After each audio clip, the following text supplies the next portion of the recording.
This obedient people, they're a real wonder. But your last notification was still there, but we are not live yet. We are live. I've gone live. Yeah. Yes. But what I mean is on YouTube. We are not live on YouTube.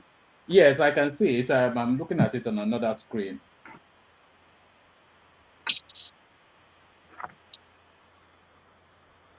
Oh, looks as though my channel have picked up now.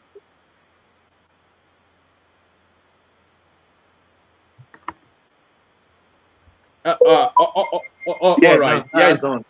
It's on now. All right. So we start all over again. All right. Let me set you to the back.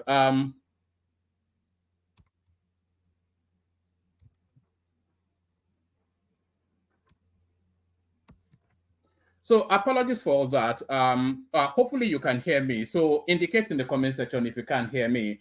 We actually started about 5 minutes ago, but I think we're being got at by the usual suspects. But always outnumbered, never outgunned. So apologies. We actually started streaming 5 minutes ago, but the thing did not somewhat pick up for whatever reason. So that's never happened before, but it's happened in this instance. But now you can hear me, so we kick it off all over again. So so we'll do it in the formal manner, and we're not going to be disrupted.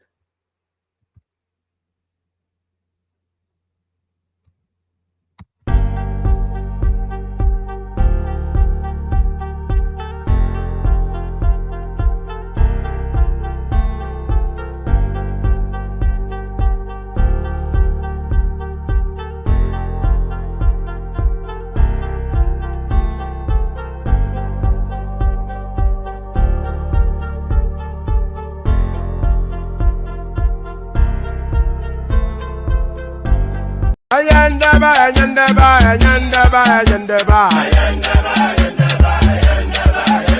Ayandaba, ayandaba, ayandaba, ayandaba. Asim ayandaba, ayandaba, ayandaba, ayandaba. Wanam ayandaba, ayandaba, ayandaba, ayandaba. Susu, baby, subramia. Baby subramia, Suku sunu baby subramia, Suku sunu baby subramia, Suku sunu baby subramia, Ejemo, Anamana, Ejemeje, Anamana, Wanamejemo, Anamu, Karatuba dodiri chukuma, Tukutuba dodiri ndemo, Eguma wego. Para tuba dodiri chukuma duku tuba dodiri ndi mmụọ obodo jisike n'ụbọchị eruna oyibo it is everyone befere ayandaba ayandaba ayandaba ayandaba ayandaba ayandaba ayandaba ayandaba ayandaba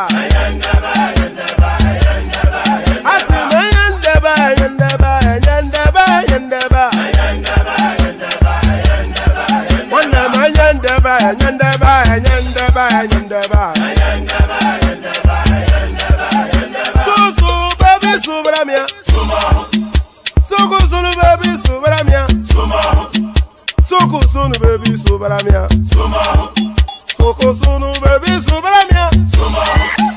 Ladies and gentlemen, sometimes you just have to act like you are drunk, like you are crazy. Confuse your enemies, confuse them. Oh, that's yeah, we mo. Yeah, we mo. Oh, that's yeah, we mo. No basa ega panto mo. Yeah, dia bugana. Okwitara kara mi nguru ma mi ga kwuru mu gwo ya baby mo. Abe Maria. Why feeling? Ayandaba, ayandaba, ayandaba, ayandaba. Ayandaba, ayandaba, ayandaba, ayandaba. Asim ayandaba, ayandaba, ayandaba, ayandaba. Wanam ayandaba, ayandaba, ayandaba, ayandaba. Susu baby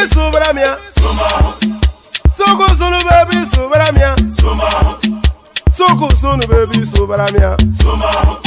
Soko sunu baby Subramia. Ase kwa nefo ya banye si akuna nyego bamkambasi ozo. Since I was born, but now I am getting youth. Akuna mota akuna koga bu.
Every look on, don't turn, every look on. Yorubas are screaming, Hausas are crying, my Igbo brothers are saying, don't blame them.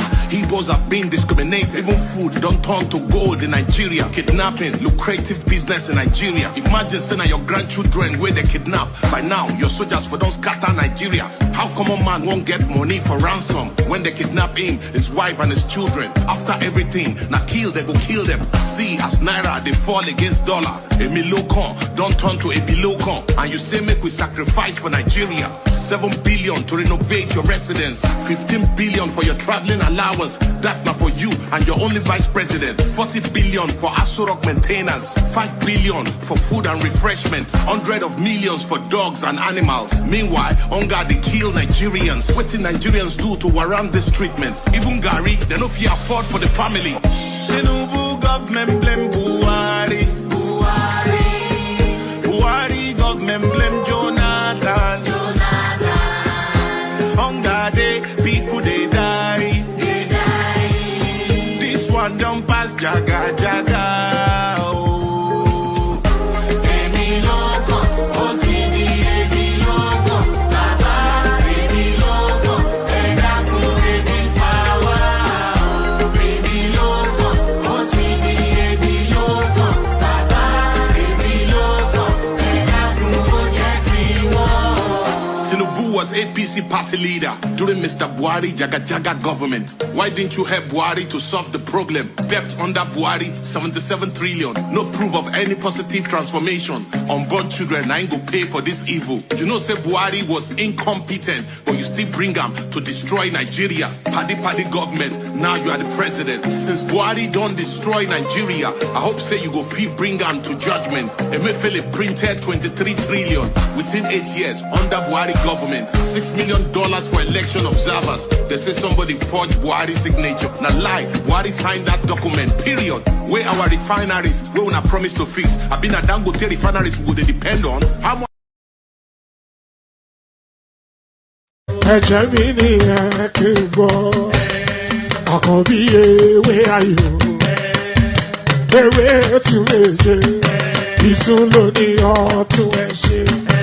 Ìfà lóní kan fà ẹ́ mọ́ra, àìbínú gbogbo àtàrí, gbogbo méjì ọkà bàbà, gbogbo mẹ́ta ọkà wáṣẹ́. Orí ló túmọ̀ ẹnu, gbogbo ọ̀nà ní túmọ̀ ẹsẹ̀. Akọni ìmọ̀ tú ìmọ̀ jọ, ìmọ̀ èmi ni wọn kì í dálẹ̀.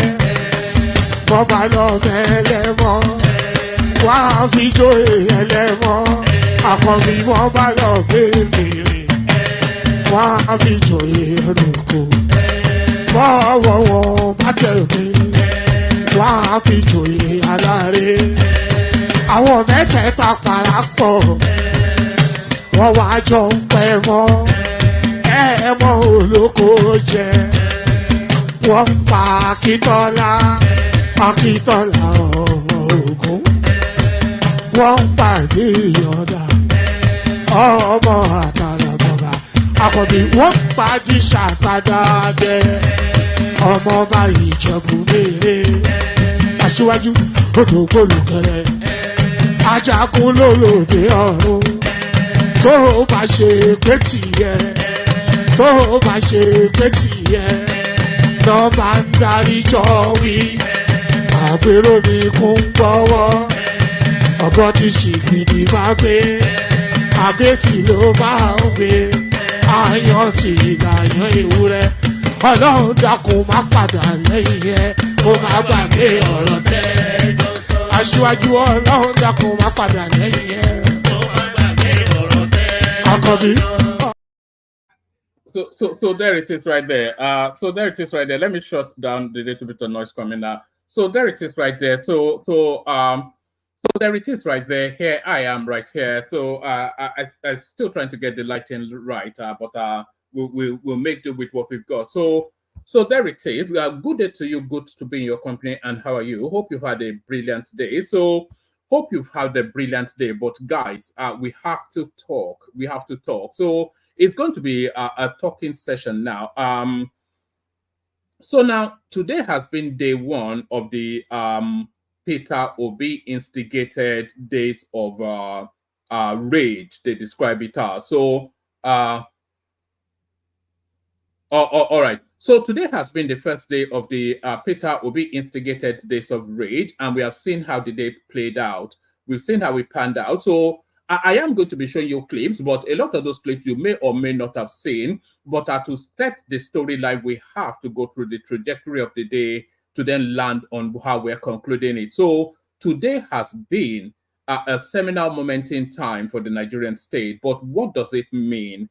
So we'll try and unpick all of that. So today has been that seminal day. So the first thing we have to all agree is that what is happening now is entirely instigated by Peter Obi. So that's going to be the starting point. So let's just, it's going to be, the whole of the session, at least 90% of it is going to be led by video clips.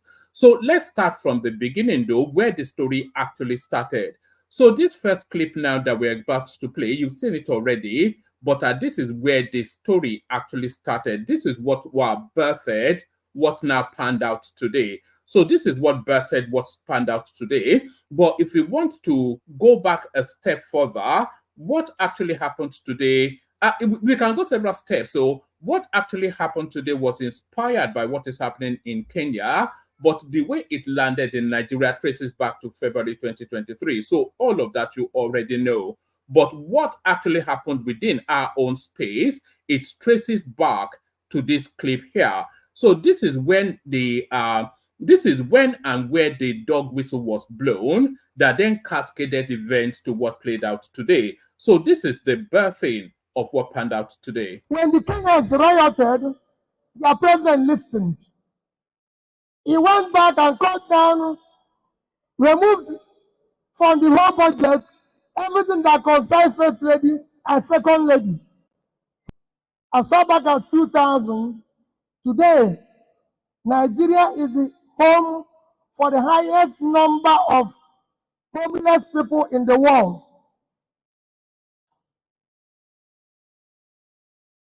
We are, yeah. All right. So that was the dog whistle right there that affirms that Peter Obi is actually the person behind this. And it doubles down on it with these next two clips. So it doubles down on it with these next two clips. If we are at war, let's declare war. And everybody knows we're at war. There's nothing wrong with that. This is not time for anybody to keep quiet. This is not time for you to even be on. So there it is right there. And then this. An issue of protest within the Nigerian constitution, protest is allowed. All I plead for those who are protesting is to do so within the law and in a civil manner that allows us of the nation to show that we live within the law. You know, everybody knows the things that are difficult. I always say, when they talk about sponsors of the protest, I say the sponsors are very simple. It's hunger. is hopelessness among the youths. So we all have to listen. All right. So that is Peter Obi then owning up to that space. So that's Peter Obi now giving essentially his backing to the protest. So he gives his backings to the protest. And before we go to the next clip, let me actually share this article with you. So before we go to the next clip, let's share this article. So these are just to double nail it down that these are what is going on is entirely an instigation by Peter Obi. This is one of his clansmen speaking to him. Avoid inciting youth against rule of law. Umahi blast Obi. So there it is right there. Minister of Works Dave Umahi has warned the Labour Party LP presidential candidate Peter Obi not to incite the youth against the rule of law, thereby endangering the peace of the nation. I think that let's just go to his words. He said, "Let me make it clear, His Excellency Mr. Peter Obi does not speak for Indigo. Our governors, Ohaneze Indigo, and our traditional rulers are our leaders. They speak for us. Let the enemies of Indigo hear this loud and clear.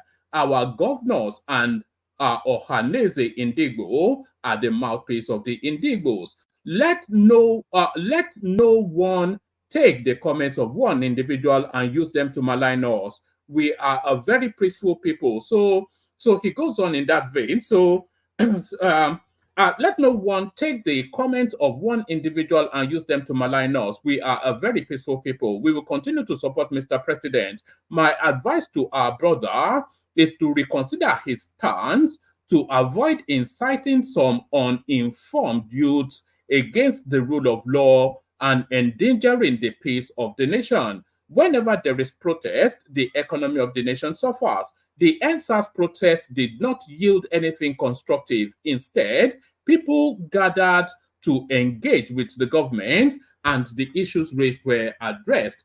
Protesters do not produce results. It is when you make your grievances known in a constructive manner that they will be addressed. Let me emphasize that President Bola Tinubu is addressing all the grievances of the youth. So that is Dave Umahi right there telling us then that this packs entirely with Peter Obi. So that's Dave Umahi telling us that this packs with Peter Obi. But now let's see now how the day played out. So we're going to rattle through what went on in several states. So let's kick it off with Oyo State. In Oyo State, they somewhat tried to localize the language of the protest while still engaging in the activity.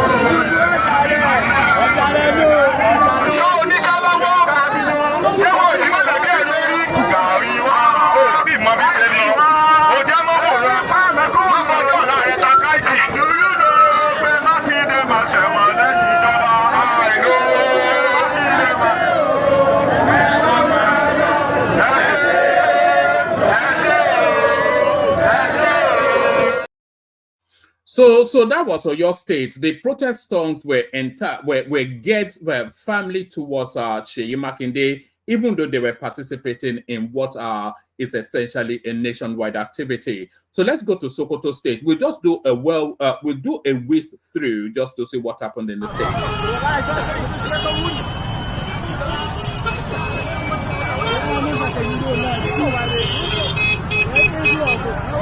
Go now.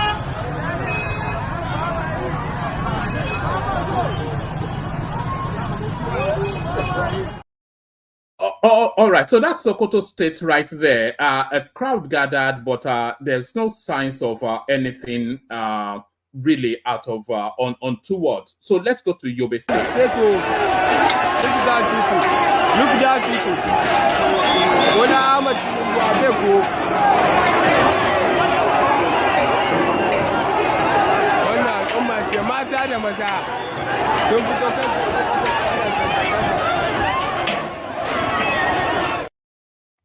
So that's Sokoto. That's Yobe State rather.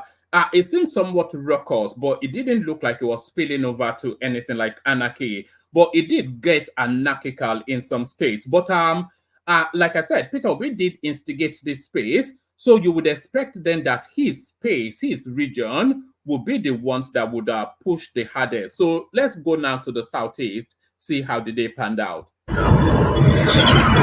Oga, Dr. Promise, this is Owerio. This is the popular Olu Junction. No sign of protest anywhere. No sign of protest. This is Olu Junction. We are on our way to Douglas House now.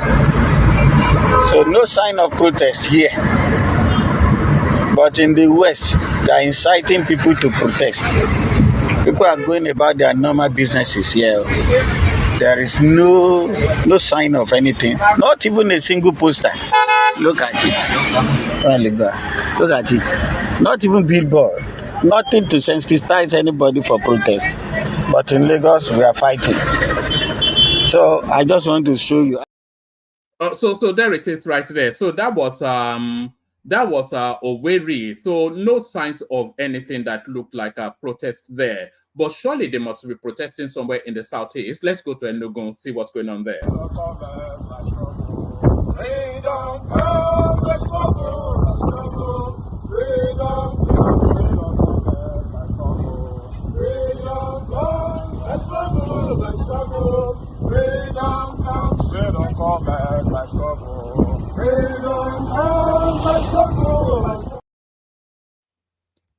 So there it is right there. So that's what is going on in Enugu. I counted 5 people. That looked like anarchy to me. So that's what's going on over there. But what exactly are they doing in the southeast to commemorate this day now that they've instigated? So let's go deeper into the southeast, see how they are acknowledging this day.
Yes, we are doing our own protest, live and direct. Live and direct.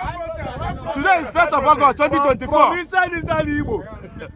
August 1st of August 2024. We are live and direct. We are formidable. We are not, these are protests. We are doing our own protest here. From Mr. Alibo. Live and direct. We are coming live and direct from Mr. Alibo. Tinubu is the best president. It's all called the Jagaban. Nagana Isoginazu. Tinubu need a yima. Mbombo. Tinubu need a yima. Mbombo. Oya Chimerese. Lambada Bogenaya. Mbombo. Oya Chimerese. Lambada Bogenaya. Oyo. Tinubu need a yima.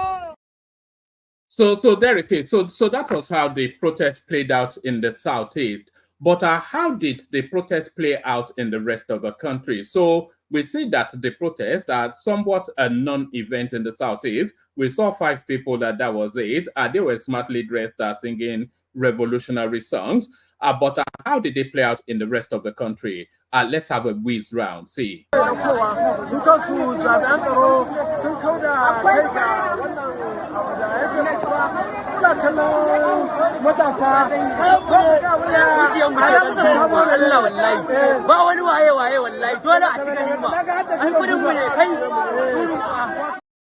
So that's looting right there somewhere in the north. And by the way, this is a peaceful protest. That was what was promised us by Omoyele Sowore and Peter Obi. They told us a peaceful protest. If you want to hear him again, it's their lawful right to peacefully protest. No such thing has ever existed within the Nigerian space. There's never been an instance of a peaceful protest. Anytime you call for a protest, you call for this. This is what happened in Kano State.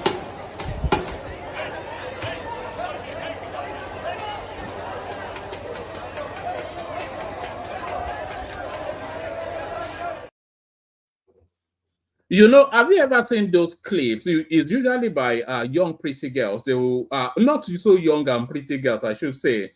They will look at some item in a magazine and then order it, and then it'll be completely different. So it was this was what I ordered, and this was what I bought, and this was what I got. So what we bought was a peaceful protest, but what we got was what was delivered here. See our rap say government give us say they call high though, we don't locate her. Yeah, now Aurora, see rest everywhere. See rest, chill off rest, not come carry rest. See rest, Aurora, see rest. See those states there, see they give us, yeah, they go high down, yeah. And those states there, they go high down. Our rest, so see government, see our bad government, see our rest, see they dash us, they go high. So the lootings, of course, everywhere. We saw it in Kano, we saw it in Kaduna, we saw it cascading throughout the country. But were the authorities spared to allow them to do their job? Were they heck? We are not going to tolerate that anymore. We had incidents where there were unprovoked attacks on policemen and other security agents. We are not going to accept that. So if I advise that they should just not bother to continue with this. When we talk about rights to protest, we are not denying the rights. We have said severally that we recognize the rights of citizens to protest. But this right is also not absolute right. The same constitution that gave them rights to protest also imposed duties on them. What our lawyers have been telling our youth is that it's their right. Nobody is talking to the youth about their duties and responsibilities to the state. And that's the problem. These people should be educated. They should know that there are duties and responsibilities expected of them to the state. They only want to enjoy the rights and neglecting the duties. Those people who are claiming rights of protest, they should know that they have a duty to the nation, to respect the rights of other citizens, to obey the law of the land. There is also a duty to be loyal to the state, to be patriotic. It's a constitutional responsibility of a citizen. So, of course, the police were also attacked. But there's always human elements to all of these storylines. There are always human casualties, both in terms of losses of life or losses of properties or just being vested upon in an aggressive way. So an example of that.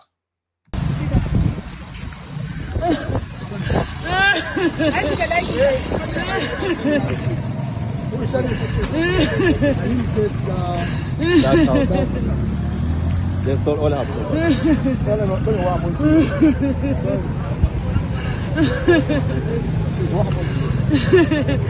they just entered my house. The door, even the door, they put the door out. They back body TV, body fridge, they come out the compressor. Everything the woman is using to live in house. They pack everything, including shoes for them, they pack. They stack my bag. Remove my bag that I'm using to put my clothes. Body clothes, carry some clothes, put inside. Back the kaya inside my box, they carry it around. All right. So that's an example of a human casualty of these days of rage. So we did say that there were speculations that people were being bussed into Lagos to go and foment trouble. and that is captured in this next clip. Signed citizen. Okay. Yes. Tell us what exactly made you join this protest, because there are also other groups that we saw that said they don't want to join protest because they think the modality is not right. Now then, Sabi. Now hunger carry me come here. Inflation. The way things have tripled in the markets. That is why I'm here. It affects me personally. It affects me as a human being, as a citizen. And that is why I've come to join the protests. Hunger, inflation. People cannot buy things anymore in the markets. You're a woman. You go to the market. You cannot afford crayfish. You cannot afford egg. Even the least gari, you cannot buy. Gari is not a rich man's food. My people, gari is almost the same level with rice. And you say I should walk by? I can't walk. Signed citizen. Okay. Yes. Tell us what exactly made you join this protest, because there are also other groups that we saw that said they don't want to join protest because they think the modality is not right. Now then, Sabi. Now hunger carry me come here. Inflation.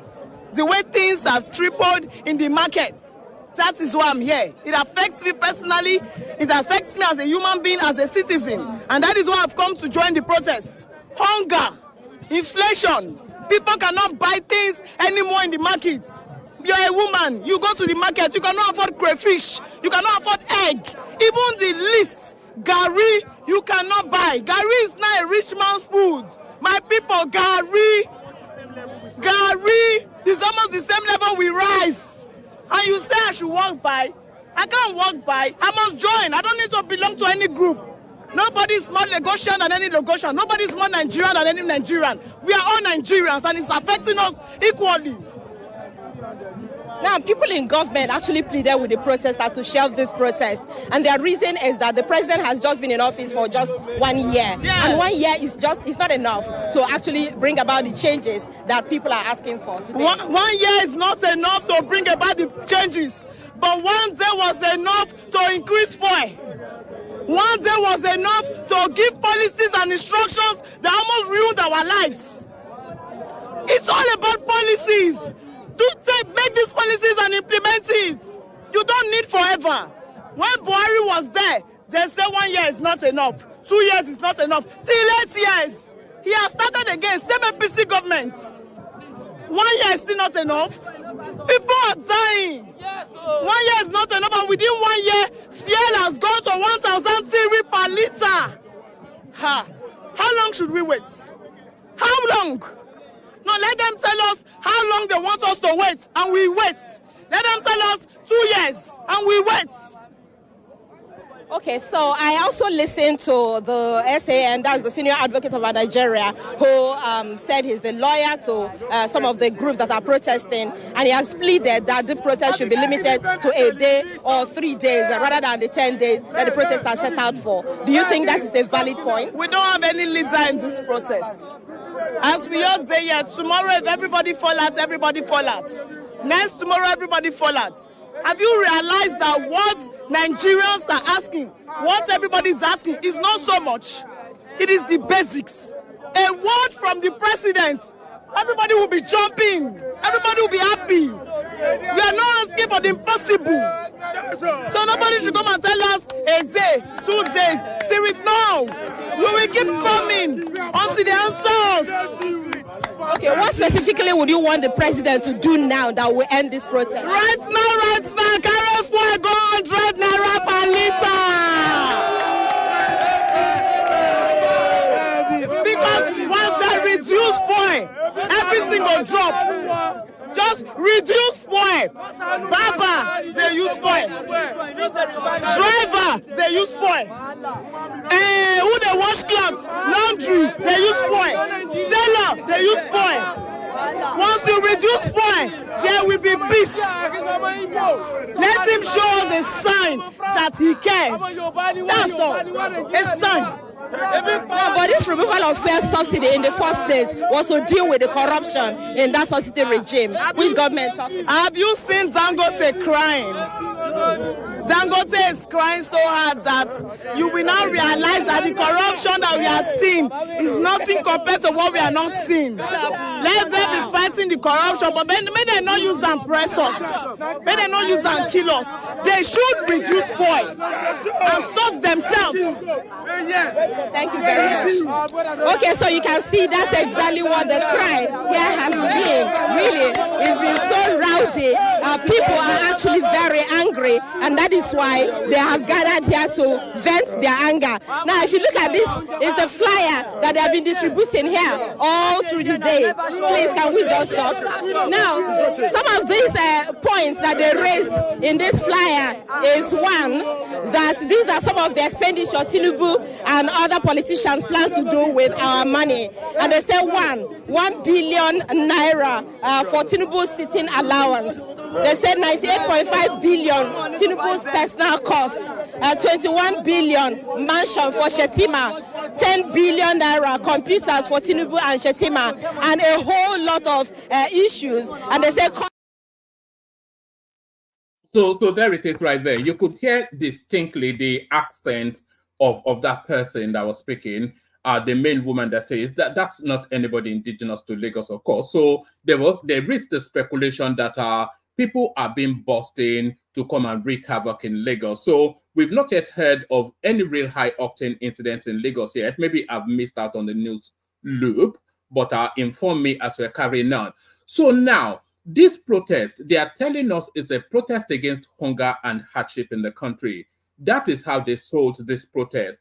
But there's an underlying thing, of course, which a lot of people know. This protest is actually for regime change. And if you go to the covens where they have their meeting, they speak of it quite openly.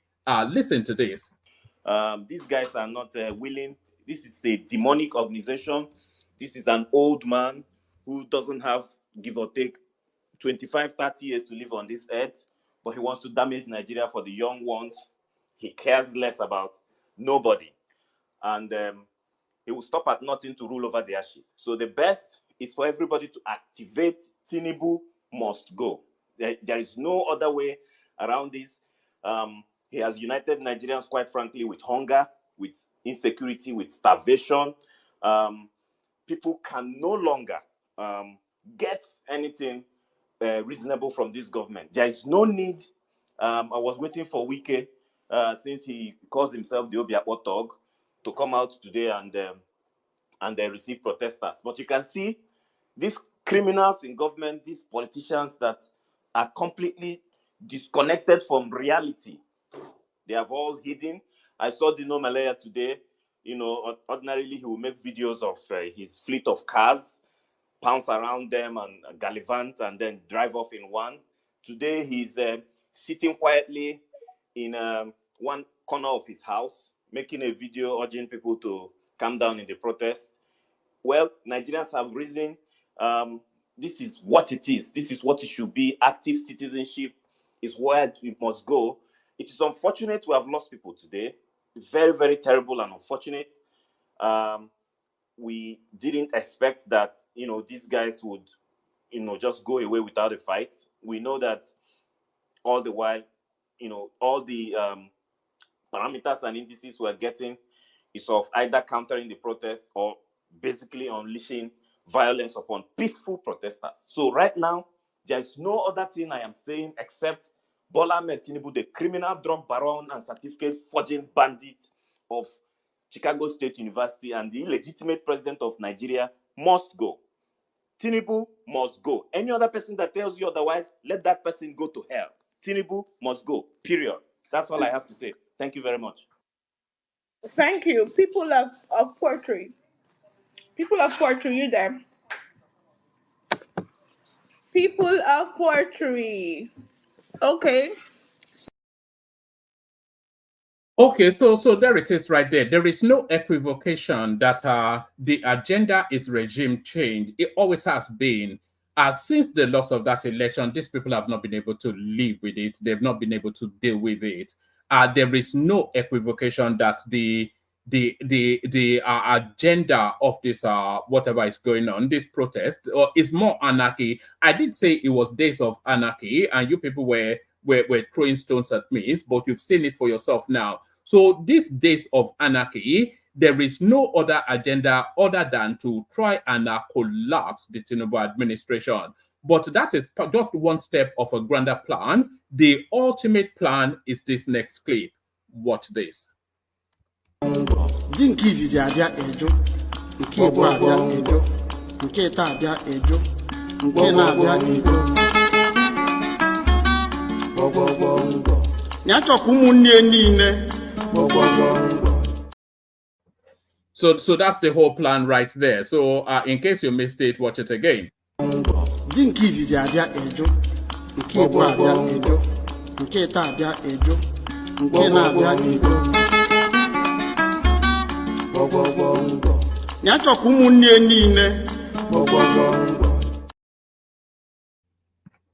So there it is right there. I've got one more clip to play you, just to tell you then that the empire strikes back and the empire always holds firm.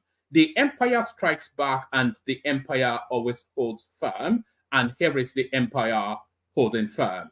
Actually, before I play you that clip, let me share with you what is actually going on. Let me share with you this this thing on the screen. So this is coming out of the north. It says Hausa Fulani people are now blaming the Igbos for instigating and gaslighting them into protesting and rioting with their propaganda, whilst the East, Igbo land, is peaceful with no protest. And pay attention to what is coming out of the north. So this is Senator Shehu Sani leading that narrative. I'll just wait for it to load up. I'm not quite sure what's going on with my system today. But that's Senator Shehu Sani right there. So that's his Twitter handle with the blue tick. It says, it is all quiet on the Eastern Front, whilst shops and government buildings are being touched and looted in other parts of the country. Hoodlums snatching phones, burning offices, damaging traffic lights, and looting shops are not peaceful protesters. So that's Shehu Sani right there. But it is quite pertinent to note how we started it. It is all quiet on the Eastern Front. A lot of people playing after gaslighting. So here it is still going on. The Igbos left their state peaceful. The Igbos left their states peaceful to protest in other parts of the country, where it turned violent and into a looting spree. If the protests were truly meant to be peaceful, we would be seeing pictures of it happening in the Southeast. So people are paying attention. It carries on. It says, why is there no protest going on in any of the Igbo states? The protest needs to be called off immediately. Yes, there is hunger in the land, but this is not the way forward. So people are paying attention to that. So there it is right there. Let me play you one last clip. The room does need population. If you want the conversation, then you have to come and participate. I'll send the link into the comment section again. I was saying that the empire strikes back, and the empire always wins, and the state holds firm. On your mind, every side.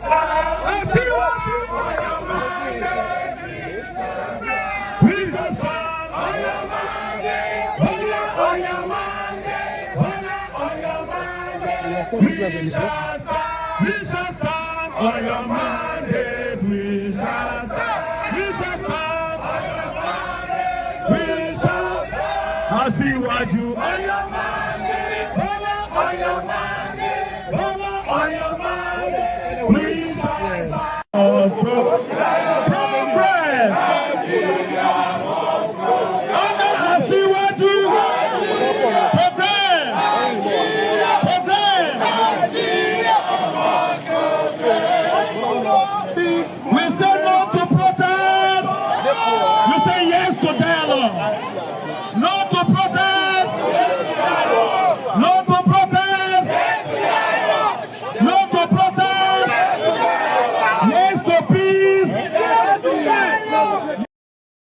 all right. So that there is the pro-Tinubu protester somewhat for balance. I did say that was the last clip, but there is one more. One of the major actors in that obedient space is now starting to distance himself from the goings on. So he's seen the writings on the wall. And of course, there will be a period of reckoning. I think we all know that. There will be a period of reckoning after this. And we can already see the language of the reckoning in the tweets being put out by Shehu Sani and people like that. Even Atiku Abubakar came out to warn somewhat that people are identifying the instigators of this. There will be a period of reckoning after this. I think we all know that. But I think the penny finally drops with this guy. Adi tries now to distance himself from the goings on. All right. So the protests have obviously gotten out of hand because I just see pictures and videos of Kano State, how people don't go, they loot government house and they don't they carry things. You understand? See different pictures. Now, my own fear, now we see on the ground for Abuja, the place when police don't go block, the people they don't break through. You understand? Now they are coming towards town, and this is a very big problem. Me self don't even they fear. Do you understand? They bomb me for Abuja, so make a quick analysis. You see all this multitude of crowd now. Immediately after they pass this place, the next place that we meet is AYA. If they reach AYA like this, if they follow like this, then they go the right wing of Asokoro, where there are a lot of elites. If they go like this, then they go the left wing of Asokoro, where there are a lot of elites. And if they turn like this, they'll meet ECOWAS, they'll meet filling station, they'll meet banks. A lot of banks are on that street. Then a lot of elites live there. Then if they enter ECOWAS, I pray they don't do anything there. They'll come go inside, go enter Buzapi. Do you understand? Now, if they decide not to do this, they go straight on top that bridge. They go to another wing of Asokoro, that Margaret Tasha area. Now, if they now turn left, they go front of force headquarters, then boom, they don't reach central area. They don't reach central area where there are like secretariats and everywhere. They don't reach secretariats area, Ministry of Finance and everywhere. Do you understand? If they now decide to bend like this, they don't go Gariki axis where there are a lot of businesses, and it's going to be a problem, H-Medics and the rest. Do you understand? And this is a problem. Now, this is another video of another squad again. This one's there for Jabi Airport Junction. That's another area again. Do you understand? All men, see another one. All men now they come central area. Please, President Ashwaji Bola Ahmed Tinubu, my own advice, because me I'm also scared. I am scared. This thing only come from hand. My own advice to you is declare a state of emergency, put an immediate instant curfew, may everybody go their house. Immediately they reach their house, then you now talk to your service chiefs, Mona deliberate. If now the fuel price will not reduce, Mona just reduce the fuel price. Go maybe like 150. That one will calm them down. If first day is like this, imagine the second day of the protest. This is just my advice. You understand? Imagine the second day of the protest. If first day is like this. And to the youth, please, please, please. I know say they don't push you out to the wall. People are hungry, people are hungry, you know, work no day, food no day, even transportation, even if you get work, even transportation to take you to the work, so a problem. And your salary is 30,000 because you never tell whether increase and go 70,000. Nobody as of now, nobody have collected 70,000 as salary. I know say problem day, but I beg, more still dey careful because anything one has spoiled now, now still taxpayers' money they'll take down. Any building one has scatter now. Imagine say you scatter a building where they employ 2,000 people. 2,000 people no day work again. More problems, more insecurity for all of us. Do you understand? So I will beg and beg you people that please let this protest be peaceful as possible. We don't sound our hand. Government don't sound their hand. We don't sound our hand too.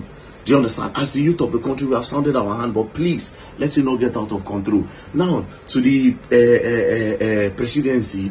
I don't know who they in charge. I don't know if you people paid the people, all the people that have been doing the counter narrative and the counter protest. I don't know if people will pay them, but that wasn't a smart move. You know why it wasn't a smart move?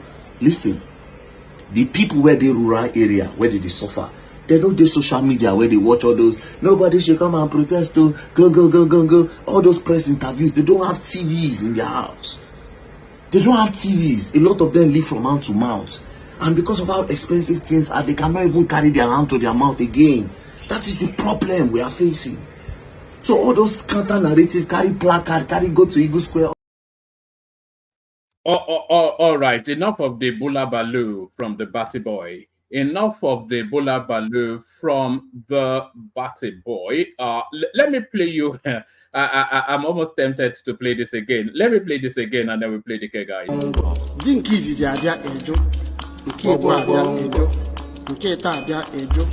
nke na-abịa edo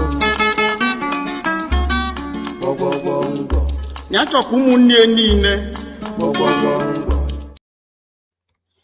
All right. So there it is. So there it is. We'll kick it off after the K guys.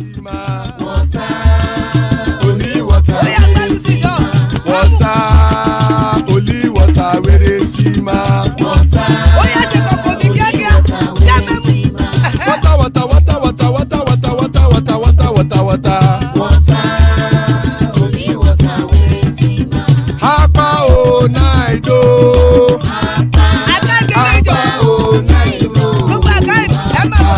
Hapa you don't come o.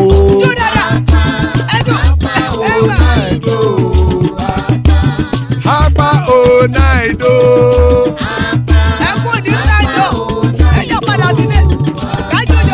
Oro kẹ̀kẹ́ kẹ̀kẹ́ ẹlẹ́mùrè o. Ilé sọ́díyà kẹ̀kẹ́ ẹlẹ́mùrè o. Bobby master kẹ̀kẹ́ ẹlẹ́mùrè o. Chief Failati kẹ̀kẹ́ ẹlẹ́mùrè o. Eruku lẹ̀lẹ̀ ẹlẹ́mùdé. Eruku lẹ̀lẹ̀ ẹgbẹ́ ẹlẹ́mùdódò jàre o. Eruku lẹ̀lẹ̀ Ghana ti dé ẹgbẹ́ bọ́dì o. Ọmọ ẹlẹ́yẹ ẹ̀yẹ ẹ̀yẹ o ó dilé o. Odúyẹ̀lá ẹ̀yẹ o ó dilé o. Petrosoname ẹ̀yẹ o ó dilé o. Petrosodúnkẹ́ ẹ̀yẹ rẹ̀ ó dilé o. Ẹlẹ́kọ̀ ọ̀run mú ìní o.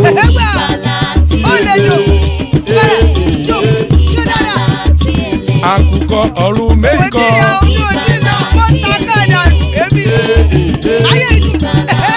Ikú kò ní ríwà gbéṣe o.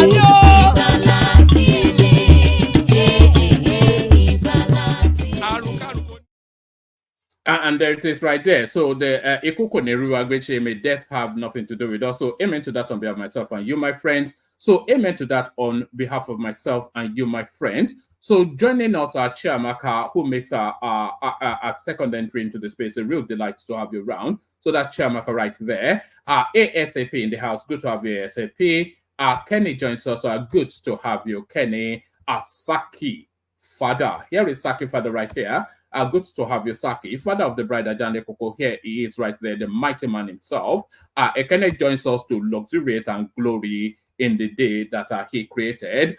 There's Solly right there. Good to have you, Solly. And of course, the trusted Thomas. So that's Thomas right there. So thank you, everyone. Thank you. Good to be in your company. So there's no, it doesn't even need preamble. So let's just launch straight into it. Doesn't need preamble. Let's just launch straight into it. We'll go in this order. We kick it off with Kenny, and then we hear from Chiamaka, and then we go on to Saki Father. So Kenny, this was the day that was promised, but it has delivered a lot more than was promised. It was promised as a peaceful protest, a procession to voice concerns to the government, but what it turned out to was a looting spree of anarchy. All of it, of course, instigated and ignited by your faithful friend from Oka, Peter Obi. So what are you making of today? Kenny, we kick it off with you. Oh, thank you very much, everyone. Thank you, woman. I'm very grateful for the opportunity. Without much I say, today as it's unfold, it's a very sad day, personally for me, to see what is going on in Nigeria. And woman, please, I need to permit me to say this. It's a shame for some people on this our platform that actually support this barbaric what's it called? Barbaric protest. You know what I mean? And I know if some of the people that are supporting this, if they lost their children back in the days when during the SARS, you know what I mean, they will not support this, because we all know how the Nigerian youth behave when it comes to this kind of of a thing. There are some people that are already waiting to loot and to cause trouble. You know, those people that lose their life, that they lose their shops now, I'm very sure their life will never be the same. Now they put them back in, in poverty. You are claiming that you are hungry. Now you put some other people in poverty. I mean, that's very wrong. People, they should be ashamed of themselves for supporting these barbaric protests. Now, to talk of it, look at what is going on in Southeast. One man, you understand? Somebody like a Kenya, some other people, they come on this platform to instigate our gullible Yoruba people. Some of them don't even have they're not even thinking. They're not thinking right. But what they do is they follow the crowd. They want to talk about what is popular. Anything that is popular, they put their mouth, they support it bluntly. Look at Southeast. Not even a single needle is moving, moving Southeast. But our Yoruba people, they call themselves Yoruba people. They call themselves they're from Southwest, but they are enemy of Southwest. They're enemy of Yorubas. You know what I mean? The woman, I'm very, very pained to see what's going on in Nigeria. You know what I mean? And I know the northern people now, they will learn their lesson from this. And Obi and his supporter that they are instigating this thing, they will not go scot-free. I wish they arrest that guy. That Obi. Seriously, I wish they arrest him. They know what they're doing. They want to destroy our own land. It's almost inevitable that he and Chowore will be arrested at some point. I cannot see how that would not happen. Yes. You know what I mean? Look at what's happening there. You know, they destroy people's life just like that, all because you say you are hungry. You are hungry. Look at that lady that was talking. Does that person look like somebody that's hungry? You said they should sell petrol for 100 naira. 100 naira my food. You understand? Which country in this world that they sell 100 naira your food? Are you living in Nigeria? Am I living in Nigeria?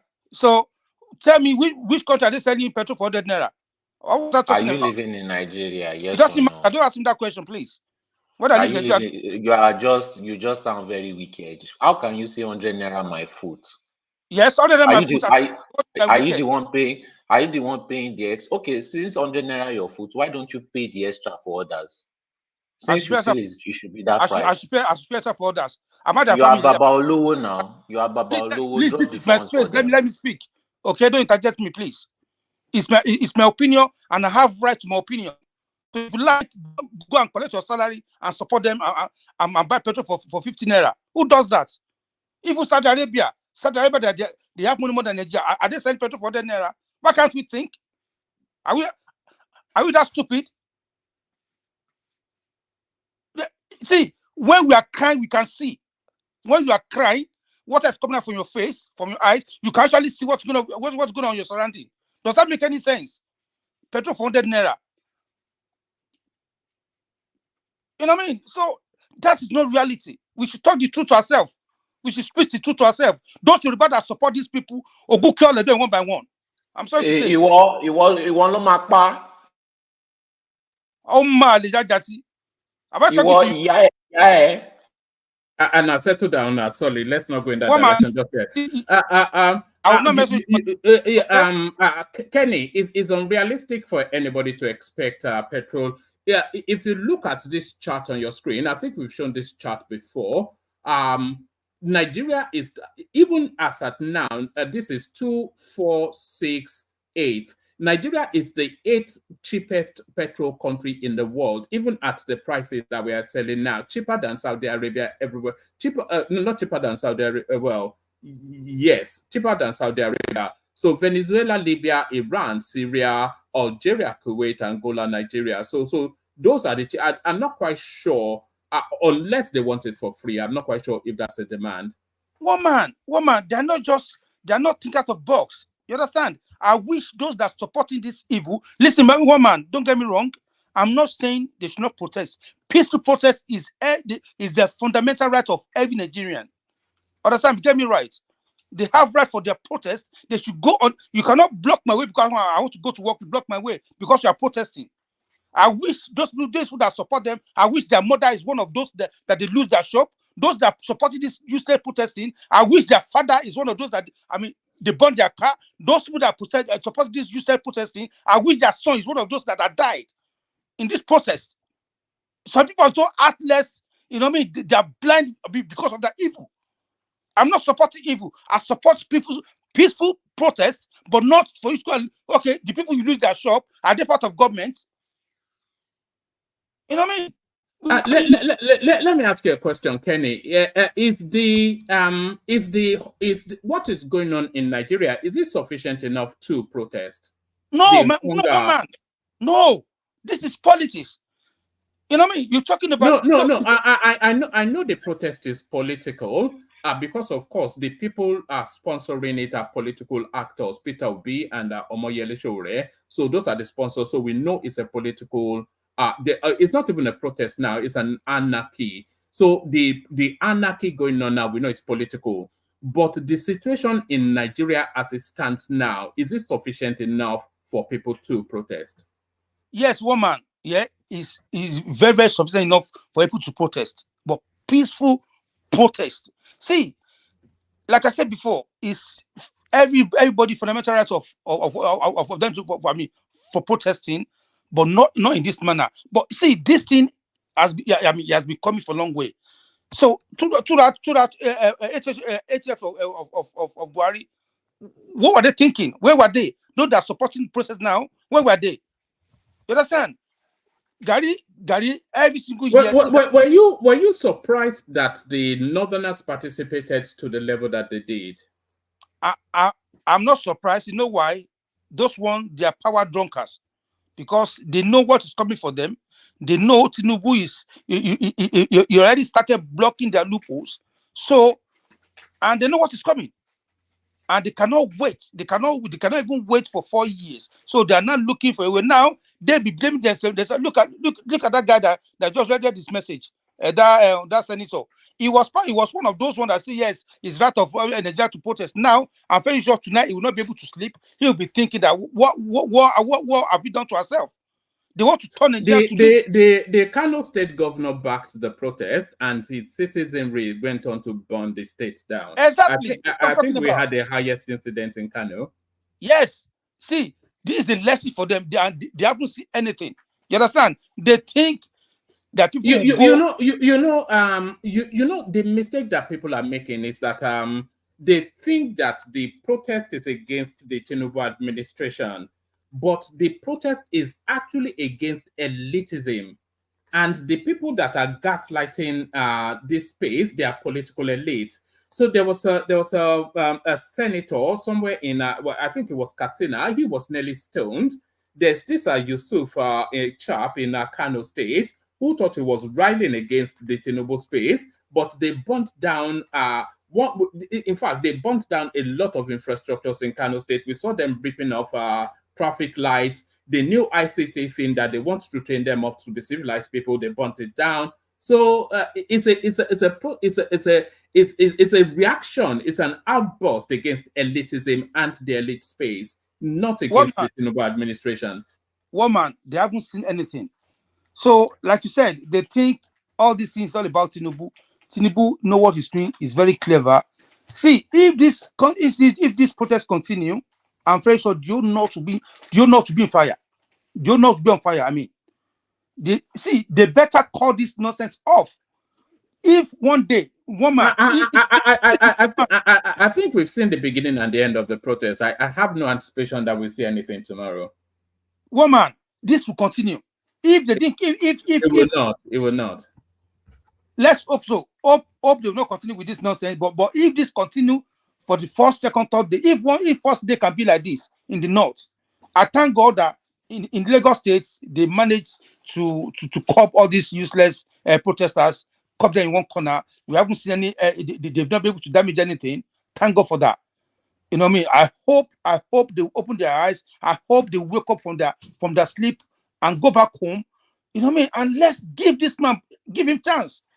Give him the opportunity. He already started doing some other things. Why are we in a hurry? Why are we in a hurry to? Because people are hungry. Can't you get that through your head? Because people are hungry. Please, can you please behave yourself? Don't talk to me like that. I don't want to get angry, please.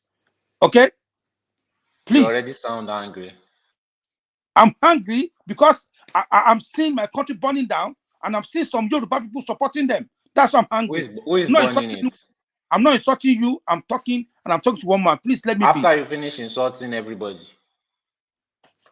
Okay?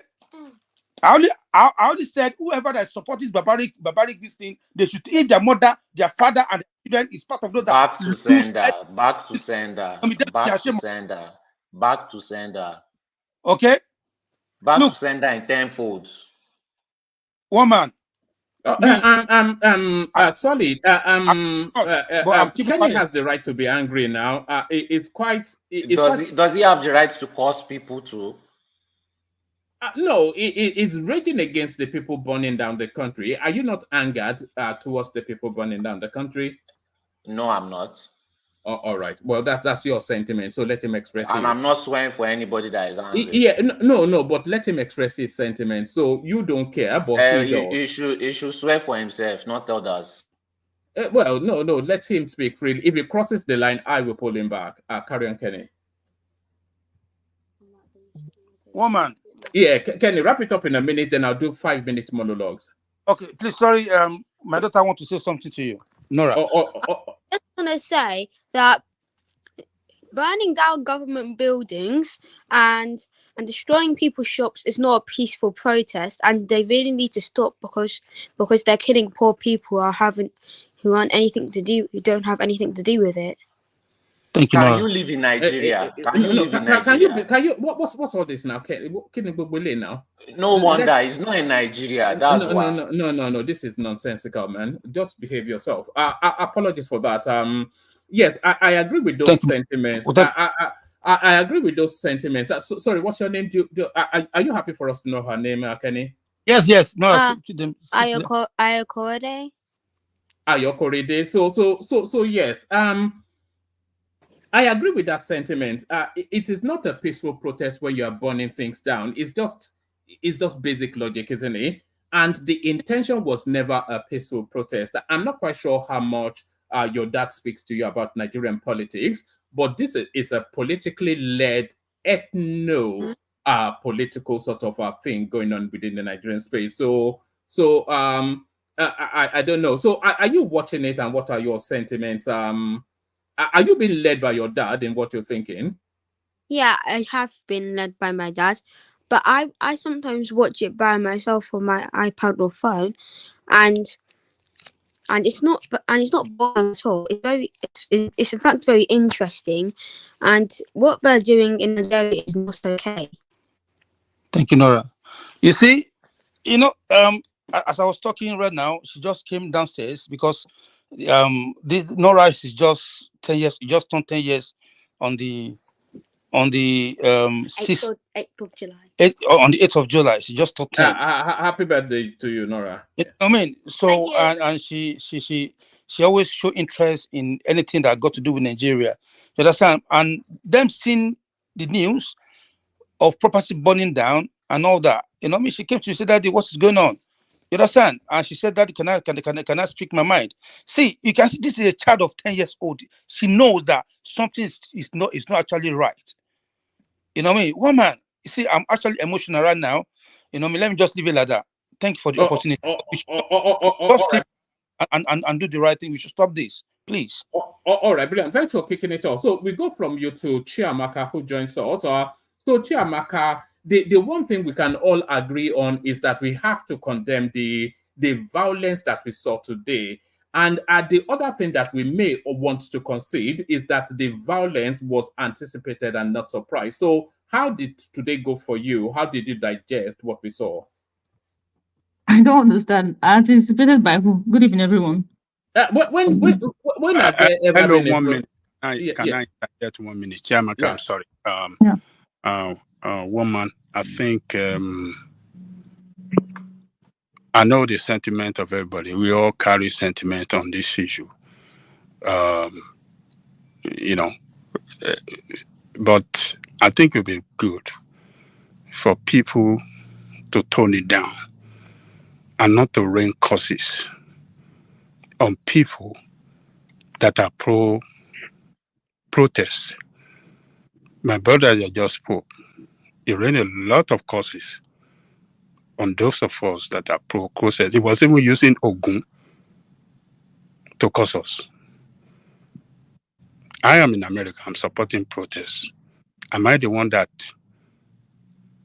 destroy property in Nigeria? You can't use that kind of language. You cannot rain curses on ourselves because of, we don't agree. We don't align to the side you belong. So I'm just trying to advise everybody, let us tone it down. Let us, watch our language and not use, vulgar language against each other on this issue. Everybody loves Nigeria. We that are pro-protest, we believe that is the best thing that Nigerian people can do now, to send home to the politicians that they are not happy with the way they're governing the country. It doesn't mean that we are unpatriotic. So let us just tone it down. That's my advice. Thank you. All right, thank you. So Chiamaka, so that advice was not heeded, of course, by the people who came out today, are burning right from Sokoto to Yobe and everywhere in between. But you are saying that we did not anticipate this. Did you not see that it was going to turn in this direction? Good to see you. Yeah, good evening, woman. To be honest, I don't understand the Igbo tone on this. We made it clear that we're not protesting. The Igbos made it clear they're not protesting. Okay, day before yesterday, my mom called me and said But Peter Obi instigated the protest now, so what I mean, he did not. There is different from those who are talking on internet and those who are on ground in the southeast. My mom called me day before yesterday that they were preparing for protest, and later yesterday night she called me and said they are not going out again. I said why? She said her brother who based in Abuja called her now that they are turning the thing into Igbo protest. They say that it's now all about Igbo. It's Igbo that want to come and remove Tinubu from office and put Obi in all these things, that she should stay at home and she should want all her children to stay at home. I was like, okay, that's good. And today they came out, she went out and said that she didn't see any protest. So what do you guys want us to do? If we protest, problem. If we don't protest, problem. Why are you guys all about Igbo every time? I don't understand. I don't like it at all. There is different from those who are in, on the internet and those who are in Southeast. What else? What do you guys want us to do now? The outside are calling us. Did we call you guys to go and protest? The truth of the matter is there is hunger in the land. There is hunger in the land.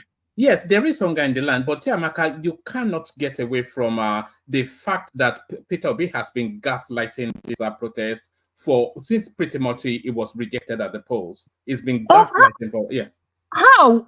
I never support Obi from the beginning. I don't even know anything about politics about them. So why must we be the one who will bear the brunt of whatever Obi said? And what did he even say? I've been listening to his interview, and he didn't incite anybody to go and protest. Is the only politician in Nigeria that say we have that Nigerians have right to protest?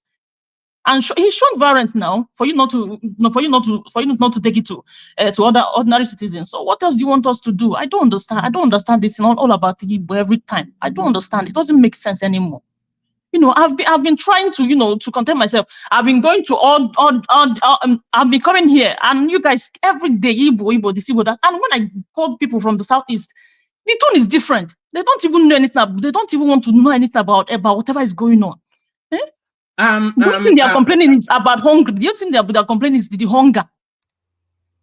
I don't know. I don't know what else you guys want Igbo to do. Chiamaka, if you look at it, I share your sentiments, and it's always been love for which Yoruba family is not married to an Amaka. Everybody wants to marry Amaka now. So, but since this politics, Peter Obi has ethnicized the political space. Even Dave Umahi in this headline is telling you, is saying he's inciting the youth against the rule. This is Dave Umahi, not even me.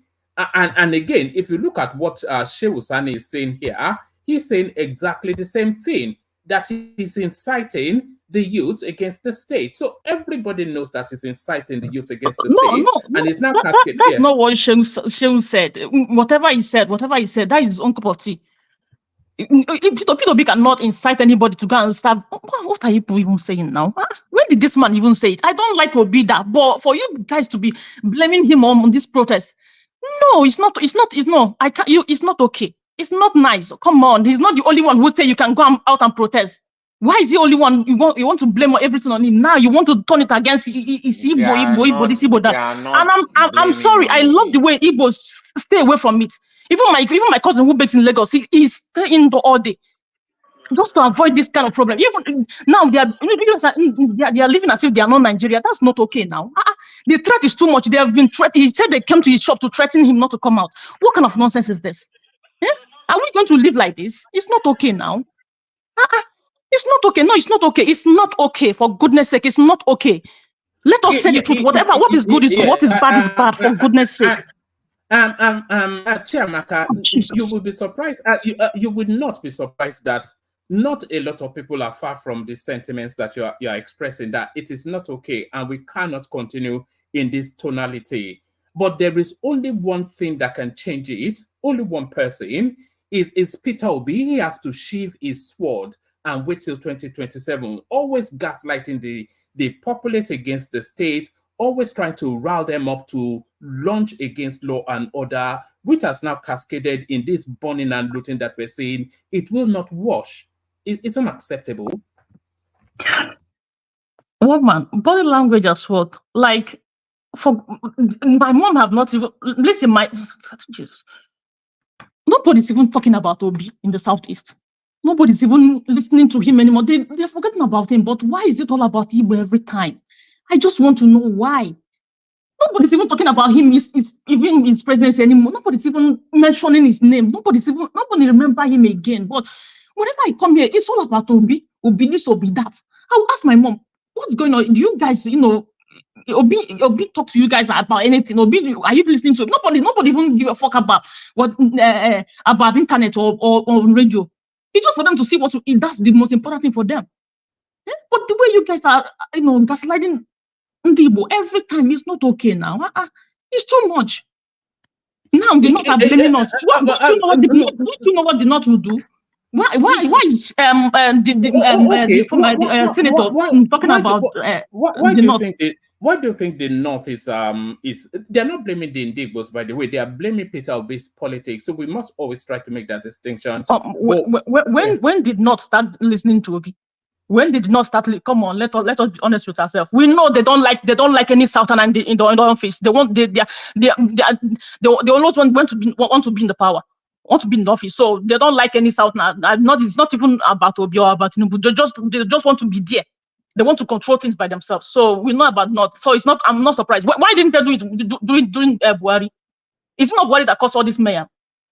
So I'm not surprised about the North. That's one is their own cup of tea. I'm not surprised about whatever they're doing. If Buhari is there, they will not do it. They will not even join the protest. So that's what it is. Chiamaka, don't take it too personally. By the way, it's all love for you on this platform, as you know. It's all love for you. It's just too much. I've been coming here for past a week now. It's about Igbo, this Igbo. Obi cannot tell me what to do, for goodness sake. No, Chiamaka, Peter Obi has to be brought to heel. He has to be brought to heel because it's disrupting the natural flow of order. Man, that's his own cup of tea. If you like making no him, me I don't care. Wait till I know say if Nigeria good for all of us. It's just that things are hard, very hard. Like. Things are very hard. Government have to do something, very urgent. Things are hard, very hard. Man, I know what I'm talking about because my mom is sick, and I know the amount we are spending here. We are not spending this type of money before, and it's not even getting anything. Honestly, try as much as possible not to be gaslighted by one man. He just wants you to go to No. Chiamaka, she knows me as well as you do. She's been following us. She just quietly listens in the background. I think she was triggered probably by both what happened today and the title of the stream. I think she feels that it's getting a bit excessive, and that's what she's looking to express. and she has expressed it, but it might get darker before it gets lighter. It's just where it is, Chiamaka. And it all rests with that singular man. He has to take the electoral laws, wait till 2027, and try his hand again. So that's just it. He needs to clear the space and stop constituting a nuisance to the federation. So that's just if look at Atiku now, he throws little missives every now and then. Nobody cares. He knows he's lost. He's waiting for 2027, and that's how politics runs. But this guy seems to be wanting to be running a parallel government and trying to instigate and gaslight the people against the state. And it's now led to all these routers anarchy that we're seeing now. So he has to be brought to heel. Sorry, Chiamaka. You know it's all love for you, by the way. So please don't distance from us. But it's politics. That's just what it is. It's a dirty, very, very, unpleasant space. Politics, I just don't like the tone. It's too much. Even though when these people are not even doing anything anymore, they just want to stay on their own. It's still this. If they protest, problem. If they refuse to protest, problem. I don't know. I just, it's kind of time for my mom to call me and say they are not saying what to stop protest. this. It's not okay now. That's how people see it. Or apologies, but that's how people see it. And I think you're not hearing it from me. You are hearing it from everywhere. Or is it only me saying it? Now, and when you guys said that it's civil protest, now they decided not to, avoid problem for you guys not to say if they are the one who came to evangelize the whole thing. It's the same thing. APC Room is the only people that say this. They're saying one more. All right, Chiamaka, I'm going to need you to stay with us because I still want to hear your voice a bit more. But let me move the conversation around fairly quickly. Okay. Saki Fada is chomping at the bit, so we go to Saki Fada. Saki Fada to Solly to Shola, and then we move it around just as quickly as we can. So Saki Fada, just because of the day and so many people waiting to speak, we're doing 5-minute monologues, and we're talking about this, what Peter Obi has instigated upon the Nigerian state.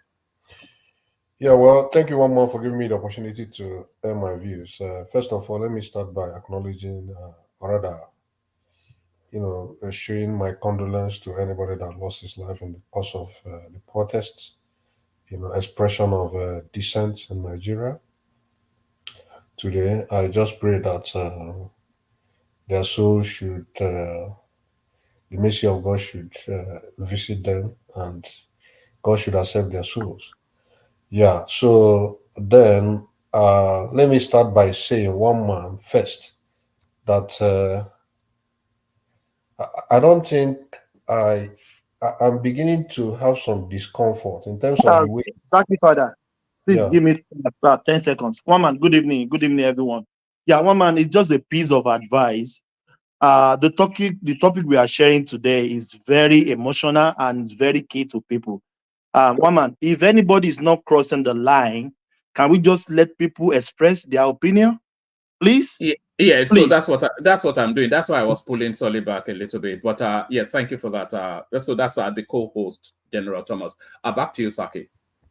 Yeah, one man, before I start, I'm just trying to say that I think I'm beginning to feel some sense of discomfort, having observed certain patterns in terms of the way you frame topics, in recent times, So if you look at this topic you framed, two key things come into that.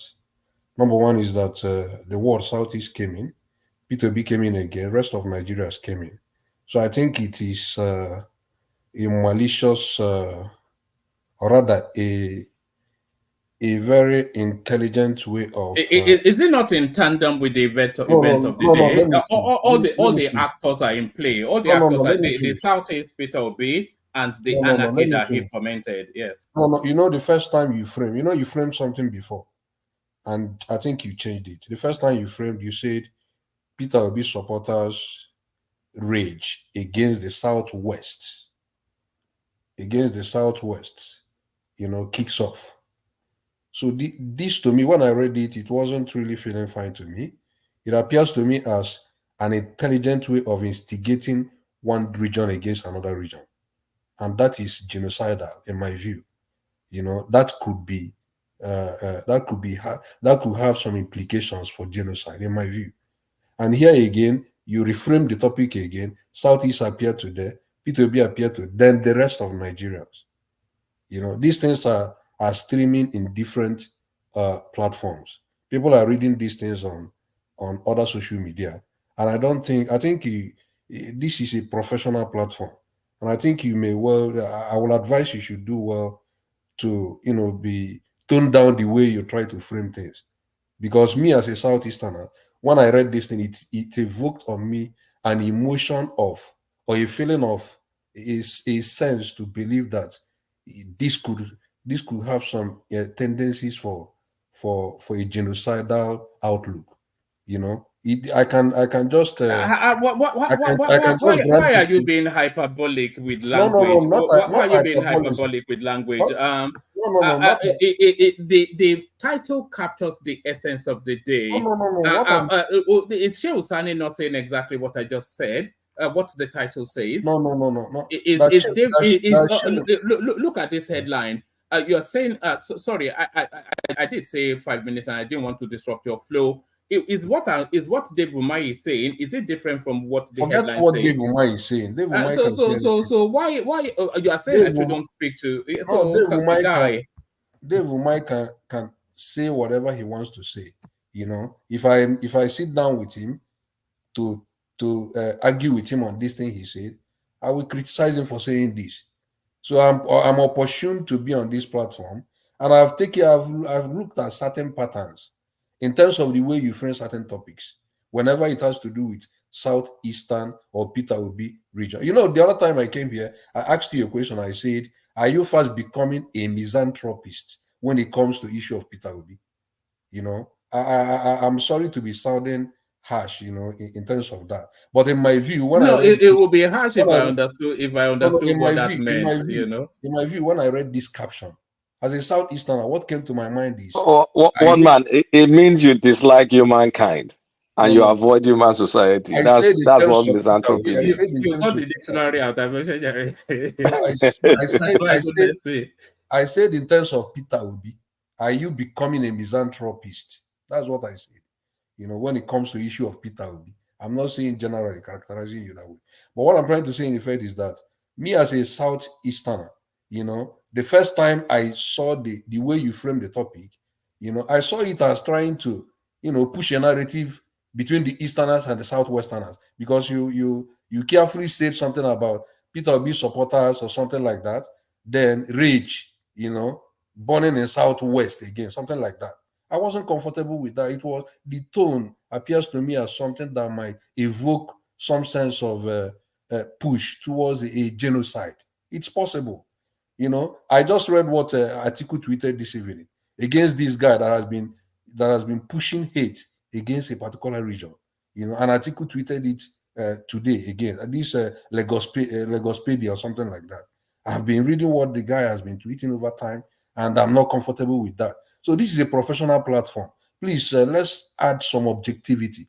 I don't want to know where your own emotions lie. Everybody has emotions, but let it be very, very objective. Thank you for that. Please. Maybe said that one man had never seen such a tweet, that Lagospedia tweet. Can it be said that one man never see it and bring it to this platform for us to discuss? I don't know. So coming to the issue of protest, You don't say he's not seeing such a tweet. Okay. Sorry. Let me be rigid with the timing. So let's Saki for that flow, so we can get through people. So Saki, back to you. Yeah. So I think you should. I will advise you do well to frame topics in such a way that it doesn't evoke certain emotions, because what I see here is that not counterintuitive? If you want me to interpret this statement the way I understood it, the way I feel about it, I will tell you that I feel about it as if these Southeasterners has deceived other regions to go into protest while their region is in peace. That is the way I'm interpreting this thing, and it is evoking such kind of emotion. It's very wrong. This is a professional. All right, let me just read you a tweet. This is from Sheusani. It's all quite yeah. So why are you parking it on at my door when that is the universal? That's the universal sentiment now. That's the universal sentiment. Yeah. No. I wrote what Shivsani wrote, where he was saying Southeast is not protesting. I mean, Southwest are protesting. Some other persons are protesting. Didn't protest during the time of Buhari, something like that. I read those things he wrote. But ask yourself question: if you have monitored the southeastern space, let's even talk about past protests in Nigeria. The way the southeasterners have always reacted to protests. You look at NSAS that happened in 2020. Southeasterners were almost the last region that even joined that very protest. They were the last. It started from Delta State, where it was the first place. It castigated to the southwest, and some other places before even started getting to southeast. Let's even look at when the Naira redesign happened. Naira redesign happened. Nigerians started protesting. It started first from the southwest. Even then, even upon that Naira redesign, people were in very harsh condition. Southeast didn't even protest on that. Did you talk about these same issues that time when they had Naira redesign? Then you look at the protests in the past, 2012 protests that happened at Ojota, the one Tinubu them organized. It happened in the southwest. Southeast didn't even participate in that very protest. Then again, let's even talk about the issue of insecurity that is happening currently in Southeast. Do you know what happened in the whole of Imo State just 2 days ago? Yesterday, before today, is it yesterday before they had this protest they had today? The Imo State, yesterday was almost on fire. Even if there was anybody that want to come out in Imo State to protest, those people were afraid to even come out. With what happened in Imo State, there was a jailbreak, something like that in Imo State, and there was a lot of insecurity issues in Imo State just yesterday. And as I'm telling you now, I'm even hearing some people saying that Enugu are preparing to even protest by tomorrow. So you look at patterns of events and you make judgments according to that. Then you said right. that P2B. Hold on, Saki. I need you to bring it home in a couple of more sentences. I think we may have a special guest who may not have too much time to spend with us. Okay, So bring it home in a couple more sentences, or maybe I could. Do you want me to pause you, bring on our guest, and then I'll come back to you, or what would you like me to do? So it's left for you. Anyone that is best, you can. No problem. I'm comfortable with all right, let's do that, because it's not often that it comes out at night. It's a bit like Manzi, good to see you. I was saying it's not often that you come out at night. There's no smile on your face, so you don't look especially pleased. Good to be in your company. Good to have you here. So we're talking about the events of today, instigated by your man, Peter B. Thank you very much. Thank you, everyone. Obviously, your program, people hide their face, but I do not hide my face.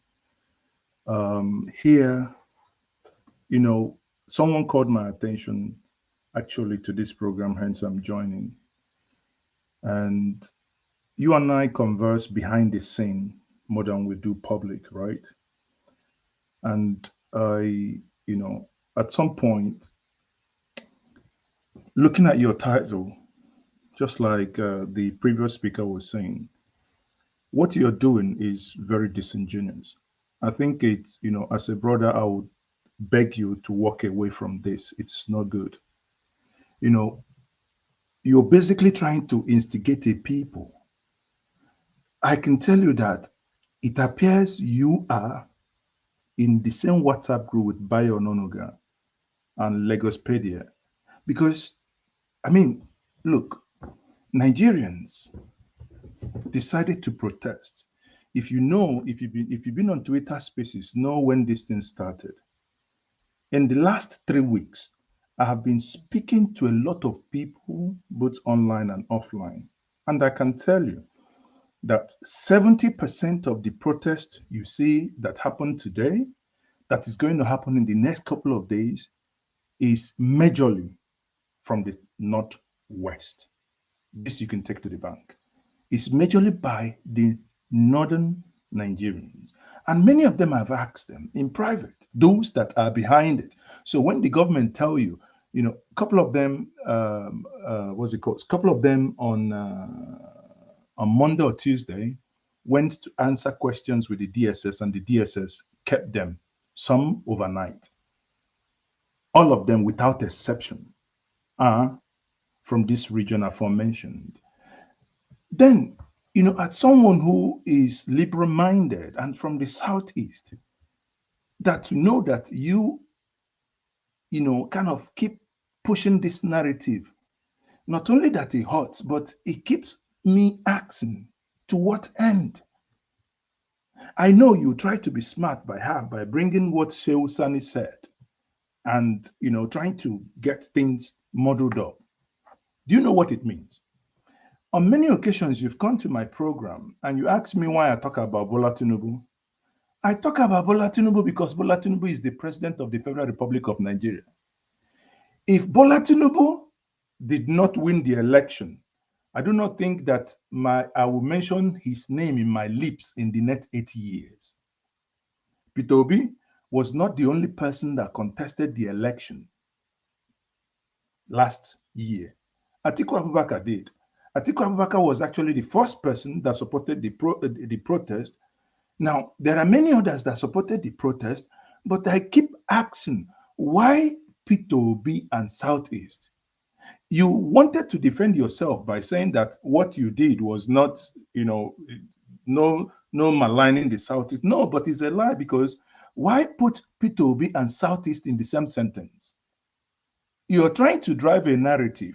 All I'm trying to tell you is that this rain that we are trying to draw, when the rain starts beating, it will beat all of us.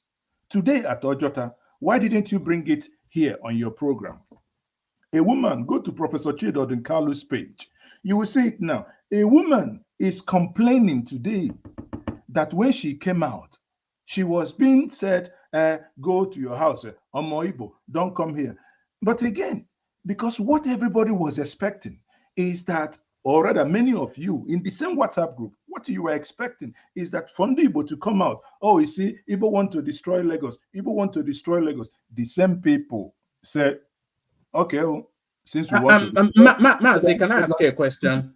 Since we want to destroy Lagos, or since we want to destroy Nigeria, let us stay away. Then every other person is having an erection. Why did they stay away? Why did they stay away? Haba, are you white man's dead body? That when they carry you up, you say, no. They carry you down, you say, no. What do you want them to do? This is becoming ridiculous. Yes. The fact has not recovered from the last protest. Do you know that the prison break that happened in Owerri was as a result of the NSAS? And since today, the mess we have in the Southeast as a result of that prison break. Every single criminal that was curtailed was let loose. And today, Southeast has become a place that even yesterday in Imo State, in the capital of Imo State, people had to run. Why we have idiots from the Southeast, cucumbers and carrots, who do not have sense, destroying their homeland in the name of whatever nonsense they do. But that's what gave them the impetus to do the nonsense they do, because of the last protest. However, myself, I'm from the Southeast, for Christ's sake. Anybody who wants to protest, let him go protest from the Southeast, from the Southwest, from anywhere. And where do people protest? The people protest where they live. If you live in Lagos and pay tax in Lagos, then if it comes to protest, you go to Kafanchan. That must be idiocy. If you live in Aba and you pay taxes in Aba, you go to school, you trade in Aba, and it comes to protest, somebody will tell you go to Ikorodu, then that person must be an imbecile to think like that, right? Honestly, my good brother, I'm not happy with. Look at the title. The title does not listen. Leave Peter Obi alone. Leave the Southeast alone. This is so not it. What you're doing is gradually building into something that might culminate into a genocide. We think this is not funny. This is not funny. Mazi, would you take a question? Yes, if it's a conversation, then we might almost reach a resolution. We may even. I don't see myself far apart from you, actually, because like you said, our relationship more offline than online. Always try to bully you to buy me a drink anytime you come to the UK and all that. So that. But and you have proceeded in bullying me. So you have to know. You have to name. You have to name the pub. Let's go. No. We'll go to a Nigerian dig somewhere in Hendon. But since the election ended, there has been this sentiment that, firstly, a lot of people, and you must believe me when I'm saying this, a lot of people feel that the politics that Obi played and plays is the darkest politics that Nigeria has ever experienced. It's an ethno-religious sort of politics that calls to the basis of instincts within the Nigerian space. And the fourth line within that Nigerian space is twofold: ethnicity and religion. And that is the politics that a lot of people feel Peter Obi plays. So that's one. And then since Peter Obi was rejected, can you give me instances where that politics? I can give you an abundance of the Yes Daddy tapes. Do you remember when it was in London, in some hall, playing some clip? I can go and dig it out again. Playing some clip that the Yorubas were saying that the Eagles will take over Lagos. We played that clip severally here. The Yes Daddy tapes, the Church Take Back Your Country, all of those, the Muslim ticket Rage Against. It was vile that the way that politics was played.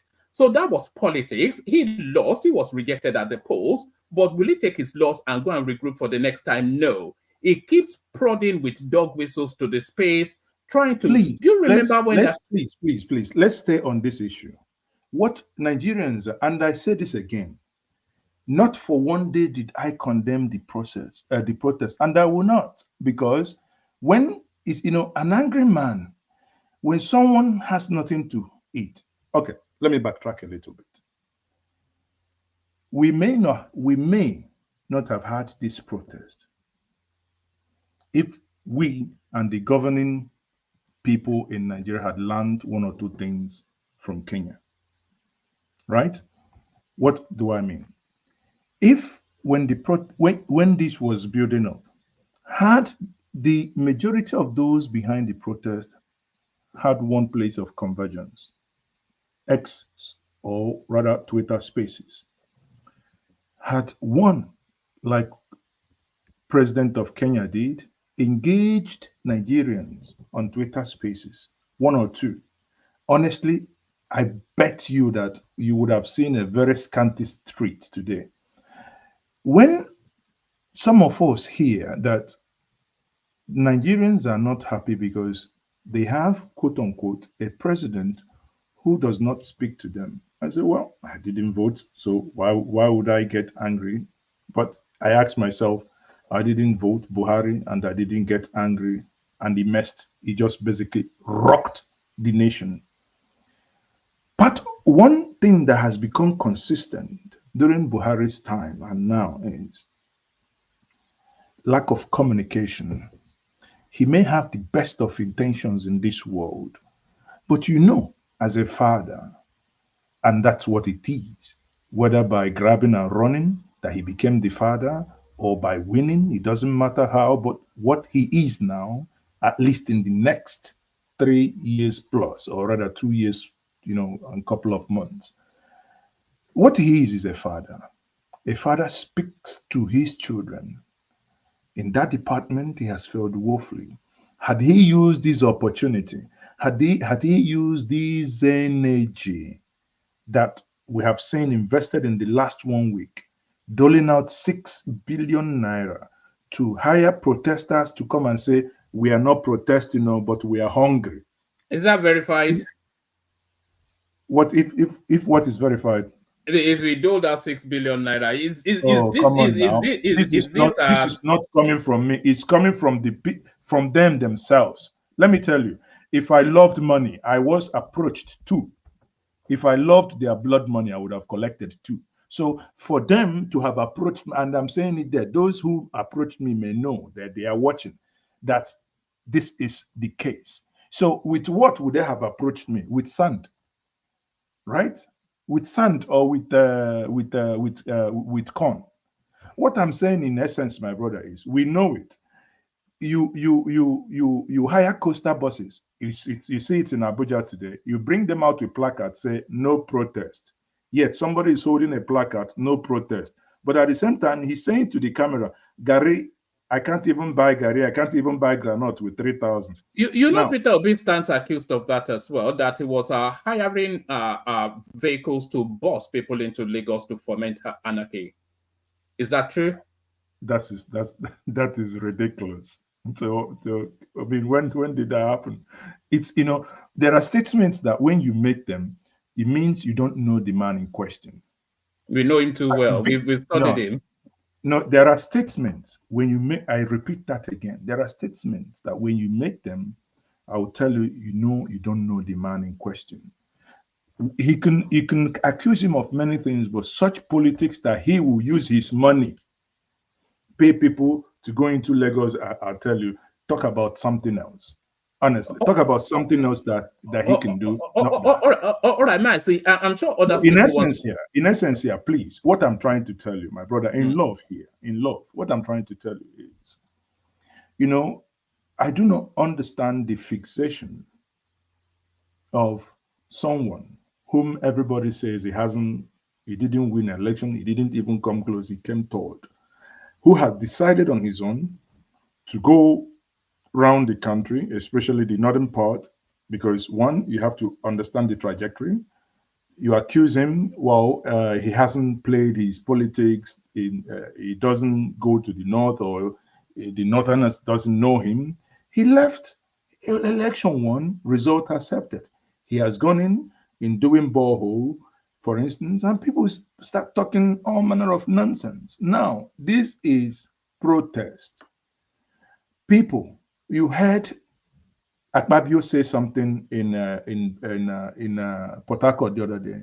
Nobody criticized him when he said that they were going to be eating at home. I mean, one would have expected some level of empathy and sympathy with some dosage of intellectual rigor, you know, in some certain conversations. But hey, by the way, that didn't happen. So the point here is, no matter how you look at it,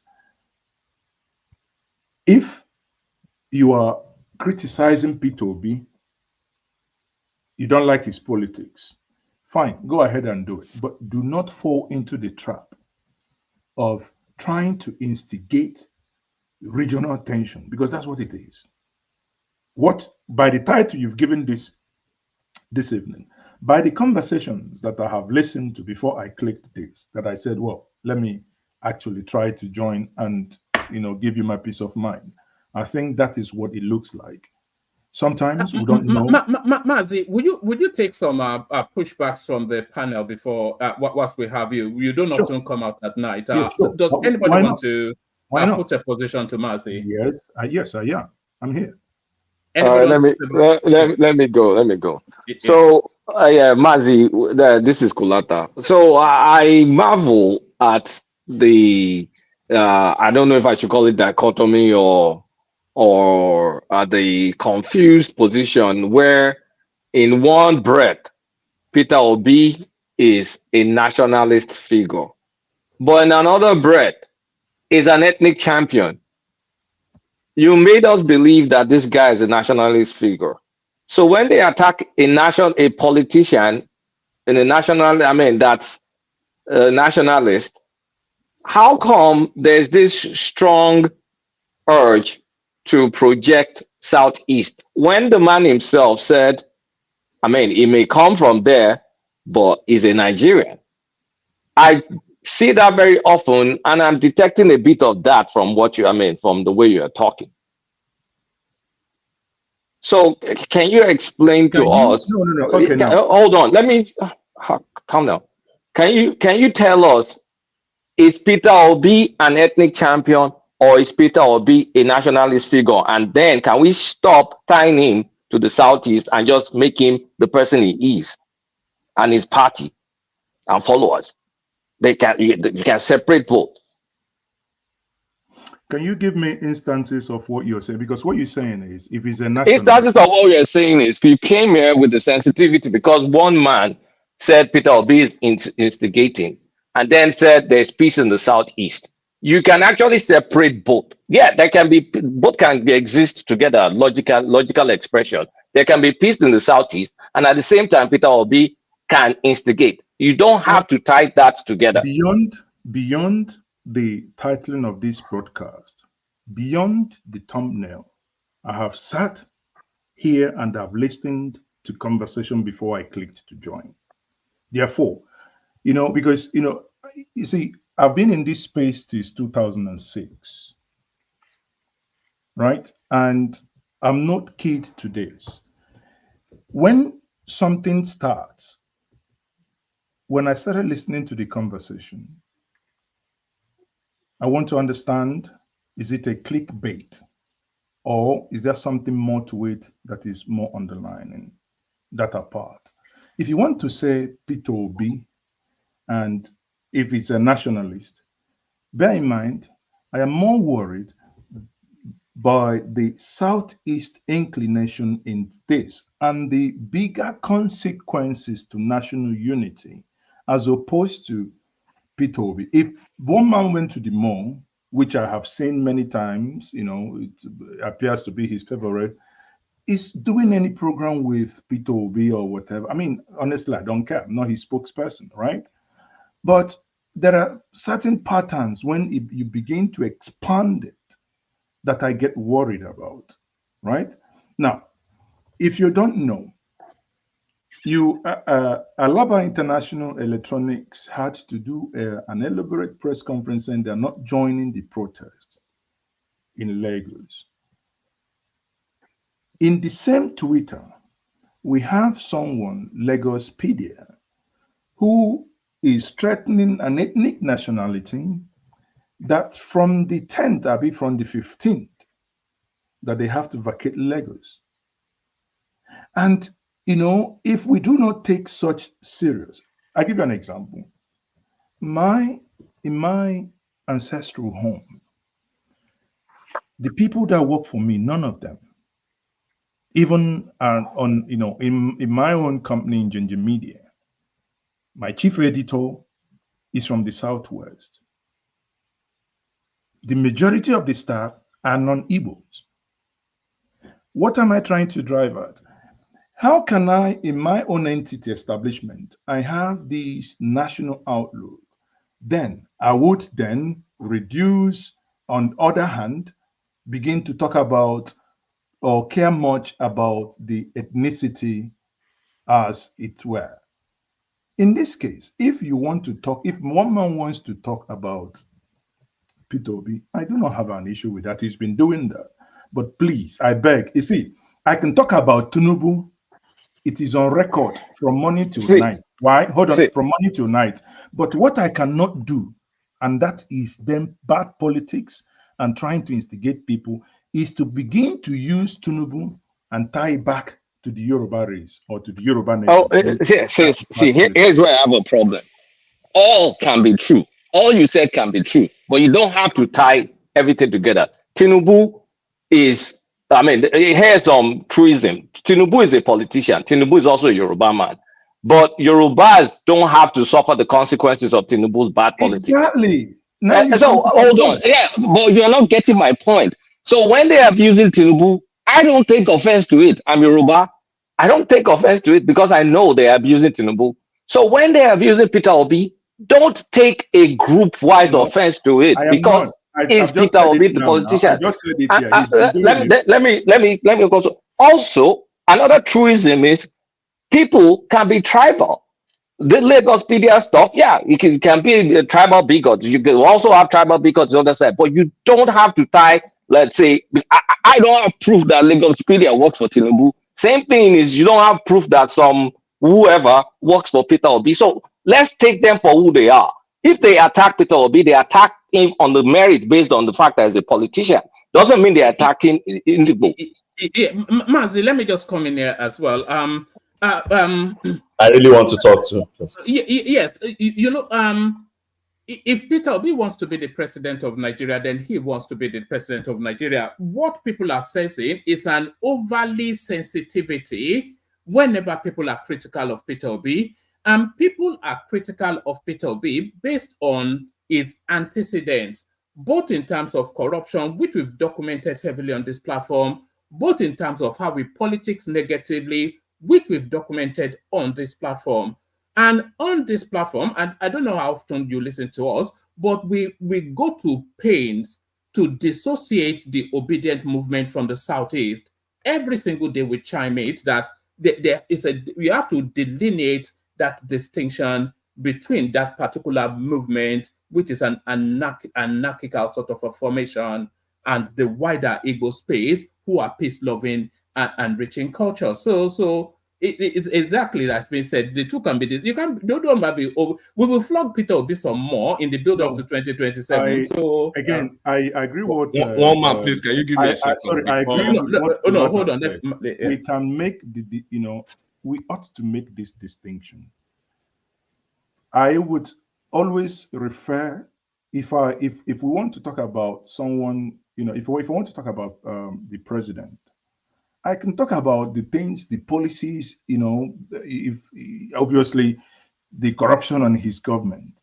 But hey, I would have been crossing the line when I begin to draw conclusion that XYZ, Tinubu is doing this because he's a Yoruba, this Yoruba. Come on now, I have Yorubas, because Tinubu can still leave the office any day, any of us. How many people? Is it not Iwanyanwa and Ifanyuban, whoever died just last week? Tinubu, any of us, Mazi, can go to bed today and not wake up. But let's not create within the a people that have coexisted for a very long time. Let's not create this unnecessary tension within the ethnic nationality. That's my point, and I believe you understand that very, very clearly. Can I take the next question, please? And let's separate a politician from his tribe. And that's all I care for. Can I ask the next question? Hold on, Kulata. Let's have exactly, because honestly, you're always on my show. I said this again, and for the final time. I can joke that Tinubu and Buhari has something in common. They don't care. That's why a man will be president for a year, 14 months. Not for one day has he spoken to you. Forget pre-recorded message. Sit down like a human being, the way we are talking now. Even this protest that is going, he would have kept all this money if he had taken. Yeah, but Nigerians elected him to govern in the manner that he deems fit. Okay, Nigerians elected him to govern in the manner he's. Okay, you are happy with the manner he's governing, right? I think he's doing. I think he's proving to be the best president we've yet experienced. But congratulations, thank you very much. Yeah, take a question from I think was it it's not a question, one man. Hold on for Ogbeni. Let Ogbeni go first. Ogbeni. Okay. Thank you, one man. Mazi is okay. I think it's also in JJ Media, right? Yes. They might. Yeah, with that face, I know that face very well. I'll comment just a few seconds, then I'll ask my question. So my first comment is this: I see it to be very hypocritical and gaslighting for somebody to pick Lagospedia, and on that basis, you build a whole argument of have we not been watching Lagospedia, what he has been posting, and all sort of, as if Lagospedia happened to be an agent of Tinubu or the agent of the government of the day. For can me, can you take away Lagospedia in your argument to replace it with Bio? I know a reason, then we stay on that course. Replace it with Bio. No. Yeah, but you use Lagospedia. Bio will be another. I use both of them, but I said okay. Let me put Bio also. Let me put Bio also. So when you pick the two, and you don't think of other space, like somebody like a space like Nefertiti. I know you are aware of that one on Twitter very well. You won't pretend not to be aware. There's another group called Peter Obi Grassroots Mobilization that has blue verification on it. Go and watch what they've been posting. There is GRV, that revival guy in Lagos. Go and watch what that guy has been posting. There is this one called, is it no nonsense or something like that? A lot of them, Ballistic, Precious Onuche, God's Eyes. In fact, there's a TV I follow. Anabra's first son. I will even attended that one's wedding. Obidati TV. Go and wash all those peas before you come and talk about Lagospedia for us.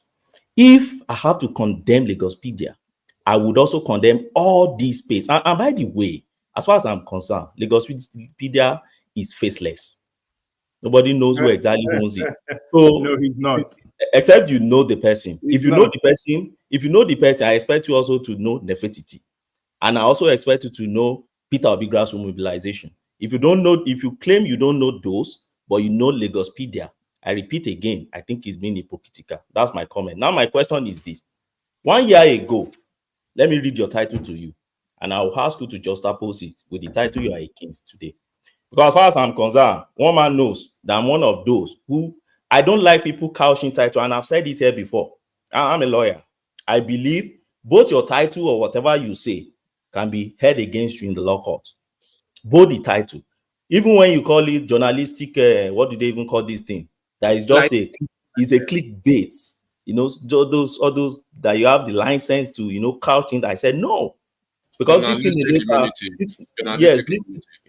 this thing can gaslight, this thing can escalate to what you don't, because many people these days don't read, you know. So not to tell you that I support that title, but the question I want to ask is this. Let me read what your title looks like.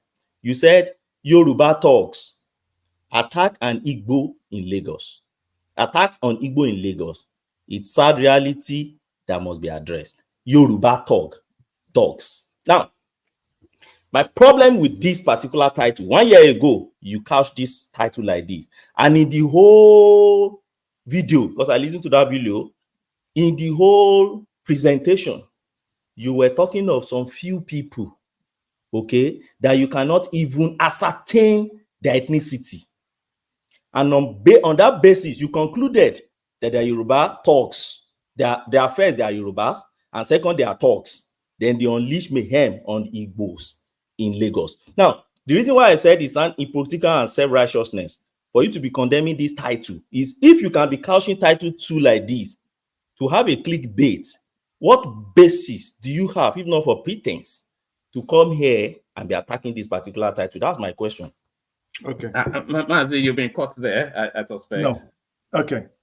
When I came in here, I clearly made it very clear that I sat first, not only on the title before I spoke, and obviously haven't listened to the argument then before I spoke, right?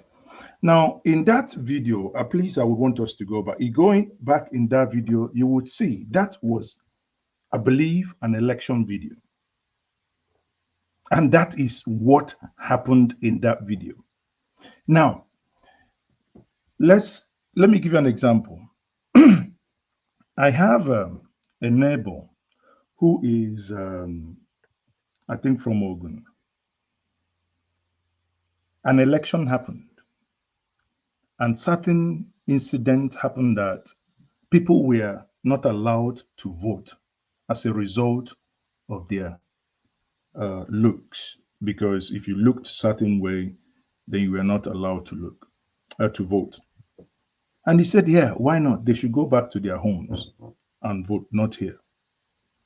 Then I quickly reminded him, in my home, I have people who are registered and not from Anambra, and they vote.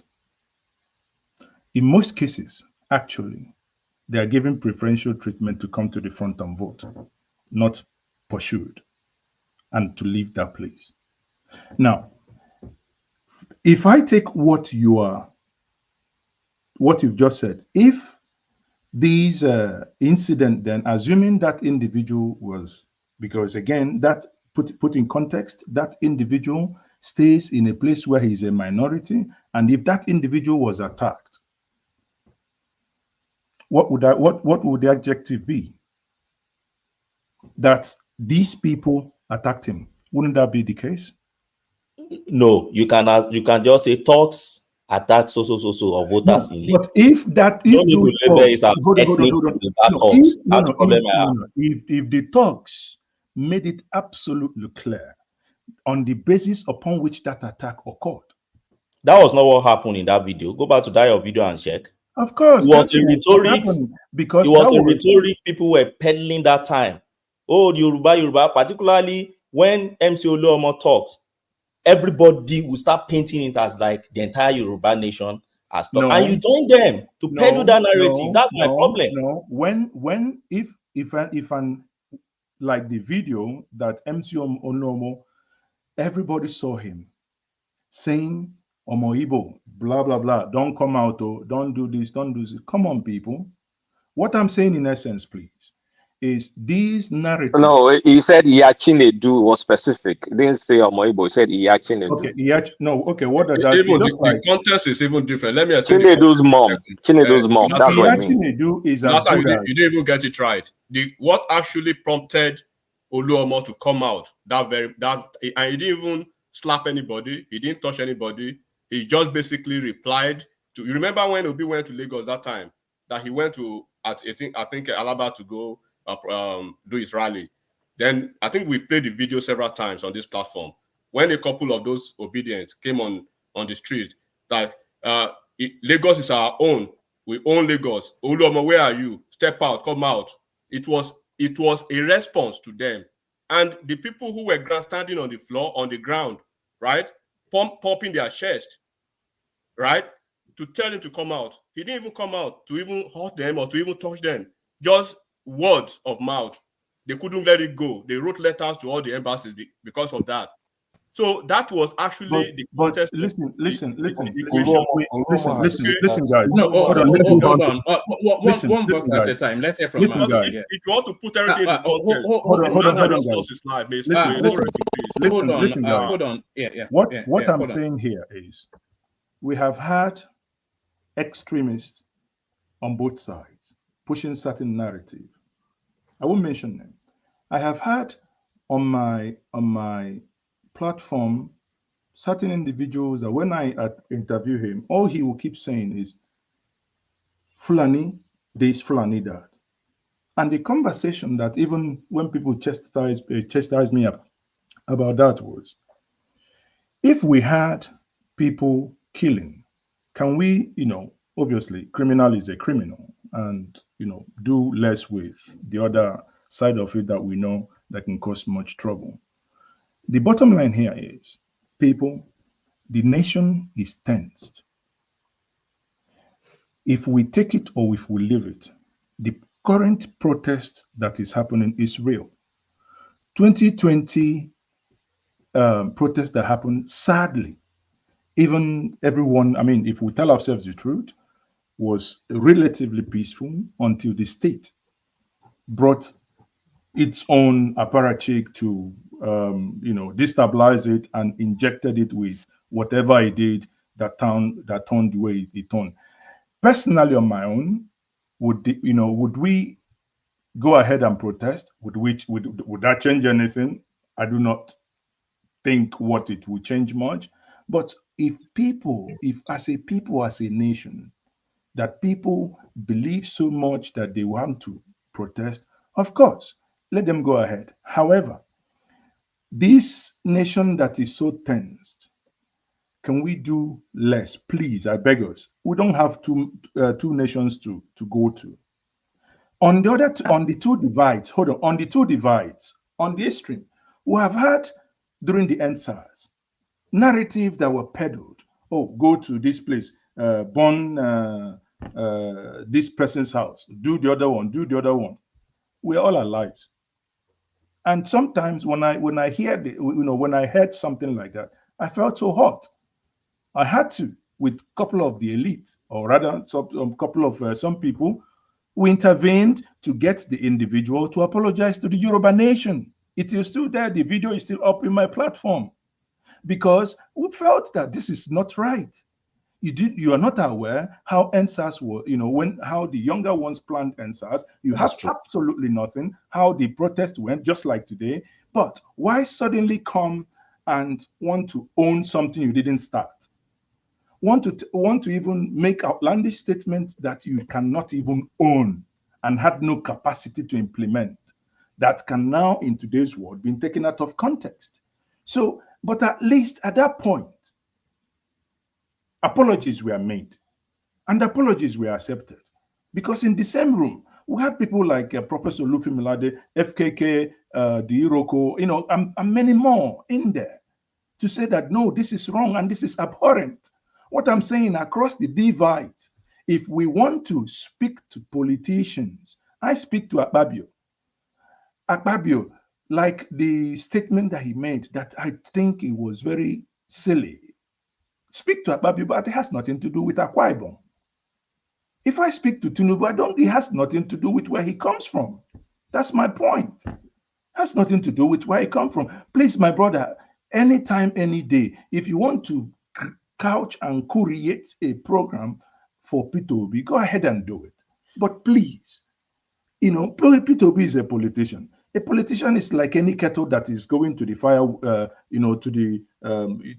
be cooked. It's going to get hot. If you don't want to be at the brunt, get out of the kitchen. But hey, let it stay at that trajectory, my brother. But I think we should beg both of you. We should bet off loggers. Hold on, Ogbeni. Thank you, Mazi. Let me just say this. Peter Obi has to tone down the gaslighting. He has to, because it is not clever. People pick it up. People know the undercurrent of what he says. People hear the dog whistles. People let it fly, but now it's now starting to impact somewhat on the nation. So he has to sheath his sword, settle it down, and settle himself down. Strategize. He should spend his time building up to 2027 and not trying to inflame the country, which is what a lot of people feel that it's doing. I asked you a question. I asked you a question. Since after the, okay, now we've dealt with the tribal issue. I'm not speaking for PO, but for the benefit of this conversation, I asked you specific. Ignore the election. The election is come and gone. Winner has emerged. Tinubu, whether you like him, you hate him, you love him, he is the president until the next election. There is no go up, go shit, it go come down. The election is gone. And a winner is there and he's governing, irrespective of his tribe. Where do you, because you keep going back to that he gaslights, he does this. Is gaslighting that someone is building a borehole or what? Since after the election, please, I want to know those gaslighting that you talked about. It is the I can play you clips. It is the rhetorics that he uses with an undercurrent of somewhat instigation. Consistently he does that. Always undercurrenting some sort of instigation, trying to rile the people up against what you have done, my brother. Forget Queen's English and grammar here. What you have done is, I asked you that twice. What you have done is being unable to tell me in clear terms. Now let me ask you this. I can play you clips. Let me ask you this. Yeah. When the people that started this protest came up with their 10 demands, everything is timelined on Twitter. And suddenly, Showore designed his own flyer with an undertone of Day of Rage. Now, if from the office of the presidency, now again, ignore whatever, and I stay with Bayo Ononuga, from the office of the presidency, who takes that word rage underlined, couch it in a way that appears to be that, Day of Rage, and insinuates that certain people are behind it. And everybody knows, come on now, unless Ore has left his own state and then moved to the southeast. But if we stay on the words Day of Rage and want to deal with it without bringing any ethnic connotation, whether subtle or blown up on the face, it would engage, it would allow meaningful engagement and conversation. And most times what do happen is when these ethnic thing comes in, a lot of people just begin to, kind of either move on and this, honestly, I don't know, but the bottom line is, my brother, if we can, I'm begging us, let's tone down these ethnic rhetorics. If you are against, hold on, if you are against protest, let's marshal out the plans. People have the right to protest, but no one, I repeat, no one has the right to destroy anything. Anybody protesting or not, destroying anything is nothing but a criminal and should be arrested by the state. Pronto. But the sad part is, sorry. No, go on. Sorry. Yeah, carry on. One man before. No, can you? No, hold on. Just hold on. Mazi is speaking. Carry on, Mazi. So, but the sad part is that with the injection of the destruction itself coming from the state, I do not know who is going to arrest who then in this case. Honestly, if you ask me, many of us have demonstrated at the Nigerian embassy in the United Kingdom where you are, and you can see that you come in, you put in your papers. What the job of the British police is to give you protection. And that's the same thing I ask for those. Tomorrow, if people want to come out, fine, let them come out. If they want to stay in their houses, let them stay in their houses. But one thing that I do not think that any sensible Nigerian would agree to is, to destroy anything. We are a developing nation, lacking in serious infrastructure. So the little we have, the little built with when our politicians, when the thieves have taken the chunk of that money, then the little and even the inferior ones they built for us, we do not need to go destroy them. That is my point.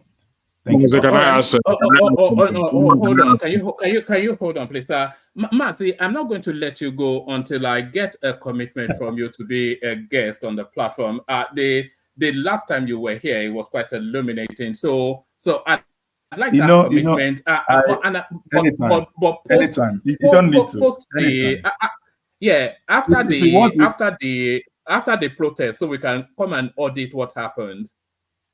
No, I'm not. No. I may if it's about the protest, I may have to decline you that because I'm not. No, it will be after the protest. I protested. Listen. After the election, during the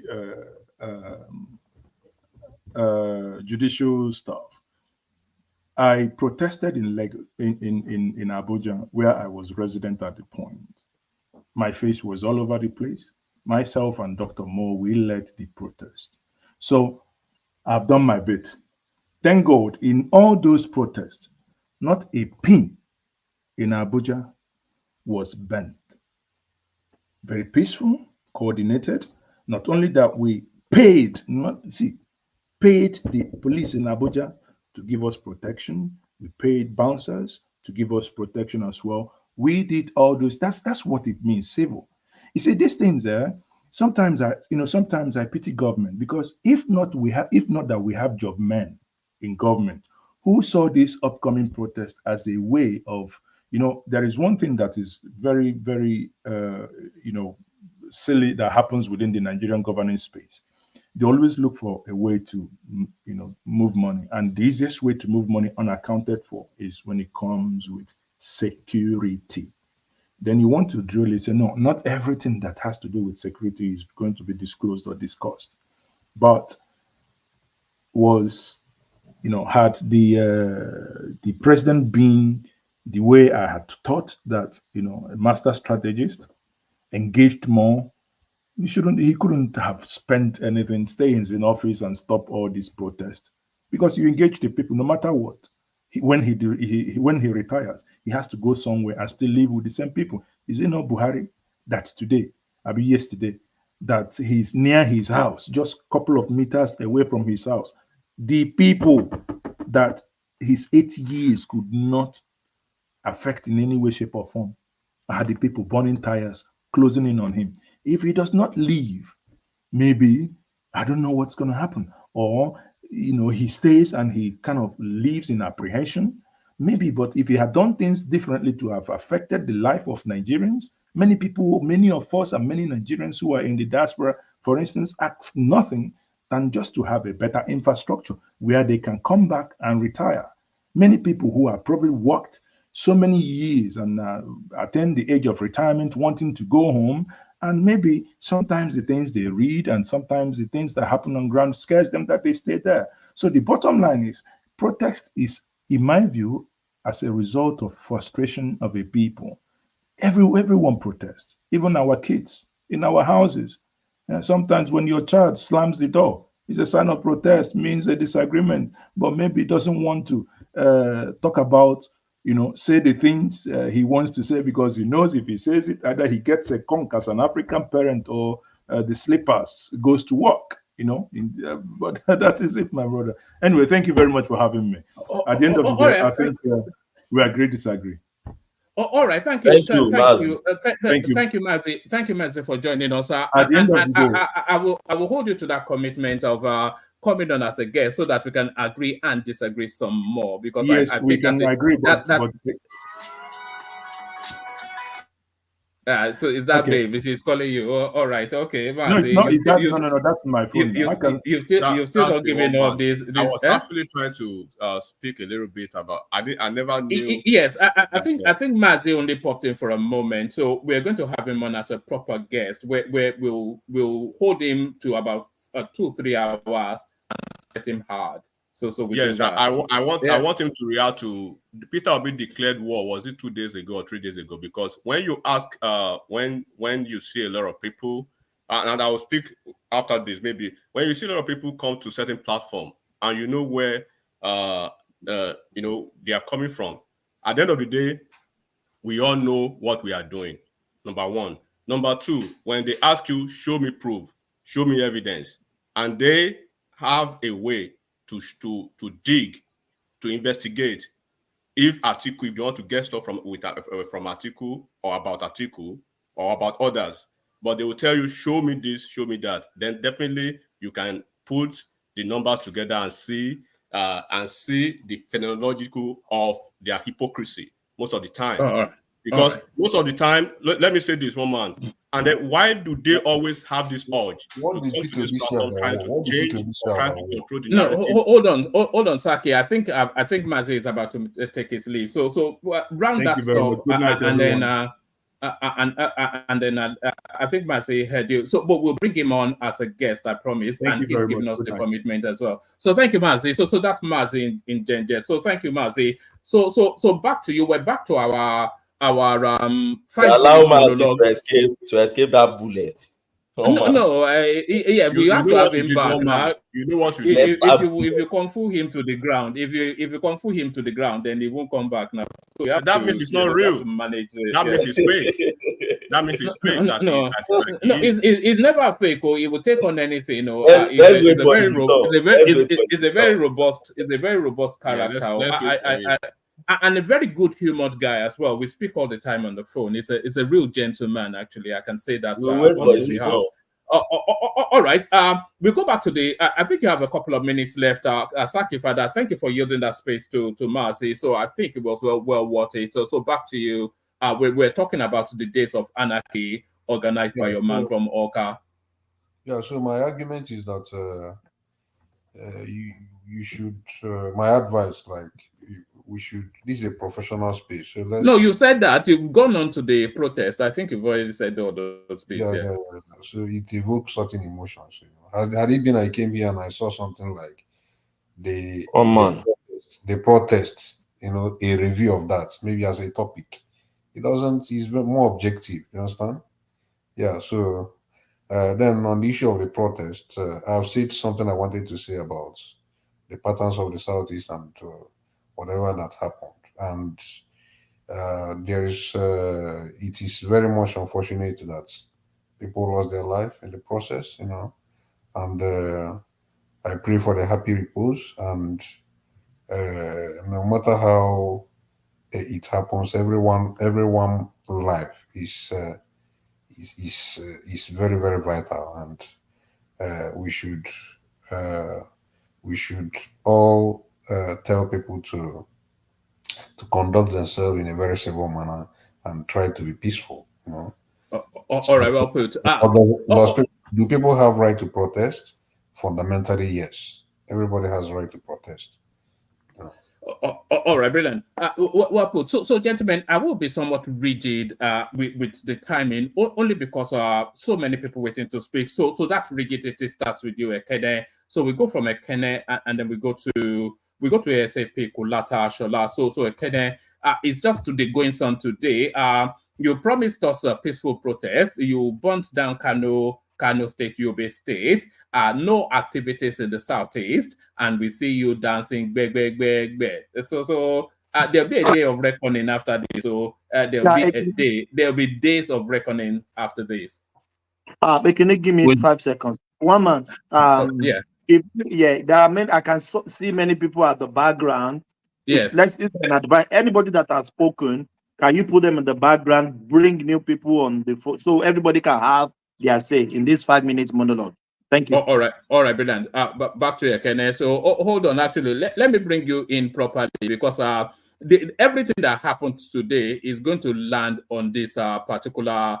Everything that happened today is going to land on this particular clip. So just give me 1 microsecond. Where is it? So everything that happened today is going to land on this clip. That is yes, everything that happened today will land on this clip. Di nke izizi abịa ejo, nke ịbụ abịa ejo, nke ịta abịa ejo, nke na-abịa ejo. Ya chọkwa ụmụnne niile. So again, like Operation Bong Bong Bong Bong is working very well, eh? That's for you, man. You even said that I'm one of the people that instigated everything. Anyway, I'm a very proud Igbo man and a very proud Nigerian. I will not be one of the people that will shy away from maybe saying that this happened. I will not cry on behalf of Igbo people to say Igbo should not protest. We are not known for coward. I'm not a coward. And if anybody on this platform is not happy, or that Igbo did not protest, or saying that most of the Igbo people are saying that they should protest or whatever, let them come down and do whatever they want to do. These are Nigerians expressing their view. I don't care what people are saying. You understand? I'm not a coward. And if people are trying to make it Igbo thing, make it. I don't care. You can hear the voice of the masses on the street. And people are. I'm not pathetic or a beggar to the people who live abroad, keep their children abroad, give them the best school education, good whatever basic amenities, and they have a mouth to tell Nigerians don't go and protest because you will do this and you will do that. Do you know what Nigerians are going through? And they are laying their demands, and you are doing telling them that they don't know what they are doing. And the things that Nigeria are saying today is just a basic thing. They are hungry. They are really hungry. So if you say they are not hungry, what they are demanding is too much, this and that. Somebody was here and was telling us that what is he even saying? That petrol price this in other countries. Do you count the amenities that those countries are enjoying that Nigerians are not benefiting at all? Basic amenities. Which one can you count that a Nigerian is benefiting from his own in his own country? The one thing they want, the only thing I think Nigeria has been benefiting in this country is this petrol subsidy. And after it was taken away, which a lot of us supported, at least there have been a direction that they will also this what they are getting from that fuel subsidy would have been channeled in another direction that will benefit the masses more. Rather, you use it to cripple the economy and went at the back and still you said you have removed without capturing it and say you are people. See, man, I don't care. It be call it as a protest. I know that Nigerians are protesting. You understand? I don't care. I don't care. Don't bloody care. What matters is Nigeria protesting and Nigerians are hungry. Do it to favor Tinubu. Now they're trying to bribe a man's and the bishop and the others in the future help him to put things in order. This protest. Everything is not politics.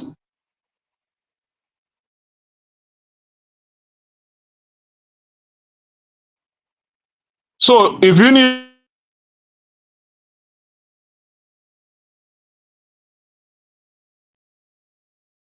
100%, if you want to use it to crucify Obi, and if people here is having turning because Igbo people, many of them feel that let's enjoy ourselves today and have some whatever they decide. This is their country. Allow their freedom. If Igbos are protesting today, they have the right. If they're not protesting, they have the right in what that doesn't concern you and the Igbo people. I don't know. They want to protest. It's their right. If their right. I'm not even here to beg you to be painting words with you guys to say don't call them. Call them names. Label them by label them whatever you want to label them. Ana akpọ nwa na-ebu. Ana akpọ nwa na-ebu. Amalo madala ma ọ na-atụkwụsị eze. A na-egbu achara.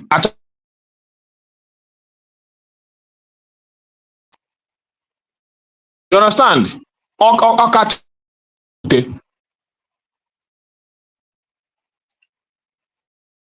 it whatever you guys want to call it.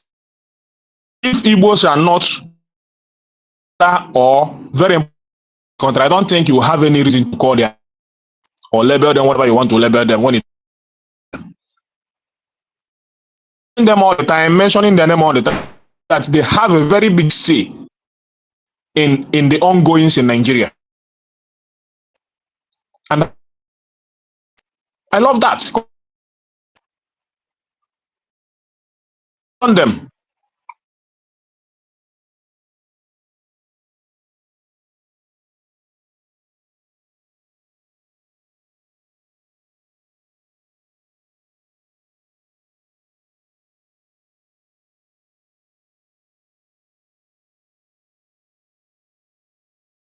Okay, is it me or did we lose Ekene? We are here. Oh, it's not you, Kulata. Okay. I think we lost both Ekene and one man.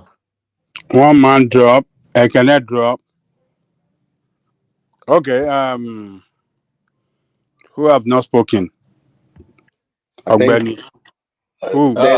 Shola or someone was What supposed of to speak. Thomas dropped too. Angelico to speak. Eh? I've not spoken. Ogbeni, Shola.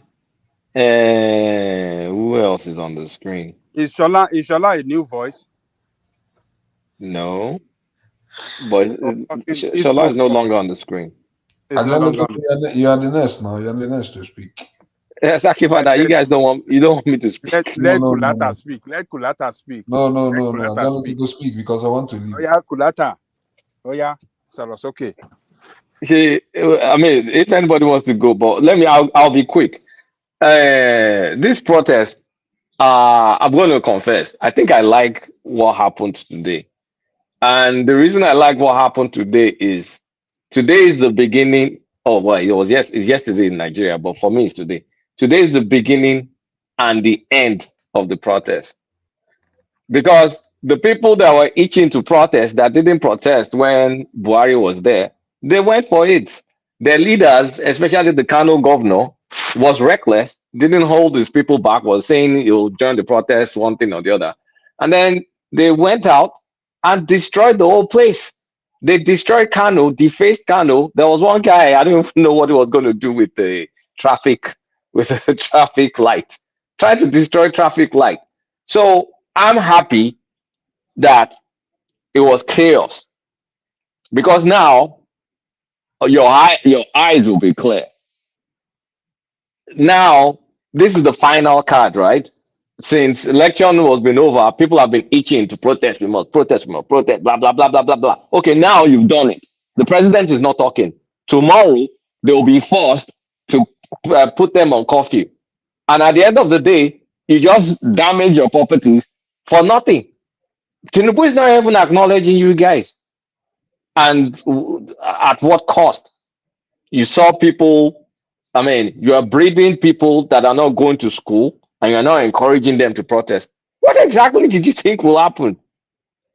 So they got what they asked for. The only part I don't like is they're now trying to blame it on the Southeast. I mean, if you say, okay, you blame it on some obedient influencers, that's technically right. But according where I come from, they won't tell you to go and put your hand inside fire and you'll see fire and you go and put your hand and then say, oh no, it's actually hand inside fire. So I was just laughing today looking at the northern influencers saying, oh, I regret supporting this. Oh, we should not have done this. They're now saying, oh, it's the South, I mean, it's the Igbos that forced. Wait, Igbo forced you to do whatever. Are you stupid? Like, I mean, you don't have a mind of your own. Nobody forced you. You guys went there to do it. So, because in their mind, you know, Nigerian politics is so tribal. In their mind, it's more like, okay, we'll gang up with the Southeast to attack Tinubu. We'll show him. But they're now saying, oh no, you guys didn't do the way we did it. So so they looked at the South. In the Southwest, there were protests in Lagos, in Ibadan, very mild, nothing. I mean, not mild, no destruction. They ensured they carved out designated areas in the Southwest. In the Southwest. So in Lagos, I think they designated them to maybe three different locations, right? And I think in other places, except from maybe Osun, that they just did their normal stuff. Osun, there was just normal. There was nothing. Honestly speaking, there was not. Although it is nothing. There was nothing in the Southwest essentially on the large scale of things. Was completely almost nothing. Akwa Ibom, nobody went out in Akwa Ibom. No, not a single soul went out to protest. So if sorry to cut you short, I just want to say this, and I shared it with one man earlier. You know, when Hassan was Hassan? When Hassan was here the other day, I hope Hassan will come here so I can laugh at him. Yeah, when Hassan was here the other day, I was tacitly telling him something that he didn't understand.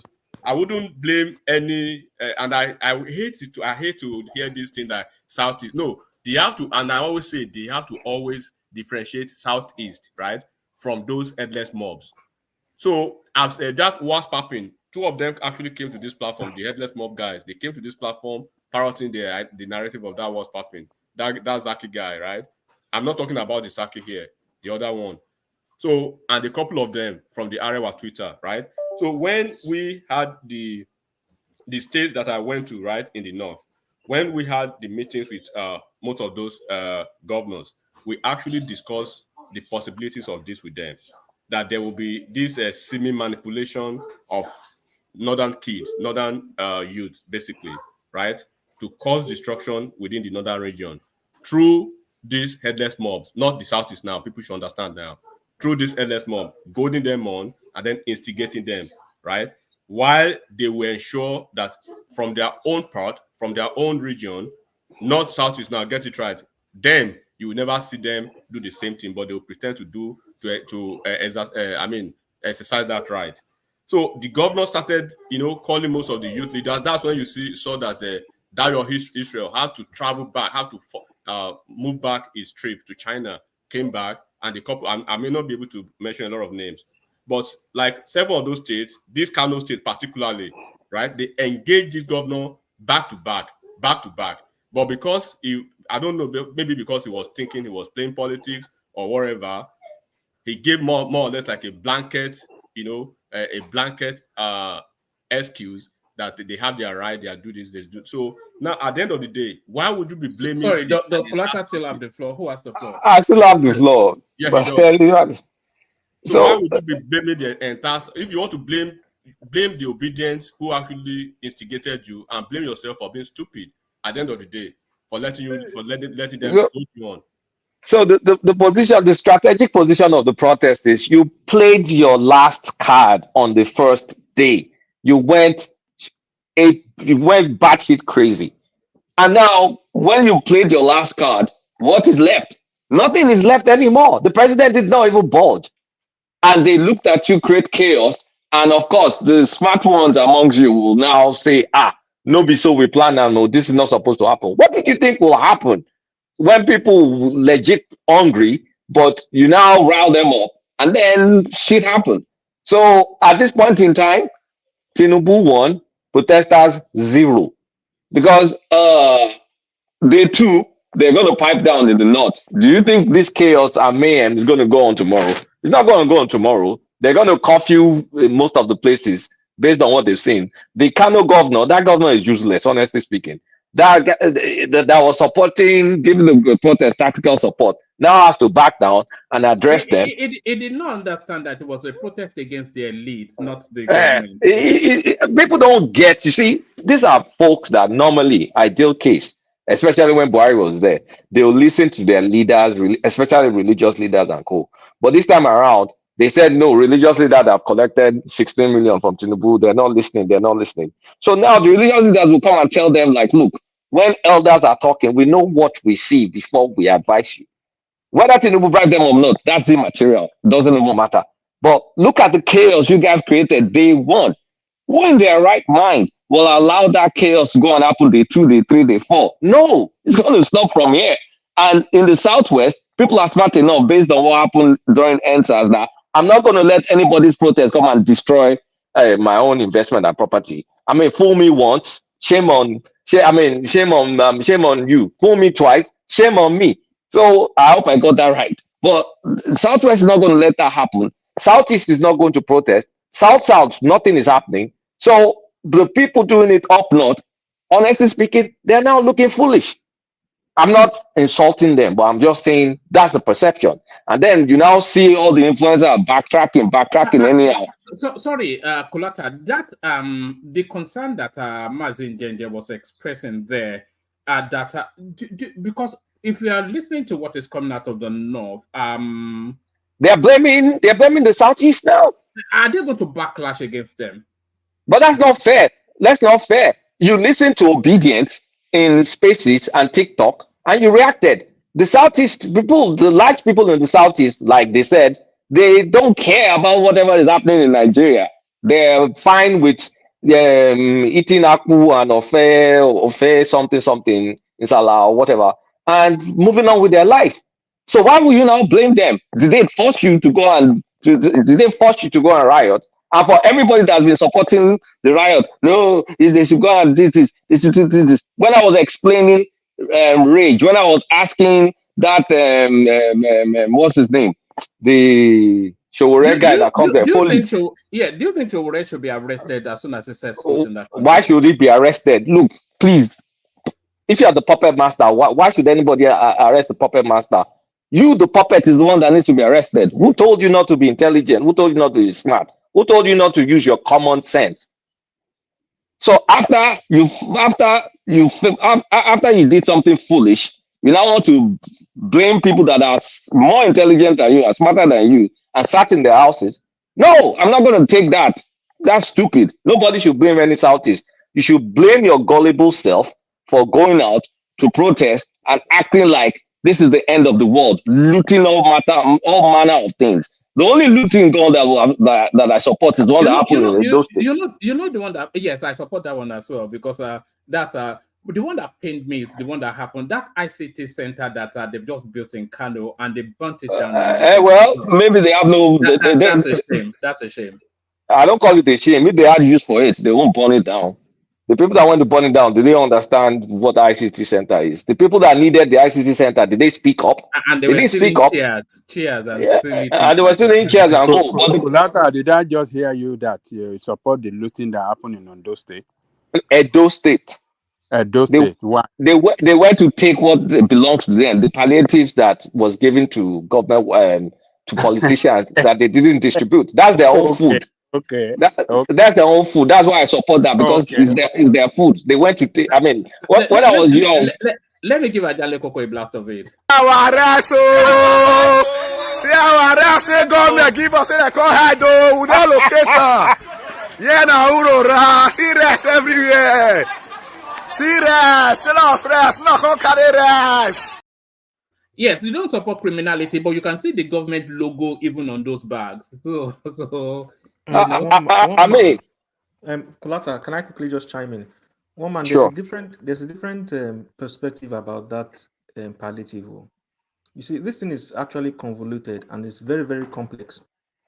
I don't want to mention the name of the platform, but it's a platform that you know, and you've mentioned them in stylishly here. I was here, yeah. I was hearing. Niger Watch. I'm not going to. It's I'm not going okay. to confirm. I'm not going to deny. It's all right. Yeah. I mean, for obvious reasons, not because I know you understand what I mean, sir. So I was hearing a lady who actually appears to be one of those organizers of the protest, saying that she was telling her followers that they should not, that they know what government is doing and government is planning, and that they should not be deterred, they should not lose focus.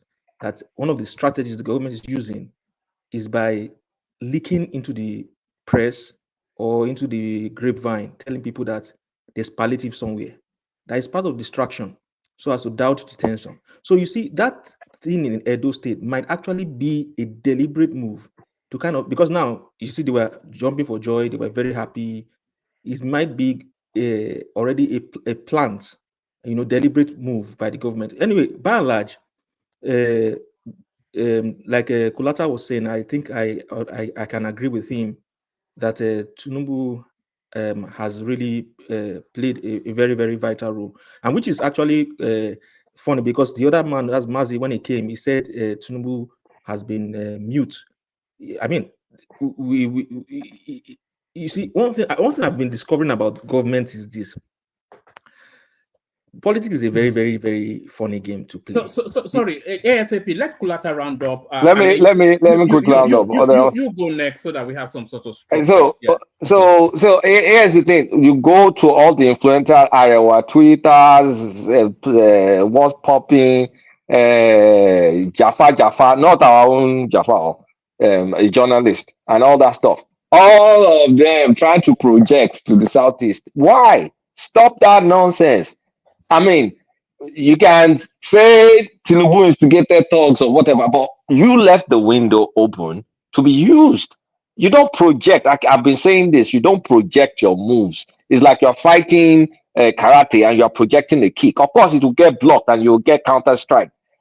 So these are just juvenile mistake. Now, Katsina, curfew tomorrow. Kaduna, curfew tomorrow. Kano, curfew tomorrow. Jigawa, curfew tomorrow. Borno, curfew tomorrow. So they're going to shut down all the businesses in the north tomorrow. Who is going to feel the pain? Is it Tinubu that's going to feel the pain or Akpabio? And I've been saying it. Come next week, Tinubu is going to be on this throne, except God takes him. Next month, next year, perhaps 5 years' time, the guy is still going to be there. And nothing is going to change. This kind of stupid protest, you get nothing from it but loss of lives and loss of property. If they kind of like went in a single file or whatever, or put pressure through their religious leaders, or even just sat at home the way they do it in the southeast, maybe at least you won't lose stuff. And maybe government will give you the little concession that they're still going to give you. Government will give you some small concession, but at the cost of what? I'm looking at a picture of one woman bruised. They stole stuff from her shop. She's screwed right now. Nobody's going to give her any replacement. So, because there are many people in line, I still have other things to say, but I'm going to stop here. Tinubu is kicking their asses at this point in time. All right, the master strategy. So stay there, Kulata. Everybody, I'm going to be very, very rigid with the time, only really because, Kulata still has expansion on his thoughts. A lot of people still waiting to speak. So, ASAP, you're up next. So, 5 minutes monologue, interjections allowed only if absolutely necessary. Good to have you, ASAP, you were saying. Yes, thank you, woman. 5 minutes monologue. Everyone, good evening to everyone. Babala, Ajani Koko, good evening, and to everyone here. And please like and subscribe. Woman, I won't take your time. I think the thing is this: Nigeria has yet to learn from history, and history will keep repeating itself. You can't blame people or say maybe one man, even though sometimes I've told one man about his clickbaits. But I don't think I will blame him too much about this particular clickbait because there's evidence. Woman played several videos here where we heard Obi specifically call for. He used the language WAR. I mean, we all heard him here. Now that is, I don't know if that is not an insightful statement. I don't know what is qualifies as a insightful statement.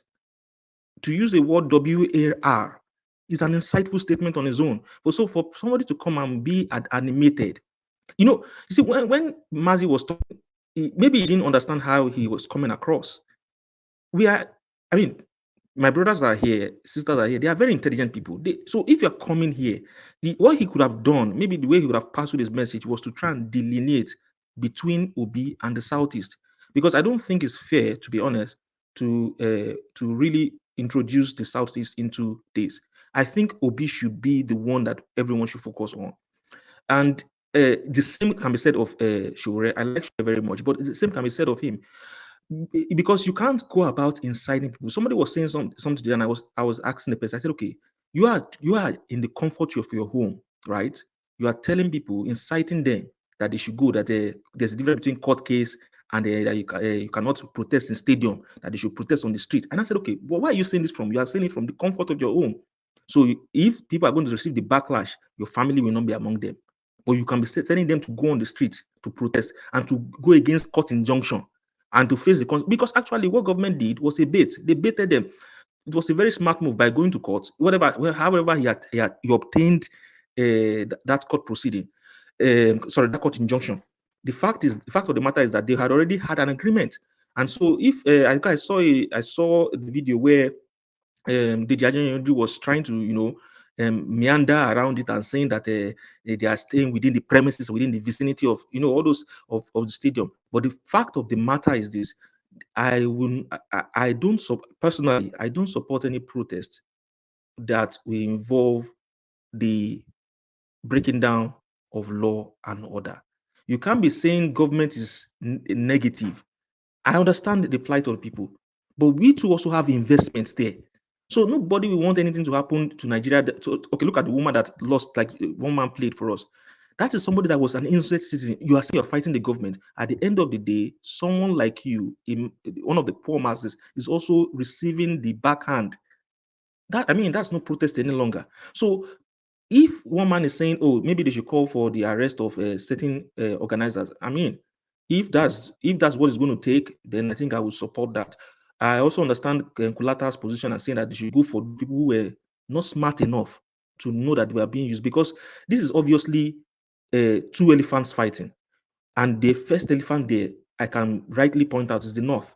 The North don't really like it when they are not in power. 1 minute more. 1 minute more. Oh, okay. So, okay, thank you, Mama. So they don't really like it, and I believe so. Any one of them hearing us now, please, this is not the best way to go about it. The government has already baited you and has allowed you to break down law and order, so that they can have a reason to now say they want to go on the offensive. That's what I have to say for now, woman. Thank you. All right, excellently put. Sorry about the constraint of the time, but we will loop around again and then open it up a bit more. So let's break up the testosterone with a female voice. Shola, you're up next. 5-minute monologue to the events of the day. Shola. Okay, good evening, everybody, or good morning. We're already in the morning.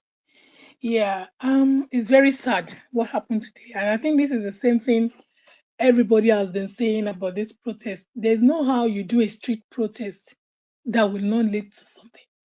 I've lived in the UK for a very long time, and I don't think I've seen time where there's a street protest. There's always a point of assembly where people we assembled. They don't go around, and most of the time, I think it's Trafalgar Square. Most of the time, I think it's only one time during Every Life Matters that youth went on the street and they, just like what happened in Nigeria, looting people's store and everything. So there's no how you will have that and things will not happen. And I think this has already been foreseen and they try to curb it. But however, many people believe that, oh, let's do free protest. Let people do whatever they like. We can see in a place where they've been contained in particular area and in places where they just let them loose. Now, I had some people were actually killed today. Where do we write that? And again, I just laughed when they say Igbo people didn't do protest. Yeah, they did not do protest in their region. They kept their region peaceful. But they protest in other region. Igbo protest a lot in Lagos. They protest a lot in Abuja and other places. You want to tell me they do listen to Obi and they know what they are doing? I'm not sure whether they've already had meeting or let's keep our own region quiet and peaceful, but go and do the protest in other region. Because I was listening to most of the people that were interviewed today in Lagos. Most of them are Chinek, whatever, and few Yoruba. So they did protest, but not in their region. It's just very sad. It's just very sad that in the midst of hunger, you still want to destroy infrastructures.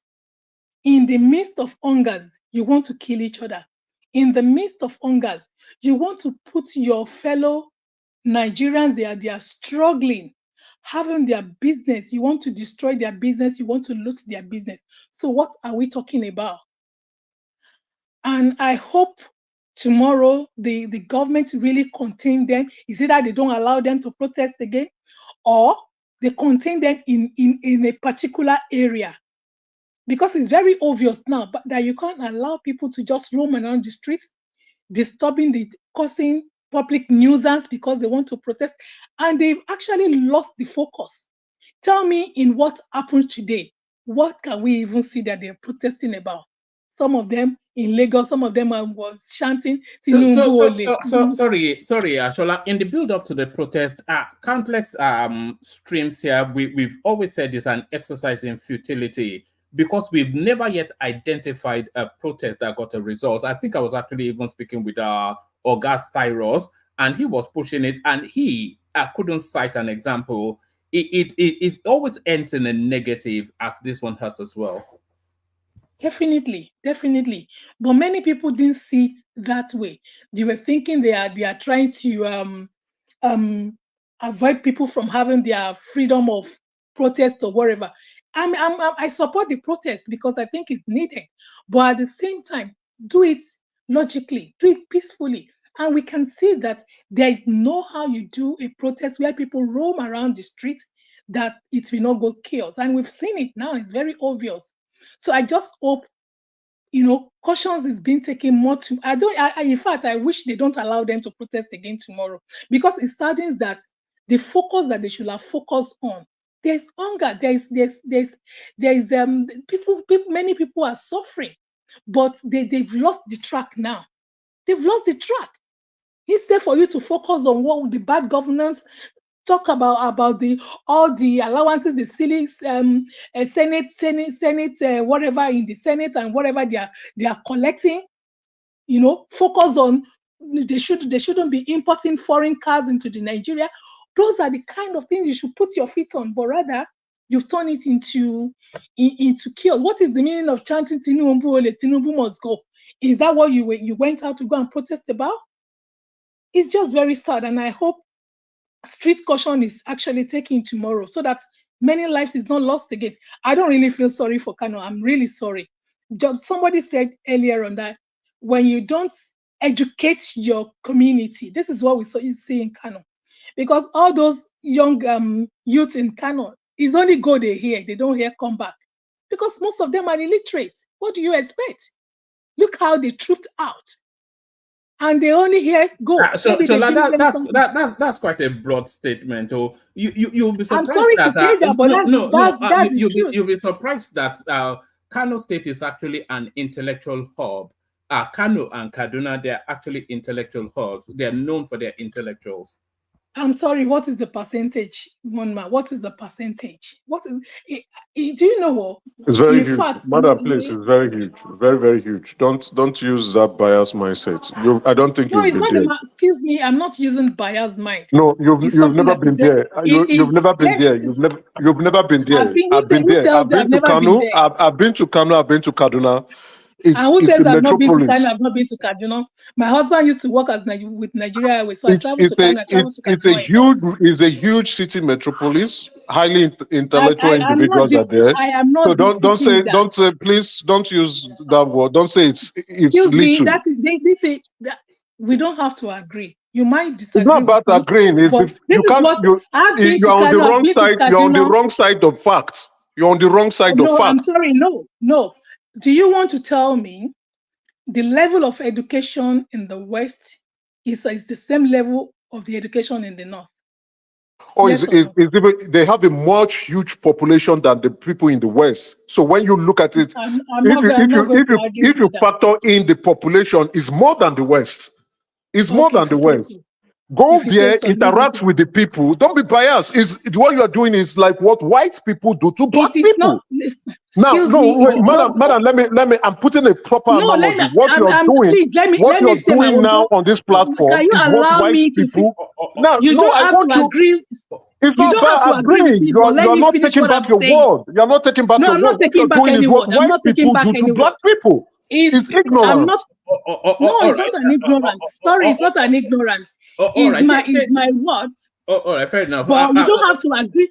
You don't have to agree with what I say. Please, you don't have to. And we don't need to go into all this rage. I've said it is what I have observed. I might be wrong. You might be right. You So don't need to go if a white all person right. says you are not educated enough, is that white person correct? I'm not saying. All No, right. listen. I think the But point that's has what been they made. say. Emeka, the point But has that's been what they made say, and now. that's what you are doing. That's Emeka, That is not what I'm doing. unconscious bias, and you should Emeka, not push it. It's wrong. all It's right. wrong. The point has been made, Emeka, for the benefit of the other people waiting. But one man, you need to call it out. Okay. These are the unconscious biases that needs to be called out. Hold on. People are entitled both to their opinion and their It's not biases. an opinion. It's a wrong. You are being wrong on the facts. So when people say all right. ignorant things, they need to be You called don't out. need to shout on what I've Emeka, said. I'm not You can shouting at point you, out madam. Go your own educate facts. yourself. I think you Go have made the educate You point can yourself. now. point out I think you have made the your point own now. facts. Unless there's You don't something need else. to go into range with me. You can point out Yes, your own no, facts. it's fine. And by the way, Emeka is not angry. It's just that's just his natural flow. He's a very That's passionate fine. man. That's fine. But Okay, I've said my own anyway. Bye. Sorry. all right. Thank you. Don't leave, Shola. So stay there. From Shola, we go to enigmatic on D, and then from enigmatic to Ogbeni to Uptown. So No, did you want to? one man, I get keep get the person keeps After you are kicking here, me out. after you sponsored the protest. So you are here now. What are you Look saying? at I that. told you this is what is going to happen. I told you. Emeka, I told you uptown. After you sponsored the protest. You have to let the session flow, Emeka. So sorry. Yes. Like I was saying, one more. I keep from the beginning. Immediately I joined from the LA when you were starting. I get kicked out and in and out network and all that. So you keep pushing me below. No, I didn't push So you. please, you have I to even have continue. to. I even have to beg you to come in. I didn't know they No. had. I was actually I struggling didn't to know come they in. That's had. the issue. I didn't know they had. So I didn't know they had internet access in DSS facilities. Are they? yes, they have. They do have some Yeah. nice Okay. internet here, but All right. so it gets That's the right way to describe him. it The keeps DSS will visit him kicking me soon. out. No, I'm And only then joking. so please consider. All right. With your permission, enigmatic and Ogbeni, let me go with Uptown. But Uptown, as I said, I'm being very rigid with the time, only because so many people waiting. So you go first, and then we go to enigmatic, then Ogbeni, if they don't mind. So Uptown, you must bribe me. Look at that. How much? No, they don't release you. They don't release you now, but you never Make- release it yourself. No, I can't. Now we collect that street light. We go sell them. So I don't how know. today played out if from your prism that's Yeah. yeah, you know what I mean. I mean it was promised as a peaceful protest. I think we are all universal that it was anything but. So many undercurrents, people leveraging the hardship in the country to propel their political agenda, people that cannot be controlled set on the streets, and then the repercussions. So the blowback, of course, is going to come. But what direction do you think that blowback will take?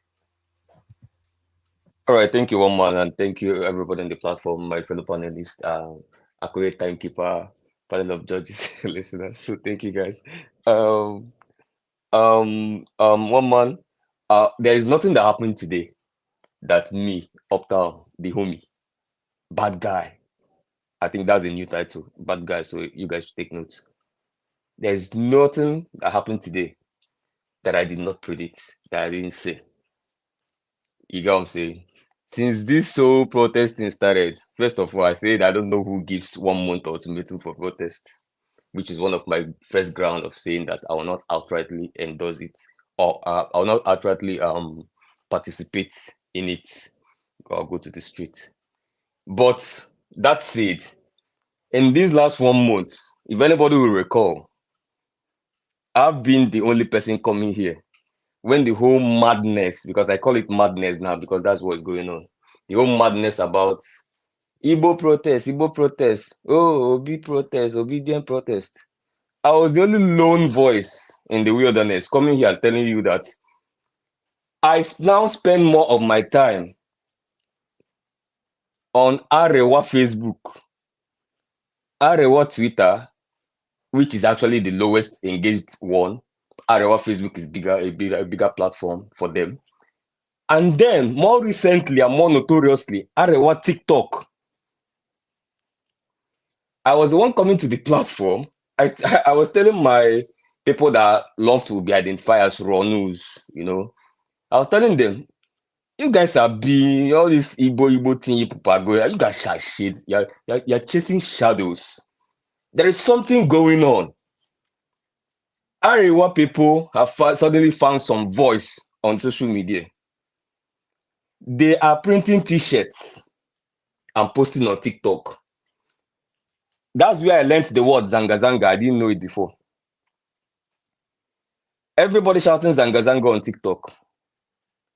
I said, these boys are printing banners, designing banners. I've never seen that kind of thing before.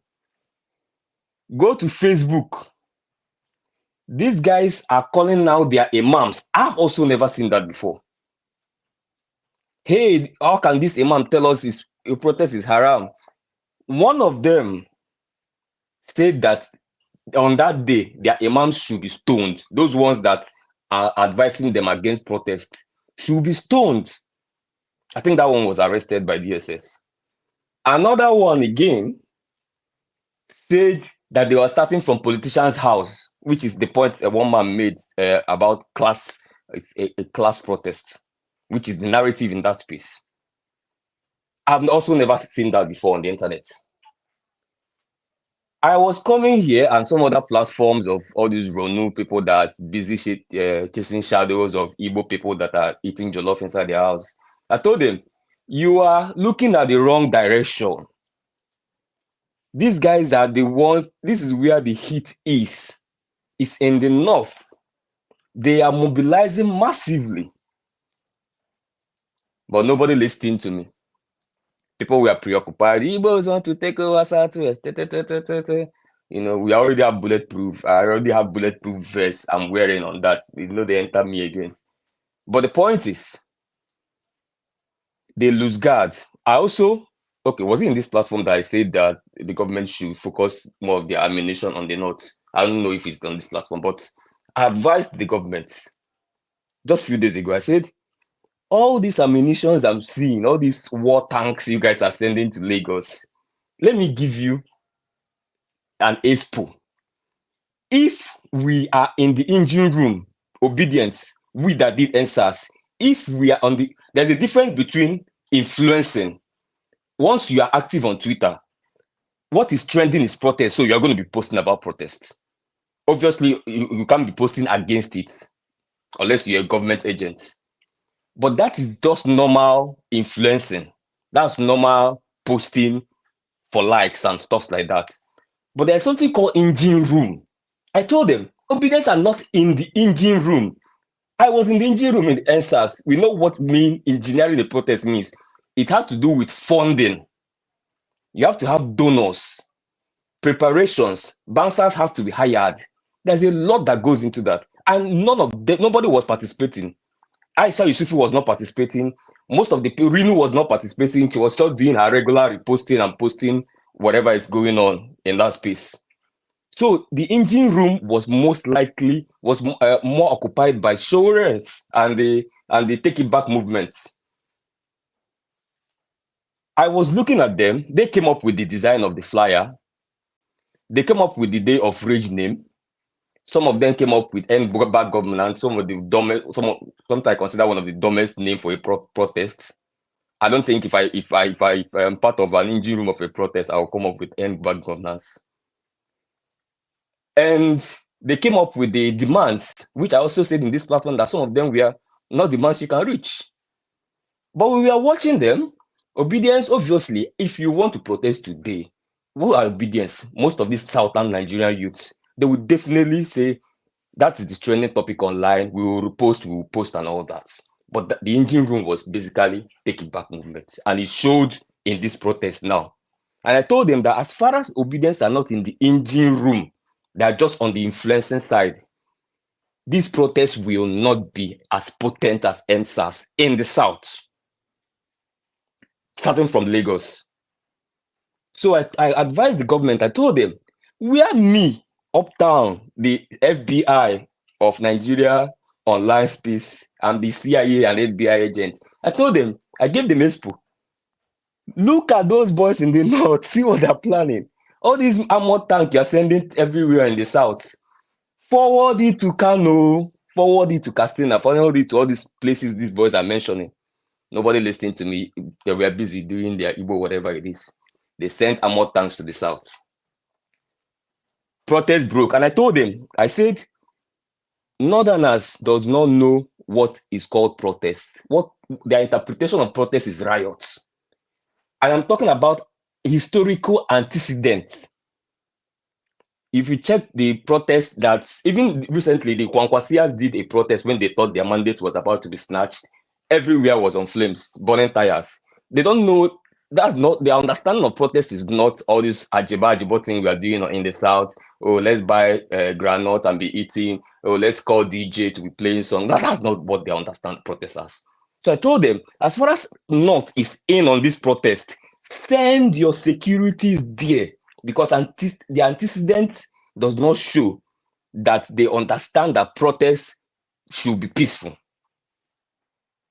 They didn't listen to me. They left that place open. Today came, we saw it happen. Nobody's giving me my credit. South was largely peaceful, as I predicted. Don't worry, you are getting all the credit. Don't worry, you'll get you get the. Don't worry, you will get the credit. Oh, don't worry. They came.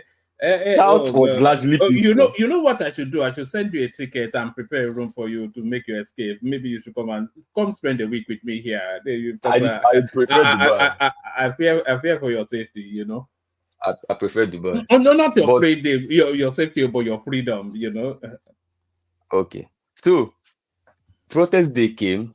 South was largely peaceful, as I anticipated. In Lagos, obviously, like I promised, I was in my house enjoying having this time of my life, just like I promised.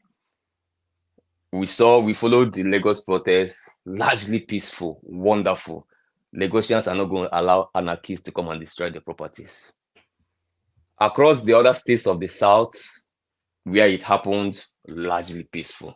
Even in Abuja, in North Central, largely peaceful. Plateau impressed me a lot. Wonderful. Plateau, I saw images where both Muslims and Christians co-protested peacefully when it comes to the time when it was time for Muslim prayers. The Christian gathered around them and watched them pray. It was inspiring for me. I said, this is what protest should be. But you go down to the to the far north, just like Uptown predicted again, it was catastrophe. Two more minutes, Uptown, 2 more minutes. Catastrophe everywhere. Obviously, the governor of Kano State had already declared this thing for them, so nothing surprising. So that is the point. So let them, now that they know where their problem is, let them, hopefully tomorrow they won't be sending their useless tags to the south. Are you anticipating that it will carry on still tomorrow? Is that your sense? With this, my prediction has already played out. What is going to proceed, I'm only going to be watching. But the point is, they now know where their problem is. Let them focus on that so that it won't spill into Abuja or whatever it is. All right. For people that is saying, thank you for was Injinje Media. I join him. I've been in the lone voice in the wilderness in this platform. No APC supporter has ever supported me when I say, can we ban the use of tribe in the platform? I'm in for it. I said, everybody, no, somebody say I. Only obedience, they say I. APC supporters are not saying I. APC supporters, let me beg you again. Can we discuss article without discussing Fulanis? Can we discuss Obi without discussing Southeasterners? And can we discuss Tinubu without discussing Southwesterners? I dare anybody, my 2 years in this platform, I dare anybody, 2 years in this platform. When you talk about Tinubu and you say the Ronos, who are you referencing? We know the people that christened themselves Ronos. They are APC supporters in the Southwest. Uptown, I don't talk. I didn't give them the name. I didn't give them the name. They chose it by themselves. Uptown, I don't talk about tribe. So why do I need to agree on something I already don't do? It's them. You're not part of it now. So allow people that they know themselves. They let them keep. I don't talk about tribes either. So hello.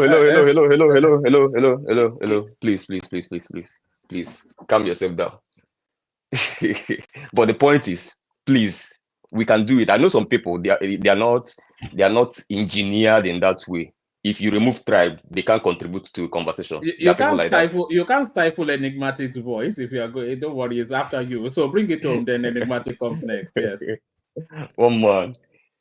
Even if you are not. See, our country is in a sensitive state here. If Enigmatic can allow me, I'll appreciate it. I want to go and sleep. Okay. Please, our country is in a sensitive state, so let's learn. If you don't know how to do it, come, let me teach you. Just book a private section with me, how to have conversations without invoking people's tribe. I can charge you little money and teach you how to do it, because it looks like a lot of people don't know how to do it. Let me finish with this one man. Let me correct this. And it's a misinformation. You brought it to the platform, so you are guilty.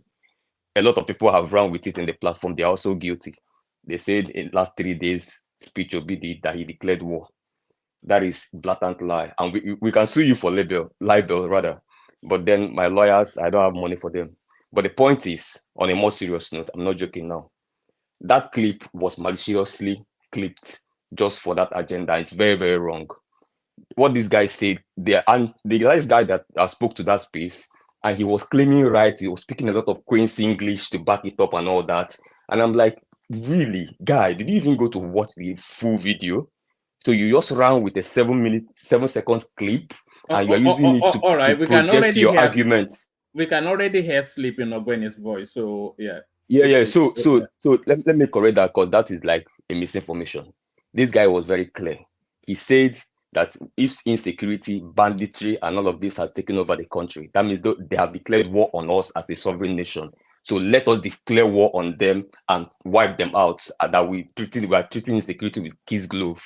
That's what he said there before this malicious APC funny people brought it. And one man, you are guilty. I'm accusing you directly.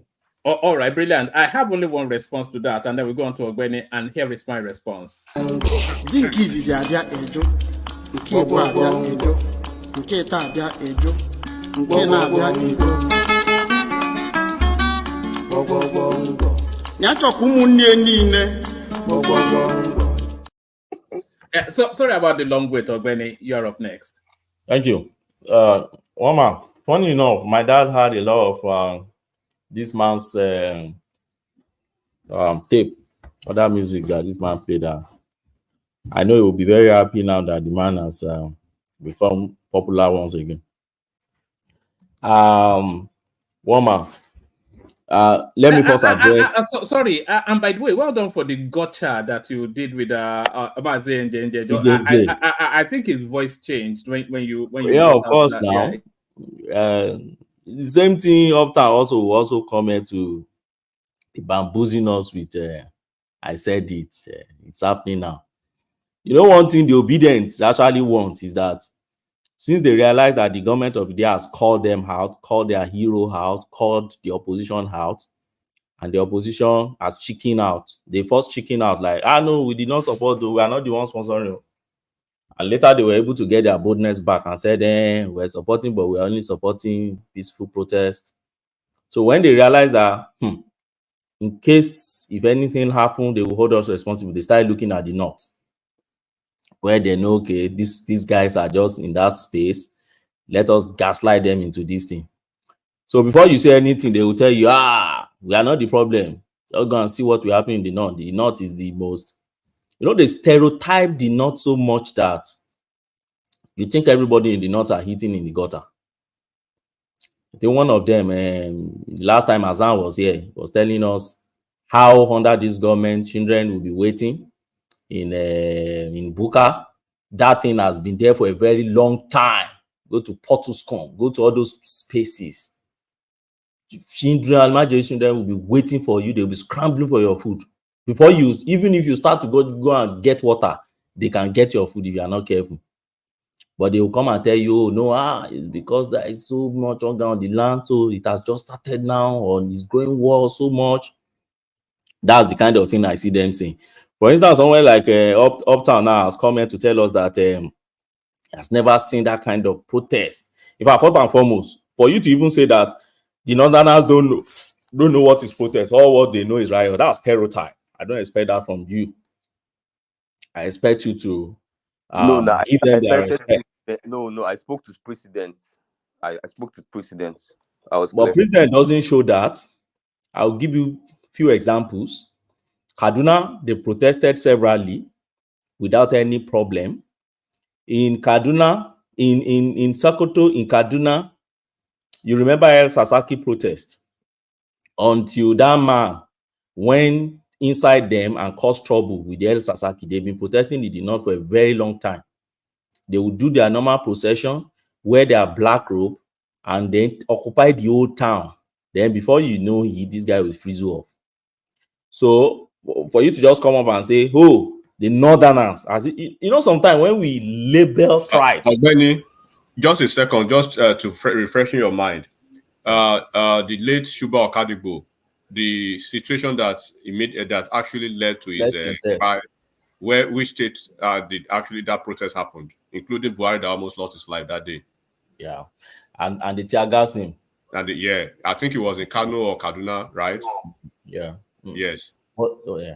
So the point I'm trying to make is, don't let us, and if that same Uptown is now saying, if somebody can vote on this platform not to mention tribe and everything, for somebody like me, I hardly mention anything tribe. In fact, I love protecting tribes, particularly the north, because I have my wife is from the north, so I will always tell you, don't stereotype Fulani, don't tell me Fulani doesn't know. Like what you just did tonight now, they don't know protest, but they know riot. What they know is riot, as if it's us in the south that know what protest is.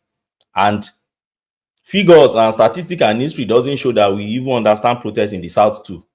We do destroy our own infrastructure too when we are protesting. So where does that stereotype come from? Now, when you say, okay, people should vote for whether they should not mention tribe and everything, I love what one man, that was the first thing that came to my mind. So where do you get this Ronu? If you say Ronu is being used by the APC guys, you are wrong again on that. There is no Nigerian tribe called Ronu. The last time I checked It means Yoruba Ronu. If you don't understand this, an acronym. It's just a shorten Yoruba Ronu. And it started with first Abat Ogunde. It was Abat Ogunde that sang that song years back. Now, I've heard the story afterwards, yeah. But okay, you know the story. Okay, so wait now, my brother, wait. Let me engage you. Well, sir, you allow me to talk. You know. When you have to get to the protest though before I start to push you for time. No, sorry, I'll get to put that. I just like engaging the Ronu you said, yeah. A sect of political group, which I consider people that act like bandits anyway, but that's my personal opinion. A sect of a political group Yes. in a party called APC gathered themselves by their own self. Before then, we had a name for them. Their leader gave them a name called Agbado. We were all comfortable with that name. I love the name because it's a very funny name. I love it. These guys gathered themselves. This sect gathered themselves and declared that their own duty in that party is bigotry against a particular tribe, and they gave themselves a name by themselves. I didn't give it to them. I opened my internet one day. Okay, I've heard you. Don't take my time. Before one man will hear you. Let me make my points now. Wait, just give me a second, my brother. The same way, different sects of Nigerian young people gathered and decided to give themselves a name, Obedience. Somebody might have to have obedience, something about history, obedience in 1970. Nobody cares. The point is, if you say obedient today, you are speaking to a particular sect of people that gathered and christened themselves a particular name for identification. Okay, I've heard you now. So the point I'm making, when I say Ronu, I am talking to that particular sect. You made it now. Okay, I understand you now. But what I know is that it extends the people that started the Ronu were not the APC guys. You people label them so. The people that started, apart from Baba Ogunde, the people that started reasoning that the Yoruba Nation guy. And the Yoruba nations are not pro-Tinubu. They are not the Tinubu. They are just Yoruba Nation. They are in their own space.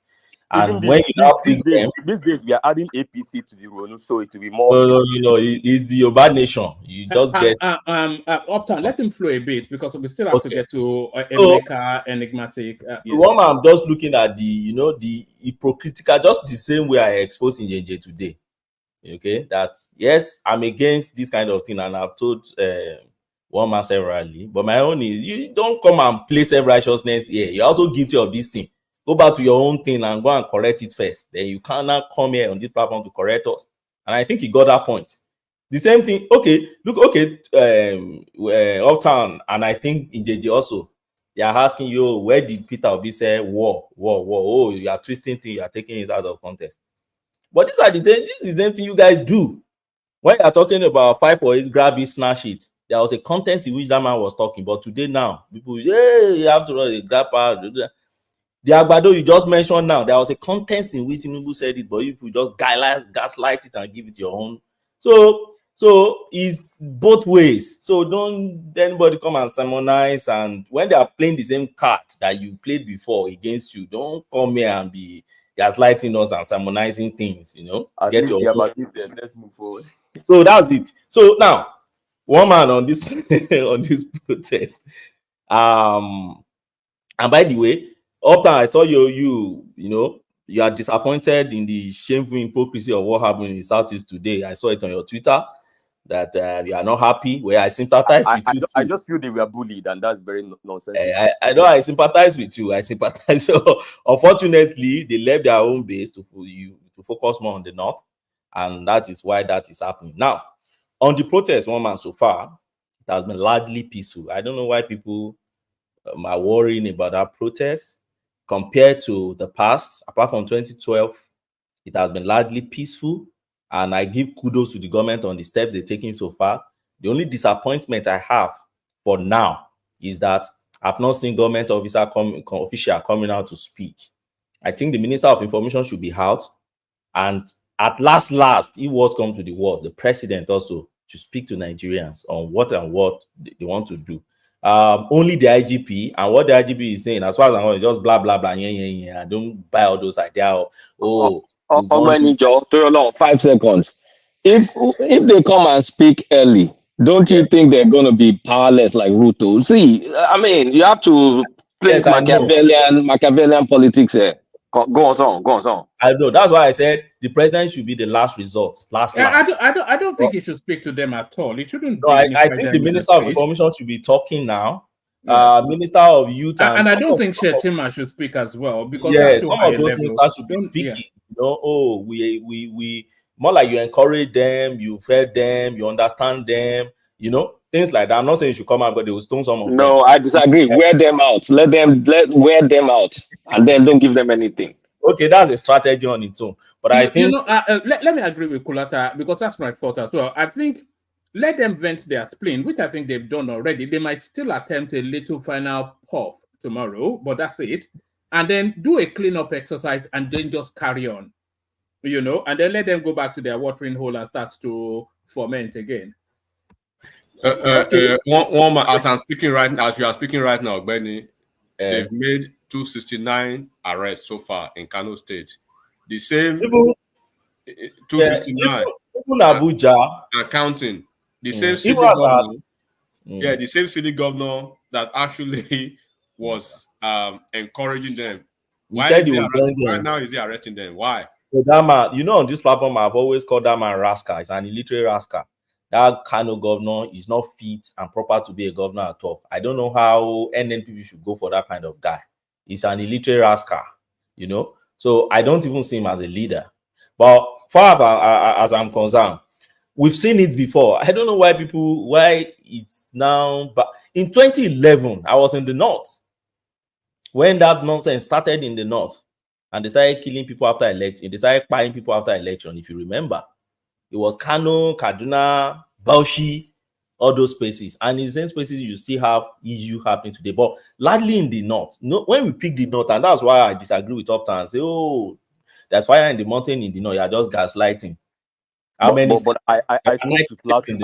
I hailed Plateau. Please don't do that. You hail Plateau, it's true. You hail Plateau. But there are 19 states in the north. Where are we really having problem? Look at it.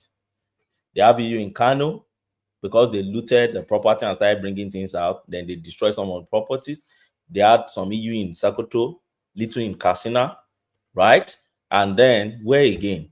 So when you look at that space and you now say, oh, the north, I ask people, do you really know this north? Borno, Gombe. Yes, Yobe. In Maiduguri and Yobe. Yobe was even also relatively peaceful. If you look at it generally. But you know, Gombe was actually calling for military intervention. Yes, I saw that post. Now, calling for military intervention is just somebody's like one man post, the way they would just edit thing and put title. You know, they were just singing militant song and everything. And don't forget, this is the space that has been militarized over years. So what do you expect from that space like Maiduguri and others? So for me, largely, I think the government should have a what do you call that thing now? An assessment of what have happened so far. As at 11 o'clock tonight, even after they've called it off and they said they will resume tomorrow, some people still entered. I was looking at something on Twitter. I think police, they were posting video of people entering ShopRite along, I think, Airport Road or so that night, and they were shootouts. I think they were shooting those guys. They were shoot out around that side, but the place was dark somehow. So if something happened around that time now, 11 o'clock, what are you protesting? You are just gang and thugs and robbers. If you are doing anything 11 o'clock and what you've had during the day is not enough.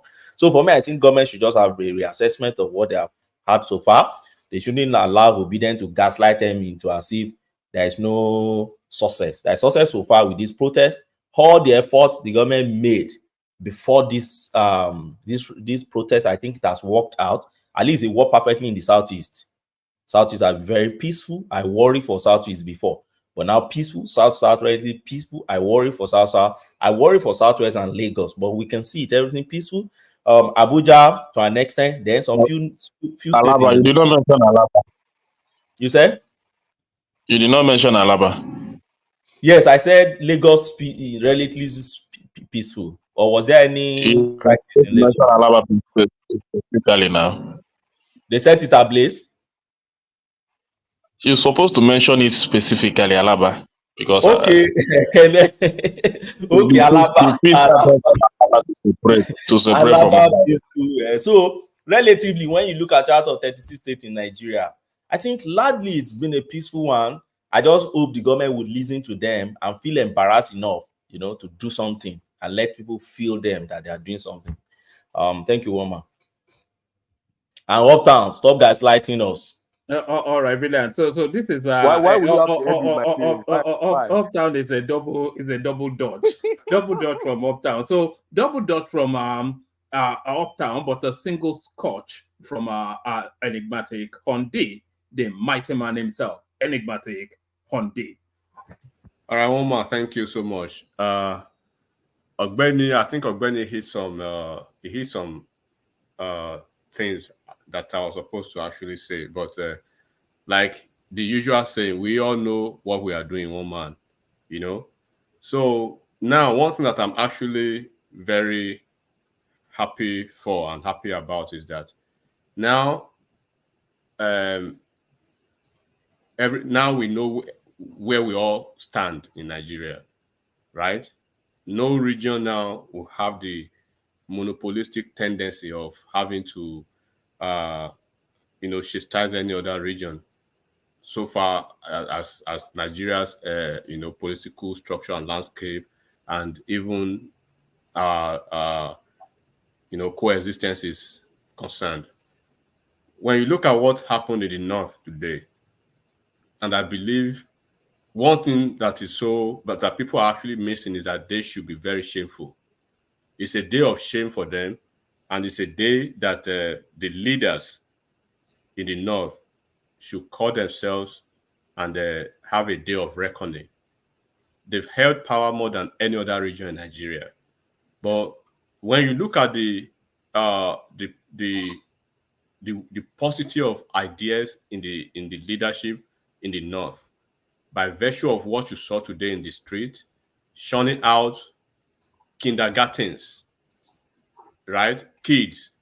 The protest was not actually manned by youth. Basically, there are kids in their 10 years, 15 maximum. That is to speak to the leadership decadence in that neighborhood, and that is why they were able to actually lose a couple of them to the goons of headless mobs that will actually go them and instigate them against their own wish. Because who could be happy with what actually happened today in Kano State, in Borno State, and Borno State particularly? I've been saying it for a long time that Shetima is facing some local political, so to say, little war in Borno State. And he needs to be very, very careful. He needs to show leadership. He needs to demonstrate, the fecundity of the office that he actually, has now. Because there shouldn't be any reason why you have Zulum in government and you are in government at the center, and there was so much carnage in Borno State, and you are the vice president. It should have been anticipated. But I hope that he will learn from his lessons. And I hope the Northerners too will learn from their silliness, from what has happened now. Right? If you call some people a bunch of idiotic yokel, right? And you think probably they are a bunch of a league of buffooneries in the league of Kulak, and then they are able to sway you intellectually. It's been a very long time since I heard that word, yoko. I didn't even know people still used it. Well done. Carry on. Yeah, I mean, to manipulate you, to turn you against your own will or the phrenology of your idea. Then you pick cordial and everything against your own people. Then you shouldn't blame them. It's just like I say, one man, dip your hand into the fire, into a burning fire, and you do that, and you want to blame me. No, blame yourself for being stupid, for being silly. Like Kulata said, do not blame the puppet master, blame the puppeteer himself. So I blame these individuals. And the end goal by extension is that they were so fixated, right, on the central political figure that they were actually having, quote and unquote, you know, a political drudgery with, not minding the fact that their backyard is already, their roof is already on the fire. Their target was probably Tinubu, because I am a Muslim, and it's always been preached in Islam that protest in Islam is haram. And we hear this consistently, continuously for the 8 years of Buhari's administration that actually landed us where we are now. $7 billion was just cleared. We just had 37 billion increment, more than almost 6. Look at all the indices, look at the metrics from where we were a year ago to where we are now by virtue of Buhari's, shambolic leadership. But these people were so quiet. And when the northern leadership saw the underpinnings of some political figures, they met and they called some youths, even from abroad, from diaspora, who had, analytical intelligence to help them sanitize the situation. They had the data, they had everything. But how do they still sit on that and they still allowed, particularly Kano State, to degenerate to what it did today? So now, like I said, we should always differentiate the definition of who is a politician and who is the representative of a region. I'm going back to what that guy came to do on this platform today. First of all, let me just tell you one man. I think, your nature is calm and cool because you allow anybody and everybody to come on your platform to dictate the narrative, to even make recommendation about the subject matter on your platform. The same people do not have the tolerance to even give mic, to even allow you the civility of, having your opinion on their own platform, even when the platform is wild and has the notoriety of knowing the content. But they want to come with this arrogance, the pediculous, grandiosity, the delusion of their grandeur, to narrate to people how to run their show on their own platform. And then they do it so smartly, disingenuously though, right? Under this cloak of sophisticated hypocrisy, and you can see it oozing. Then how do they want to preach to people that give us this, give us this? And I gave example 2-3 days ago where people not alive, when this same man that has been instigating his headless mob, telling them he won an election he never won. By the way, who won the election between him and Atiku? Who came second? Where are we going to keep Atiku? Does Atiku not have his base? Does he not have people that are his followers? So when you keep the same election that we had Kwakwanso that has almost been quiet completely, we have Atiku that is maybe once in a while come on board to speak to national issues, but Obi shouldn't be nobody will be speaking about Obi as it is now. But Obi has succeeded in injecting himself in every conversation. So when 2 more you do minutes, that, enigmatic, then we're going to Emeka. 2 more minutes. Yeah, when you do that, you expect reactions. But when you react, people will naturally, right, narrow it down to Obi and Southeast. How is Obi a Southeast? How is Obi the Southeast agenda? Is it not a national agenda anymore? For the guy to come to the platform trying to gaslight everybody and blackmail the entire platform in JNJ for that matter. Has he done that to his own brother's platform on the other hand? So this is the hypocrisy we speak about every time. And this is quite a travesty of this fallacious syllogism to keep perpetuating these people in their wallowing ineptitude, to understand that national politics, if you actually want to play the way it is, you have to demarcate it from the tribal sentiment that you bring to it. And this is why Obi is not moving forward. And he was pretending as if he didn't know what he was doing, but we all know what he was doing. So once again, I want to put it straightforward. Now, what has happened has happened. It's quite unfortunate that we find ourselves in this situation. They wanted a protest. They've had the protest. They've shown their hands, and the government is fully in control now of the situation. What happened in the north today is not going to repeat itself tomorrow, inshallah, because now they've contained the situation. There's a curfew, almost 24 hours curfew in almost all the northern regions now. And then they've been making arrests. And I believe with that arrest, by extension, it will lead to their sponsors eventually. And they've seen now that Nigeria does not belong to anybody but everybody. So if they think because a southern president, Jonathan, was there, they will protest when it was convenient for them. Tinubu is there now, they want to protest when it was convenient for them, when it is convenient for them. But when Buhari was there, that he couldn't even save his people from that north for entire 8 years, he was around to protest. And I see they could see the result now.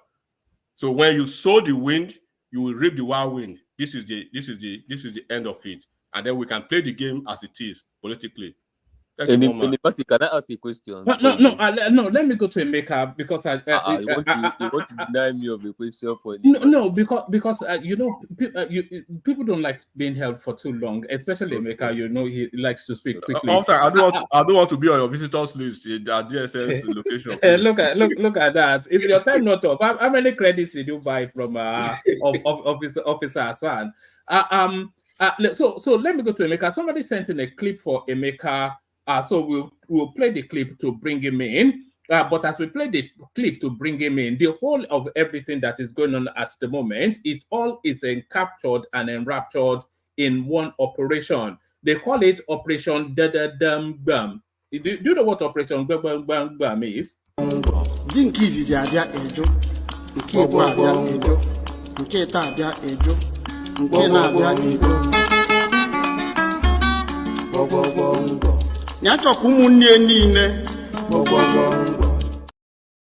I swear that's going to be one of my intro musics now. So Emeka, somebody sent this in for you. So let me play it, and then when it lands, we hear from you. The majestic Mekos. There was no minimum wage increment in Nigeria. You never protested. We didn't have student loan. You never protested. There was no local government autonomy. You never protested. There was no Southeast Development Commission. You never protested. There was no Northeast Development Commission. You never protested. And today, the only time we have a government that is doing something about the condition of Nigerians, we have a government that is addressing the plight of Nigerians. You are coming out to protest in the name of bad governance. What do you mean by bad governance? Yahaya Bello, 80 billion naira charges against him. Money meant for the development of Kogi State. You didn't have reason to protest. Governor Biano of Anambra State, 10 billion naira charge against him. You didn't protest. MFLA, look at how he messed up this country. No protest. You call that one wish hunting.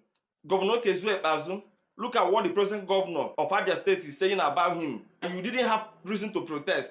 There is barely any state in northern Nigeria that one or two of his ex-governors are not answering corruption charges in Nigeria. From Katsina, Sokoto, Kaduna, Adamawa, Kwara, Benue, Jigawa, there is no state in the northern Nigeria that doesn't have one or two ex-governors answering corruption charges. They didn't protest. That one is not bad governance.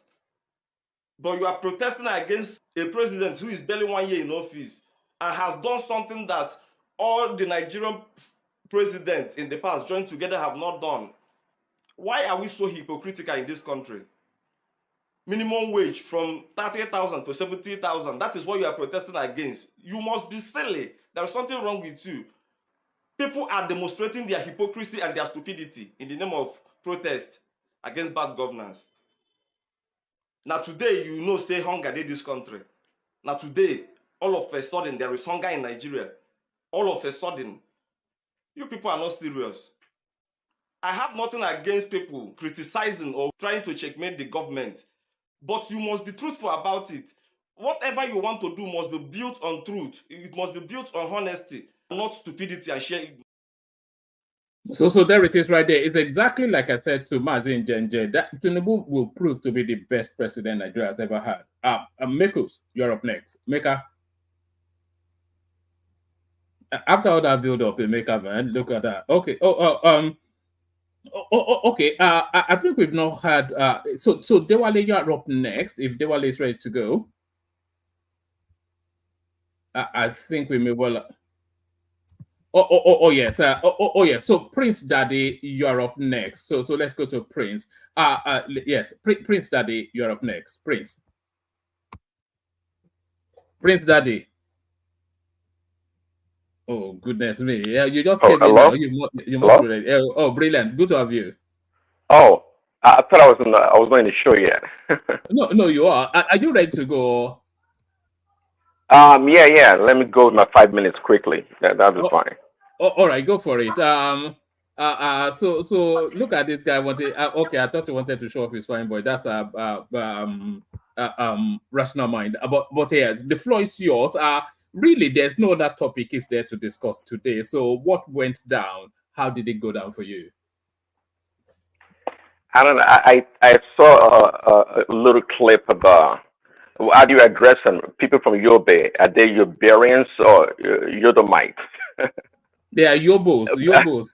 Yobos, okay. Burning down their state, burning down buses, like it happened in the NSARS time. That's an English euphemism for miscreants, by the way. When they call you a Yobo. So yeah, carry on. Oh, okay. Okay. So I saw that. I mean, I've been listening to you guys talk. It appears that they have more action or activities in the north. Kanu, I heard, and some other couple other states. Plateau was much quieter or more organized.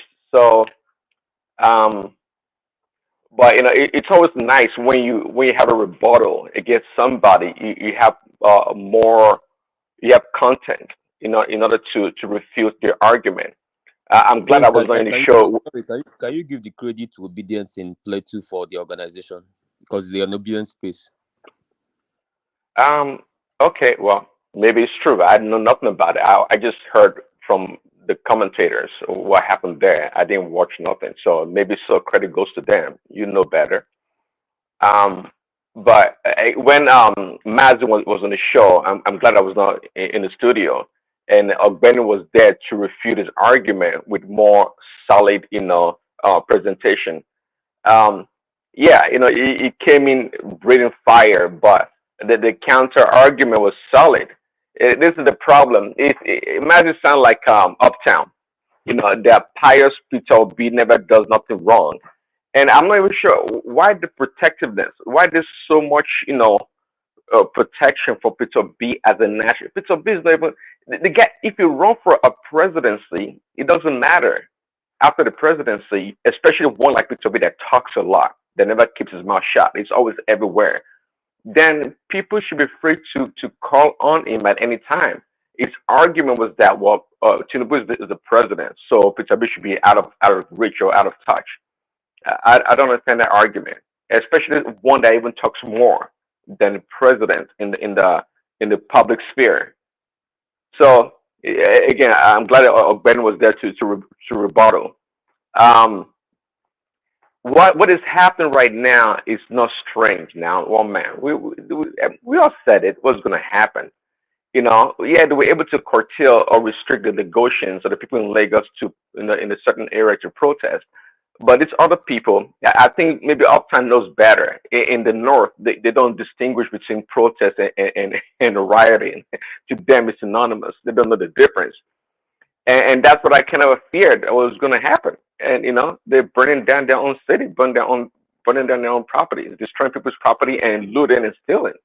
Um, what happened today is very much expected. There is no shocker here. I mean, to any serious person in Nigerian space, there's no shocker here. This is what we're trying to avoid: people being destroying other people's property, especially their business that they spent many years and their sweat, to build, and their resources. And in a few hours, you destroy their livelihood. This is what we're trying to prevent. And what was the last speaker? Was it Mecca? Oh, no, the video just played one man. That guy Yes. is well versed. I mean, articulated, enumerated a lot of things that they should have protested about. But nobody, they didn't do that. So everything we're doing in Nigeria, as much as you like to pretend, it's all tribal based, religious, tag. That's what we do there. But when some people come and want to pretend that, oh no, we over here, we don't do that. As, no matter what accusation the obedience have against the Agbado people, they all are guilty one way or the other. The only slight difference I would say though is that the Agbadorians are more in a reactive mode than the obedience. The obedience are always on attack mode, so they have the right to rebuttal or to kick back. But when they do too, they can be as nasty as the obedience. So these people are the same the two groups on the same coin, two sides of a coin. That's what they are. But we pretend a lot. We pretend a lot in Nigeria. We know what is going on. Peter B support Shore. That Shore should be, they need to pick him up. How come he's not in Nigeria? Am I mistaken? Is this still away in the U.S. or wherever it's at? It's still away in the US, and I suspect that he'll be there for a good while because I think even he knows that he has crossed the mark now. He has crossed. Who told you Shore is in US? Who told you that? Well, the last time, when did he get to Nigeria? When did he come to Nigeria? I saw a video of him this morning. No, that's a virtual link now. He was even being accused as early as. He was there in person now. I mean, is anybody on this platform who saw him or in the comment section? Can you tell a woman? Maybe what I saw was different. I saw him this morning.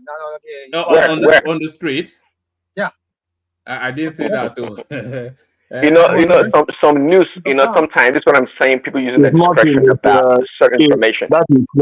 That is friend that they call Deji. That was on the street. So some things you have to use your discretion when you hear some news or some information. Like yesterday about that fake bomb thing that they somehow discovered. I call BS on it, just like Kolata would. Today, why would you expect Shore to be on the street of Lagos with his tagline? What is it? Operation what? Anarchy. Nah, they're not born and well. If it was, they pick him up. It should know better. He's not going to be stepping into Nigeria anytime soon. I don't think so. Unless it's that bold, then it would. Then if he did, and Tinubu didn't do nothing about it, then it got away big time, scot free. That's what I would say. So, yeah, this Pr0Test, I'm glad in the southeast they didn't protest. Of course, they didn't protest, because but there's no doubt that many of them were instigators online. Hold on. Why should Shore be picked up? What has he done? Who, Shore? Yeah, what has he done that they want a TSS? Treason against the state. Rational mind. The same a day of anarchy. You don't think that's sufficient enough for him to be questioned or picked up? So, what evidence you have against him about fomenting anarchy himself? You see, people, you need to be very, very careful what you promote. You people are creating a beast that you don't even know you are creating. It will sooner or later, you two, one day, other people will do it for you. You see what you people are doing. You think you're supporting your Tinubu. One day, you people will become a victim yourself. People are supporting Nigeria, not Tinubu. No, they don't give it that. So people are supporting Nigeria. Who is in Nigeria here? Tinubu is in Nigeria, right? Because he's the president. No, the state. People support the state. We don't want it burnt down. We rather like the country. We love the country, so we don't want it burnt down. Tinubu is the state. Let me tell you. See, this is how it goes. Rational mind. I don't think anyone in the diaspora, be it Igbo, Yoruba, whatever you call yourself, Hausa, Fulani, it don't matter. If you're not there on the ground, you should never call for a protest or even mention the word anarchy, in a place that you're not there to participate, like Shore did. I see, like Fansat wants to go to war and is trapped. All those things are just garbage. See, at the end of the day, the war has started. Where is it now? It's in some yeah, exactly. rented car looking for young girls. That See, I think everyone in the diaspora, if they have any gripe against the state, they should present their argument logically and with common sense and to the people. One man. Yeah. You know, what we have to do with Prince Daddy is that all tribes, Igbo, Hausa, Yoruba, will have to extort some respect. The way he talks about Nigerians is untenable because he's a smart guy. When it comes to American politics, he's very smart and he supports Trump, for example. When it comes to Nigerians, he has everything upside down. And because there's division in the country, we let him get away with it all the time. At some point, we have to show a uniform front so that he can have some respect. The way he talks about Peter Obi, for example, makes no sense.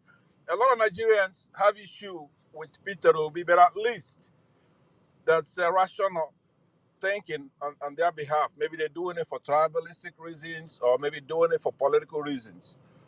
In the case of Prince Daddy, it makes no sense. He has to have respect for our country. All right. Okay. All right. I have respect for the country, Prince Daddy. I'm asking all tribes, don't cuddle them. Let's do one thing for Nigeria, which is to make sure that anybody who's gonna talk about our country has respect for the whole. Okay, so please let me be able to get in the word soon because I'm driving. I don't have good. All right. Let Prince Daddy carry on, and we try and shuffle through quickly. So yeah, Prince Daddy, Okay. back to you. Okay, Fansad, I guess your advice is well taken. I'm a man of peace. Always go for peace, man. I said it. Now, let's protest. Let's all come together as Nigerians and protest for Dangote's refinery, for example. The video you played earlier made a lot of sense. When Emefiele was destroying the country, it is true that guy paid a lot of attention. Pays attention. He said, "We're calling the Emefiele's arrest as witch hunts." Right? I heard that a lot from the other side. In fact, I heard that more often from I think Tuniger says that a lot, and many other things we could be protesting about that we didn't. Prince Daddy, because Emefiele and Tunaija come from the same area. Okay, and it makes sense now. Even though he won't admit it, but they're both Ika. But continue. They call that witch hunts. I mean, things we should bind together to protest. We don't do it. But thing that's based on religious, ethnic line, we want to do it. And Peter B, hey, I think unless the videos you played, one man were like deep fake or whatever, or doctored videos. It appears that Peter B was, you can't say inciting the violence, but was in full support of the protest across the country. So Peter B's hand is in there, regardless that the Southeasterners did not participate. Peter B is it's in it. Absolutely in it, and we know that we have a large population of Nigerian youth, and I think there are plenty of them in the north. And these northerners, and today, by the way, see, it appears that these people, these northern youths, they're being disrespectful to their elders and their moms and all the sheikhs. Well, it's online. When it comes to online social media, people can say whatever. They can be faceless and say whatever they want to say, like Upton is saying, "Oh, this northerners, they don't respect, they do this and that." Well, that is fine, but normally, Prince Daddy, yeah. please give me 30 seconds. 30 seconds. One man, you play a video about Peter Obi calling for war, 2024. He said nothing bad about it. The first clip you play, can you please, people have not heard it yet. Can you please play that video, please? Yeah, the first video you play when we started. Oh, thank you. Please, Daddy, continue. If we are at war, let's declare war. And everybody know we are at war. There's nothing wrong with that. This is not time for anybody to keep quiet. This is not time for you to even be.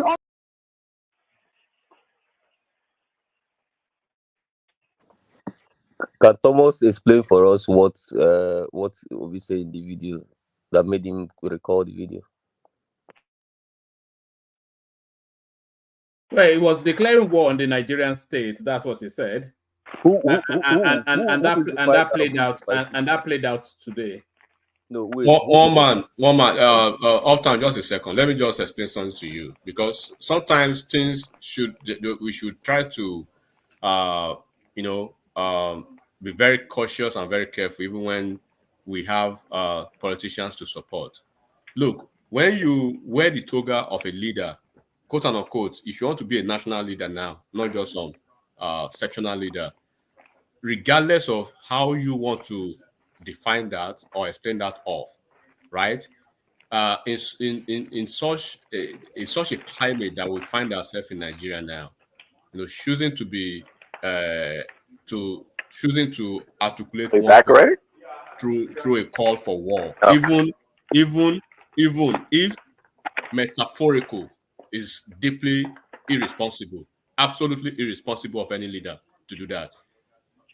Just consider the scenario. If Obi were today, as we are speaking now, the president and a defeated presidential contender publicly out there, whatever the situation is, voicing out, their opinion, or probably his opinion on the state of the nation, framing it as a call for war, how would Obi react if it was somebody else? I mean, if it was the president now, would you, as a fervent supporter now, and obedient, tolerate such rhetoric? I mean, it is quite imperative to recognize that there are far more constructive and nuanced ways to express your dissent. But okay, especially hold on, especially in a country that now is grappling with significant challenges at various metrics of it, and then you say, why? I mean, when we speak like this, we speak like this because he has put himself forward, right? Let's assume that he has put himself forward to even pretend to be a national leader, just like Atiku, just like Kwakwan. So even Omoyele Sowore, as young as he is, I wouldn't expect him to declare war on a country that he feels that he wants to be a president or he wants to lead one day. How do you want to express that? How do you want to explain that? Calling for war. Is that what Obi did? Is that what he did? No, Obi called for I don't know, but we can hear what he said. What did he say? That what video did he was do? caught. How many times are we going to say that the video was caught? This video is available on YouTube. Okay. Why are we lazy to check Is it the sort of narrative that deep Can you imagine you were telling us about the Yes Daddy that was deep? Can you imagine that on YouTube? He had, I told you exactly what he said. Let him do the needful. Then he has. There's another one you tell us it was caught as well. Yes. Do you know he has rioted? Wait. The president listened. He went back and cut down. Was that guy, man? So look, let him do the needful. That is fake. All right. But Prince Daddy has the floor though, so you guys don't get. Sorry. Let him do the needful. If this is fake, let him threaten to. It's not fake. File a lawsuit like he did. It's not fake. See, the question I want to ask you. The question I want to ask you is that I know what he said, but let me ask you. You always know what he said, so we don't know what he says. So look, this is the same thing. Hold on. Let me give you a scenario before you go with your question. This is what when we come to politics. When Bulaba tape came out, or when Atiku said something in Kano, when that lady died, a lot of people tried to explain it off. Oh, it was 2 minutes. It was caught. It was this. All the angles does not actually support this type of silliness from a leader or from somebody who pretends to be a leader. Can you listen to me? I thought we agreed. So go ahead, Okay. Prince Daddy. Thanks for giving the floor. Just okay. Appreciate Prince Daddy. Enigmatic. I asked you, the question I asked you is what did Obi call war on? He didn't tell us that. And I'm telling you exactly what he called war on. He called war on bandits and insecurity in Nigeria. The Nigerian state. No. Bring the retake. Bring the retake if you have war it on bandits. Go and bring the retake. And bring very, the very retake. clear. Not from your side, not from what you say. Go and bring the retake. 1 man, can you explain to us why you brought a 6-second video on a public platform? It's widely circulated on the media space. Why everybody, 6 seconds? Why 6 seconds? That's the shortest video in the world. Everybody is aghast at just the audacity of it. 1 man, you should get a lot of credit, 1 man. Inflaming the country. A lot of people hold it to a high journalistic standard than other platforms. Why is that? Do you go around presenting yourself as a journalist? And I'm not even a journalist. So I'm just I've said that endlessly. Please, I'm not a journalist. We can sue you. I'm just a noisemaker on you're a branch of TVC. You're a branch of TVC. You know, you give me that Babajide vibe. Good. You couldn't even you couldn't say somebody like Rotus who is young and handsome. Wait. Look at this guy. Please rescue me. Let's talk. Man. Look at that. Begiri, man. My goodness me. That guy's a fine analyst, man. Don't insult him. What do you mean, Begiri, man? It's the worst analyst, actually. Really? I can't stand him talk. Yeah? The way he talks is so irritating. I don't know why. Let's see how he talks. The president. The president. As he's on his bedroom, like he's just like some very annoying. I like the guy. I mean, he travels around the country and he knows a lot. He goes everywhere. He's on the ground. So when he talks, I tend to respect him a lot. And during the election, actually, he called it right. So anyways, you guys have your opinions. What else? A couple of more seconds. What else is there? Yeah. So the protest, quite frankly, I wish, to wrap it up, I wish we can all come together and protest on agriculture, food insecurity in that country, to get Tinubu's administration's attention, to really come up with more creative, innovative ways, to get food out there much cheaper than people can afford. Really, that'd be a good starting point. I know they do a lot of stuff in Niger State and some other states there, but I think they can do a whole lot more if they can, put all their resources and the effort, to growing food in that country. I don't believe, unlike Angelico, that insecurity is a big problem. That's why we don't have enough food in that country. I call BS on that. And Nigeria is too big of a country for that to be the excuse. We can do a whole lot more. Simba is a farmer, and he talks about the opportunities that are available in farming. I mean, that's just the least, the basic thing we can do in that country to secure food in that country. And let's all come together, put pressure on the Tinubu administration, and let's get it done. That I'm for. But all this, senseless protest and destroying the properties, especially people's private property, it don't make no sense. Thanks, man. All right, brilliant. That's the majestic Prince Daddy. So that's the majestic Prince Daddy. We've not yet heard from Ajanle Koko. It's been unusually quiet. I wonder if he's still with us. Ajanle Koko. All right, we had Rational Mind, but he dropped as well. So, Emeka, let's try Emeka again. Really, a space for Emeka to speak to. Really, Mekos, you there? All right. Let's go to Isaac then. Isaac, you're there. Surely you've just come in. Isaac Black. Yeah, one man. Good evening. Okay, you are late for class. Yeah, be busy somehow. Trying to We saw how busy you are in Kano, trying to unbuckle some street light. What's going on? Is the pennies not coming in anymore? One man.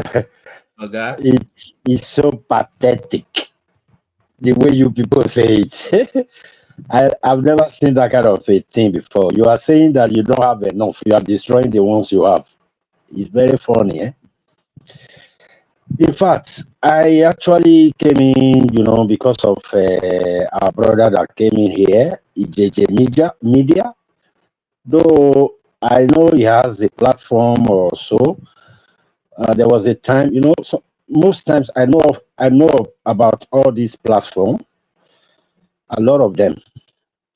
One thing is, once I go into that platform and then I take it for like a day, two, the first day I might say, okay, maybe it's just because of the topic of that day.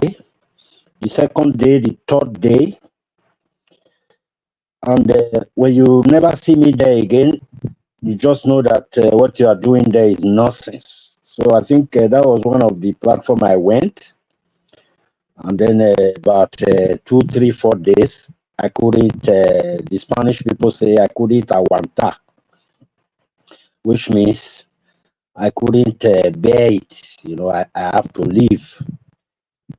You went to this other platform the other day. It was because I saw you there. That was why I quickly logged in. Even there was no space, I started writing. They should send the StreamYard, send the StreamYard before, what's his name, the host. Now sent it, and I was able to go in. I went in there because I saw you there. When you got to that space, I heard everything you said. If anybody is opportune to go and watch that episode of that day where one man appeared 2 days ago, go and listen to what he said. So matured, so educated. He just gave a very sound advice to Nigerians. And yet, I don't know what happened. There was this range, there was this, attack. And I know that the people on that space, they are obedient. One man went to hell, one man went to cemetery, one man went to I don't know where. Oh my God. So what I'm trying to say, first of all, 2 things I'm going to say. I don't usually talk to topics as such, because I don't prefer to listen. 2 things I'm going to say. First, the guy that came here, sometimes I see him on other platforms. He will be invited, just like we honored him today. One man honored him today because he's been seen as one of the caliber, we have. So whenever he comes to any platform, they always give him that space. I thank one man that he gave him that space because he's supposed to be a respected fellow because of his status. He will go to other platform that is. This one is. I wanted to say that is worse than this platform. If I use that word, I will be messing up this very platform, because if I say worse than this platform, it means this one is this one is also not good, but just that the other one is worse. I don't have to use that. He will go to other platform that is so irritating, and he will feel comfortable. And he's coming to this platform today.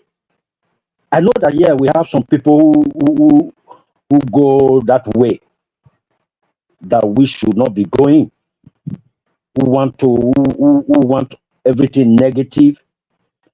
I know we have some people here, but you see, he came here, instead of him to give us our credit, he came and he was disgraced. I listened to people who spoke to him. When he came in here, he said somebody alerted him. That is, somebody quick called him because of the topic you introduced. I saw that topic. I never saw you referring to Obi as the Easterner or the whole of the East. You only refer to Obi. And what now? Let me tell you in PG English what I understand from the topic one man gave to us today. He said peace day for Southeast, and that is credit to the Southeast. Peace is day for Southeast. He said, but the other region where Obi and wherever whosoever join him, put fire. All those people, the fire light for that side. It light for other places, but it not light for Southeast. For me, it's a credit. It means one man is telling us that Southeast didn't listen to Obi. And that is what other people are supposed to do. The Northerner, even the Yoruba people, they were not supposed to listen to Obi or listen to all this them show, right? Because the last video that Mama played. Why don't I give Obi? Why don't they give Listen Obi to this me. kind of Listen. I don't have too much time. The last video that Mama played just now, that guy was talking about, that you saw somebody who gave you this. You saw somebody who gave you this. He gave you a local government, what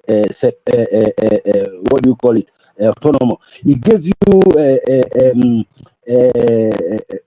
he listed a lot of things.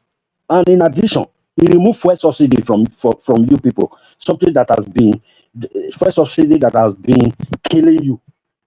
He removed it so that you can just suffer for 2 months and then enjoy for everlasting. You people, you also said it should leave you the way you were. It should leave you in Jonathan's time. It should leave you in Buhari's time. One man. I'm so now. Finally, you see those spaces. The way they attack you that day, the obedience that attack you that day.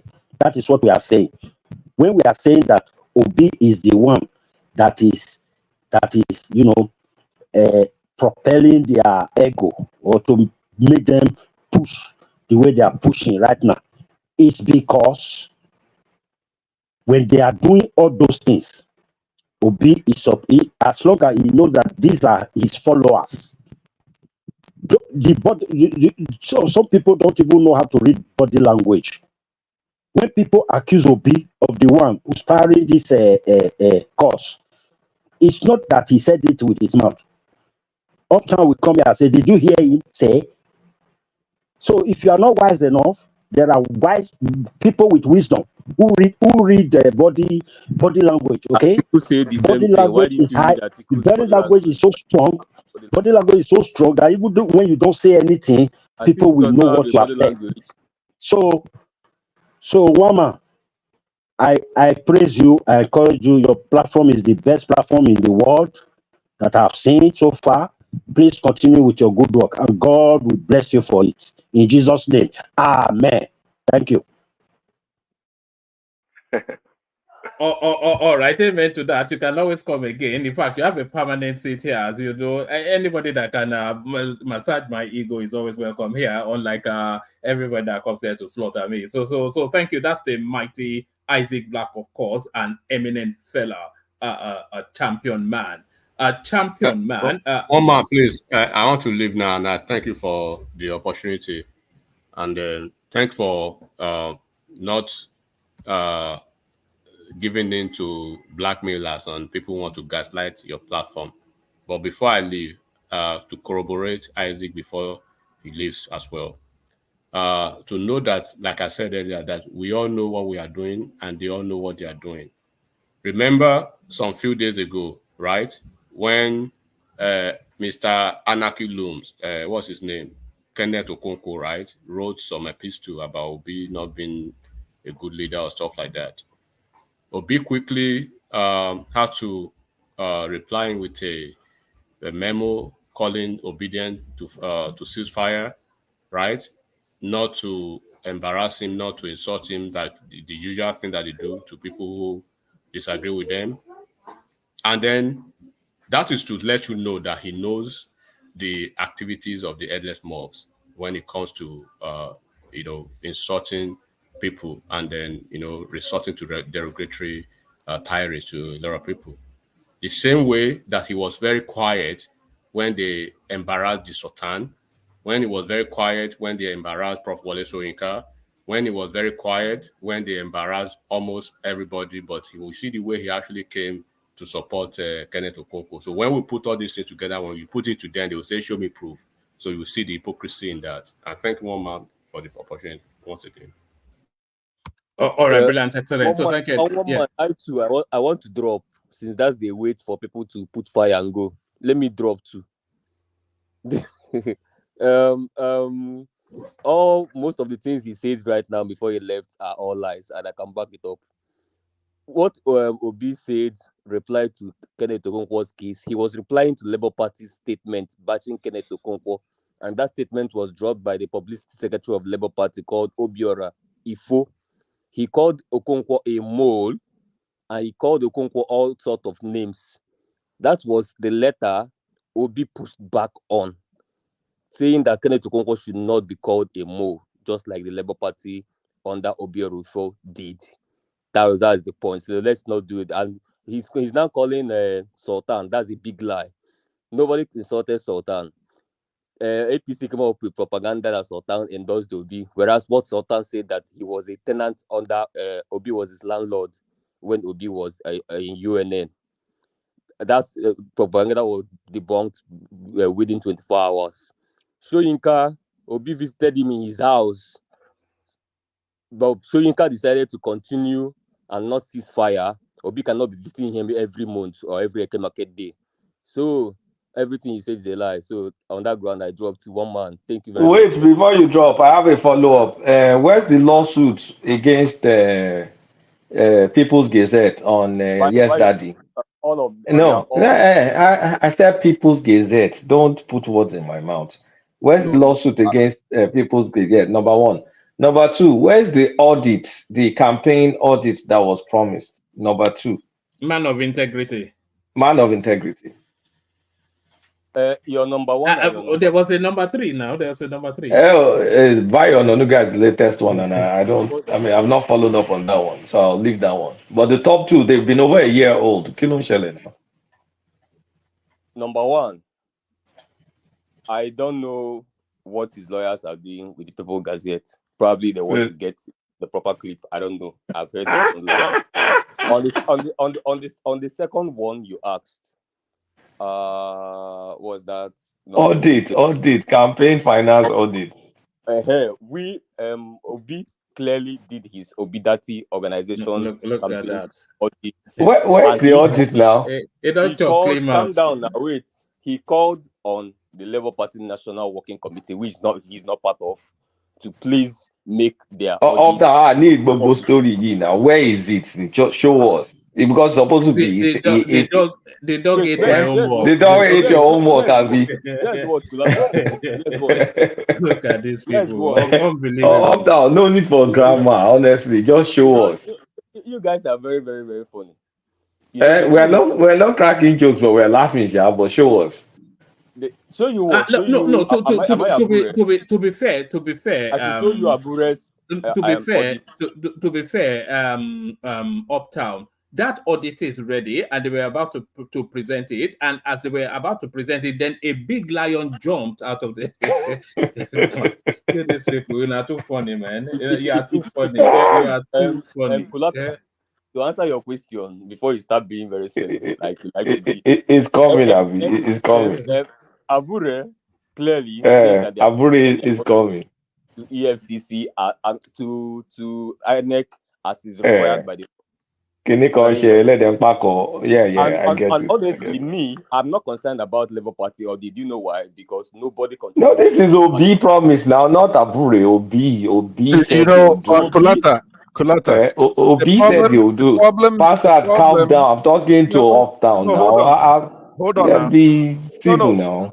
No. What your criticism right there lands, right? That's the way to criticize Obi, for example. But the problem you have is that Obi doesn't have to be perfect. He has to be better than the rest. Do you understand? So when you hold on. Yeah, that's all. If you point out somebody who's better than Obi, that particular because I believe he's vulnerable. The lesser of two evils is still evil, Pansat. The lesser of two evils is still evil. And Obi is not better than anybody. Obi is the most, I've said it There's no countlessly. saint, one man, unless you No, present a saint. let me say this, Uptown, and this One is man, to you you are as well. able to now, do not. No, Obi is the Let's hear most, him out. no, Obi is the most indictable of all of the front runners in that election. Let me say why. We have the 250 million naira that is stole from the thing, which is well documented. Even Rudolph did a video about it mocking him. We have we have the Pandora Papers. We have Pandora that. people didn't even indict him of anything. We have it was One man, Hold on. if you One man makes that case all the time. One man. we have We have the theory. We have the theory. We have the details of his what happened in indictment the for his I know, but you make that case all the time. So let me address you on that. You say it all the time. Why do Right? you want to address me on that? Are you being serious? Hold on. Before you address me, let's see if Adanjo Koko is ready. Adanjo Koko has been here all day. He's not said a word. Very well. But I want to address that because you say it all the time. You're wrong. So if you want to hear it, I'll tell you. Well, go ahead. See if Ajanle Koko is here. I will address that issue. Yeah, listening to everybody. Ajale Koko, we've called you quite a few times. Okay, let's just speak. In order not to hear me, he's gonna wake up. Everybody does that. No, it's fine. But you just come in. So and Ajale Koko has been with us from the start. So it's been very quiet. I thought he wasn't ready. We called him quite a few times because we've been bashing the protesters. And doesn't like it. And we're saying to worry as soon as he lands on that plane. You know they're the ones that organize this protest. From the airplane into an anchor, they'll put him in some bangles when he comes. Aja, could I just tell one man something to be thinking about so that when I respond to him, at least he'll be prepared because the stuff he says all the time. This will take Go maybe ahead. One man, legally, people they use the word allegation, right? What you're saying, you're making some allegations about Pandora Papers and all that, right? But you have to differentiate that from just your mere accusation, suggestion, right? You understand? Insinuation. Those are totally different from the legal allegation where you have all the stuff in order to prove your case. So maybe not in a court of law. In this case, you are trying to accuse him in the court of public opinion, right? So he was asked about the Pandora Papers. What did he say when he was asked? I'm gonna tell you. I want you and I to have like 4 or 5 minute conversation on that point. He pleaded ignorance. Ignorance. I will accept that we use it. I can get the tape. He pleaded ignorance. When you want to, the guy is a criminal. Hold on now, one minute. Don't double the session. What I'm saying, when you want to have that conversation, my quest will be to convert you over so you be sound when you talk as a host here, right? All right, thank you. Those things. Another lesson from an obedient. I thought I already had one. I'm not an obedient. I support Peter Obi because of the other ones. Like I said, he's not perfect. He just has to be better than the other ones, right? So when you with your insinuations, your accusations, it's not indictable. It's not an indictment. But you have actually put together a documentary on Peter Obi, but I'm not going to release it until near the elections. But no, that's fine. Go and look at your headlines for Peter Obi's. I mean, when you do your show every day, what you say. I don't have to look at them. I compose them myself. If people took you seriously, this place will be like thousands of people. They want to hear what you have to say about that. All right. Nobody shows up because but you. Yeah, but why are you talking over me now? Let me talk now. No. I borrowed time from my you turn up though. If nobody turns up, we guarantee that you will turn up. You are up next. Yeah, Aja gave me some time, so. Okay, say some few sentences and let's go. Just carry on, Ajanle Koko. He wants to be an idiot as always. Yeah. Oh, Pansat. Anyway, he muted me. Okay, I'm leaving. He can't handle it. All right, thank you. You know, you just hear playing games. Thank you. All right, that's enough from you. All right, Ajanle Koko, carry on. It's come here to disrupt the session. That's what it's done. It's trying to do. All right, greetings to our listeners around the world. Click the like button, share and subscribe if you haven't done so. You see, I was for protest in the past. I am for protest today. And by the grace of God, I'll be for protest tomorrow. The question I want to ask all of you that are anti-protest is that if we want to have another protest in the future, should we face the same treatment and particularly anti-protest from the government? Is this the way that we have to, should it be the way to continue to manage our country? Are you people telling us that we can never have protests in the country again? Well, a nail that sticks out will be hammered down, Ajanle Koko. A nail that sticks out will be hammered down. What does that mean?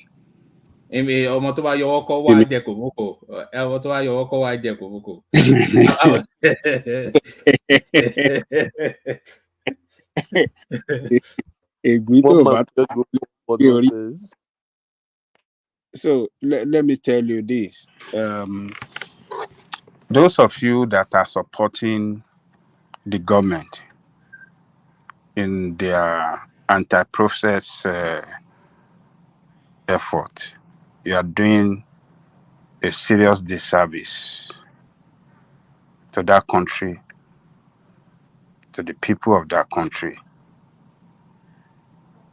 to the youth of that country, to the generation today, and the future generation. If we did not have protests in the past, many, many times, we won't be where we are today as a country. If not for protests, we will not have democracy that we are enjoying today.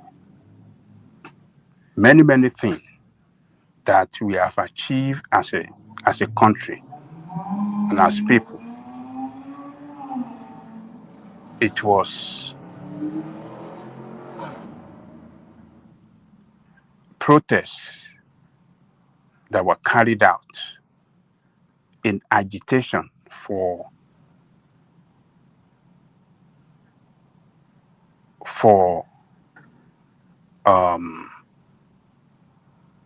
a country to be a better country that got us everything, most of the things that we are enjoying today as people in that country. So if you are saying that we must not protest or support government because there was protest in the past, they destroy government properties, we don't want such to happen. When was it in the history of that country that they carried out protests that in some cases we did not experience violence or can I interject 5 seconds?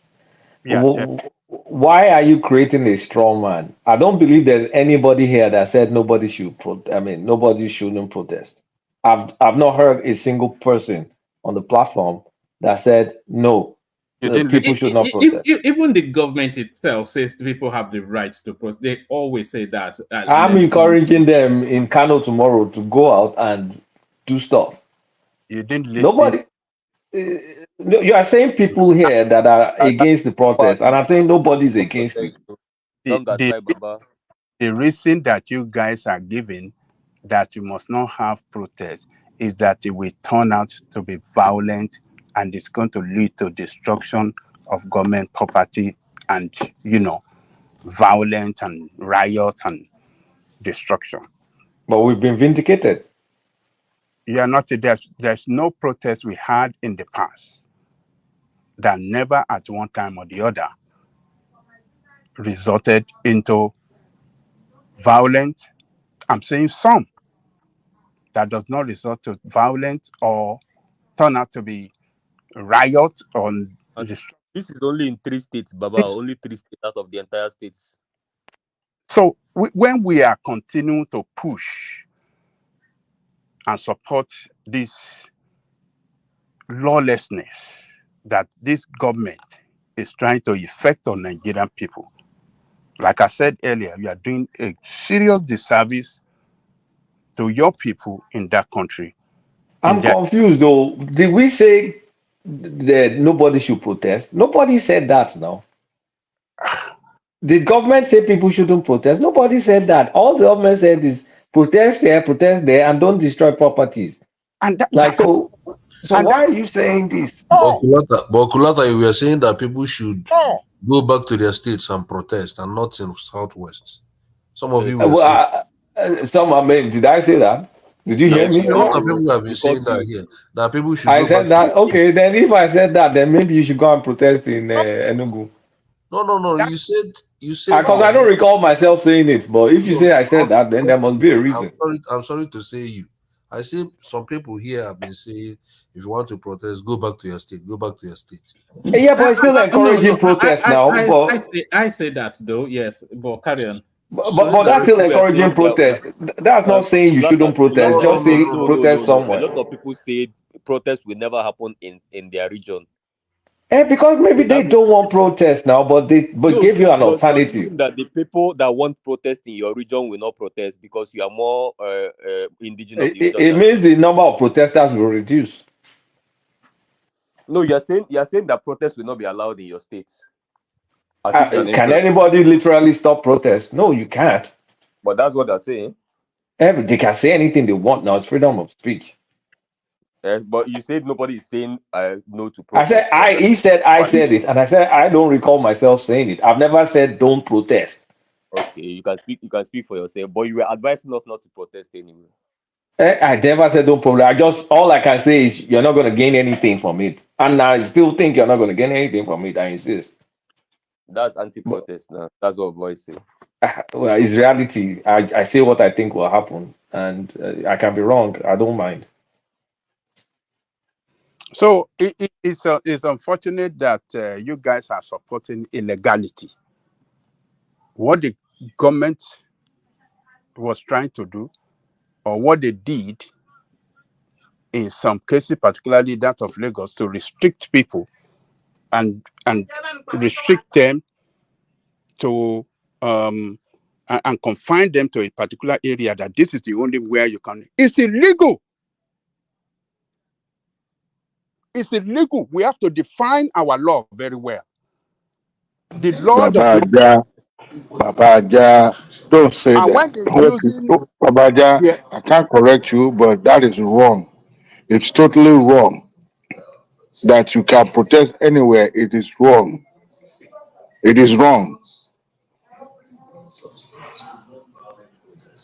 Go ahead. It is wrong. It is very wrong because here where we are, wrong. if they want to, Babaja, you can't go to Buckingham Palace and protest. They will shoot I don't know about where you are.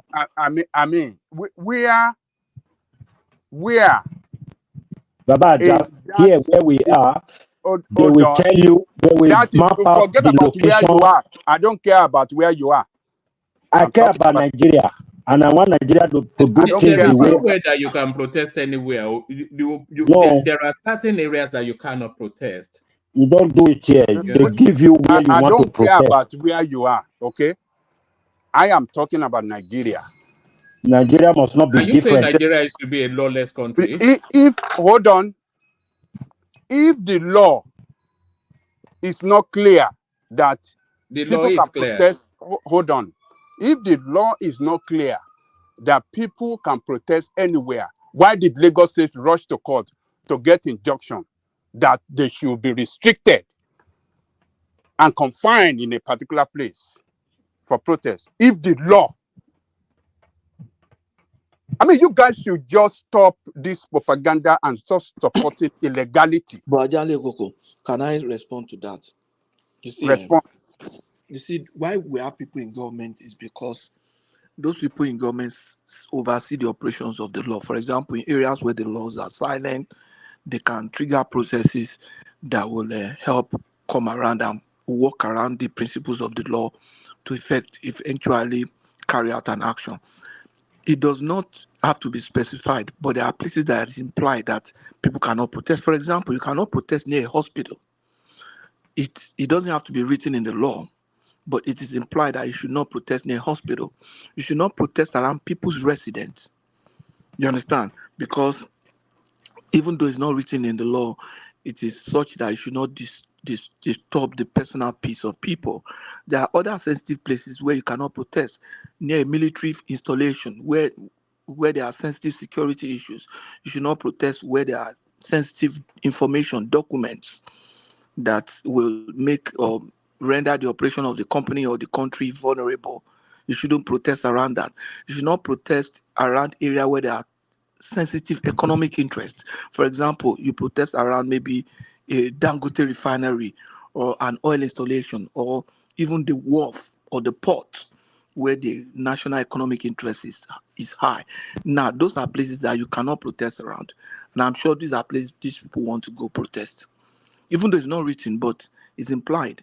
And if they cannot get people to understand that this is implied, then the only way they can trigger the process of law is to go to court and get an injunction to say let's make this legal. That's it. That makes sense. You can't just go rampage and go and protest. Somebody comes and block my garage, and I can't drive out of my garage because the law say you can protest anywhere. No. Private properties you cannot protest there. I don't know what you're talking. Everything you mentioned. You don't know that one. Yeah, hold No, on. Every place no. mentioned as to where they cannot protest.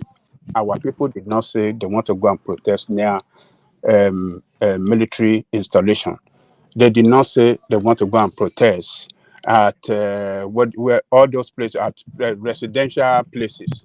They did not say this is where we want to protest. You cannot protest in a place that puts the well-being of other people at risk. So what I'm yes, saying, the economic interest of the country. You should not protest around where something that threatens the economic interest of the state. When they wanted to go to ECTR, is the square that is a public place. Were they allowed? Were they allowed? You guys should stop supporting this illegality. Ajale Koko, look at the question I want you to ask them. In the history of protests in Nigeria, has there been any precedent since Nigeria started protesting where the government had to go and get an order from court to restrict people on where they will? Has there been any precedent apart from this year? Well, there's been learnings. Has there been any precedents? No. That's what I'm saying to you now. It's the consequence of the learnings of those previous. Do we want to answer again? We don't. So if the law has those restrictions we are talking about, why is it that the government has never thought about such restrictions in the past? Because there's been learnings. Did you know they've taken the learnings from previous experience in order then to manage this situation? Because Buhari don't know anything. Look, let me tell you this. I need to ask you this question, please. Okay. I need to ask this. I have a fight with you this morning. And what's the fight? The first statement I expected you to make is to first of all condemn the violent acts. Why people are destroying properties, looting. You should have started from that. Secondly, you said no, they are stopping people to stock. I listened to Wike. He's waiting for people to write an official letter that we want to use Eagle Square. People are writing asking for permission online. Wike has an office that you can drop your petition or ask for permission to use Eagle Square. So do you want to blame Wike if they stop them not to use Eagle Square? He said nobody has came forward to ask for permission to use the Eagle Square. Are you telling me that Wike will just say, open the gate of Eagle Square, people to just enter there? It's not done. That is my two question to you. Thank you. Okay, Thomas. Let me tackle. Saki's question before you continue is wrong. In 2012, they issued a court order to prevent protest rising fuel prices. January 6, 2012. So Janli go carry on. There's precedence. You said to prevent protest or to restrict where To restrict. Let me see. January 6, 2012, Voice of America, Nigerian courts seeks to bar protest. Nigerian court has issued an order to prevent general strike protest against rising fuel prices. To stop protest, not to restrict. Hold on. Angry protesters marched to the capital Abuja, chanting blah blah blah. A number of demonstrators carried placards since Obasanjo did blah blah blah. I know this guy, Henry. Let me skip that guy. So they said they are to allow protest only in limited areas in Abuja. We will make sacrifices to our fatherland, but doesn't give doesn't allow the needless protest all over the city. So they're trying to restrict them. Check Voice of America, January 6, 2012. So let's move on. 2012. Okay, we'll check it. Okay, let me answer Thomas. Wike is not telling us the truth. The Jadinyanju said they wrote letter to him. And they have evidence to prove that the letter was received and stamped accordingly. So for Wike to come and lie to people because it's protecting their regime, I think we have to put one and one together. But did they send in their payment? Did they send in their payment? And No, it is denying that it did not receive. But because they are supposed to even pay for the place if they want to use it. Hold on now. They don't have to pay for anything because it's a public space. So if I want to go to Eagle Square now, I can just go there. Hold on now. Clement Sheba, even for God's sake. But the pro-government protesters that protested there didn't pay yesterday. How do you know that? How do you know that? They didn't pay. Like, it was free for them. How do you know? How do you know? That was what they were saying. That they did not pay. They said they told they you they did not pay. Look at this guy. They don't make up stuff now. People's Eagle Square is a public space, and as such, people can demonstrate there as long as it is meant for the political development of the country. If it's not for social use, that you want to do party or you want to do some kind of ceremony, that one is different. Then that's going to the permission for that is going to be a special permission. So if Wike is saying that they did not do so, why did they roll out military to go and guide that place? Baba Janleko, can we interject? We can't continue to support Can I interject you real quick, Baba Janleko? Continue. All right. So, sorry, Dewale, before you interject, let me bail out, hand over to Thomas. Chioma kicked it off, and she rattled it off. That's Chioma still. Chioma carries on still. So that's Chioma right there. That's Tim Majek who took the Ayo road today. So that's Tim Majek right there. That's Ayo reclaiming his crown right there. So that's Ayo right there. Tim Majek carries on still saying one thing or the other via super chat. That's Tim Majek still old time dogger out. That comment section is a different culture. I try to stay away from it as much as I can. That's Chioma carrying on still. That's still Chioma. And that's Chioma, the latest installment. So that space still open. Anybody that wants to super chat. Let me bail out, hand over to Thomas. Ajale Koko still has the floor. The topic, of course, remains the topic. Thank you, everyone. See you tomorrow. Hopefully tomorrow. No.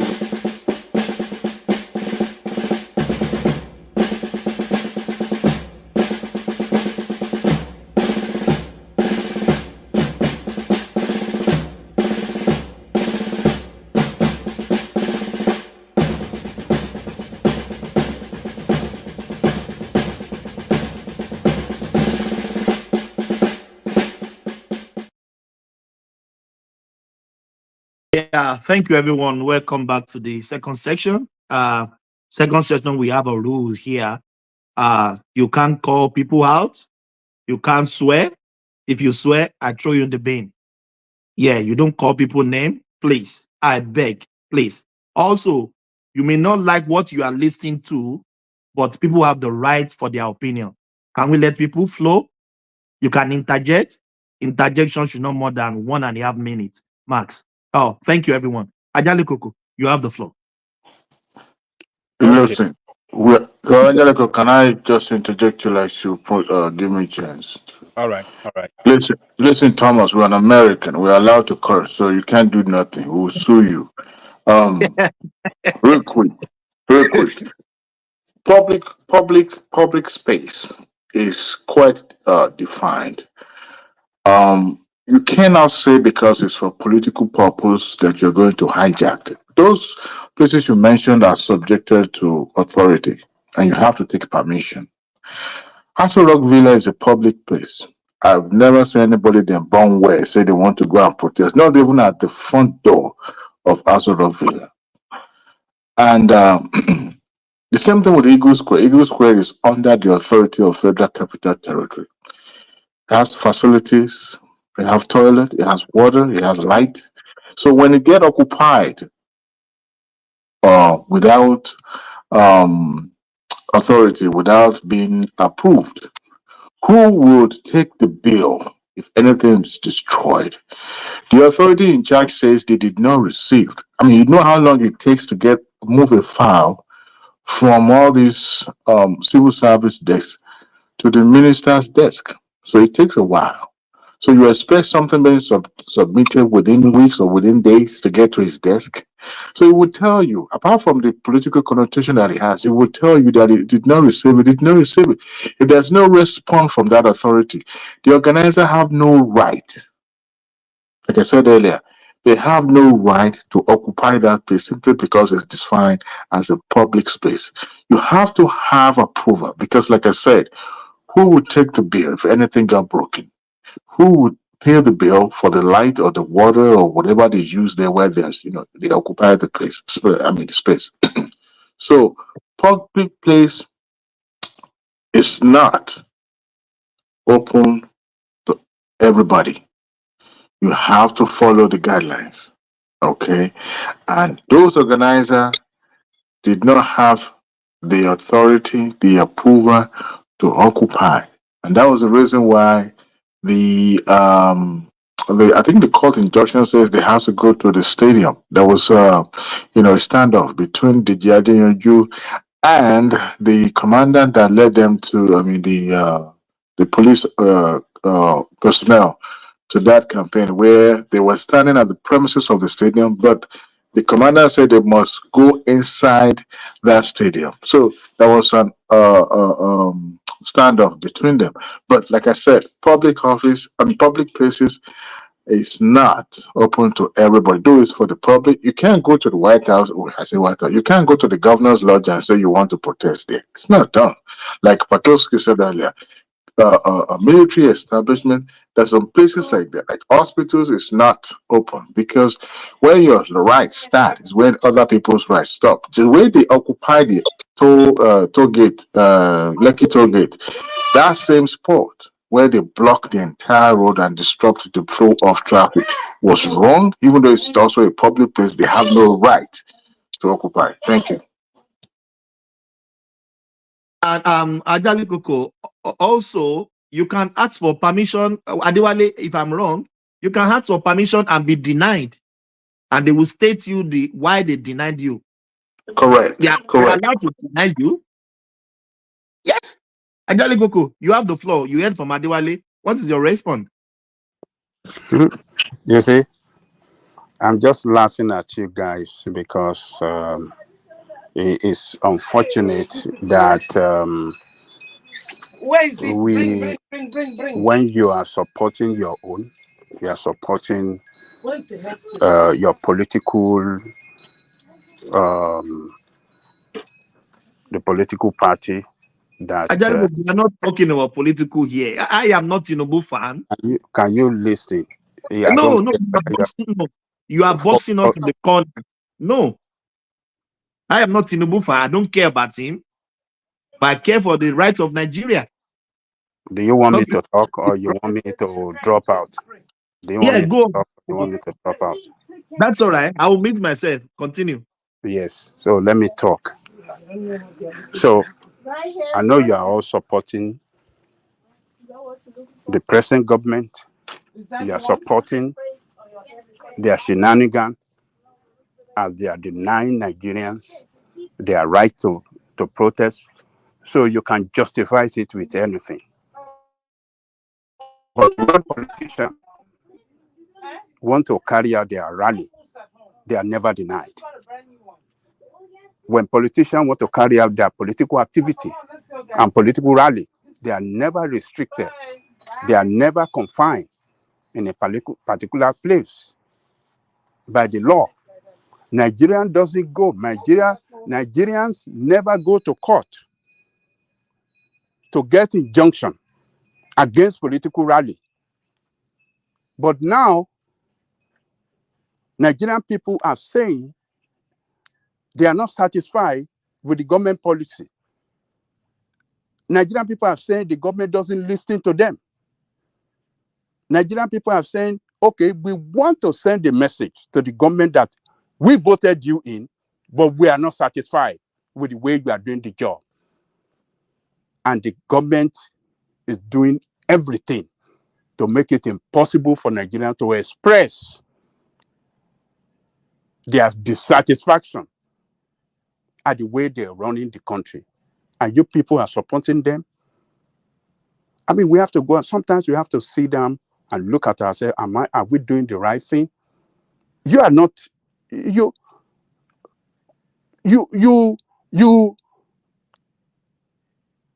all got a lot to lose when we cannot challenge our government. We all got a lot to lose when government doesn't listen to us. And like I said earlier, protests has achieved a lot of things for Nigeria that we are enjoying in that country today. A lot of things were achieved through protests. So they can never, what they have done, they're only giving us to go and prepare for the future. What they have done now. They have hinted us that, oh, this is what we can use, this is what we can do to stop you, and we're going to go and pursue it at the law court to make sure that we pursue it to the, to even the Supreme Court, that all this restriction against protest can never happen in that country again. Even the protests before the Supreme Court ruled that police cannot stop anybody from protest. They used to stop Nigerians from protest. But after Buhari protested in Kaduna, Buhari CPC, when he was in CPC, with his party member, and Jonathan was the government then, they went and tear gassed them. It was after then that Femi Falana went to court for Buhari for the molestation of former head of state, and that he have the right to protest, and that Nigerians have the right to protest. And they pursue it all the way to the Supreme Court. You need to ask permission, isn't it? You have to contact the police. Am I right? It is not permission. You just inform the police. Inform them, not permission. So Supreme Court ruled that Nigerians have the right to protest anywhere, anytime in their country. All they just need to just inform the police we want to carry out, and the police is obligated, according to that rule, to protect Nigerian people wherever they are carrying out protests. That is the law of the land. So what they have done now, the restriction they have carried out against us and all these things, we will go and challenge it at the court, and we make sure that we get it straight up that they can never restrict us from carrying out protests in the future. So it is it is time for every one of us to stand up for that country. Politician is not your fault, it's not your father, it's not your brother. Neither anyone is my father or my brother or my family. But we have one thing that binds us together, is that country called Nigeria. And we must fight for that country.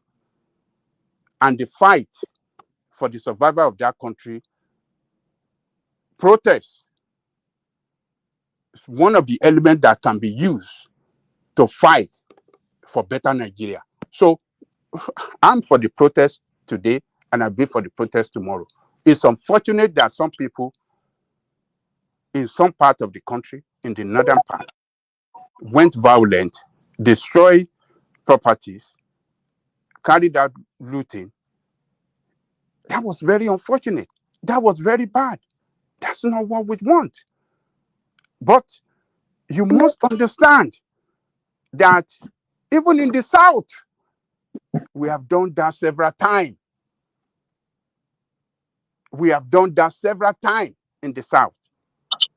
And particularly, most of the time, before the protests erupted into violence like that, police most of the time trigger it by firing what do you call it? Tear gas, shooting people. Do you know that you want us to make it conversational because there are many things I'm pushing back on you. Okay, what do you want to say? Yeah. Do you find now I'm not fighting with you because I was thinking that's the first comment that should come from you, condemn this act of violence on people's property, looting. Yeah. Tomorrow is we already in Friday. The day we know the day will soon break in Nigeria. What do you think police should do? Anybody that loot, should they be shot at, arrested? Because fine, nobody, Ajali Kuku, I'm repeating it now. You can mention name if anybody has said Nigeria cannot protest. But what do we ask for? We ask for peaceful, what did I say? A peaceful protest. Thank you. Yeah, go on. Okay. So what I'm saying is that, look, most of the time, if you go and check,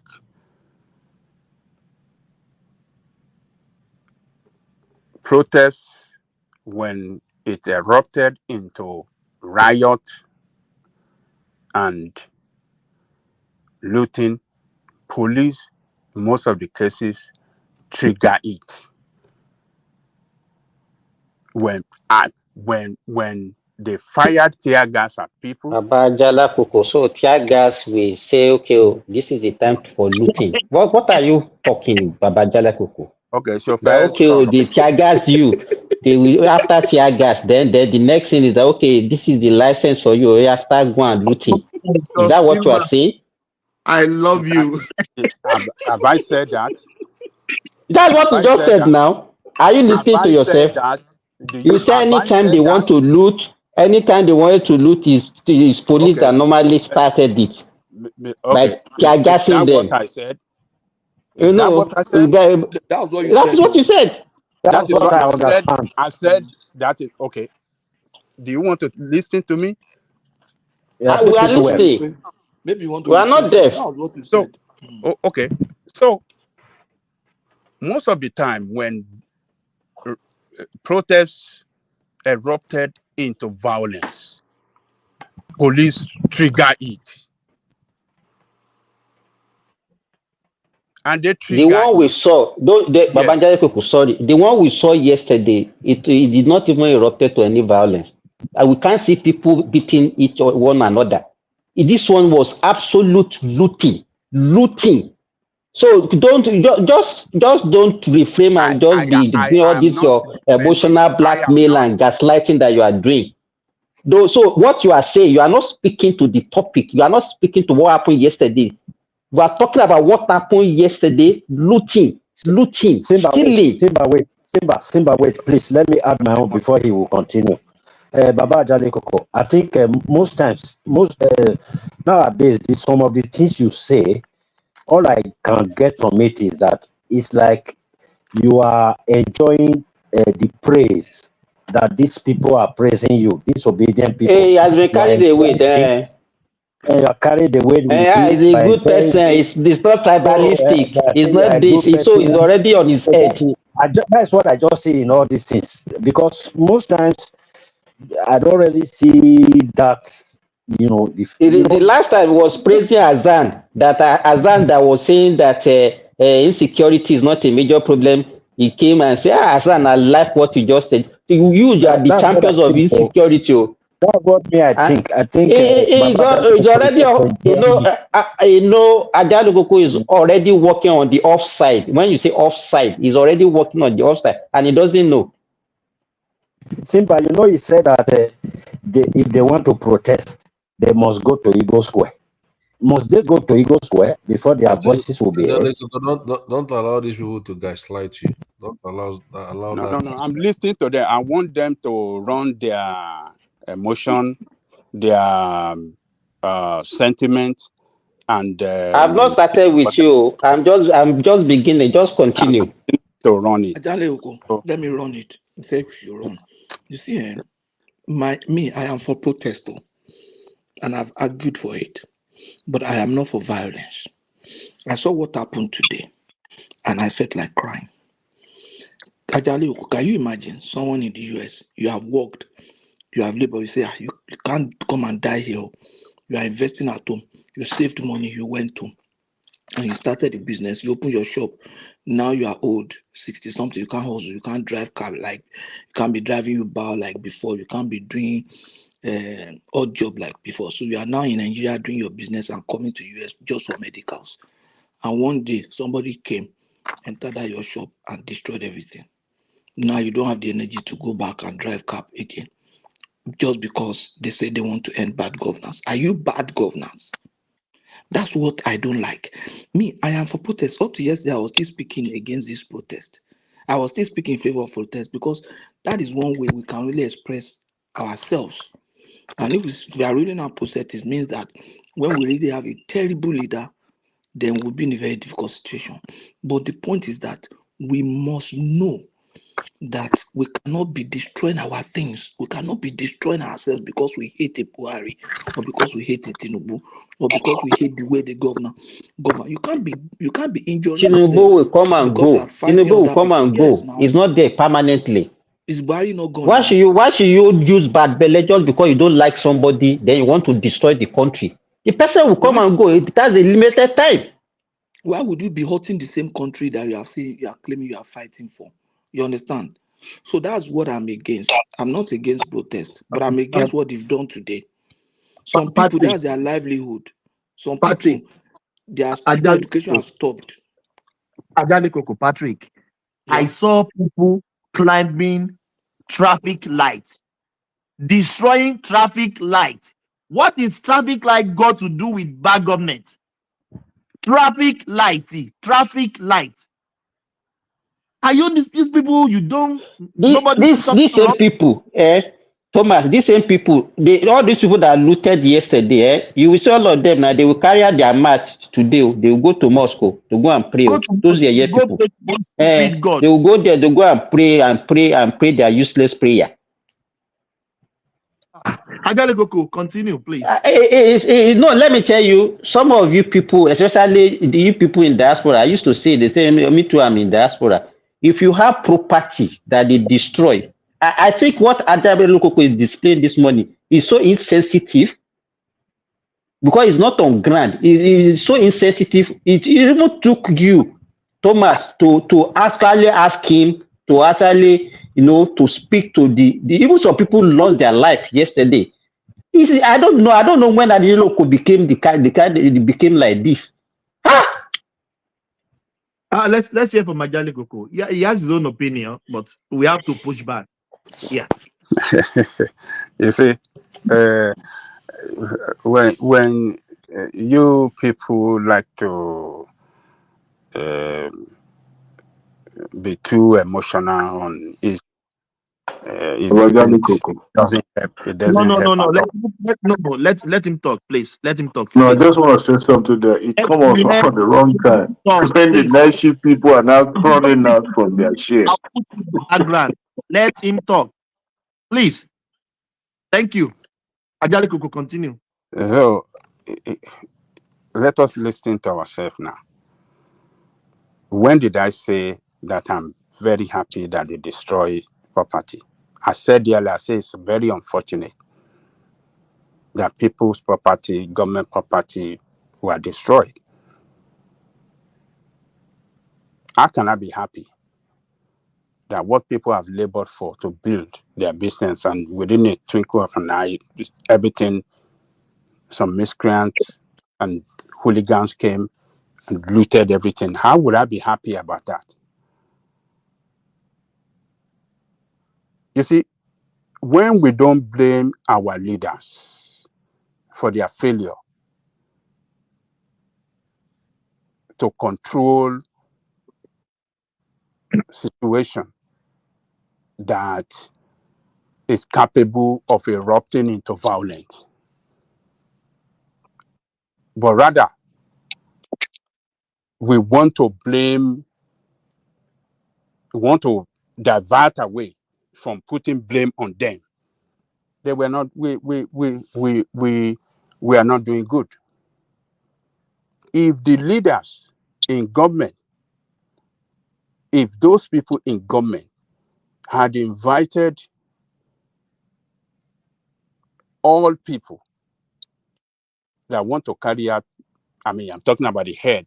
The head of various organizations, association or whatsoever we want to call the groups that were calling for this thing. They have invited them that, yes, you have the right, but this is what we want to do. This is what we don't want to happen. We don't want violence. We will support you to carry out your destiny. You see, when you show love to people. But that was what the government said. They didn't say they should not protest, and they said that they should make it peaceful. That was all the governors, even Tinubu said it. He said it's their right to protest, and they should make it peaceful. Are you He said it. listening to me at all, or you just want to carry out your sentiment on issue, or what? Are you listening to me at all? Doesn't No, seem just that you are accusing the government wrongly, that they are saying the people should be protest. What I am saying is that if the government had invited leaders of protests to Faceless, when faceless. oh, okay. Where are Now the there leaders? we Who go. are the leaders? Who are the leaders of this protest? No, mention them Are now. you talking about Tell people us. that went to New Jersey already? Tinubu was supposed to Tell us travel the to leaders. New York to meet Shure. US. Tinubu was supposed to travel to New York to meet Shure. For invited to Aso when you people are not objective in your discussion with others or in a public platform like this, then it just show that your sentiment and your Because you have no point. You have no point, and that's what you your are doing. sentiments If you don't have down. anything to say, in fact, the last time when you ran away, Can you're you let supposed me to have talk? just go away and just Can you remain where you are. Today, you have nothing to say, Baba Jale Koko. If you look at the I don't history want to of argue with protests you. in Nigeria, let me tell you, I don't want to I'm argue. too small. I I'm have too the small time. for you to be giving you history. But I will tell Let you, me okay, you run can my continue. this thing. Let me run my this thing. Then you will have your time to come and speak against me. You don't have good people in government. You don't have managers, people that knows how to manage situation. That is in correct. Government. You don't have competent people That is running the correct. affairs of your state. Listen, What is Ajago, this is responsible not news flash. for This is not news flash, really. look, what I'm telling you, if you have people that know their people, that know how to manage crisis, these things will have been managed well in such a way that violence will never happen. When you have government that is too distant from the people, So Ajago, sorry. there's going to be fight. The last 1 minute that you have left, why don't you take the opportunity to encourage or teach the young ones on how and what they should protest about and how they should go about it. Nobody's trying to deny anybody. I guess it's everyone's fundamental right to protest. We understand that. But what do you think is the best approach to get Tinubu and his administration's attention to do what is right? What is right? Number one, the president should have made a public address or what? I think it's a public broadcast. He should have talked to Nigerians. He's the father of the nation.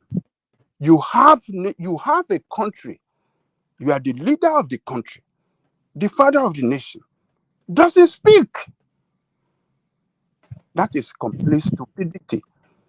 And you saw your children arguing, agitating that we are going to fight, and you can't say anything to them to calm them down. Gentlemen, a country must not be run like that, for God's sake. A country must not be run. If the children are bastards, do you still engage them? And come on, man, stop this. Stop this.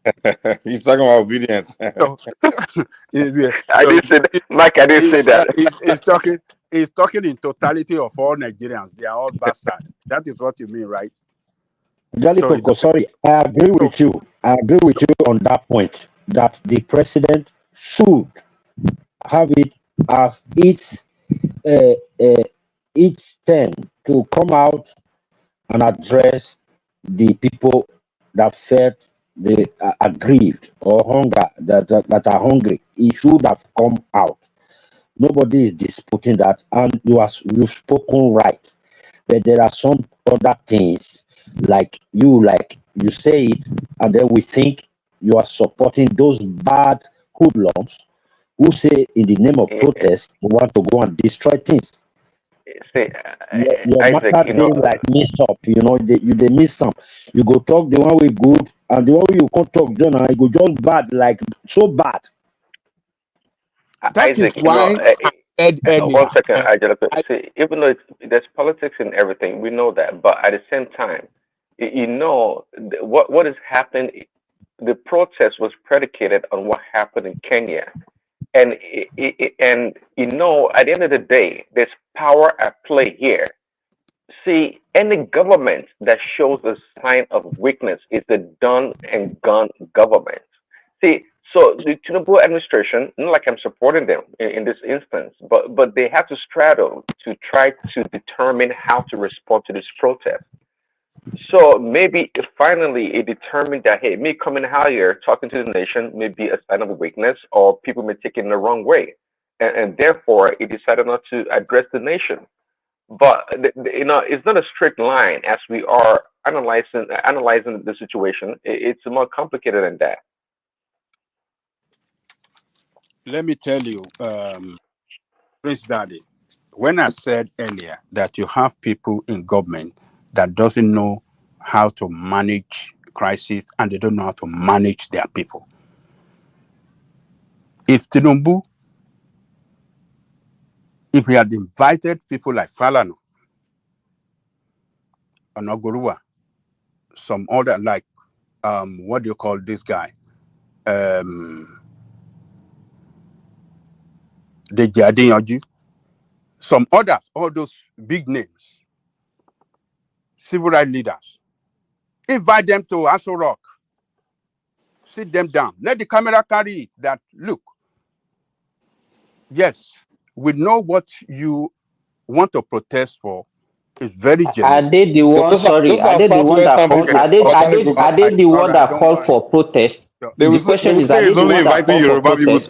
to Aso Rock. You Even mentioned the question is, And this protest thing that was not organic. are That's they part the of the one? challenge. Are they the Look one at that called for protest? look at Simba now. Before you said they are faceless, I mentioned name now. He said I did the one that called for No, protest. they are not the one that called No, for we protest. mentioned him now. We They mentioned just Fiore and supported the protest. They are not the one that called for protest. Okay. They are not the one that called for okay. Yes, they are not the the one. people calling for protests are diasporans, man. Like they're on platforms.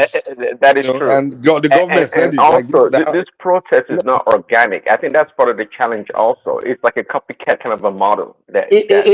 Please, Daddy, let me say this because I might have to. You guys are just running. And that's why government were telling them to bring their names and things to come. I mean, that's part of it. You guys, look. If you don't have government that know how to manage their people, there's going to be problem. But that's what they are doing that you are complaining about. They're trying to manage the whole thing. They don't manage the people. They don't invite people. They don't sit them down. They did don't now. do anything. Actually, them to come and bring their name, their phone number, and come and that's part of it now. They want to manage the whole thing. You see, unlike Kenya, they just didn't do that, and the people burn everything down. I don't want to engage in argument. You see, you all know that Nigerians are facing a very hard time, and people are very hungry. I believe we all talk to our people, and they are telling us a lot of things. Nigerians are angry. They know. Look at the inflation. We know that one now. It's not about that. That one you are just those are the things that just so people will be praising you. Yeah, Jale Koko is a good man. He's sensitive to the plight of the people. So why are you singing the same thing? We have heard that one 100 times.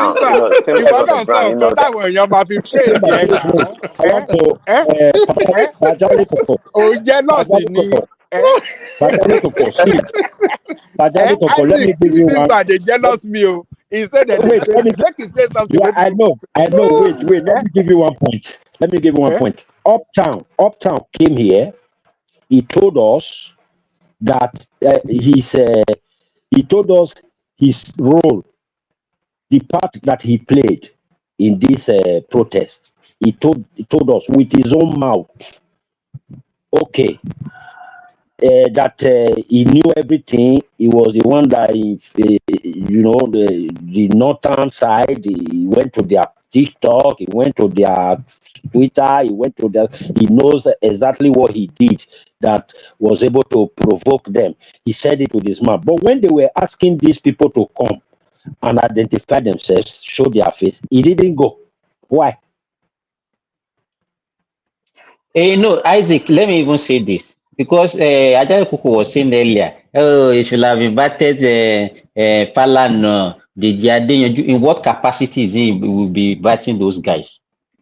In what Falana was in capacity? China with this short man. The This issue short, is this. I want to tell. I want to. Sorry, wait. It was in China with this short man. What is his name? The one that normally interviewed them. That short journalist. That very good journalist. Yeah, he was in China and sure, okay, well, you know the way that guy asks questions now, very smart, very intelligent. He wanted to know if this man is in this one of the organizers. But Farano said he's not. He said, but he's up. That is, he's not. That's what we are telling Adjani Koko. Yeah, they are not the organizer of the protest. So why should the president be inviting them? Yeah. He said he's not one of them. Let me say what I want to even let Adjani Koko know. Isaac, let me say did this. Do you watch this Zoom this thing with what do you call it? With Inspector General? Who did he say he was representing? Was he not saying that it's for the protest? Supporting the protest? That is not. Let me tell you, supporting the protest. Hold on. Is it supporting protest is different from I'm the one organizing the protest? And that's why I want to say this. If you remember this, let me tell you. Now, the Femi Falana is not for. Wait now. Let me say this. Because you people want to support your Tinubu. That is emotional blackmail. We are used to that, so you can say it. What I want to say is this. The first protest in Nigeria was the Aba protest in 1929. And we know the people that organized it, and they have a place where they did their protest. The Igbo women, that is one. And if after the protest, government want to negotiate or want to hear them, they know the people that they are going to call. The next one was the Abeokuta protest called by Funmilayo and Sonkuti in 1947. They have a name. There are people that led them, and there are people that they can call and say, okay, let us negotiate, let us talk to you. The next one was 1978. Ali must go. Segun Okoro at Amadu Ali. You remember that one? They have name and they have group that actually organized the protest. The next one was the 1993 protest, which organized by Nadeco. We have the people that represented them, and they have names they can use. The next one was June 12th, and we know the people that organized it. We know the people that led it, and everybody knows them. Then this recent one, NSAS, and this one, who are the people?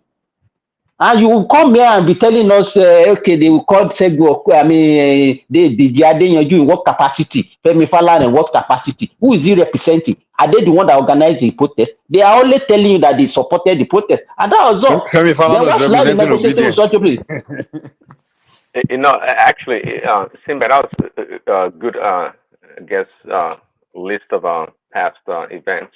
But the NSARS, if I'm not mistaken, I'm not sure.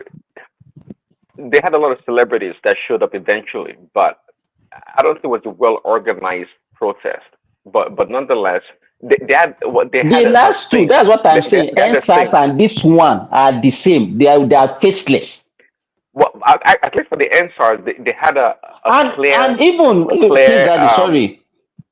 All the protests that we have mentioned, they have something that they are talking about. Okay, this is the reason why we are protesting. The 1978 protest by the Nigerian students, we know the reason. The June 12th, we know the reason. The 1983, the fuel subsidy, we know the reason. The Aba one, we know this one. What is the reason? End bad governance. And I wonder why our people, somebody like Angele Koko, because he's an opposition, then even all these protests that we have been looking at, okay, somebody lost an election, Obi will come out and say, okay, let us go and protest. We know what is happening now. Why are we being naive? I say we don't understand what is happening. I beg. You see, I'm glad. But the theme of this one is if you power now. Isn't that a strong enough theme for this protest? Okay, you see, I like Simba for what he did. That it took us through the historical perspectives on protests in Nigeria. all those protests you mentioned, which one that did not lead to riot? Which one among them that you mentioned that did not lead to riot, that people did not destroy property? That is why they must be. We Hold must on, know the people hold that. No, on, no, just hold on. hold That's why we on, must know the people to be held accountable. hold Whenever on. there is any, Who are if you want you? You to, can't. You look. The fact that we have a leader of protest does not mean that if people destroy property, that is the person you are going to hold responsible. No, that is not the way it is done in when it comes to protest matter. You don't hold any. It is whoever that is arrested by the police that will be held responsible for what. So don't So say, oh, who we want compensates people the for the leader losses? so Who that compensates people for the losses in huh? a protest? Who will compensate people for their losses in a protest? For example, I have a shop and they just came looted everything. Who will compensate me? Baba Jale Koko, none of those past riots led to the magnitude of destruction as the NSAS. Let And him answer. secondly, Let him answer my question. and they even have venue where they organize it. The 1978 was Nigerian universities. All the protests I've mentioned, they have even the one in 1929, but the one in 1947, Barasokuti, it was even in the Alakis Palace. They know they Hold on. have venue. They have. It's not a So free protest Simba, that you are Simba, agitating for. Simba, the they were not NSAS, the they were government not couldn't street engage with protests. who will hand the protest, who will disperse the people. They couldn't find anyone. So the NSAS one just kept on Simba, going and going. they They were would not have went on street for probably protests. 30 days. Even the Ali must go that you mentioned. The Ali Mogs Go didn't have a location. It was everywhere. It was everywhere, Even primary school. and I was in everywhere primary school was then. destroyed. It was majorly by students and it was in school. It They came wasn't. to They were drive not us He on the out of wasn't in street. primary school. school. He was on the street. It was on the street. Which It school? was on the street. They know. You know, He you was know, on the street. It was I also on the street. participated Patoski, in it. What are you Patoski, guys you asked talking a We good about? can see question. it. You're already demonstrating it. We know now. We know that you're an activist. That's why you can be supporting Showore. Hey, Simba, let me say this. They came to our school to drive us out. Sef. Patoski, you know, you asked a good Ẹ ti question. bà Nàìjíríà jẹ́ ó ti pẹ́, Baba Jale I Koko. participated in the Ali must go pro riot. I mean He don't protest dey involved. I Simba, that He led participated. to don't dey riot. about that. Dey Ajali go blood. Ajali will Simba, go you know, down Patoski now. asked just a good question now. Where Patoski asked that who will pay for the people's Who private compensates property being people's destroyed, loss? right? Now, you know, Baba Jaliko always compares like in America, this, in America, they will allow this. In America, businesses have insurance. You understand? In fact, you must have insurance to even open business, you know. Now, if people's business get destroyed, insurance take care of you. So they start, netting in place. Now, in Nigeria, for example, that during that instance, that mall that those everybody entered and looted everything where some businesses lost everything, ShopRite gold, now. jewelry, ShopRite. and even shop. It's not only shop right, even there's a mall, something more. So now those people that started those businesses, most of them are probably foreigners, diasporans, and they went home to take their money home to invest and employ people. We're all talking about we need people to foreigners, and they lost everything. Now, Tinubu last year was traveling around the world trying to invite investors, foreign investors come in and come and invest and things. So he should allow this thing to happen where all the few foreigners, the few investors just came in, they just put their money in to lose all their money, no insurance. So if that happens now, and investors leaves and other investors want to come back in because it's the risk of losing everything, losing. So now we complain that there's no investment in the country. I just always complain about investors leaving Nigeria, moving now because we don't have a good government policy and things like that. Now government is now focusing on the interest of these people to protect their assets. Now you're saying, they are not doing it like America. America, where everyone have insurance. Come on now, let's be fair now. Mike, you see, what I'm even saying is that look, our people in government doesn't care about Nigerians. They don't treat Nigerians well. The moment they assume that office, they believe they turn themselves to super God. They don't even want to look like us. They don't even want to talk like us. They don't even want to mingle with us. Baba, They just believe. Baba Jale Koko, you know why your orientation have changed? Let me tell you. It's because Yeah. you have lived abroad for long. Let me tell you this. An average, we don't have that one in our, it's not in our habits. I'm very sorry to say this. Even in America, Simba, the Nigerians, politicians let me don't tell go. They you, don't go even the to poor come and mingle Nigerians, with poor, even poor neighborhood people. the poor Nigerians don't care about themselves, about one another. I'm very sorry to say this. We are on a national platform. Let me tell you, if anything should happen to you today in Nigeria, instead of them to rescue you, what they will be doing is to be videoing your situation. It's as bad as that, and that's why we'll be saying it. Let me tell you, you can't. You have a pool of people that are disoriented. I'm very sorry to say this. I mean, Nigerians also. That is where you get, and then you pull somebody from them as a leader, and you are expecting a magic. People that have nothing to offer the nation are the people government will be I saw a talking video. like Let me tell mingling you, with. Mike. I saw a video of somebody who wanted to commit suicide. She was standing on a bridge. She wanted to jump from that bridge down, and Nigerians were just looking at her, and they were just doing the video. They want to make The, viral the videos. woman was there for like 5, 6, 7 minutes, watching her. She eventually dropped on a concrete road, and then the next thing is that she's dead though, she's dead though, she's dead though. And you see, our orientation, we have to change as people before we can expect our leader, because it's a pool. Why are you not asking yourself that successive leader that we have been having, why are we not getting it right? Is it a magic? They are coming from the pool now. Oh, Sinbad, are you saying that the people should change first before the leaders? Exactly. Because you get the leaders from the people. Let me tell you, I'm a Muslim, and it's even stated in the Quran that God will give you a leader that will be a reflection of the followers. You can't be better, you can't get a leader better than the followers.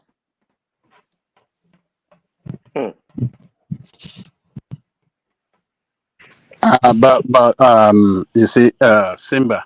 Even the followers always want to elect a leader. They look like them, they behave like them, they can talk like them. Let me tell you, I know what, Actually, let me tell you, that's a I good know, point. Peace Daddy, I know what I've suffered in the hands of Nigerians. The so-called people that you are claiming, hey, they are suffering and this and this. I know what they have done to me. I know what I've suffered in their hand.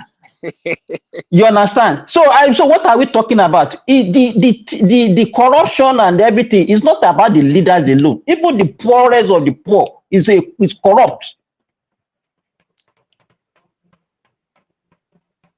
You give them money to do work for you, they will not do it. They will run away with your money. They will steal your property. They will come and you want to tell me that one is because of a leader? You see, let me tell you this. That is why we need these protests to change, to force them to change the will To and the force who? style, To force who? To to force who? force the people in government that have promised us so You are much. still Hold on repeating the same now, thing. hold Let on. me Can't tell Ajali me, you see, Kuku. I You know disagree with Ajali Kuku. what you said. You know I what you do. disagree. You know, I always disagree with you anytime you make those I know tough we points. cannot even agree. I know we cannot agree. What I want to ask you to do, let me tell you what I want you to do. Let come and just you don't have intention of contesting for any position. No. Just come and just tell your word, maybe your word or your local government that, yeah, my people, so Ajali Kuku, I want to I live so abroad. Now I want to come and help you people. I want to contest for the chairman of our local government, and come and see the demand that these same people will be putting up to you.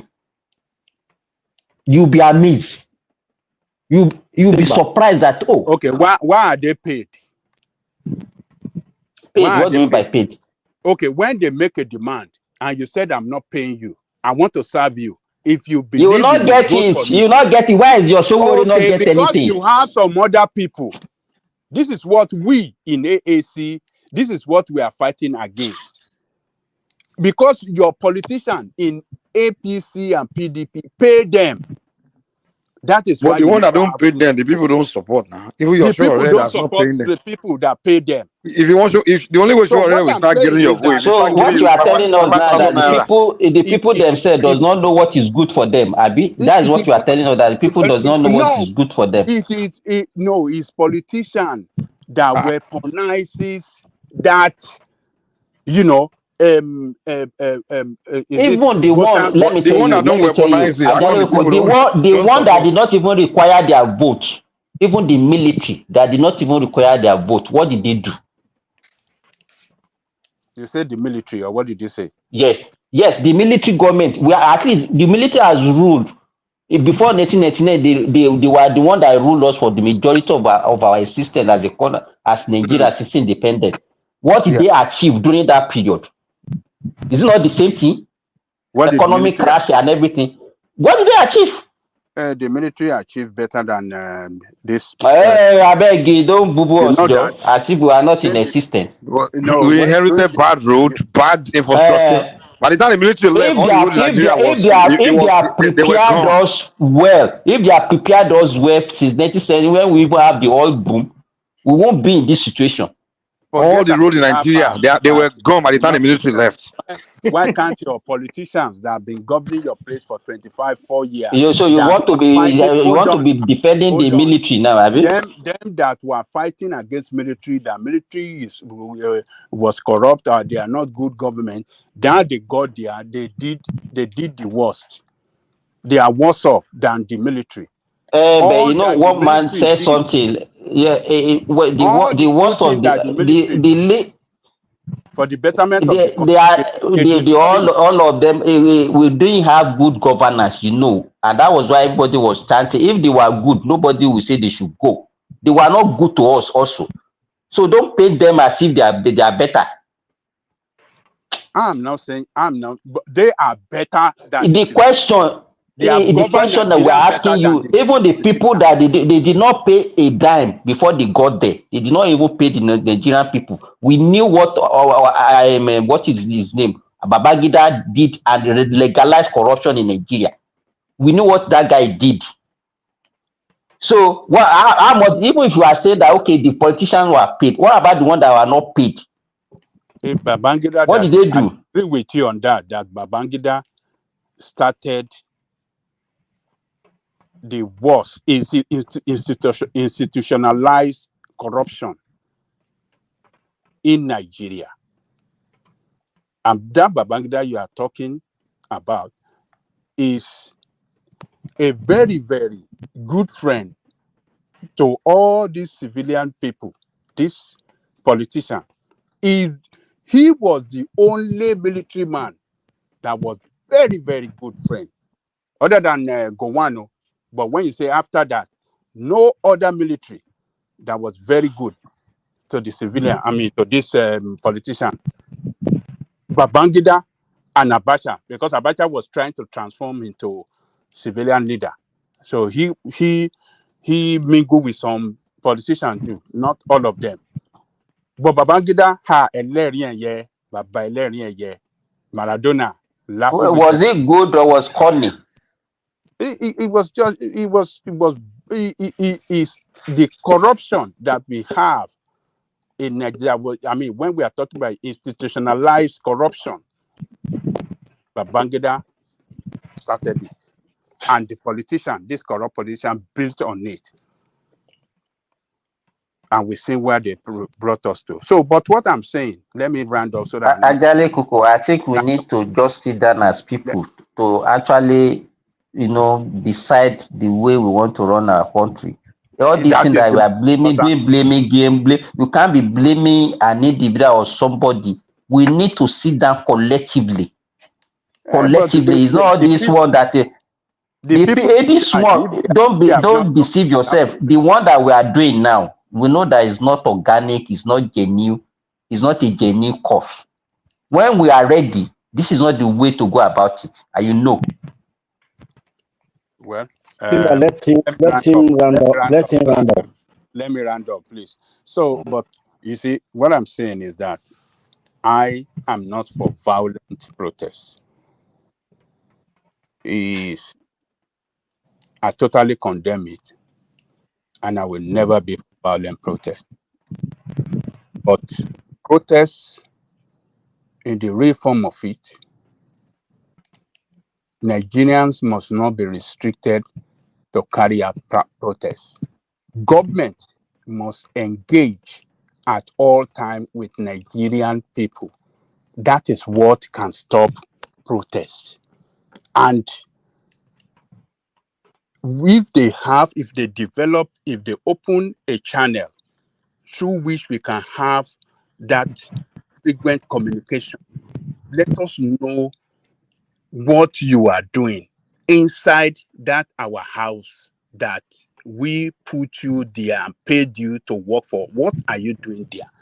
But when you see they don't communicate effectively on what they are doing, they hiding things from us, people get agitated and people get enraged. So government must try to open that communication channel and communicate effectively for people to know what they are doing and the step they are taking to solve our problem. That will give people that sense of belonging. So that is the only thing that can, prevent protests. Look at what they did. Look at what Tinubu hurriedly did in the last 10 days before this protest, just to stop it. Why must we be fire brigade approach? Why must we want to take up violence against our government before they want to do But something? is it possible to organize ourselves and even have our demand, put the government and give them like a time I say, okay, like the way NLC used to do it. Okay, this is our grievance, this is what we wanted. We'll give you so time. Do you understand what I'm saying? Then I when he's not responding, but it's not all these faceless that you now be everybody. Me, I can write my own demand. Another person will write his own demand, and then everything will be flying around. Who is not coordinated? That's what we are telling Simba, you.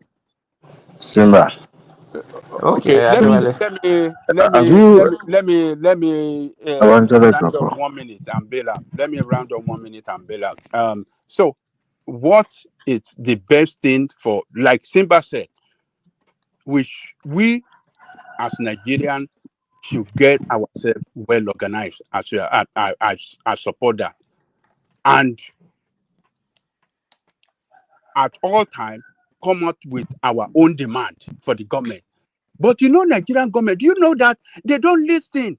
It is when they know that you have a weapon of protest to carry out protest. That is where, look at NLC. Do you know how long they've been? Do you look at what is it ASU? They call them the professors' organization that I think it's ASU. Why is it when they want to go, look at doctors, when they want to go on strike, that is when they will, these people, I don't know, man. Let me just, Ajali it's Coco, just you pathetic. what It's just pathetic. is it by the time we have such things, even all those things, all those labor unions that you just mentioned, ASU, student union, Nigerian Labour Congress, if everybody buys into it, and everybody, in fact, we don't even need to get to the street. You can get to the street, but we don't even, if they say, okay, everybody will go on strike and then will paralyze the country. No, there is nobody that will come and say what you are saying, what you are doing is wrong. You understand? But when you have faceless things and some people are just peddling something online, and then that is what you want us to everybody to follow. You get this kind of situation. I have a question for you, Abajale Koko. Have you been in any public office before? A good question. You have to put on that. Why are you laughing, Ajali baby? Adewale, Baba, it's a late pataji. He's laughing because I want he to, has as a matter of this fact, question the question number applies to 5. everyone on this platform and everyone listening and commenting at the comment section. Have No, we, at any Adewale, point in our no. career, in our life, I've been in a answered public your office? question. No. Okay, good. And I'm glad that you answered. Adewale, I've been in a little capacity, and I knew Did what I you faced. manage resources and people at the same time? Yes. Can you share your experience with us? It was terrible. Terrible. Terrible. I think I've shared some on this platform before. Let me give you, for example, there was a day one of my doctors supposed to be in an emergency and he went for a party. So they called me that night. I have to go to the hospital and I stood in. I was the one attending to the patient. The following day, I gave that doctor a query. Could you believe that they called my brother, they called my wife, they called my parents that why am I putting government work on my head? That is in my father's property. I was blackmailed. You understand? In fact, they were even threatening my family. Those are the kind of things that you face when you are in a public office in Nigeria. I've had a friend who was just an honorable in my state, and I just follow him to just go and eat pot and kill catfish. We got there. If you see the kind of demands that people are coming, the school fees of my children, my wife is sick, my wife is pregnant, is going to deliver very soon. So many. So where do you, and that is what I was talking about before, that our value system, the kind of things that we demand for our political elite, we are the one even encouraging them to be looting, because all this money that you are asking from him, now where do you think he will get it? And if he doesn't, No, Jimba, let me tell you why they are demanding. Because he bribed his way to power. He paid them to get there. This Babajale And so they will never stop demanding from him, because they were demanding from me and he was paying them. Even if you like, don't bribe your way. Let me tell you this. Merit. Until we change the culture of when I was growing up, politicians were not bribed. They don't bribe them for it's anything. not true. It's not true. I didn't know when you grew up. Lie. Okay. I don't know the party. Which party? Babajale Koko, when you are growing up, which election? Which election are you talking about? Which when? Tell us now. I don't like. Tell us that which year? Okay. That politicians were not bribed in Nigeria. Tell us. Oh, okay. In 1978.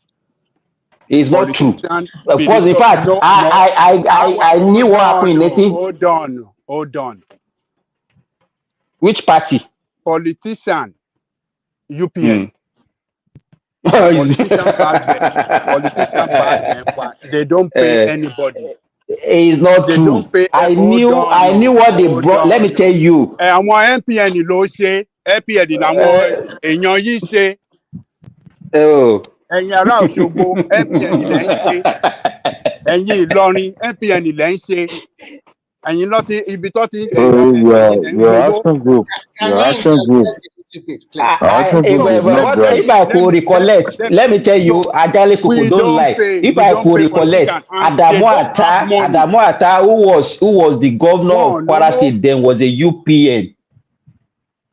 So Adamu Ata for what? Babajale Koko. Okay, continue what you are saying. There was no time in Nigeria that politicians don't use money.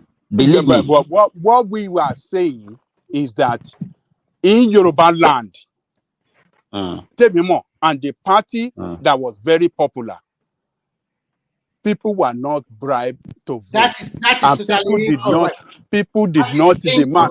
People were not demanding for people to vote for them. And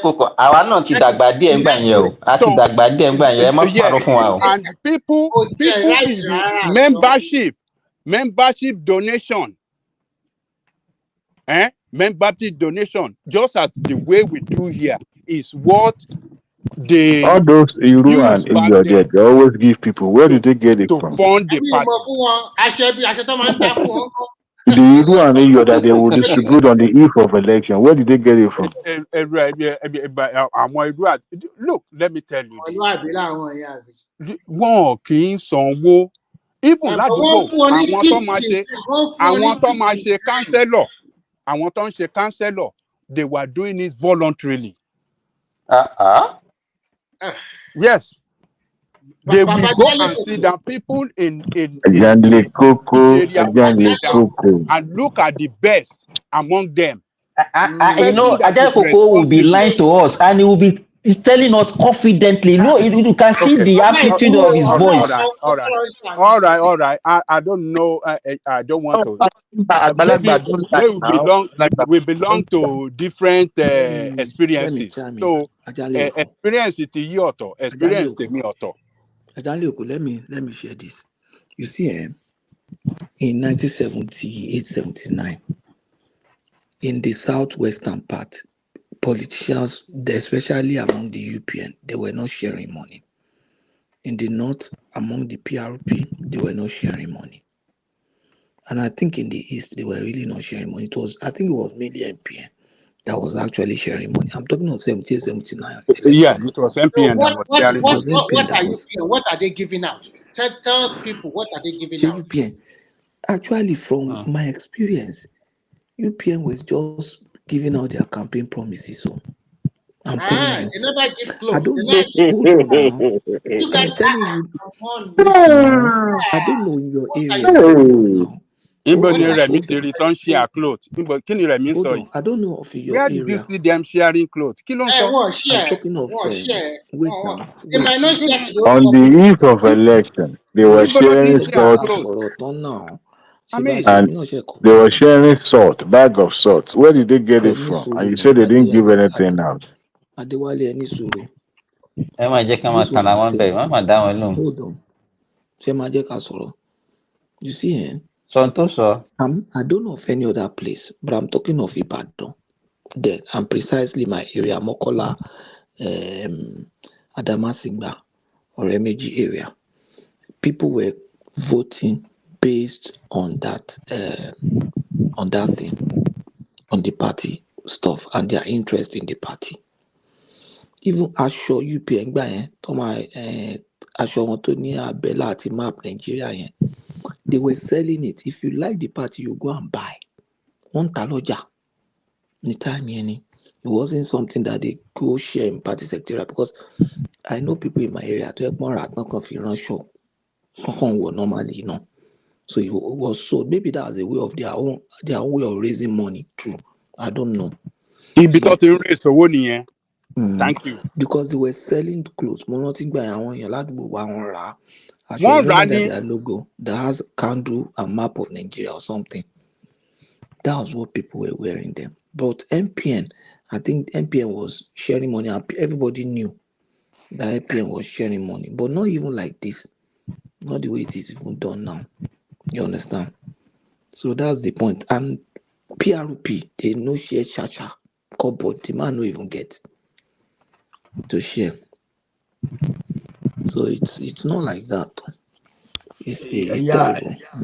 Yeah. Sorry, your guy Patoski. Remy and Simba, I don't know where you got your information. I don't know where small, but then no record of UPN spending money. Even this of NPN that I heard say, it's a surprise to me, because in my locality, I never experienced even MPN even sharing money in my locality. But I can't argue. I never said UPN is sharing money, but I said they share gifts in kind. All those you are mentioning, some people, they were giving them free of charge. The elders already don't tell you, but if you call you old person, who are the elders? Say Patroki at Patoski and Anikoko, they've told you. Okay, salute elders. Okay, you won't call one share out. Ìgbà wo ló bẹ̀rẹ̀ sí ní pín elders lórí platform?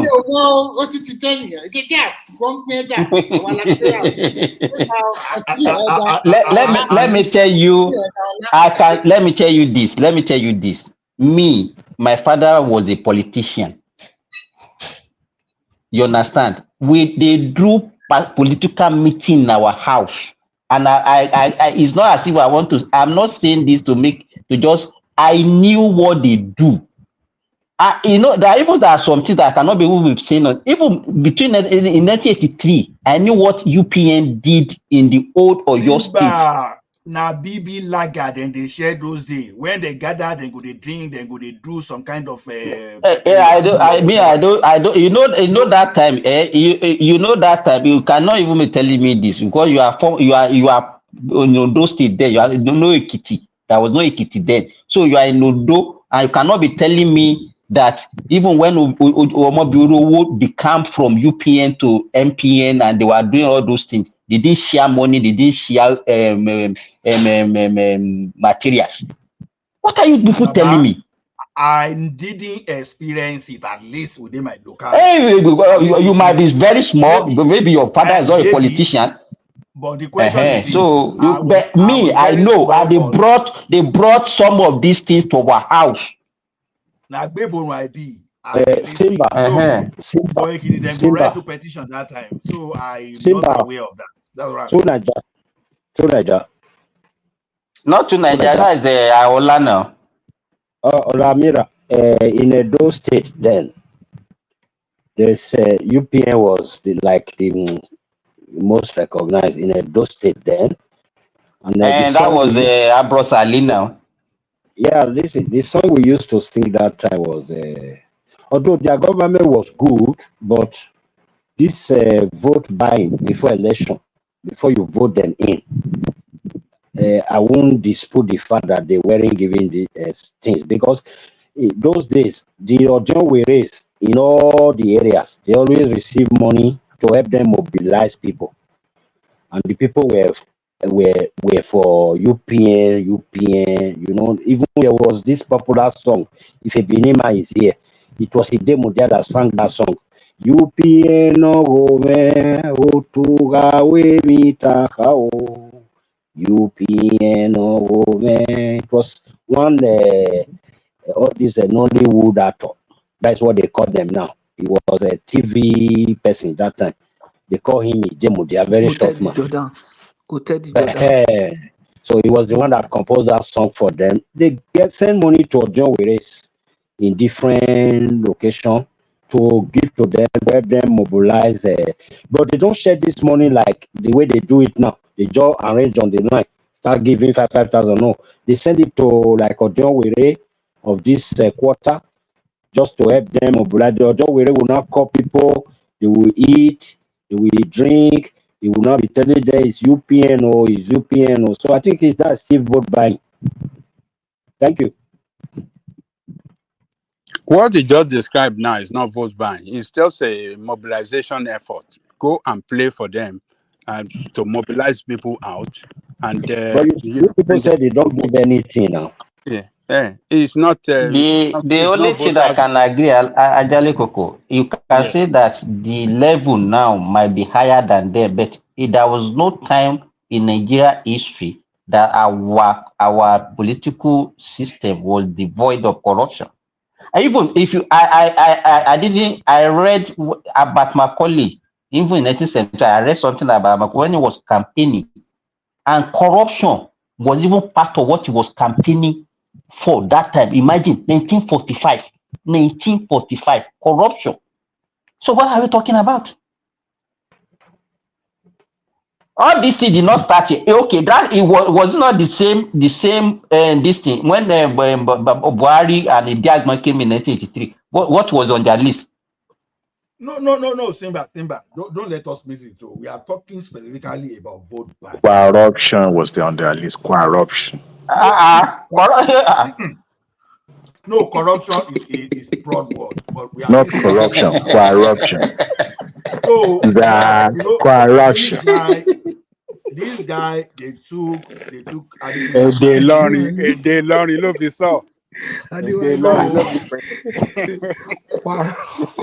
So they took corruption in prison. They put Ambrose Ali in prison, and all those people they put in prison, they could not establish any corruption case against them. So what does that mean? Let me tell you, Allah, even if anybody is talking against that government, I will agree, but not from you, because I know you. I know you. You didn't even mention Buhari. You will not agree with anything. So don't talk. Are we using weights now? Let us objective. Let us be objective. Is it enough food that we are talking about Evangelical, you see the night shift people, they are the glass champions. Once they are Alaska, night shift, especially when it is Remy and what we are even saying is this: for the fact that we want to paint a narrative, it shouldn't mean that we should now intentionally mislead people and misrepresent things. Nobody accused you of spending money. No, Remy, wait now. Remy, I'm asking you, if Adekunle Ajasin, yes, Jakonde, Ambrose Ali, if they were corrupt, how come that Buhari was unable to establish anything against them other than mere treaty? Do they give Buhari time to prosecute them before your Babangida strike? Because you propelled. So what are you talking about now? All this story you are talking about. How many months did Buhari spend? That is what we are saying now. Buhari spent is it not less than 18 months or something like that? And someone spent over 18 months. Wait now. Someone spent over 18 months. I could not establish. How long will it take him to establish? Wait. You've been here talking since. So the fact that I just came not going through your way. Don't say anything. Don't say anything. Let person land. Ola, are you saying they were not corrupt? I'm not saying they are not corrupt. We are talking of vote buying now. Now, I'm saying corruption is totally different, but we have to be specific. But what I'm still telling you that Buhari was unable to establish corruption case against Adekunle Ajasin, Ambrose Ali, and Jakonde. So why should we now? What you are saying, they are not the only one arrested, even including the people from Bakin Suwo was arrested that time, all those other people. Which one of them did they establish corruption against and jailed? He just put all of them in prison that time. So what you are saying is not a fact. Put them on house arrest. That's a big question. That's a big question. I never thought about that. Because Bakin Suwo was arrested. The man that said government money in government house. No, Fanta, that he said there is no mineral. We have Fanta, we have Coke. Patrick. So I think Buhari just arrested them arbitrarily. Back in the world, Simba. Patrick, during the Buhari Oscar with Idiagbon, that was the time I know that this is a true government in terms of discipline. Everybody fall in line. And because he arrested a lot of our politicians for corruption, unless we are lying to ourselves, from 1979 to 83, especially from 82 to 83, I live in Ibadan and I studied there. There was a lot of work. One day, one crisis. My way to my school is I have to pass through Malete to go to my school. We are afraid of Adedubu boys. Is it that they are beating people or they are every day, whether morning or night? It was so terrible that it got to some stage that so many wala at that particular moment. And when that guy came in, everybody fall in line. We are seeing people lining up. We are seeing the provision of items. The price were coming down. This guy arrested drug dealers and put them in the firing squad. And before you can say, Jack, all you politicians, all you just Nigeria, hypocrisy, you gang up against them and put your Babangida there. And what do we have after Babangida 9 years of rule? What do we have? And all those people that have been talking here, that you have been talking about, okay, the protest is right, and we should go for the protest. Some of you are sponsors, some of you are double face. And at the end of the day, when the result started, the consequence started trimming in, they are now talking. And the government should have called them. Who are these people? Who are these people? That is why I always said that the followerships are terrible and the leaders are horrible too. So you always talk about you playing them Mr. Saint. Who are these corrupt people? Who are the saint people? Who can you tell in Nigeria that this man is good and that man is bad? That one is subjective. The point we are trying to say here is that the people that are calling for the protest, they are also enemy of Nigerians. They don't love that country. It's only about their interest. Now, when they close their eyes and see the country burning down, what would they do? What would they say? If you truly that you want that country to be good, if all of them that they call themselves faceless, whether they are in America or Europe or wherever they find themselves, why did they come together as a unit? Okay, we want to have an audience with the ministers, or we want to have an audience with the president. It will not say, it will guide them and talk to them. At least if elephant cannot go to the rat can go to the elephant. Some influencer like that very dark man, I saw his telephone conversation with the Minister of Interior. He called, the Minister of Interior called him. How come that guy has that number? That You see, Remy, that guy, coded guy. That guy get connection, though. So he's trying to put himself there, and before you know it, he will contend for a position. I mean, when he get there, you guys continue to shout it. That's one thing I don't like Nigerians about. Hypocrisy at the highest level. They will put Mr. Saint in the morning, and at night they are behind you doing all this their terrible stuff. Hey, Remy, I have a question for everyone on this platform.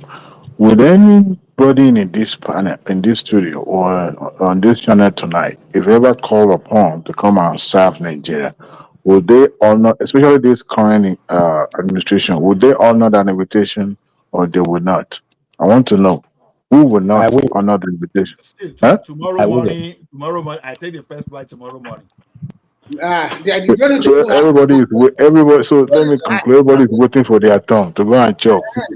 Yes, so See your mind now. See your mind. Hey, you see, Everybody is bidding their own time. Everybody only. Let me tell you. Before you know it now, they will say they can't say no. Let me tell you what serving your country can do for you. Let me tell you. Immediately you become a government official, your network expands immediately. And when your network expands, so it's beyond that government because already you are a star. You're already a celebrity immediately. So it's not left to you that, okay, do you know your value that it is only when you now embezzle and EFCC start pursuing you after 3, 4, 5 years is what you want to do, or you just want to do your best so that you can be recognized and leverage that one internationally going forward. So it depends on the way you think. I think those people that go to power are those people that think they cannot make it outside power. But for some people, if you are contented, when you are in that position, you build your profile and you'll be able to secure to unlock so many doors that will otherwise not have open to you why you are just an ordinary person. So Okonjo-Iweala today, no FCC is after him. Even this verified that is misbehaving now, while in power, no FCC was after him. Soludo, no FCC is after the guy. So we've seen a lot of people that served within the corridor and no FCC is running after them. So it's not a function of turn by turn.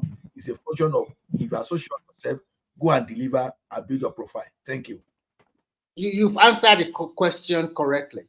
Because from all of these ministers, some of them are doing wonderfully and some are not. And that is that is the reality of life. But when I look at an average Nigerian, the so-called people that they say they are hungry, how can you be so hungry and climb that mast upstairs or up there and go and remove that street light? How can you be so hungry and go and loot whatever you want to loot? How can you be so hungry cannot climb? Somebody that is hungry cannot climb that place. I don't know. If you are hungry, if you have not eaten nothing, how can you climb up to that level? I beg now. You have eaten belly food. Simba. I'm not Simba. Simba. Yeah, you see, we've already said this. Let's hear from new voices. DOG. Yeah, new DOG. Yeah, thanks, sir. We already talked about this, and I said it a day or 2 days before this protest. Like, they will vandalize, they will loot, and people will cry again that will lose their business. Because a day to the protest, I spoke with a guy in Nigeria. The guy said to me, his sister has not recovered since 2020 looting that they did after the Lekki Tollgate issue when they went to loot ShopRite and all that the sister has not recovered today. My thing is, you see, the protest, I don't think the protest is organic and it's just some people trying to make this government look bad. If we can't lie to ourselves, fine, the situation of the country is not good. We all understand this. But at that point, I don't think protest is the next thing. I think dialogue would have been the best thing. And if you look at it, every protest in Nigeria since Obasanjo regime till date has never yielded anything good. It's either people lose their life or they destroy the property that is being that will be fixed again with taxpayers' money. So my thing is, okay, Nigerians, everybody that is celebrity, that is the very dark fool himself, and all these people, why can't people think and sit down and think, okay, this is the issue. Let's gather ourselves and dialogue. Because I think this government has been the best so far when it comes to listening to the citizen of the nation on what they complain about. Even from little complaint about social media, you can see somebody picking up from the government and talking about it. So I think if we can engage this government more, we will get more out of it rather than protest. And I said protest, a lot of people are hungry. So people are just looking for avenue like that so they can channel their energy to looting and robbing people, which is what happened. And if you look at it, a lot of people are coming out and say, oh, they are against the protest. But when they start talking, you can tell they are Igbos. And obviously, they are saying that to make it look as if the government has paid them to come and do counter protests on behalf of the government. But it's a lie. You can tell they are Igbos. They're just making it to look as if, oh, the government is bribing people so they can counter the protest, which is a lie. So for they interviewed them in Lagos now. A lot of people were talking, shouting, Tinubu. They were there now. They interviewed. If you look at their accent, as there is some two guys they interviewed as well. One claim is Igbo, the other claim is from Benin or something. But if you look at the accent, you can just tell they are Igbos. So I think this protest has not done us any good. It has just set us back. This government of the day has put policies in place that even Dangote is complaining about the policy. Fine, are this policy going to make us start laughing or bring changes overnight? No, but they are the pathway, the routes to where we are going. So in a way, I think if the government has tried to, up the minimum wage, even they have to come out to say, even if you are employing a driver, you can't pay your driver less than 70K. If you're employing a maid, you can't pay them less than. Let's support this government. Let's make our needs known to them. Let's find a way, because I think this government is a government that listens to people. If you look at the trajectory since they started this regime, they come out, everything on social media, they even come out to address it, So I think there is a way they need to come together and look for a way. Okay, what is the link? How do we connect with the government, with the youth? How do we connect with the government? Because I think they want to listen, but protesting will never get us anywhere in Nigeria because of the mentality. Some people are trying to use the avenue to rob and loot. GOG, answer this question. During this cash swap, during Buhari era, during the election, how many people died? What are the POS? What are they doing? Are they not exploiting the same Nigerian? They said they are exploiting I always say Nigeria is a Nigerian problem. But this man that is a radio presenter that died, he was walking to work in Oyo State in Ibadan. He died. He was walking to work, a radio presenter. So Nigerians, we are the problem of Nigerians. Okay, for example, somebody was saying, oh, he doesn't trust people in Nigeria earlier on. Okay, now, recently, I purchased a land. I just got information yesterday that there is an issue on the land now. So I said to the person, okay, fine, it hurts me because of the money I've paid. But to be honest, this is why a lot of people won't come to Nigeria to invest. Look at the protest yesterday. They vandalized things. Do you think I want to go and put my business in a hybrid area where there is riot or protest? People will come and loot my shop. Even to food shop, people that are not government owned. Then even government property. Why should you go and start taking things from a government building? Is it a ministry of something or somewhere? Then if you look at this riot as well, I think they actually capitalize more on it in the northern part of Nigeria, because it was so messy, which it usually doesn't. I don't know whether you sense that as well. Yeah, the north was mad, man. It used to be the southwest. What made me feel a little bit sad yesterday? When I saw the protest in Ibadan and I saw the dusty road, I saw the brown roof. I saw so many places unkept. Everywhere was dirty. I was just like, is this what you want to showcase to the rest of the world? Only Lagos and Abuja you can be so proud of that everywhere is organized. When you see other cities, you see them, and you see the people that were protesting too, and you everything you put them together. Who are these people? Look at one thing to just Remy, let me make you people laugh. We also protested in Ilorin. We protested though. but we did not hear now. Eight people protested in Ilorin. We even have we have more police more than the protesters. Where we supposed to protest, we have 8 protestants, 30 policemen, and 17 journalists. So we can add everybody together, including the police and the journalists. At least you protested in London. What about some state? You did not see anybody in the road protesting. Even the 8 people that came were disappointed, and they carried their placard, and everybody went. I was watching a live stream, and they were calling people. We are outside here in Lagos. We are just 15 minutes. Everybody come out and join us. So you know, let me tell you, anybody that understands Nigerian politics, we know why the Northerners actually did what they did yesterday. Yes. Let me tell you. By the time we start talking now, they will start accusing people. Okay, they are. Let me tell you, the Northerners, they have seen the presidency as their right. Anytime they are not in that presidency, they get agitated. Every time they are not there, they get agitated. That was the same thing. Even day before yesterday, I said it. The gang up 2015 was because Jonathan was not doing their billings. Any government that is not from that north and is not doing their billings, Obasanjo did their billings, and that was why they left him alone. And they knew that because the guy have been working for them since when he was in army. Since when he was in army. You understand? Simba, there are 2 policies that they don't like. You see that Naira flotation, they don't like it.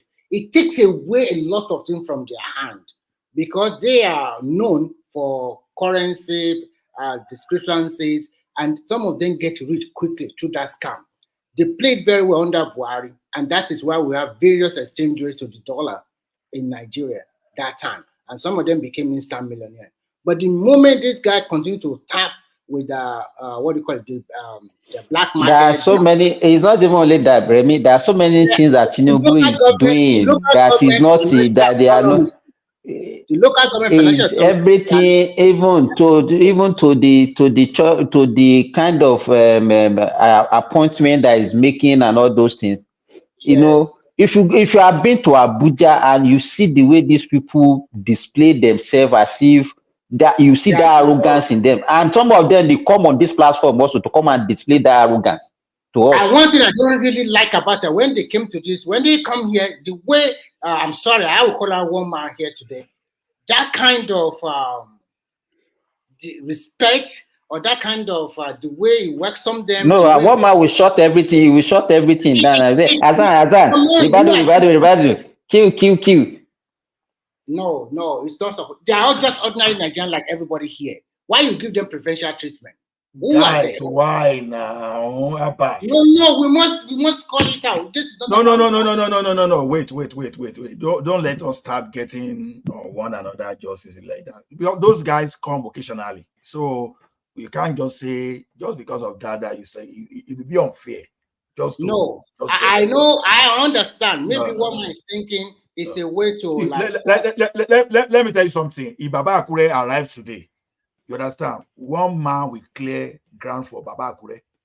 So it's what we know. Even there was a time that I didn't come for a very long time. Okay, we have read that one. Okay, nobody will talk about that one again. So, but what it doesn't actually raise what you are talking about. Why are they getting agitated? When even your friend, throughout your friend of 8 years, your friend administration, we didn't hear PIM from them. Naira swap came, everybody was dying. There was no bad governance then. We have so many fuel scarcity during his regime, everything was upside down, and we didn't hear PIM. It's now that we are having, this is the first time that we are having bad governance in Nigeria. Are you kidding me? Simba is like that sometimes. Okay, look at a person like me now. I no longer go to to normal Facebook to criticize anybody again. Just because I know some guys that are in power today now, even though we are not that close. But if I go there, I know what they can do. So I would rather avoid trouble and let their own pass. So it happens sometimes. Simba, if you have your person in power today now, you will be Galadima of this world, for example, to be able to be bold enough to come outside. And so sometimes when you are, what I'm saying is that sometimes when you have someone around, you just want to keep quiet, just because maybe because your relationship or whatever. So we know that our brother from a particular part of that country, government is what they see as their own business. You understand? Anytime they are not in power, they are not okay. I know. But so that's why that when you see some of us, we are shouting restructuring. That's one of those things. Because the question is this: you keep asking yourself, how come that everybody focuses on presidency? You understand? You would think that presidency is the only level of government in that country. It's just because the enormous resources attracted to that office. That is why everybody want to go there. Because nationally, in a normal country where things work, you should be fighting more to even become the local government, your chairman, the local government of your chairman, or maybe your state. It is when you are now you know that you've now achieved something that you go to the federal. But today, in the federal you get to, when you can manipulate our currency and become a billionaire overnight, is the federal is that place you go to where you can give license for someone to be blending petroleum products and monopolize the economy of the country. Is the presidency you get to whereby you will be the one to auction the broadband license on. So they have too much power around that place. That is why people are going. And that, so once if we can find a way to decentralize and reduce what goes to that place other than contribution from every state, then I think I want to believe that the kind of focus going to presidency will reduce. So that is why you see people are hungry, because now if Kaduna now is where people can make money, maybe the federal government we just employ like 3 people. Kaduna State can employ, let's say, 1,000 people. People will go to Kaduna. You understand? So that is why we are saying this system we have is rubbish. That we should just, how do we say? We should just decentralize everything and let everybody just go and fight. The only reason Obi then want that place now is just because, number one, they are entitled to that place too. They are Nigerians, right? They want to get to that place just because of the enormous power. I want to ask you a quick question, and I want you to answer it with all honesty. Do you think if we call for total resource control in Nigeria, do you think the Northeast and Northwest will agree to it 100%? Because this is the consequence of this process also. Because you are hungry, and for dividend of democracy to get to you easily, I think most of the states should control their resources. So my question is that if today, from the National Assembly, they now said total resource control, do you see all this Northwest and Northeast agreeing to it? Let me tell you something. I've said it over and over here again. It's just because they've lost the like of Amadou Bello. Because when Sir Amadou Bello was alive, they may get people of his spine. I've said it over and over that the northern part you see is probably the most viable. If you have the right person, if you take religions off, if you take all these kind of leaders they have, they are probably the most viable part of that country today. But just because we like the lack leadership that cannot stand to the requirement of development. So the answer to the question is that no, they won't agree, right? I'm not saying they will not agree. Have we tested? Because I don't want you to dance too much around the question. I just want you to tell me whether you see them agreeing or not. If they are not agreeing, then he cannot know now. It's not part of them now. How can he know? He's not part of them now. I wonder. But in 2014 confab, people agreed to that resource control. You understand? Resource control does not necessarily mean that you are going to, in Canada now, resource control, you understand? It's still the federal government that still collect the money on your behalf to do something. They still have some money they contribute. But the thing is this, like, okay, in Abata now, Abata government will be the one to license who they want to be to be exploring their crude oil. Abata is the one that will license who they want to. No, even the city can even license who they want to run the electricity. So it's the city is the province that will decide how many universities they want to have. But in Nigeria, it's still the federal government.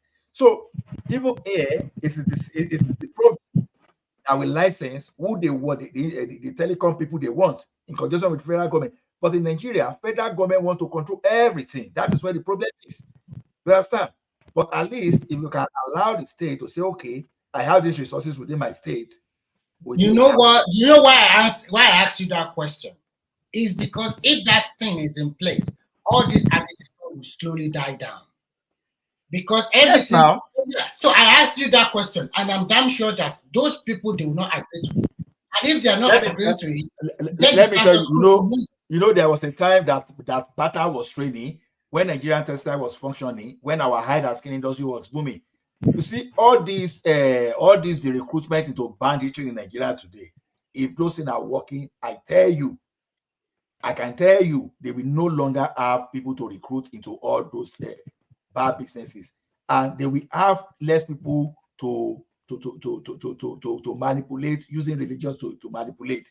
You understand? So to me, that resource control might just be the way to go. Honestly, might just be the way to go. So let everybody carry his own madness, his own craziness to his own region. But it does not still mean that the federal government will not get money. The federal government can still be collecting the money on behalf of the state, so that the state will not hold any part of the country to ransom.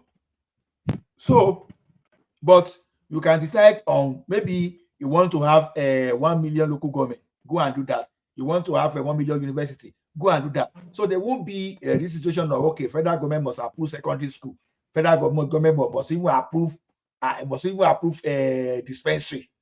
You understand? Local health center. So all those rubbish things, we just have to, because that's why federal government is holding too much. That is why everybody now dissipate energy to get more from the federal government. So to me, if you want to reduce the problem, I'm not going to say it's going to solve the problem totally. If you want to reduce the problem or to give the problem another form, you understand? The best way to go for now is restructuring, or you call it, whether you want to call it resource control, whatever you want to call it. But at the end of the day, the total thing is that let every state, let every region govern his or herself. I think that one will work something better. Yeah, you are totally right. I think that is the best thing, but I'm afraid. But if that thing is not going to take place, the status quo. But I miss this protest today. Can someone just brief me what happened? Because you miss why? There was a lot of protests in some states in Nigeria, and some states there were no protests. And in Kano, it was a horrible time for them. The people there went looting, destroying government property.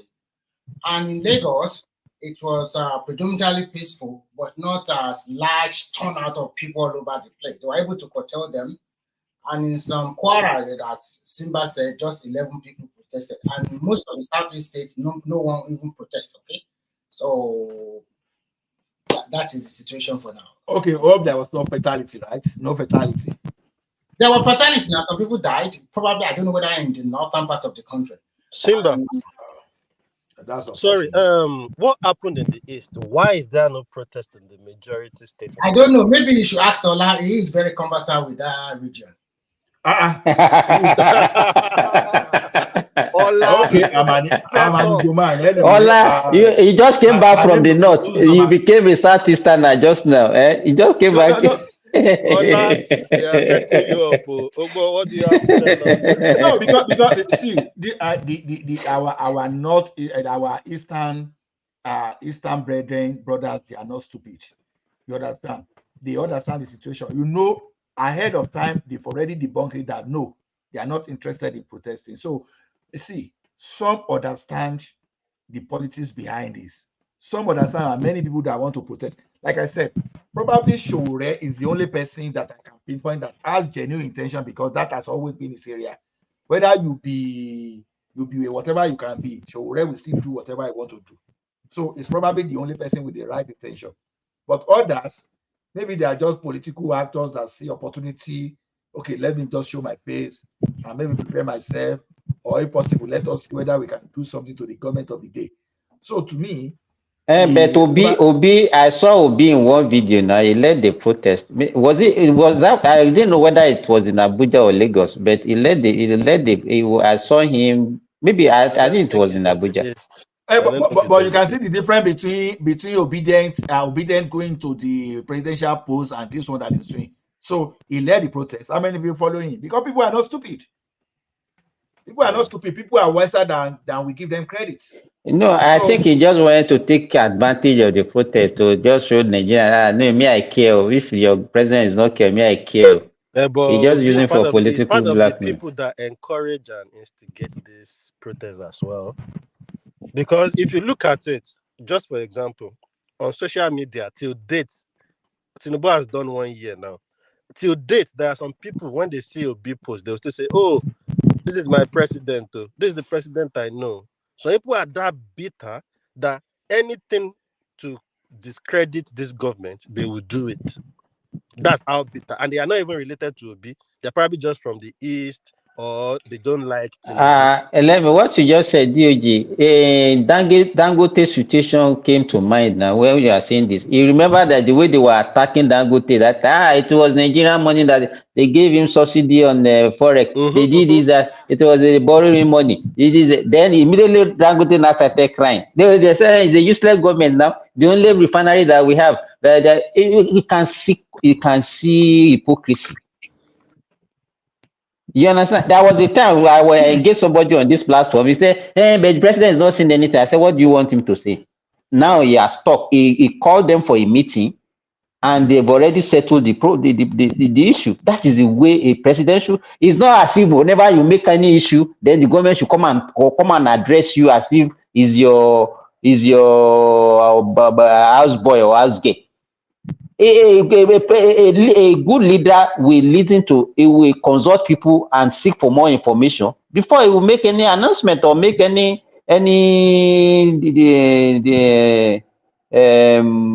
intervention. But they always want to be, hey, he's not talking to us. He must say something about what is happening. Is that the way to go? Even this protest, the way I see that, if Tinubu should address the issue and come out and say, okay, I'm addressing the nation, people should not go, they will see it as a sign of weakling. They will see that it was a sign of weakling. You see something simple is this. I don't know why we as human beings, there are some of us that they like celebrating bad news. Like you said, we are not saying the government is performing to the best, but what people are missing is this. If the government has decided not to take a certain measure, we are just postponing something worse that will happen in the future. And that is where people are missing this point. Now, despite all the challenges we talk about, the country still records some positives. One thing I've noticed, I'm in a group, we are just 4 there, and there's one guy there that wants to mention Tinubu like this. Now, Yoruba, all of us there, we are Yoruba, he can scatter anywhere, he can even beat you right on computer, can do anything to you. But once you mention something positive about Tinubu, he will keep quiet, won't talk. But when it is negative, he will just quickly talk about that. Now, today, I forwarded something, say like, okay, like a 2.5 billion foreign investment inflow in Q1 of 2024. Some people, they just kept quiet, not talking, because they were expecting to say, okay, Lagos has lost. But when they read $2.8 billion foreign investment inflow, some are not happy by default, just because that's not their expectation. Now, Prince Daddy was asking me to confirm if a particular information was true, but I can't say categorically. But that information, if I want to say it, may be true, because despite the challenges, but when you look at policy level and at some level of macro, you will see that some things are happening, but you will never feel the effect now. That's the thing. And like you keep saying, this type of situation I want Tinubu to live while leaving that seat of power will be a situation. You will say I mentioned Buhari now. where even if you ask someone was that Buhari get into power, okay, if Jonathan is the one you want to talk now, if you ask someone like Jonathan with Desiani, you understand, to get into that power, if it's going to cause some kind of damages, the damages will not be able to have too much heavy negative impact on the citizen. That is the kind of government I want, not the one that will give you that everybody will eat today, you will wine and dine, and tomorrow your debtors will be running after you. Tinubu, as far as I'm concerned, based on information I have, I start to be corrected, is paying debt as we speak today now. Some people are even expecting us to default on the Chinese debt so the Chinese can take over, but it seems like it's not going to happen. It seems like the Nigeria situation is going to be different. So it's doing something, but this issue of that petroleum thing is where I have concern, because it looks to me that it's vested interest, because the vested interest is that is brother the Tinubu. Now, when people are talking of this subsidy now, I think I'm beginning to see why the petroleum, the gasoline price seems to be cheaper, in the sense that normally it's supposed to be competing with diesel, but it's not competing. So it's beginning to make sense that, okay, is it possible that, okay, we really have a 1/3 quality and 2/3 inferior component of gasoline. Ola, if you look at history, usually it was that having the price of diesel and petrol and the kerosene to be higher than petrol. It's actually, I think it's a deliberate thing, because you know that kerosene is used domestically. They don't want a situation whereby people will be adulterating kerosene with petrol. That's why they wanted to make sure that the price is actually higher. Do you understand what I'm saying? No, okay. Let me give you an example. I learned this thing. I learned this thing during a particular program. There was a company. You know what the company was doing to deceive investors? Their reservoir, they will load their reservoir with 2/3 water, and on top of that 2/3 water, they will now put olive oil. So all those products are like when you are talking of an asset, that okay, oh, this is our current asset. The product you can sell to raise money. And when investors see, oh, these people have like a 1 million metric volume of olive oil, people will start buying their share. The price they jack it up. Whereas they are doing 2/3 water and a third the olive oil. So when the external auditor just dip this thing there to test, oh, we have olive oil, whereas a lot of fraud is going on that. Now look at it this way now. If the price of normal full tank of olive oil will be, let's say, 1,000, right? But someone has reduced the quality of that thing to like to like 300, and you now mix the remaining thing with water. And maybe you are able to mix it in such a way that it's going to be okay, and you sell to the market. You understand? It's going to be cheaper. That's what I'm seeing about because that blending. I'm not saying that is true situation, but I'm trying to look at how come that the price of gasoline is not expensive. Is it that this government is really paying subsidy? Because both intervention and subsidy. I'm trying to look at where the money is coming from. I can't find it. I can't find any appropriation for it. What's the excuse and why you are saying, is that a good excuse to say, oh, because you don't want petrol to be adulterated, you want to increase the price of kerosene that can be used? That's not a good, I don't think that's a good. Are you asking me a question or you are asking another person? I'm asking you that said it. No, it's a singer that said it, not me. Not me. He said, oh, you think that is why the price is up, because they don't want them to use it to adulterate petrol. I don't think that's Simba saying that one, not me. That's not right. That's not right. That can't be right. That can be a good. No, that's Simba saying that. Me, I'm trying to wrap my head. No, I'm not talking. that I don't think that is right. That can be a good reason. Because if that's the reason, then people should be able to fight the price. There should be a proper, better reason when it comes to maybe production. That is what should be affecting the price. No, DOG. What can you attribute to the lower price of gasoline? Because I'm finding it difficult to see why. How much is gasoline now? 600, 700, right? Why is it so cheaper than everywhere? It's not cheaper where but we are. kerosene has always it has always been cheaper anyway from the. I'm not talking of kerosene. I'm talking of gasoline. I'm trying to gasoline. see why is gasoline so cheap in Nigeria? Which one do you call gasoline? PMS? PPMS. That's what PMS. That's gasoline. Ola, the beauty of it is that actually Dangote will come upstream this month. Let's say with him buying Naira directly from NNPC.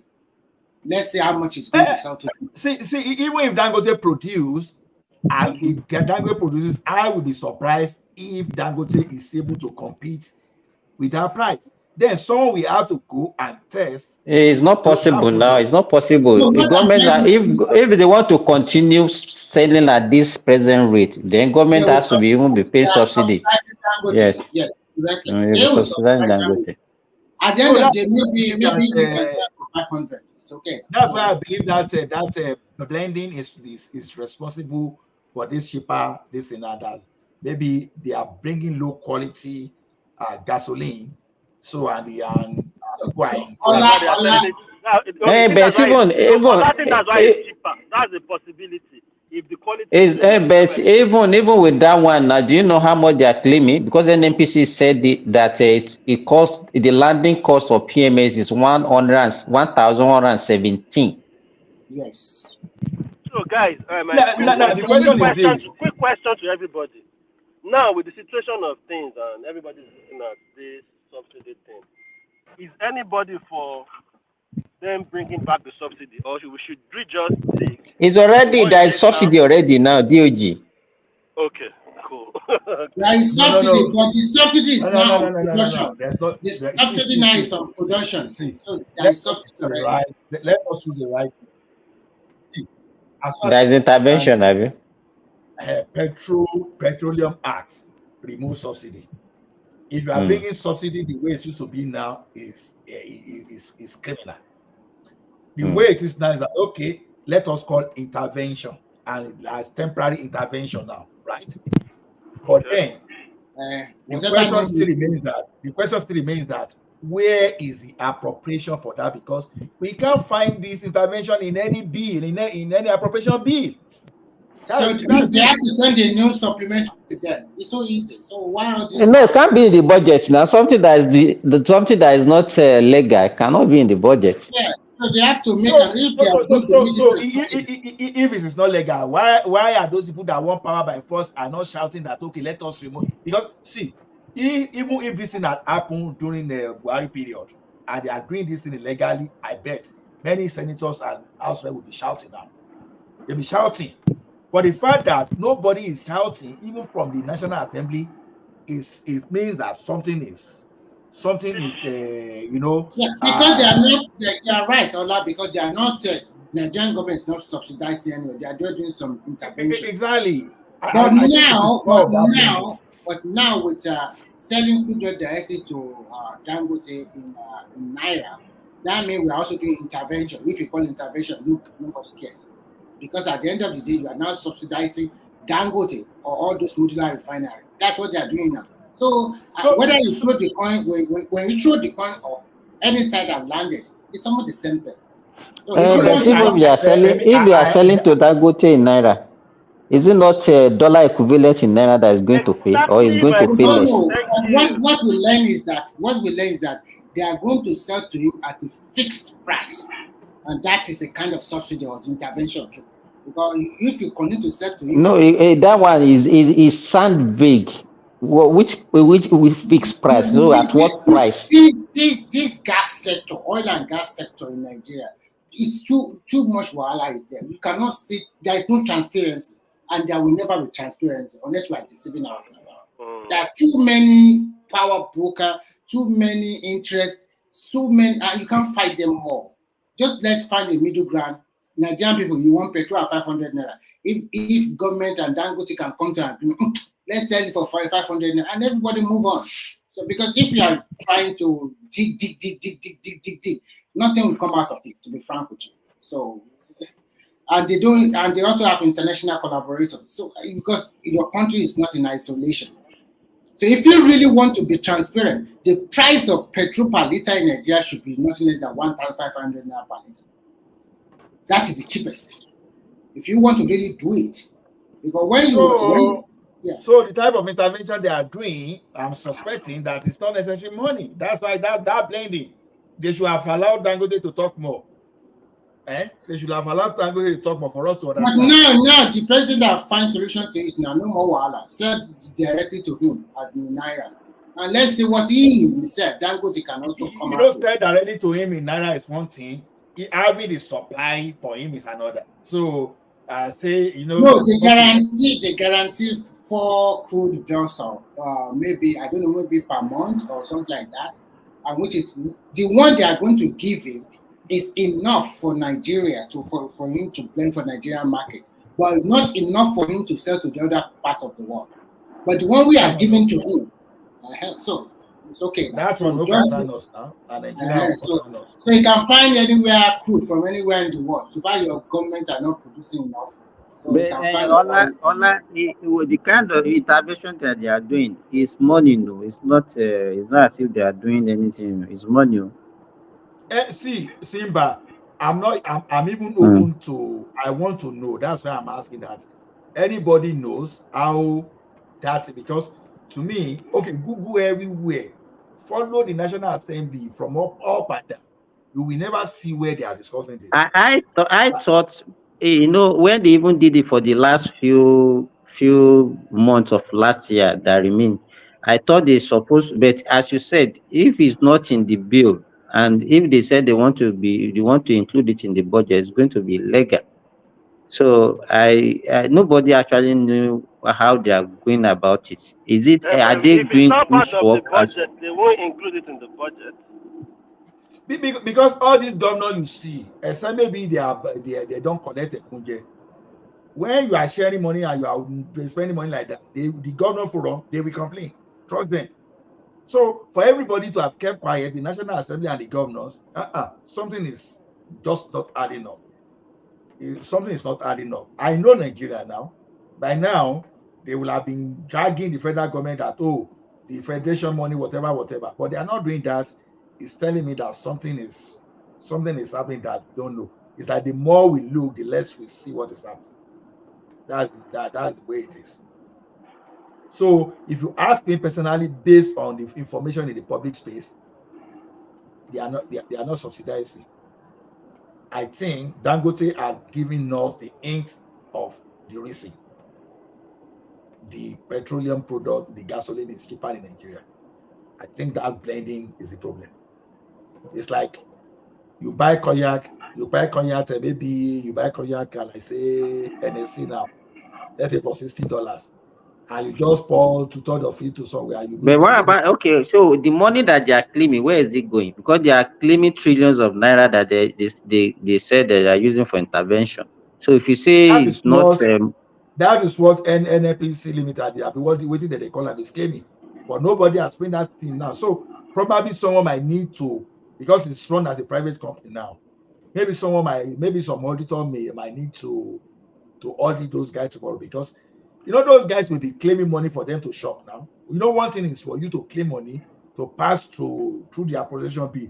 Another one is for some people to anticipate what they want to loot and already made provision for it and inflate so that tomorrow when the money comes they can loot. So we are that wicked in that country. So I think someone still need to take that NNPC guy up and still look at what is happening.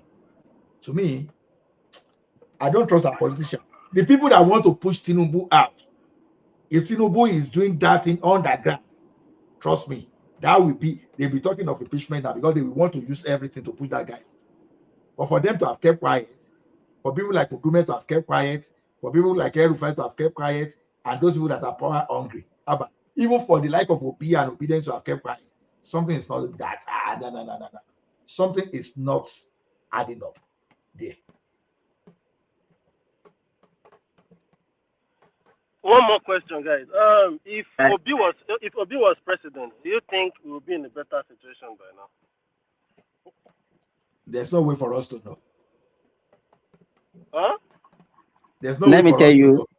you know that it's not that one, that question, DOG, is No. not. Let me tell you, even if you bring Obama, you understand, you know the level of destruction, That is my the point. That is what I wanted economic to say. Thank you. that Buhari left. There's nobody. If even if you like be a genius, you can't survive it. My brother, even if they bring Angel Gabriel to Nigerian situation at that point, we can't be far better than. It was just like the situation when Buhari came in 2015. We heard what Sanusi was saying, that, hey, the way we are going, the next government will not be able to survive it. And it came to pass. Yeah. Yeah. You know, Simba, even Asleep TV, the IPOB of unofficial channel, they even said it one time. I heard it from Rufai, both Rufai and Dr. Abati, that whoever is going to become the president of this country after Buhari, that person will be unpopular because the kind of things that he will meet on the ground. In fact, that individual will blame himself for even going to that office. We knew it's just a matter of time. But you know, people want to use that for political gain. We know how this thing play out. We never get patient. But Adewale, this guy have tried. Do you know that our foreign reserve already is about $40 billion now? And he has scared a lot of our bad debt. And Oh yeah, we are in good standing. We are in good standing. Have you guys noticed something? Yeah. It looks like banditry, kidnapping. This is just my observation. Please, someone who can just please quickly correct me. It looks like those have suddenly reduced. It will Not just suddenly reduce. You know, recently we had our that your some observation. Let me tell you, that your observation. When I saw videos coming from Kano yesterday, I have a friend who worked with Nigerian Airport Authority in Kano. I called him. He was my classmate in secondary school. And when we were talking, I was even asking him what was happening in Kano, and he was telling me the reason why they behave the way they are behaving. And he said something that, have I discovered that insecurity is actually improving, that all these things? And he was telling me what was going on the ground. There are a lot of things going on the ground.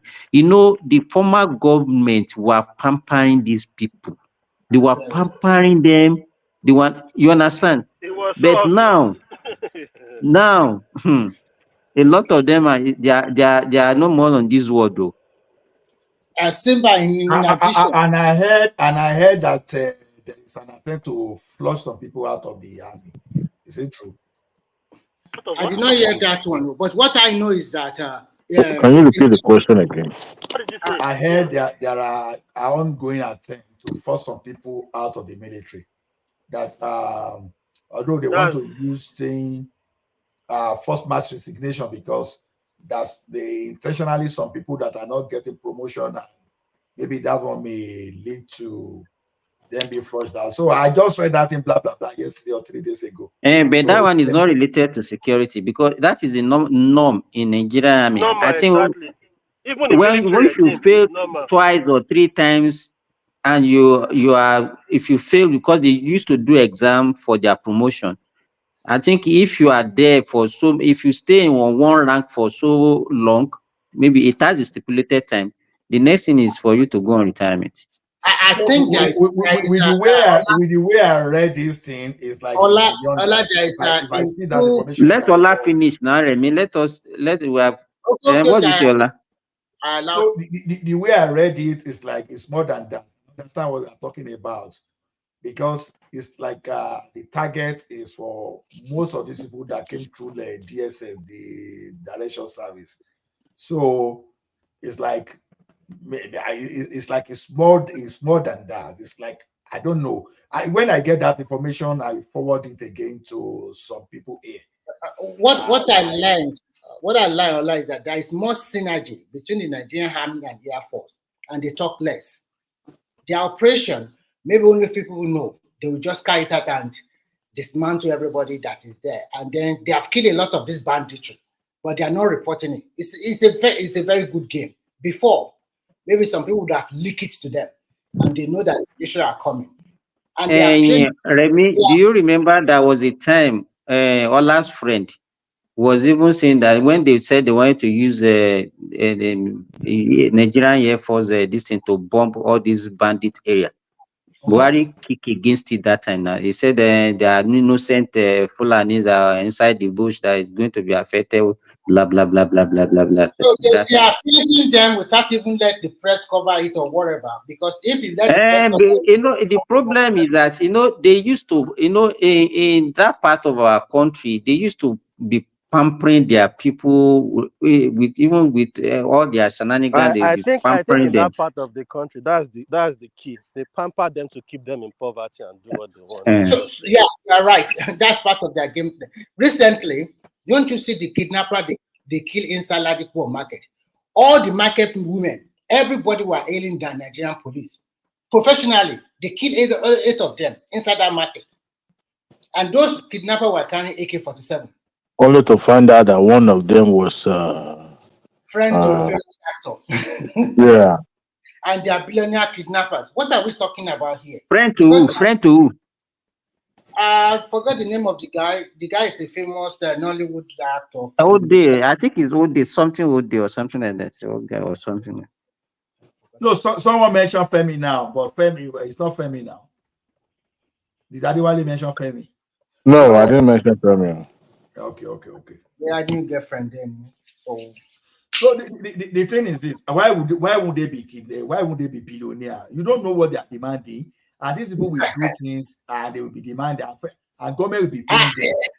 The funniest part of this is that the person they follow to Lagos, they have already kidnapped me before, collected huge amount of money from him. This is their second attempt to also kidnap me again and also ask another money. That's when they make their Waterloo. So are they the same people, the same set of kidnappers? Yeah, the same set of kidnappers. That guy must be in money or he's from a rich family. They know that it's guaranteed. Yeah, guaranteed. Because they are billionaire because of what they are demanding. So to me, I don't know. Whosoever that is in power now, the most important thing is this: how like Lagos now. When Tinubu left Lagos is sustainable now. At least Lagos is still on cruise now. So that Lagos is the only place that is enjoying this, and that one should be. That's why we should be questioning the leaders we have in the remaining 35 states of that country. We see how the like of Yaya Bello now that destroyed Kogi State. And I believe this guy that trying to protect Yaya Bello now will do his own in just a matter of time. So the question is this: how are we going to make sure that whatever the current government gain eventually, that one truant will not get there tomorrow and reverse everything?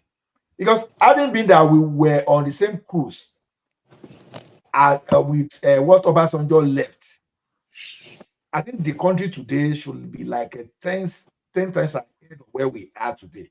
Because in between Obasanjo and Yaradua, we could have like a SS 60 million in terms of reserves. That everything just went down just because of some kind of a rogue, starting from Jonathan himself and those people that Buhari brought in power and all those stuff. Because I think we've gone on that trajectory. But now, so who's to blame for that? No, I blame Obasanjo because if you're a leader, this is the way I raise a leader. Even if you do everything right, if your choice of with this successor can bring things back, then I blame you. Because you should have, because this is not the first time you were there between 1976 and 1979. You did well.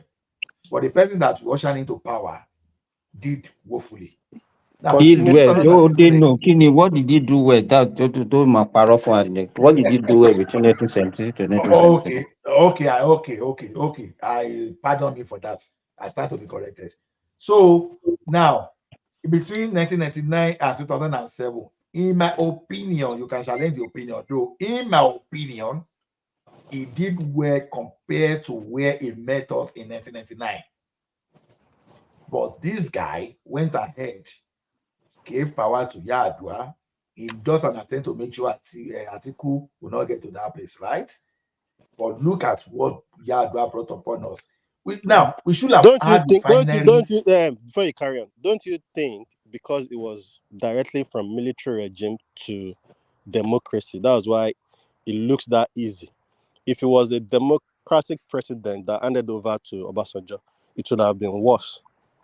So we don't question the military. We don't interfere in what they are doing, the decisions they are making. So Who says we don't question it? We did. we We don't. actually We don't. did. I don't think we No, question the we military like did. that We in did. Nigeria. We did. Yeah, We did.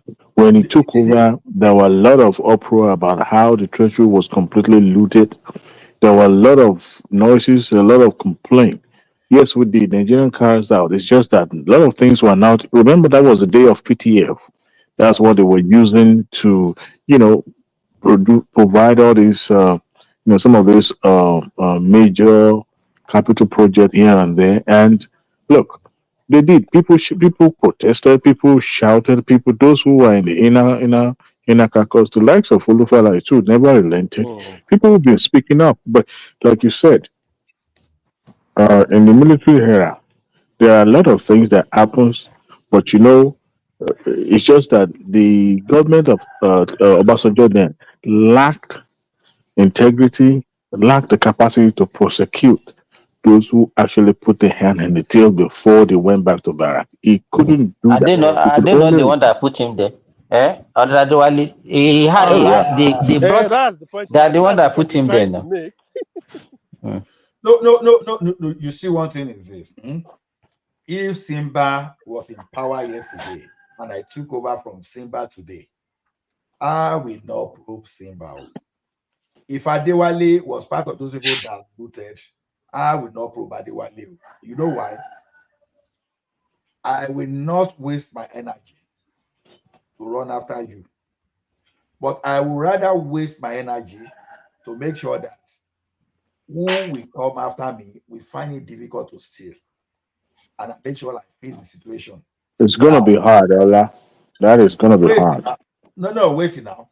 Now, because Obasanjo came openly and said he was fighting corruption, that Bill Clinton called him and said, look, guy, if you continue to fight corruption, people you are trying to govern, you will lose them because they will hate you, they will cry, because corruption will fight you back, and you will not be able to do any meaningful thing till the end of your government. So what you can do is to focus on what will alleviate people's poverty. That is what Obasanjo told us that Clinton advised him. Because when he got to that place, he did it. Because probably he would not probe Babangida for sure. Probably he would not probe Absalom Abubakar for sure. You understand?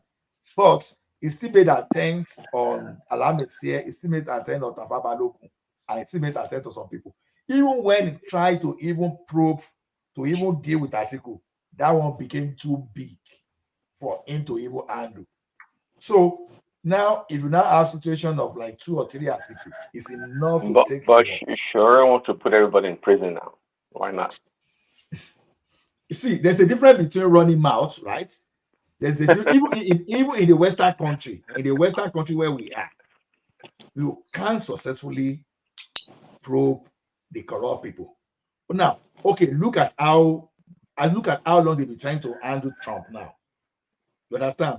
Look at how they've been trying everything against Trump. At the end of that election, they will not do anything about Trump. And we are even talking of advanced democracy, the most advanced democracy. So the thing is this: focus your energy on what you know is realistic that you can do. You understand? That thing that's okay. When Jonathan tried to undo to handle this guy, to Ibori. He could not handle Ibori. The only thing Jonathan could do was to push Ibori out for government outside the country to handle. If Ibori was in that country as at that time, No, it was in was it Ibori or Obasanjo? Or Yar'Adua itself? no, Yar'Adua will not do anything about Ibori, of course, yes, yeah, because No, I'm talking about the Ibori era, Ibori issue. No, it was, you know, it was, you know, how many, yeah, that has not even spent 2 years. No, Yar'Adua was protecting Ibori, was not really dealing because. Because the Ibori actually, you know why it's protecting, you know, Ibori actually stepped down for him. You remember that Ibori was contesting for presidency that time. And that was one of the reasons why. Is it Ibori or Odili? Is it not Odili? There are no. Okay, yeah. No. It's Peter Odili, not Ibori. Okay, was it Odili? Okay, yeah. I stand to be corrected. Yeah. Ibori didn't step down from the rumor or information I had. Obasanjo brought the corruption record for Odili and Ibori to say, look, these are your records. And when Obasanjo show you things like that, you know the implication. So you have to step down from Yar'Adua. You know go talk because already he has captured you already. So it's not as if Ibori wanted to step. So I think from what I heard that Ibori just had an agreement to sponsor Ibori election. On a rumor, allegedly, no, I was not there. So you know how people can carry rumors. So that's the rumor I had. So that Ibori had no option, just had to sponsor Yar'Adua election. But when Yar'Adua pined, that was why the guy that was overstepping, he was not respecting Jonathan. And what Jonathan could do was to find a way to push him out of the country.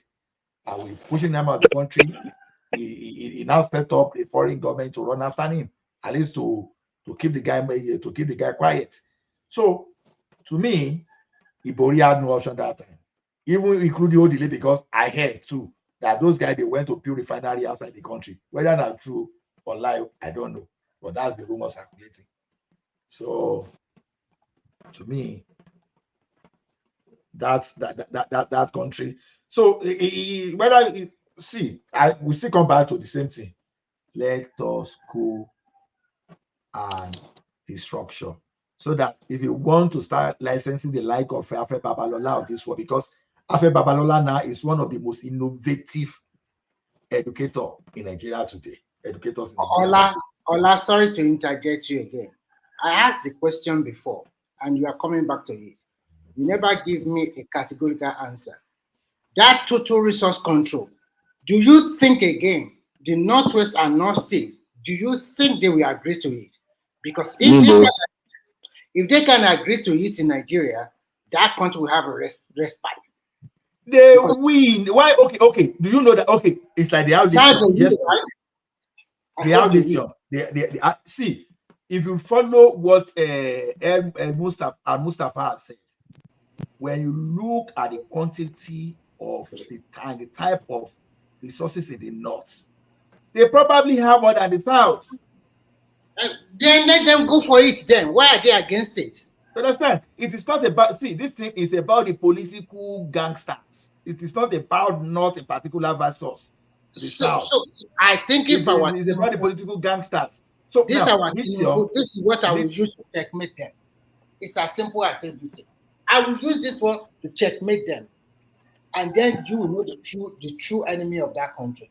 I'm telling you, they will not agree. You will see. Let them push that narrative.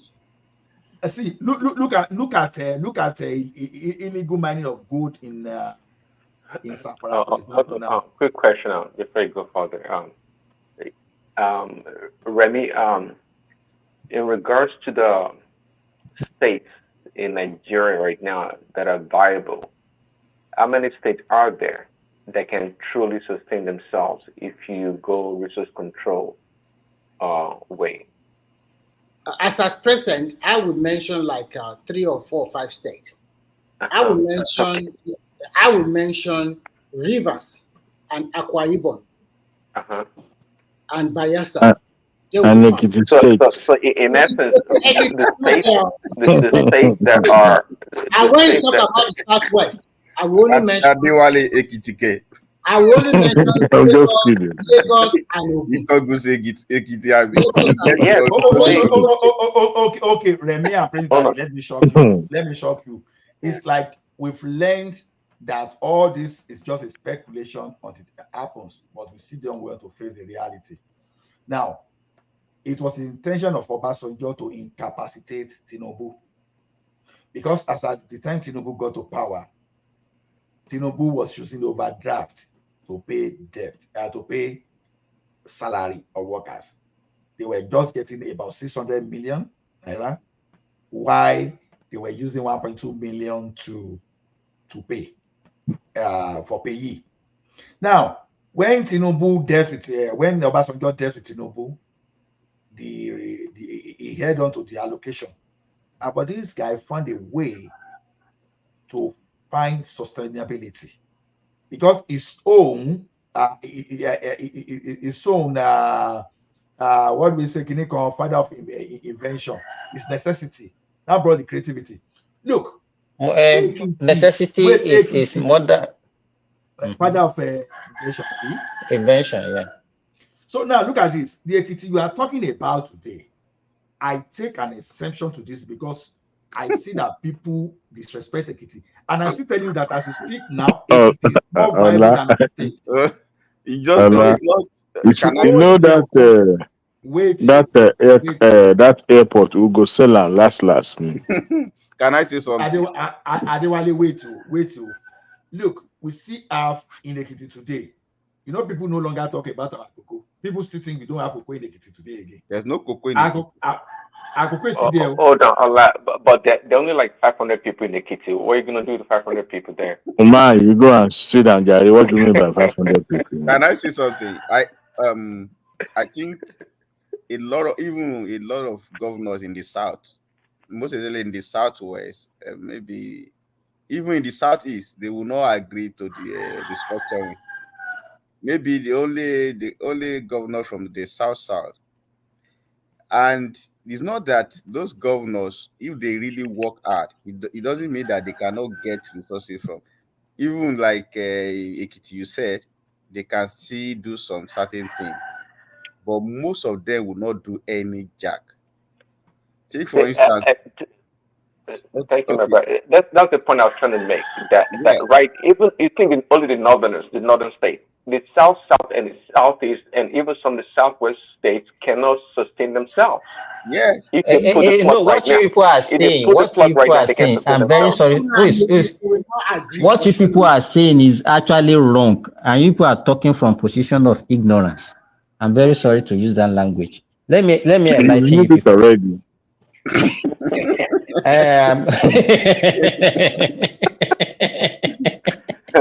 Let me, and that's why some people used to say that Tinubu actually built Lagos or whatever they say, and I believe some of their assertion. Let me give you, for example, states generally in Nigeria, they are not used to making any money at all before. Believe me, they are not used to making money at all. It was when Tinubu started in Lagos and they see what they were generating. Because I remember that time, it was not even Alpha and Beta, that his company, that was actually collecting tax for it. Adekola, Ola. Yeah, it's Adekola. Yeah, it was Adekola that started. Adekola that started it. And my blood brother worked for Adekola. When River State saw what Adekola was doing in Lagos, they also engaged him in River State, and my brother was moved to River State. And that was how state started buying that idea of using private people. How many states? No, just wait now. I want to give you a scenario. Now, Kwara State, I want to use Kwara State. I'm not from Kwara, but anytime I talk about Kwara State. Your state, what's going on there? Because you guys have gold in Osun State. And where the former governor, that is what I want to. Let me finish what I'm saying. Okay, let me give. I'll get to Osun. Kwara State was making barely maybe 100 million, 150 million as IGR until maybe around 2015, 2016, when they now contracted it out. And they were now generating close to 4 billion naira every month. You understand? You know, when they are not challenged, that is when you see them say, because they are satisfied with the money that they are getting from. Most of these states that would think that they cannot survive. You mentioned my state now. Even my state IGR has increased from where they are used to. They are now making billions every month now, even from And their own internally generated what is revenue. the source of the revenue? Well, yes, that is it. God bless you.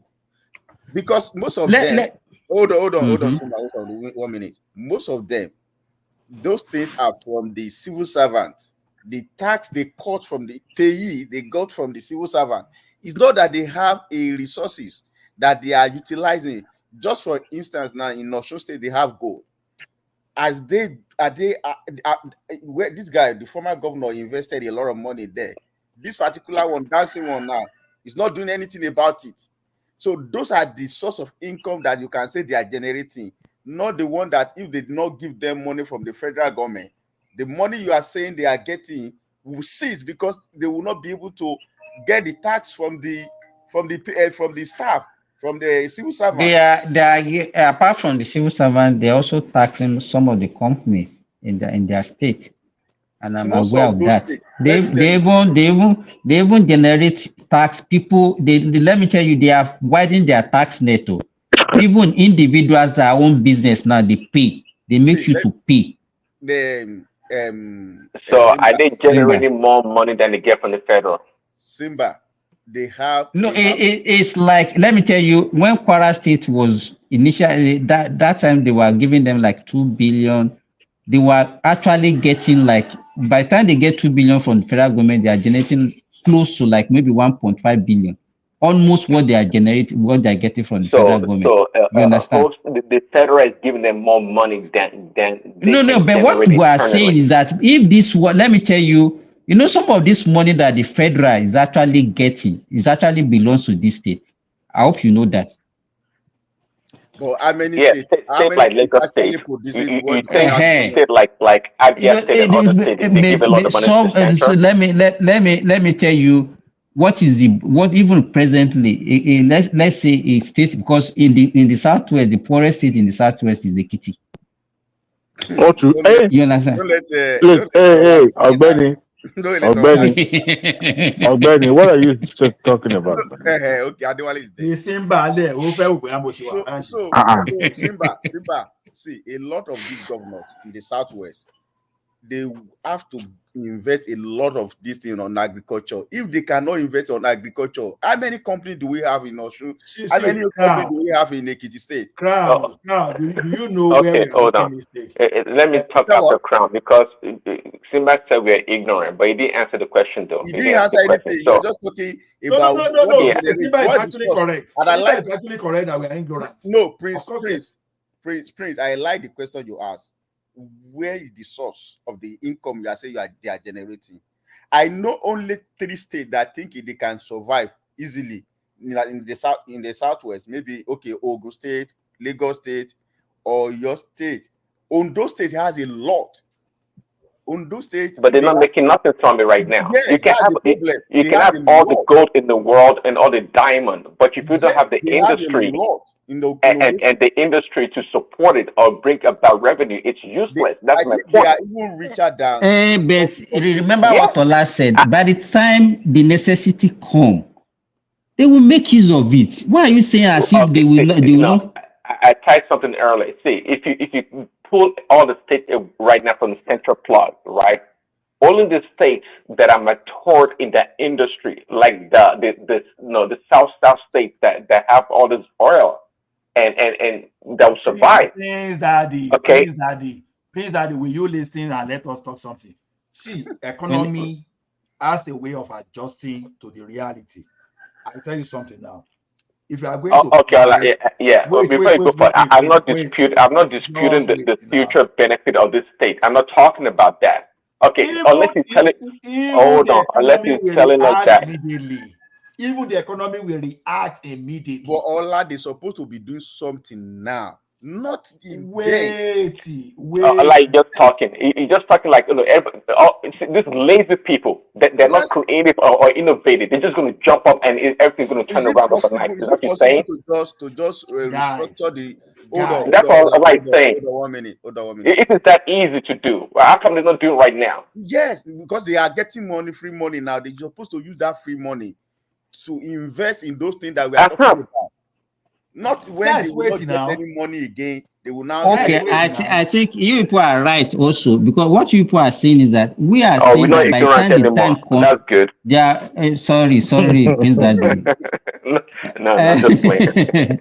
Okay, okay, you are talking now that okay, it's just the difference between what me and Ola is saying and you people are saying is just the time factor. You are talking about now. We are talking about when the time comes, they will adjust. That is just the difference from what we are saying. Look at this guy. You're right. Time factor. That's what we're talking about. Look at that guy. See the way he's going about this agriculture of a thing. At least that guy too is getting free money, but he's pushing Niger State. Crown. Now, Ekiti State is not getting money, but it's attracting investors into farming businesses in Ekiti. But we didn't see that. If we have it, we know. How much do you know about Ekiti? So okay, how do I know? How did I know the Niger State? Because the guy is always online. We see what he's doing. Then how much of Ekiti State story do you listen to? Because let us no. All these things that we are talking about, all of us we are not there. That's the problem. You guys have that is poor is the one that is having Afe Babalola University. I hope you know. Who has it? Who has it? See. It's an individual, it's a private something now. What are you talking about? So is that private? So the private businesses are not part of the economy? Is that what you are telling me? So it's only private university you have been mentioning. You have been saying this Afe Babalola since morning. Hey, why would I say Afe Babalola? Do you know how much that guy pays in tax? Crown, where are you from, sir? Why are you attacking Ola like this? I'm from where you are from. I'm from where you are from. I know you are from. He does not even know I know you about Ekiti. That's the problem. Okay, do you okay? There was a time Ekiti never had Ikogosi Spring Resort, and now it's like I've been there. I know the place. Farabale, Mabe. Now I didn't know it. Wait now. There was a time that Ikunderi farm was not functional. Ikunderi farm is functional now, and another old abandoned ranch now they start functioning in Ekiti now. Then there was a time that you never knew that we have a university like we have. Then Ireborn Briggs 2 may rise up now, and there will be very soon there will be improvement around the right facility in Ekiti State. So a lot of things are just going in Ekiti that you are not aware. Just because someone is not making noise. Because this is all about publicity. Because let me tell you something. Wait now. I didn't mean that Fayemi was making noise. Normally. Hold on, Ola. I just want something. I just want the money from federal government. To be just seized for 1 month. I want to see that. Do you know how much it makes in internal revenue? How much that's what I'm saying. That's what I'm saying. I just want them not. I only ask you, how much does it generate? I don't know, but what I'm saying is this: if they can just do it for just 1 month, let's just test that your all the southwest states. Let me tell money you from federal government for a month. Let me tell you how economy work, and you know. In the old regional system, the southwestern, the western states, the western region was paying the highest, and yet those people in other region they didn't buy. You understand? They were surviving. The question now is this: if this thing we are talking about happen in Ekiti today, you understand? Now, one of those things that may happen in Ekiti we are talking about may even be you lower whatever income you are earning, and people that are not going to the farm You will see them before you know they will respond. Because I told you my own situation to when our economy was not okay during BR period. We started going to the farm. And before you could know it, we didn't even know the difference between the real farmer and we that were supposed to be children or my parents that were supposed to be civil servants. People responded. So if the same thing happened today, those people that are doing they are doing like a plastic can today that you see now, when you reduce the thing where there's no mix, when they face the reality, when you campaign enough, the first thing you will see, they might suffer for 1 year or two, but over time, in the long run, they will pick up. People abandon their farmland today just because everybody wants to run to Lagos. And everybody, so before you know, people will find something. So the thing is this: government itself, the government officials themselves that they spend anyhow, it will be time for them to adjust to the reality. You that we are having maybe like 100 advisors, that we are having like entourage of vehicle, all those stuff. We've got to stop too. So I find today now, because Ekiti is paying the same salary as Lagos State, for example. I'm just making an example. I'm not saying it's the same. That should not even happen to start with. You should not be in Ekiti behind the same salary as someone living in Lagos. See, let us say the truth. All these are governors. They are not you are saying the truth, but we don't have basis. We don't have template for it. We are just talking. We are just talking into why based on what we think. Hold on. A lot of these governors, they are not doing any jack. Let us just say the truth. Forget all this one you are talking about. You can defend them. You can defend them with life. They are not doing anything. Let us say the truth. See, because they are not doing anything is the reason that we say we should restructure. So if they are not doing anything, should we just put our hand and put our hand behind our back? They will not support it. Let's say the truth. They will not support it. Those governors will not support it. Don't let us. They won't support it. I'm very sure. They won't support it. Is different from can the state survive if we decide to go? Two different things now.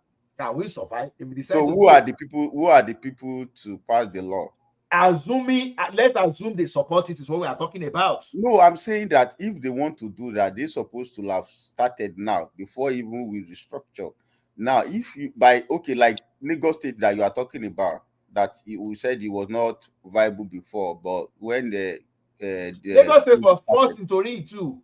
Yes, Lagos State was forced into it. Hold on.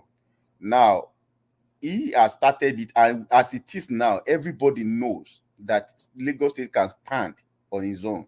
It did not wait until when they restructure, because that money they are getting, they didn't get those money before. So what we are saying is that even before they restructure, they have to, by the time the state is viable, we will know. It's not about, what did you know about Ekiti, or what did you know about Osun or your state? No, we will know.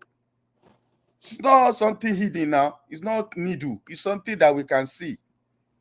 Hear me out. Before now, Ekiti was not even able to generate, if I remember very well, was not even able to generate 100 million a month before. But if I don't miss it as a last year, I think Prince said something which is a very cogent point. He said, what is the source of those money that they are generating?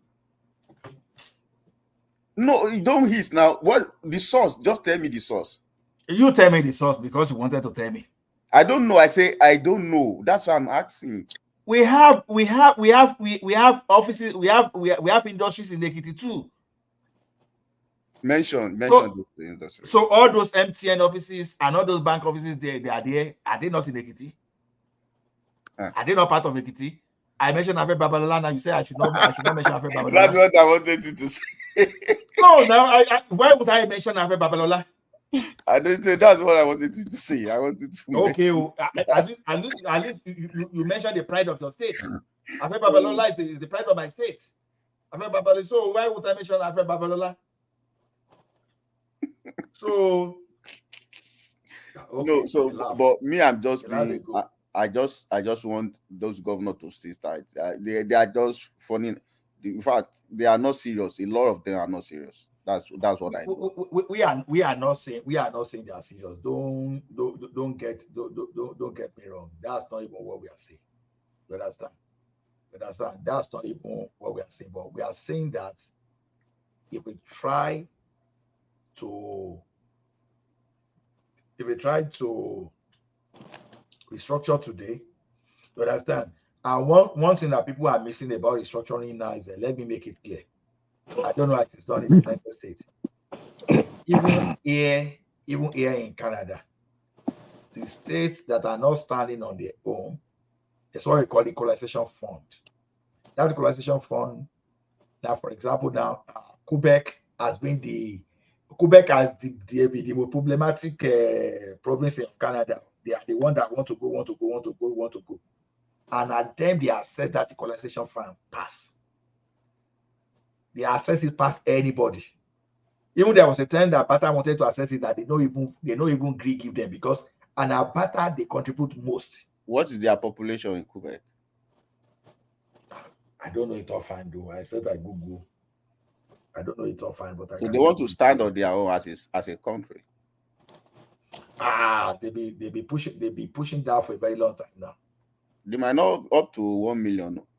Well, there's a lot of countries in Europe that is not up to 1 million. You know all those people now. Maybe they have French heritage, so they've always been that, okay, let us go. So it has been their thing. So who cares? If they want to go, let them go. But when they're trying to put it in vote, they didn't get enough. A referendum, they didn't get enough. So with immigration now, they can't get it again, because a lot of people have migrate to the place. So it's very difficult for them to. It's only the indigenous people that can fight for that, but people that migrate to that place will not allow it. Even the indigenous people say they are wiser. They know politicians just looking for how to be relevant within the political power. You see, the same way politicians behave in Nigeria. Yeah, That's the way politicians behave. there's no difference. It's only the only problem we have in Nigeria is corruption. That's the only thing. But all the politicians, they are all the same. They are all the same. They will find a way to get whatever they want to get from wherever they are. Even the corruption you are even talking about, if you hear waiting they happen for Canada, Satan himself will run that. Okay, I'm still better than these people. But me, I want to talk about this protest, because I've not spoken about it. I think I like the way what they did in Lagos. A lot of people were criticizing them when they were trying to go in against it. I did mean they didn't put all the measure they put in place. You will have gone away of that of Kano. And today I was just crying, because why is it that people will be destroying things? There's this thing that Minister of Communication, I was listening to the guy that is supposed to open for the youth to know, and they destroyed everything, they looted everything, and people just supporting this thing blindly. Oh, they have to protest. And when we destroy those things, at the end of the day, we are the one to still blame the government. The little one they did, we still want them to destroy. We want to destroy it with all this nonsense, this thing and all that. I don't understand it, because I just thank God that in the Southwest is not that bad. Because last time they did their answers, I was just like, what's going on? They burnt a lot of things. But we always say, oh, let us protest. Protest that is not even up to 1-2 hours. See the way they looted everything. Yeah. So we just need to know what our priority are. We need to get it right. I don't know what, and a lot of people that gaslighted all these people, they are from abroad. You'll be listening to them on social media. Some people that will go do, a lot of them, they do remote job. They don't have anything to do. They will be telling the people, go and do this thing, go and do that. We the diaspora people, I think we are not even. I don't understand those, because I don't know what we are trying to gain. I don't know. I don't understand. It's because we are selfish. Because we are selfish. We think that we have escaped. We think we have escaped. That's it. If you have a business, if you have a family in Nigeria, we will not be saying that Nigeria should bomb. Somebody that managed to have a business and they would looted everything, and we still say, oh, okay, that one doesn't stop anything. They can still have this thing. It doesn't make sense. We should just The issue here, Crown, the issue here is that I used to say that we always like to address symptoms in Nigeria and not the problem. The Northerners that are looting and doing all this, that they are interested in the protest. What are the major issues they have in? What is responsible for the hunger? Hunger will not just come one day. We see them You online. understand? They were not saying, oh, they gaslighted them. I say, see these foolish people. About 3 days ago, they were saying, oh, where we must protest. About 4 days ago, today, if you see all of them, I say, what are these people talking about? And when people tell them the truth, Fayose was talking about it about 3 days ago, and a lot of them, they are shouting, and it's true. We don't like what you said. We treat the symptom. You don't want to treat the cause of that symptoms. When somebody will have, it doesn't, they are paying you 30,000 naira. You have like 4 wives. How is it possible? You have 4 wives. I mentioned one of my friends that said work there. He said he has a gardener that working with them. That the can you imagine that the guy has 7 children, children, and he used to send them to farm. And he said one day he called the guy, said, "Come.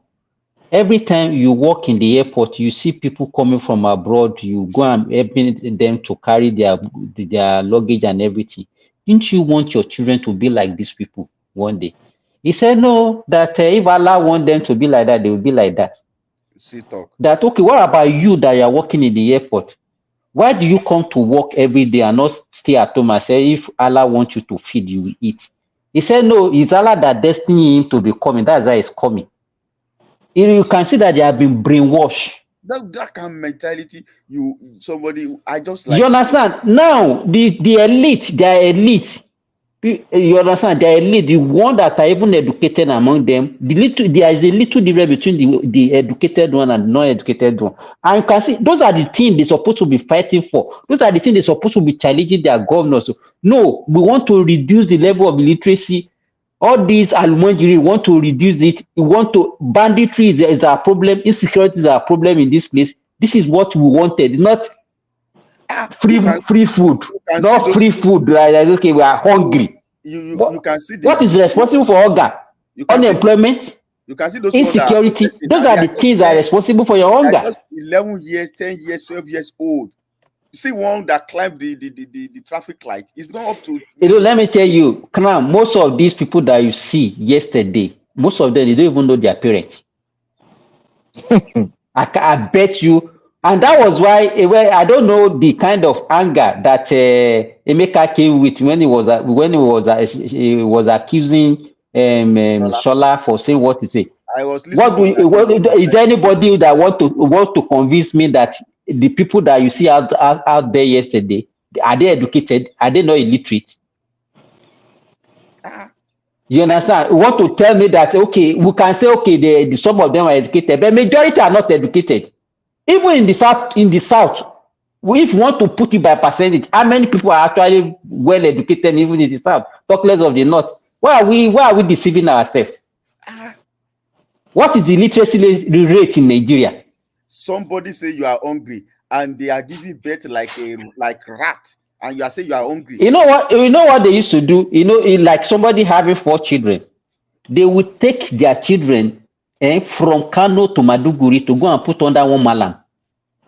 You understand? That means he has shifted all the responsibility. He will not ask about those children again. If they like, they should come back home. If they like, they should. So it's the malam that holds those ones. He will come back again and start having another set.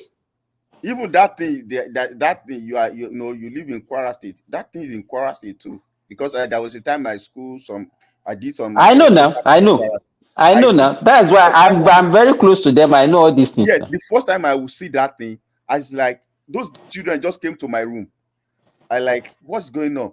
They said, "Oh, the food. If I have food," I said, "Where are you from?" They said they are children. Their parents Even bought them nothing. their mala will sell them out to go and be No, begging for I money, said, for to go what? and beg for food. They Yeah, because said, the parents that sent them there did not give Malam any money to even take care of those children. You understand what I'm saying? They did not give them anything. They see just like, okay, we have children, you can't cater for them. Let us shift. They will just shift everything, their life, everything. They hand over those children to the Malam. Whatever happened to them is none of their business. I gave them something. I said, like, because that's the first time I will experience that kind of thing. I've not seen How it. can we I have always such hear a that. society, and you think what can even government do to is, and their government they are not addressing, because it actually their elite are benefiting from this kind of No, thing those that is things, going on. each state supposed to address it, and most of them, they know it, but they don't want to go because they want to be politically correct. They don't want to get in touch with all these malam. They don't want to fight, because they know those malam, they are very powerful. During the election, they can tell those people not to vote for them, and that is why all of them, they ignore it. If you see those malam, I mean those their leaders, their children are very well educated. See them, you see that, oh, these people are very well educated, and they are using these children for resources. During the election, they will not push them out, and those are the ones that they will not be using to rig election, to do all those things.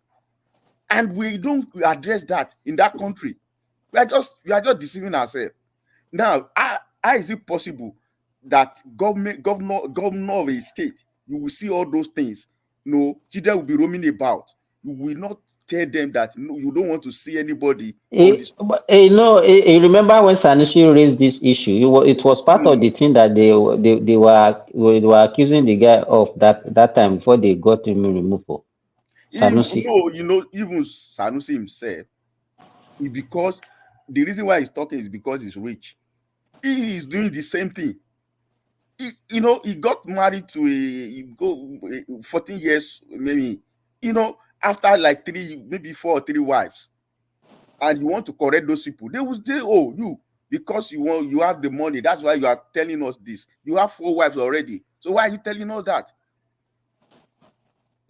Because Sanusi, I just see that guy as an hypocrite to me. If you want to correct something, you too, you have to see that, okay, if Buhari want to correct that kind of thing, that Buhari has just, okay, we can say he has 2 wives, but it was when his first wife died, and he doesn't have that plenty children. Those are the people that can correct those things, not somebody like Sanusi that will just stand it to me. You want to speak against something, but you are doing the same thing. And we have problem in that country. We have major problem. Pr0Test said it last time 3 days ago. They want to finish him. And the guy is telling them the truth. He said he called the guy, won't get mad. They were just talking. He said, he have been working for 25 years. How much is your salary? He said, it's 35,000. How many wives do he have? Said he has 4 wives. How many children? He said 16.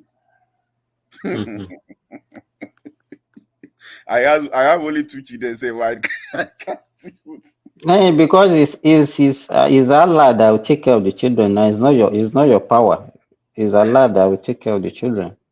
He just is mad. Before they were born, because that's what they used to preach to them, that before you are born, God has already provided what you will. So you're saying that people should not scam Ayash again, I mean. What are you saying? Even in the south, in the southwest, that during those days is for they use children for farming, but this thing is changing. Nobody is telling anybody.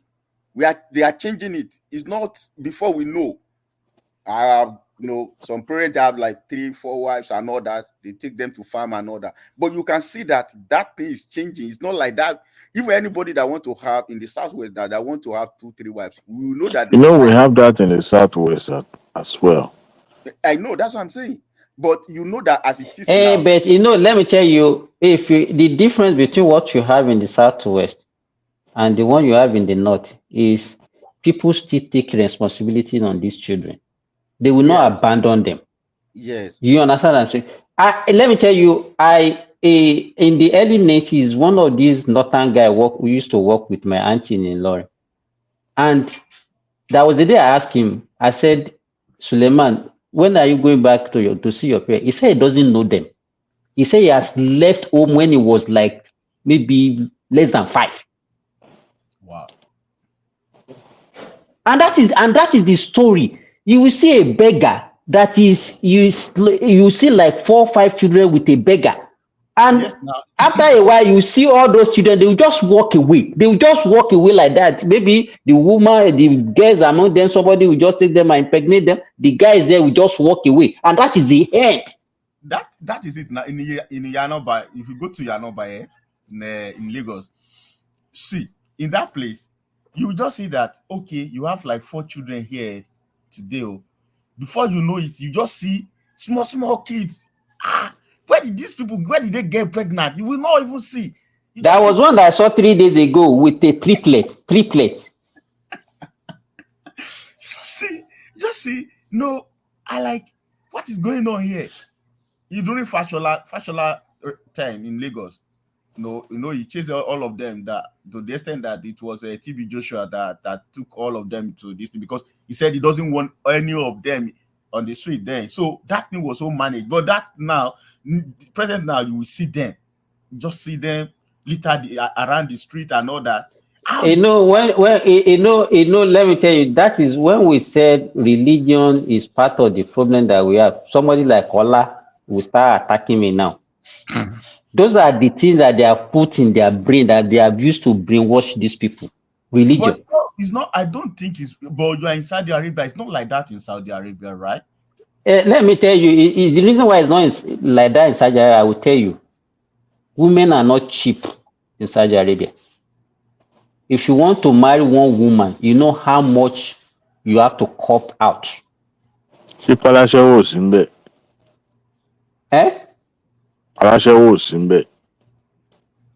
What didn't you? It's like they mingle the religion with. I was surprised when I got there. You hardly see a Saudi man that will have 2 wives. I'm very sorry to say this. 2, just 2. If you see one that has 2, that means that man is extremely rich. And I was now wondering, is it not the same religion? Is it not where the Islam came from? Then let me tell you, in Saudi Arabia, is you as a man, you are the one, you buy gold for your wife, you buy gold for your mother-in-law. You do. There are so many things you have to provide, which are very, very, very expensive. So you can't just wake up one day and say they are not as reckless as we. You here now, you can just go and impregnate one girl now, and then the next thing that the parent will do is just to push the girl to you. You can't dare do that. But in Nigeria, the culture in our northern part is a woman that is actually going to provide all those things. You will be the one that will keep the house, buy the furniture, buy the electronics, even come with food to your husband's house, the food that can even last you for 6 months. Oh man, that's where I want to go. It's an incentive for men to get more. You will cut your head, man. You will cut your head. You understand? So the culture is actually give men incentive to get more wives. Is mingle together, because I don't think it's only religion. I think the culture too, because we see other Muslim countries, they are not like that. They are not like that, and I don't know. And their leader, they are not speaking against it. And anyone that want to speak against it, those leaders, they will say, "Oh, this training." Simba. You see why I always speak against it when people say religion is the problem in Nigeria. It's not that religion does not have a problem, but we just like to simplify things. Religion is not the reason that, okay, if you are not adult now, if you go do wrong thing, you know that you are doing the wrong thing. Your religion is not the reason you are doing the wrong thing. Now, if you know that you're supposed to go for work and go to sleep for church, religion is not the reason you are sleeping for sure, because you know definitely that if you don't plant your maize, if you don't plant jam, you will never. When your pastor will guilty shame you when you didn't go to church on Sunday, will tell you, Let me tell you, we have some Ola. pastors. We have some pastors that are moving against such pastors now. Dr. Damina is an example now. If you follow the preaching of Dr. Damina, you will know that. You see, like I told you here before, it's not about bragging. It depends on what you believe. Now, a person like me now, I've never paid tithes before. No, we are not talking about tithe. The thing is this: what people believe in, the culture they have, always. That is why when they say religion, it is because what they believe in. Some people, like you are saying, you are not paying tithe. That some people that tithe that you are saying you are not paying. Some people take it serious more than any other thing because of the sermon that have been preached to them and the way they grow up. The same thing applicable to those guys in the north. So whatever they have already told them, that is what they have.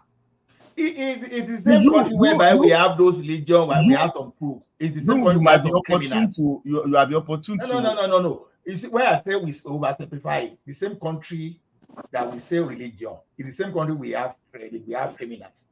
The same country we stay, religious that we preach to them, they will still go and do ashewo on the streets, even though they still go back to that religious house. So it's simply telling you that someone that still is listening to religious leaders that still go and do ashewo, see know that it's not subjecting him or herself to that religious leader. It's just what he wants to do. So listen, I'm saying we are oversimplifying things, because when we look away from the irresponsibility of the government, you understand, and we now say, oh, no, it's not. See, I like what Simba said the other time. We always talk about government. Those governments, where are they from? Are they not from us? Those guys that are serving today, except maybe like Tinubu or kind of people that age. But those guys now, Bosun, what is the guy? That guy, interior guys, and all those guys, are they not from us? Those people. So basically, that your religion didn't teach you not to steal, right? It didn't teach you not to do bad. The same people that will say, no, I'm only asking you now. Is this guy, this lady that wait now. Hold on. Tinubu and politicians, their religion never tell them not to steal. The same people that will preach to you to come and bring your tithe. Is it not the same lady that what's his name? Better I do. That was giving testimony in the church. You know how much she has paid in that church? Where did you get the money from? So what are we talking about? When people are talking about tithe every day. At least if you all don't know 10 Commandments, for example, many of us know 10 Commandments. We still know that 10 Commandments and we still go against it. If it is a matter of religion should even tell us not to steal. But you still read, thou shalt not steal, you still go ahead and steal. And you are saying religion is the reason.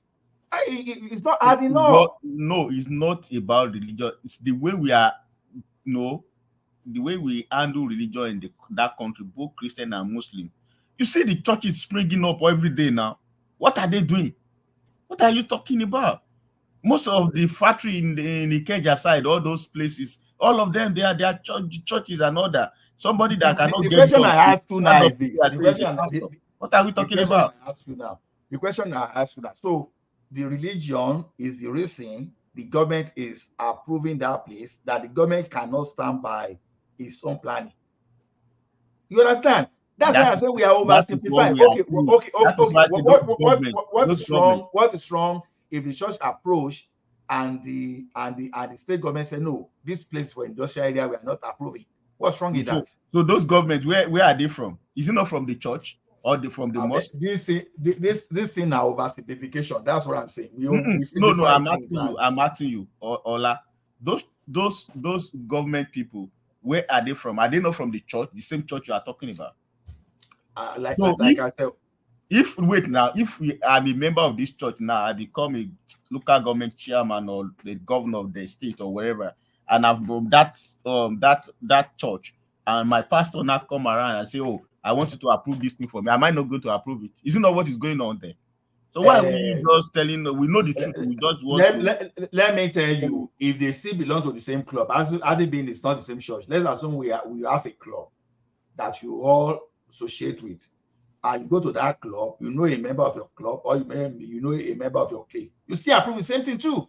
It's just like you going to any normal club because you see your people that from the same club there, you still approve.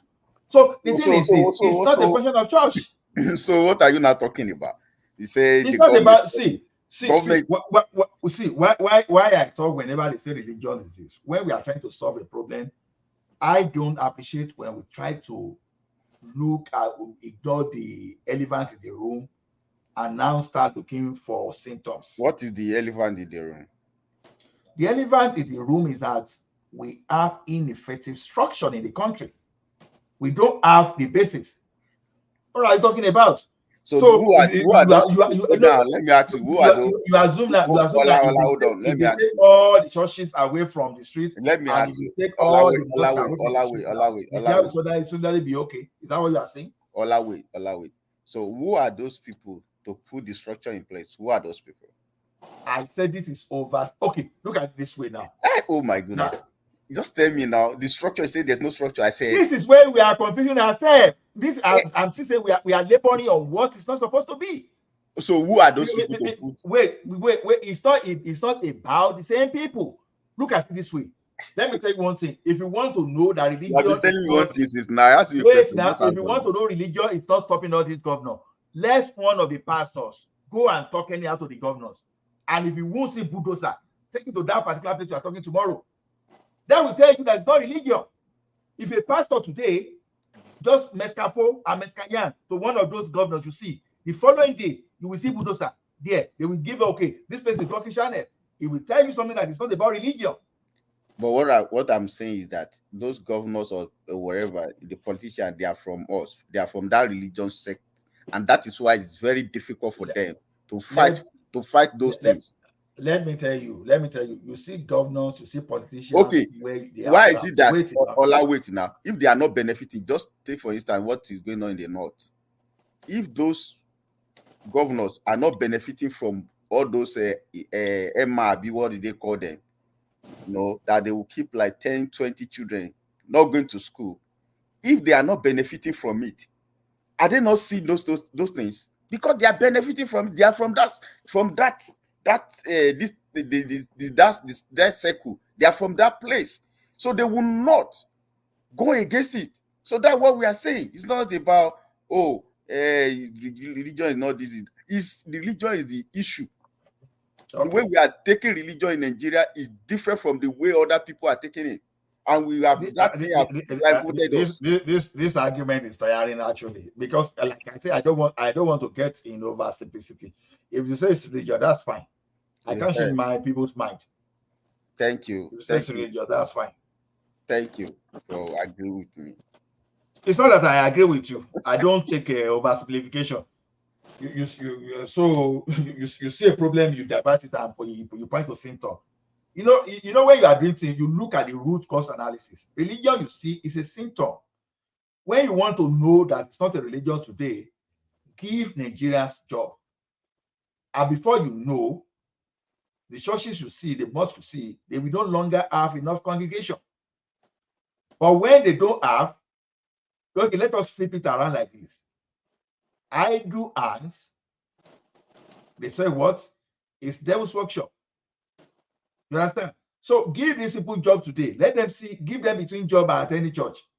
And you'll be shocked. What will happen? So if it is truly religion, people will leave their job and they will go to church. But give people job that will give them money, and you will see the church will be deserted immediately. So that's telling you, because that's why I'm telling you that it's not where you look at. I've even said it that if you can regulate religion by giving licenses to people, it's okay. But when you want to say, because people are going to religion, ask yourself a question. When the country was running very well, were you finding churches where you are warehouse today? No, because things were going. But when things went down, then people started looking for where to seek solace. They started attending churches and they started going to mosque, believing in a miracle. because already the government has paid them. So the next thing they want to look towards is miracle. So we are not looking at the root cause of the issue, and we are just saying religion. Okay, fine. I agree with you. Let other people contribute so that we will not be only one. I don't even know why they are keeping quiet. Don't mind. Miracle, not the tire Jesus. Diwali. Adiwale. Eh? Are you at home or you're on your way? I I yes, always listen on the road. you say there's no Alashawo in Saudi Arabia. Who said that? So is it what you want to discuss here? We are not discussing that here. We are discussing something here. So let us the progressive. Let it. When this night shift people call me, it's always boss gas. I don't have their kind of energy, especially Remy and what is it called? Simba. They are like not Almajiri, all these Afghanistan people. They will be coming at you from every angle. They ran off Ajani Kuku on this platform. Ajani Kuku could not even present his own point. They ran him off. Oh no, Ajani Kuku really disappointed me today, so I'm disappointed. Because what really that protest, thank God for what those people did in Lagos. I'm just thanking God for what they did. If they didn't do all those things and make sure that thing be minimized, they were like going haywire like that word of the canon now. We were here talking about those Oro people. Those people, they actually help, because if they a lot of people are not there to protest. We know all that. They will just want to destroy. Ajali people say that to protest is a right of every citizen, and then you can protest anywhere. It's just like in America, they say, "Oh, your right is to carry gun, and they'll be shooting people around." So if you carry protest, go White House. They will allow you go inside.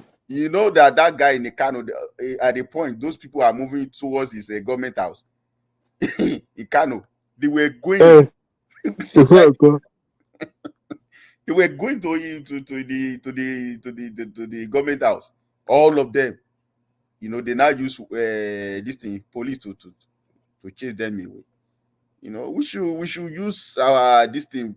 When we advise these people online, we should know what to advise. All these people that if you go to some Twitter space like this, you see the way they are talking. And these people, some people listen to them, and a lot of these people that gaslighting them, they have their job intact, they have their family intact. You know how many people died today? And we will say, oh, those people that died.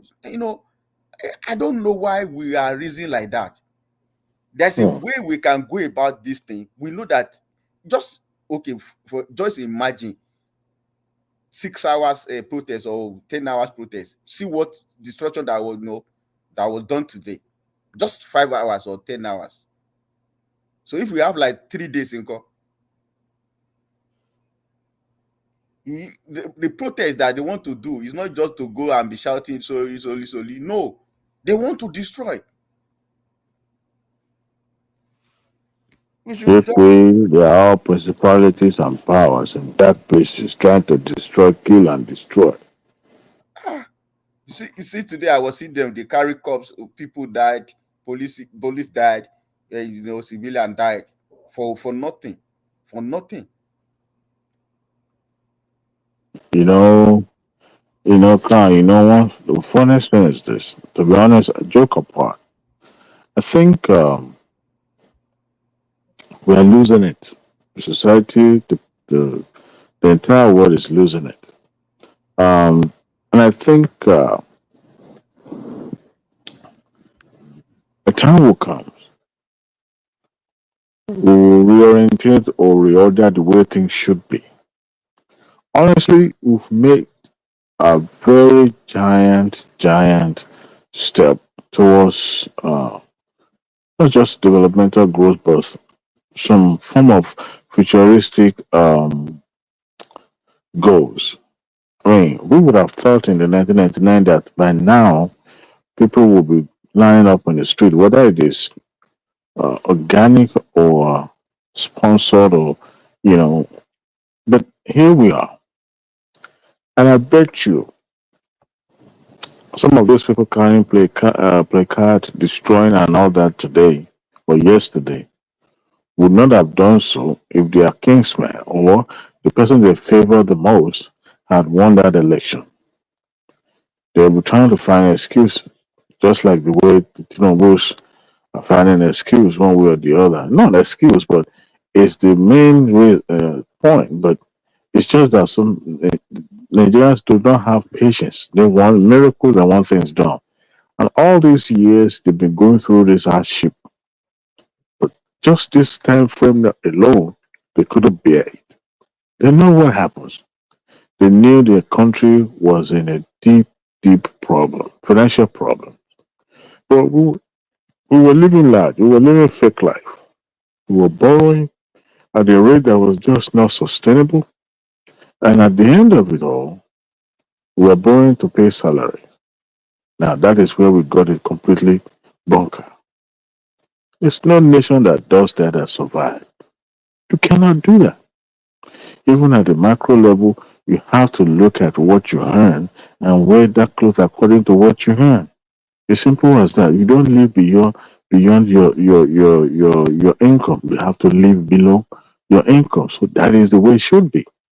And somebody said, "Oh well, they should look at the three arms of government and cut back." And I bet you the best or the most important place where they can have a cutback that will have much impact is at the legislature. Because when you have 100 members collecting almost billions of dollars, especially every month, then you begin to wonder what is the impact on this democracy that we said we have. So instead of by camera, maybe we'll have a camera legislature in a way so that we'll be able to save money. Even that unit camera, those ministers supposed to be among those honorable. We shouldn't be spending money on the ministers again when we have those people there. You know, the kind of The democracy we are practicing is too flamboyant. It's too wasteful because those people, a lot of them, they are just there. They are not doing anything. Those my are the brother, things that people my supposed to brother, fight for. Nigeria is big. Nigeria is not Ghana. Nigeria is not Togo. Nigeria is not Cameroon. Adewale, Ni- during the military, remember that those military guys, they will just have a governor, you know, and they don't have the National Assembly, and they get things done. They get things No, let's get something right. Let's get something right. It was James Madison, I believe so. I'm not so sure. When he said he prefers dangerous freedom to a benevolent slavery. Why do I subscribe to that? Is the fact that during these eras that you said that the governors were reporting to the federal government council, what federal provincial council, which concern of the GOC, the governor, and the CNC, and the directorate as well. Look, they govern by the barrel. They did not have the mandate or constitutionally binded, but they were governing by fiat, by decree. Okay? They are not holding anybody's mandate. They impose themselves on us. Now, the governors could not have enriched themselves except if it belongs to the school of thought of the person that put you there. For example, there are some administrators there. They were not actually the favorites. They were the least favorite of the CNC. But you see, you can imagine is an administrator being posted to Old Ondo State, Bamdele Otiko. What is an Ondo State that you want to steal? Was a young state then that they were trying to make sure that you attend that side of the state. There was no assurance at that time. What I'm trying to drive at is that The military make decisions based on what favors them, and they use the civilian to achieve that aim. So now the administrator of the state actually are answerable to the CNC. They report back. They are just there as a custodian. They do their finances is being ratified by the Federal Executive Council. They do not have a final say on the any expenses or expenditure. Talking about huge capital expenditure in the state. So at that time, things were not is whatever the federal government approve is what they're gonna do. But Um, Adewale, to me, before I hate military, well, I begin to rethink um about this journey that we're back on, this democracy, so-called democracy that we're back on now. Most especially, we were talking about these governors. Those governors, they are just like a mini god that they can do and undo. And most of them are not doing any jack. They will collect money from federal government and they pay salary, and that is what they are doing. you mean the local government? You say what? You mean the local government or state level of The state state government? governors, Oh, okay. they are not doing anything. They will just collect salary, they pay the staff, the this thing, and that is why the people doesn't have anything. And another thing is that a lot of people in Nigeria doesn't want to work again. I remember when we were young, there's nothing like hunger now. You Hmm. have farm now. People doesn't Hunger want to day do too. anything Hunger again. day too. No, you might not have money. Adewale, you told me that you grow up in the farm. You might not have money. In the village, you might not have money. A lot of people in Lagos now, they don't have reason to be in Lagos. Why are they doing what? A lot of people are not supposed to be in there. Not everybody should be in town. So a lot of people supposed to be in the village. They don't want to go there again. So what are we saying? They will say hunger, hunger, hunger. What is hunger now? Somebody that have a farmland, they cannot go to their farmland and they are shouting hunger. I don't know, because during those days, there's nothing like people driving Okada. No, everybody has farms. You get something done, you eat food, you might not have money. Now, this day now, they say hunger, hunger. What is hunger? Why are people crying for hunger? Are they going to the farm and did not get anything in the farm? Because they live in the city. They want to live in the city, and okay. If you don't have the capacity, okay, I was listening to this woman, the justice, this woman, Judge Fumi. There was a man. Okay, there was a case they brought to her. Okay, Then okay, Justice Court. What did they call it? Are we yes, this in Lagos? yes. Mm. So that man came to that place. The man was owing about 2 years rent. The woman now asked the man, "Where are you from?" He said, I can't remember. He's from Southwest State. He now told him, when you know that cannot pay salary, I mean you cannot pay rent again, why can't you go back home and go and be doing like farming and all that? You'll be okay. And I look Ah, at that Crown, advice. Crown. Let me give you. I have an example that I know. You know this guy. When we were growing up, we used to envy them when they used to come from Lagos because they were born in Lagos. The guy is older than me, no. That time they would just come for festival, they spend like 2 or 3 days, they would go back to Lagos.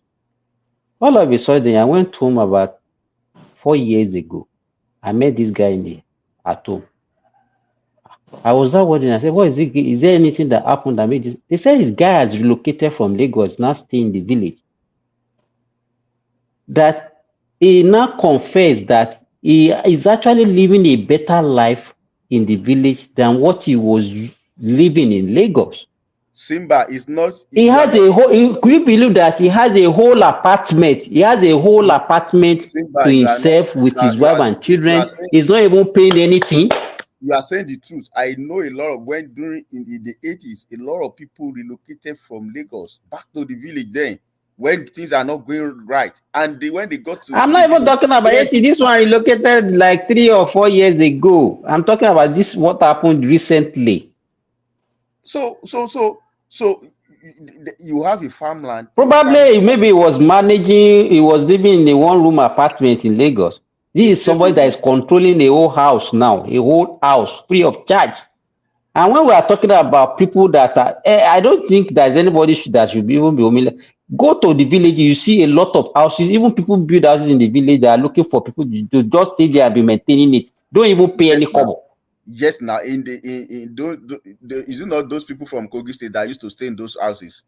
Those Igala people that will stay in the People, we call them Agatu. Agatu. You know, those days we don't have an issue of food. And people are saying hungry. I say, what is hunger? What is this? People doesn't want to do anything. They say I'm in Lagos. Doing what? Simba, let's reflect back. I saw Fayose video saying he's not going to apologize to anyone. The question he asks is, he saw a man with 4 wives, 16 kids. He said, then you are blaming the government. Then the obedience and Nigeria just went for him. That why can he say like that? How can you blame government with maybe a gate man, 4 wives, 16 kids? Maybe they will. Maybe now our man bowler now. Maybe we will go the cut him. How We will can cut him. We must cut him. You are no, you are not even this one. No, I didn't even see this one. This one is my cousin. I think I mentioned it 3 or 4 days ago. The husband asked for wife. Her husband asked for wife. She is the second wife, and she on her own has 6 children. Wow. I was one that told her, I said, stop having children. Because the husband used to have money. Now there is no money again. 2 years ago, she was telling me that if the husband had divided them into 2 groups, she is the second wife. So she and the first wife, they stay in one apartment. Then the third and the fourth stay in one apartment. By the time I counted, I think there are like 22 or 24 children. You understand? They will go to the street and be that in their own group, that if she buys this, this 10 kilogram semovita, that it just once that they are going to finish it. Just once they will finish 10 kilogram of semovita. How can somebody, okay, and if those people are not crying of hunger, you want to blame government?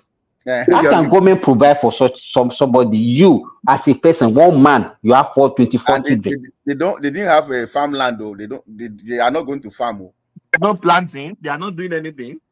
Those days that you have farm that you see, you very big one. Hey, the funny thing, initially, if in fact the wife are not doing anything, I was one that called my cousin. I said, come, this one can no longer take care of your children for you. Stop having children. If you don't know, let me go and do family planning for you. The guy will just be doing it, and then the thing will not result in pregnancy. Because 6 children, how can you? The whole wahala will be on your neck. And I was one that even say, okay, oh yeah, come and be taking egg. I'll be giving you on credit when you finish selling. I will be giving you my money. Yes. And Fayose was speaking the truth. He said, what can you do? How can you blame the government, a man against man, having 4 wives, 16 kids? You people that are living in diaspora, can you have 6 children in diaspora? I mean, is it not the diaspora people? They say, they are living fine. No? The government is giving them everything. They are doing welfareism, everything is free in the diaspora. Can you have that? Simba, you are either in diaspora to finish yourself or to make it. Now, no matter the amount government will give you. Can you have what do you say, Ola? What do you say, Ola? See, even if government decide to be giving you 1,000 on a child every month and it's giving you 6,000, it's not going to take you anywhere because maybe that child we get, those children we get to 21 years one day now. Abi? So the thing is this, even Hey, Ola, the reason why I'm saying this, our people, the way we mislead the people at home, the way the kind of narrative that we paint. Have you not seen the video? I think that this lady that used to do this is on YouTube, Nezeville. He said he used to call herself barrister, this thing, that used to just narrate stories. She went, I think she got to Canada like maybe barely more than 1 year ago. Then there was a day she showed a video. Oh, this year we just bought our car less than 1 year when we got to Canada. Really? You understand? Yeah. You understand? And that is the narrative that they are painting to people. Hey, this is my second year in diaspora and I've gotten my house. Simba, somebody made a video. He said, does it mean that we don't have Nigerians in US? That people in US doesn't make video the way people in Canada and the UK make video. Say the US, I don't know what's going on with them. They don't used to make video like We never tell people that house is a mortgage, you. That kind of the way they make video about Canada stuff, oh my goodness, you like, what is wrong with these people? Say, oh, I'm not this thing. I say, wow. Yeah, who told you that people in the US don't do video? We don't make video like, oh, say my house is this. I'm now this that I'm making so. No, you will see, but it might not be like all those UK. Ṣé o fẹ́ sọ fún wa ṣe clan tó ń sọ fún wa pé àwọn aroko náà tó wà Canada ní àbíkí tó ń sọ? I don't.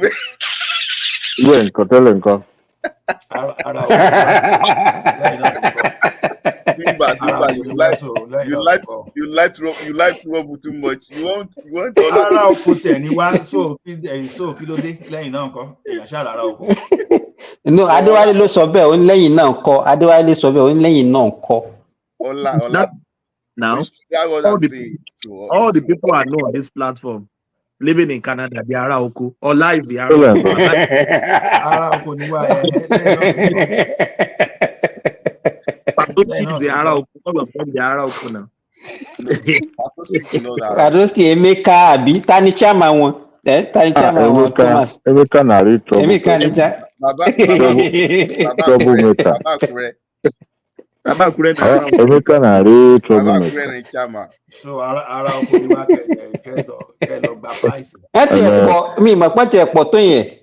Ẹ mà ti ka bí márùn-ún àbí mẹ́fà. I've been on this platform for long, so I know all of them.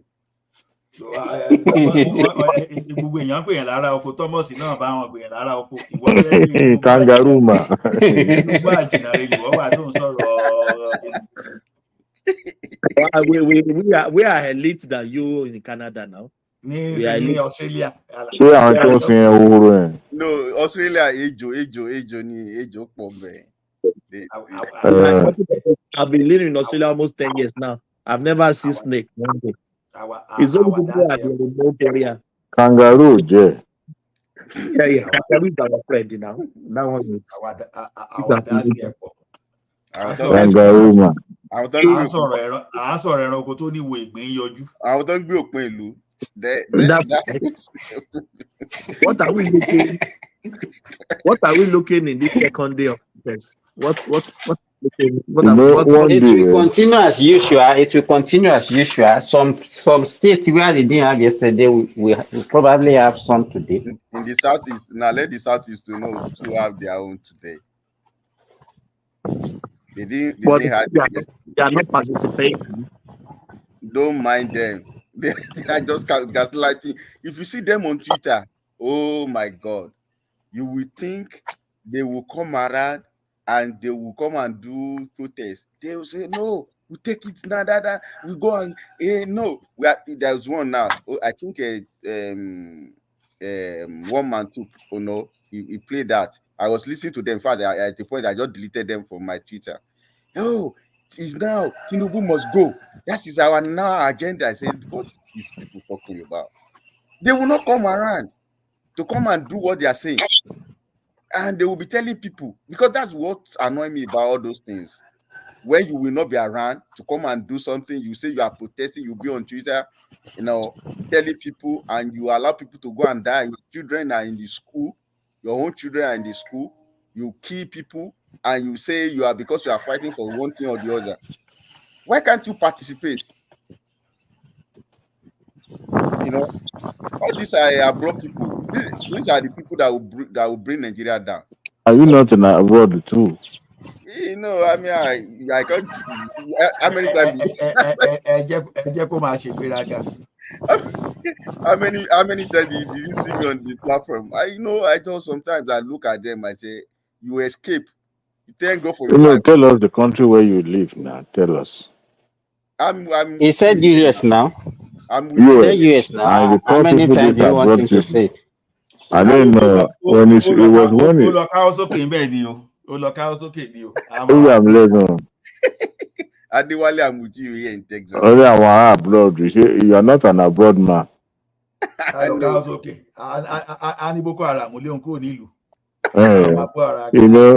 There's a man called Foley. Foley will be talking as if he lives in Nigeria now. I'd be wondering, are you not living abroad as well? Foley.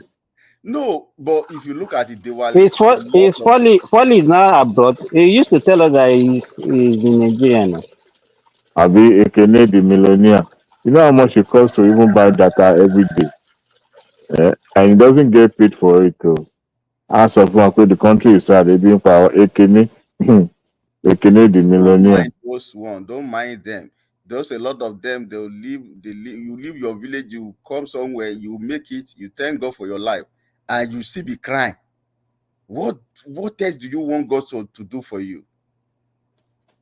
The country is not good. The country is not good, and you are being blessed in that country, and you say the country is not good.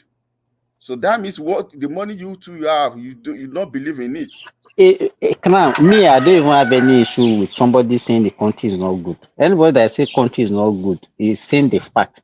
But my problem is that the way we are taking it as if the thing just started now. I don't even know that Tinubu self. I don't know why he has so many enemies self. I don't know. I don't know what is. That's one You thing don't with want we a lot Yoruba. of them. Yoruba are the worst enemy of Tinubu. And that's one thing about us. We don't like ourselves. When Buhari did there, we keep quiet. But once it is our own, that is when our if I mention Obasanjo now, even Simba will be one of those. I want to go sleep small, Jerry. But you can't sleep.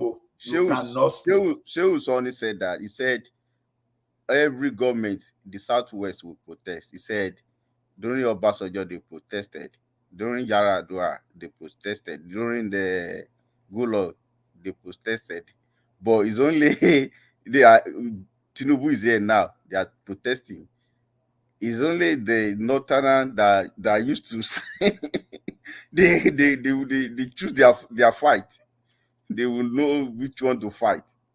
And I don't know. That country sometimes it look as if we are not one. No, we are not even saying like I said, Chowore now, it is his own trade. I don't have problem with him because that's what they have been doing. But just an ordinary person that is very new to the space. Yeah, that the Showore people now. Showore will not go and be destroying things. So that kind of people, you just see them, they shout, that's fine, it's good. That kind of protest is good, it's very nice. They shout, that's one is good. But by the time they are destroying things, that's what me, I don't agree with. And those children, a lot of them don't even know the reason why they are protesting. They don't know. They don't know the reason why. They are it's just like when we were in school, when they say Aluta, we'll be happy to say Aluta, Aluta continue, bosa. You don't even have a point. okay, if they call you now, the day call that me to tear the gas corner. me where I landed in the bush where I don't even know how to reach the bush. And So that time I know say if they just call them, they've called the one now. Okay, what are the points that we are taking to the government? They don't know. They don't know the reason why. They just release them from where they put them, and they were shouting. And that is the problem, because at the end of the day, people died today or yesterday. People died. It just it's unfortunate. Yeah, anybody that died, you put yourself at the line that you will be killed. We've never heard anyone sitting in their house that was caught in any quagmire or anything. So if you put yourself outside, yeah, you are. Life is about risks now. If you go down, life is about risks. So you take the risk of going to protest. So you face the consequences of the protest. That is it. Life is not bed of roses. That is it. I'm sorry for them, but if you are not out there, you will not be caught in any maybe fire or anybody. Nah, that is it. And it's even bad. You go out, go the follow Showore. Showore be say when they catch him now, those people who go bail him as they don't dey there. Yes. Because they Yes. Nigeria should. Life is about choice. Yeah, you choose what you want. Nobody will say you should not go out. No, Thomas. The thing is that some people like you now, you know what you want. Some people they don't really know the reason why they are protesting. That's what we are saying. Some people are ignorant of a lot of things about it. So if is somebody that reasonable, he knows what he's doing, and he just went out to go and protest and all that. If anything happened, then we know. But those kids that are out, those are the people that I'm talking about. Those are the people, because those ones, they don't know anything. They are just being hungry by the virtue of their birth or whatever the circumstances that they are really hungry. Truly, they are hungry because somebody that doesn't have a thing, doesn't have father, doesn't have mother, and they just put you somewhere. So those people will be hungry, and if anybody just call them to come and do something, they will do it. Yeah, that's all right. Everybody likes to choose. That is why I like this life is about choice. You can choose to go anywhere. But I think they've declared COVID in the north now. I think Kano. If they declare curfew, people in Kano, don't listen to the government. Go out, go and protest. Go, yeah. Wait till your eyes see. Don't see. Bad guy. Don't tell them to go and protest, please. No. I hate blood. Ola, I hate seeing blood. No, we are telling them what happened today. Yesterday, it doesn't cut me on our way. I'm not surprised. I told my auntie living in Abeokuta, I said, I'm smelling blood. I'm smelling violence. I know. It doesn't surprise me. I'm not surprised in any way. I knew this is what's going to happen. So if you want to go and protest, go. Nobody will stop you. Go. And all this narrative we've been hearing, government infiltrate them. We have never heard anyone saying, it's the government that infiltrate them. That is where they start fighting. Ola, I saw somebody climbing traffic. That was like somebody climb a mango tree. The guy cut. He was showing skill now. He was just cutting it. Are you telling me that guy that was don't eat aku, you don't eat. Because if you don't have strength, you are really hungry. You can't climb that tree. No, if they tell you that is African magic, somebody will believe that it's African magic. Like, Crown. I want to draw you people attention to something that actually help us in our own area as against what happened in the north. We have this community thing. in our area. You understand? And we have community mentorship. You understand what I'm saying? Let's say, for example, you have somebody who is educated in your family, just one person. You know that person alone can liberate a lot of people in that family by just ordinary mentorship. That your parent will just say, okay, I want you to be like this person. Don't you see this person? Be like him now. Be serious like him. Do you understand? What you know, And you start competing with him. exactly. Or they will, even that person, if he's rich, will take somebody as, okay, the uncle or my brother, let me take this your child and train this your child for you. You understand? But the reverse is the case in the north. They don't care about themselves. Do you understand? They don't care. And that's why you see they are not even, I don't know, they are not ambitious. All of us here, it's not as if we were our parents are rich. Most of us that came from a humble background. It wasn't as if it was rosy those days. All these things that they are talking about, it wasn't that rosy. So the community, they don't have that communal. Adwale is still here. There was a time we were talking about even about a single mother having problem raising children. Those are my, okay, Pr0Test, those are my backyard chicken. I don't buy egg. Yes, this is, I'm in my house, but my backyard chicken, you can hear that noise. You know, despite that you are working, you are still doing the thing, and somebody that will doesn't not do anything. we will not bear anything. You don't farm with nothing. When we were young, we have chicken, all these local one, you know. Local one, you have it. Most people now they will say, I've seen a woman that use the money she's getting from selling local chicken, raising local chicken to train her children. the local chicken, local goat, all those things. They will raise them when it is time to pay school fees. They will say, okay, is that the time? That is when they will take them to market and they will bring the money to you and say, take. This day they will say chicken is expensive. When we were young, how many people eat all this chicken, you know, the poultry chicken? How many people? Who will give you chicken to eat? Where do you go to see that? You just take everything easy now. You don't want to do anything, you know. They don't want to. Some people that are supposed to not to be in Lagos, they will be in Lagos and shouting hungry, oh, I'm hungry, oh. That somebody that's supposed to relocate back to the village. A crown. They said Nigerian constitution gave everybody rights to live in any place. You know, when they are bragging, or especially even this man, this Ola and Adewale's uncle, I don't even know what is wrong with that man these days. I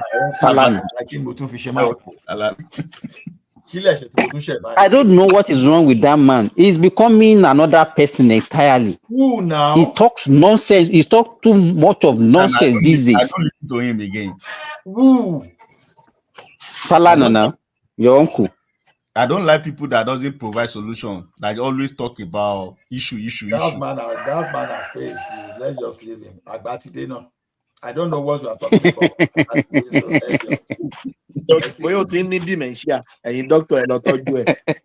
I don't even listen to him again because he will be saying the same thing every time. Same thing.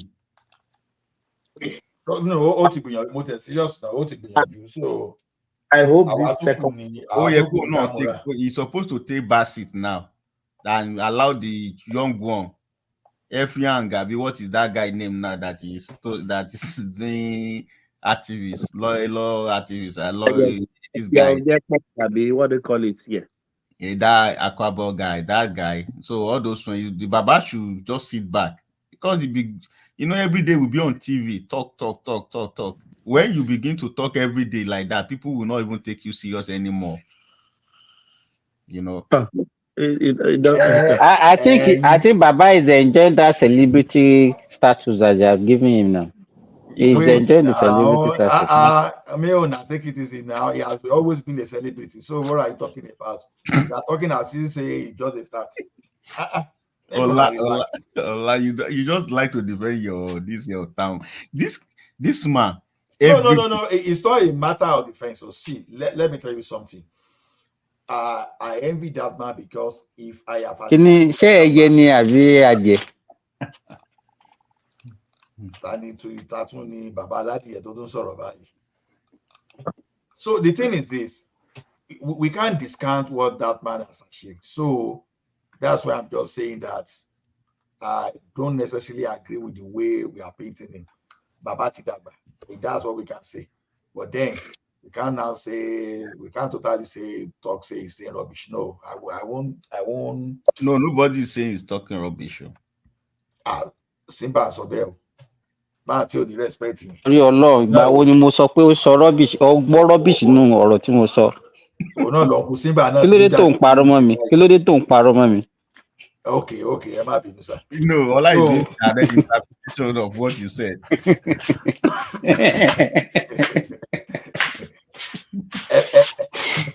Every bàbá yẹn lẹ̀ ẹ filẹ̀ ti ṣe ó ti gbìyànjú.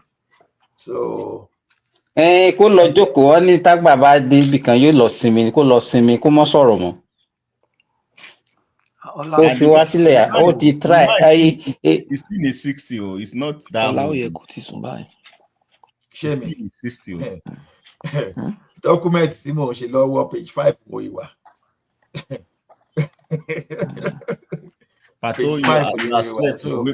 Patoski,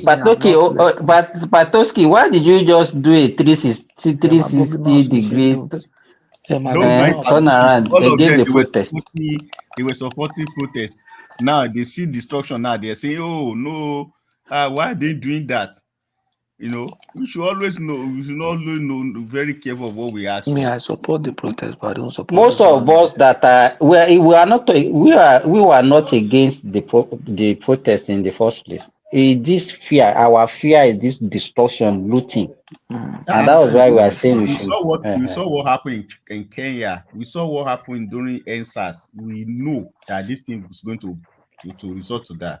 We should know that. Are you guys aware that they killed people in Kaduna State, some of the rioters?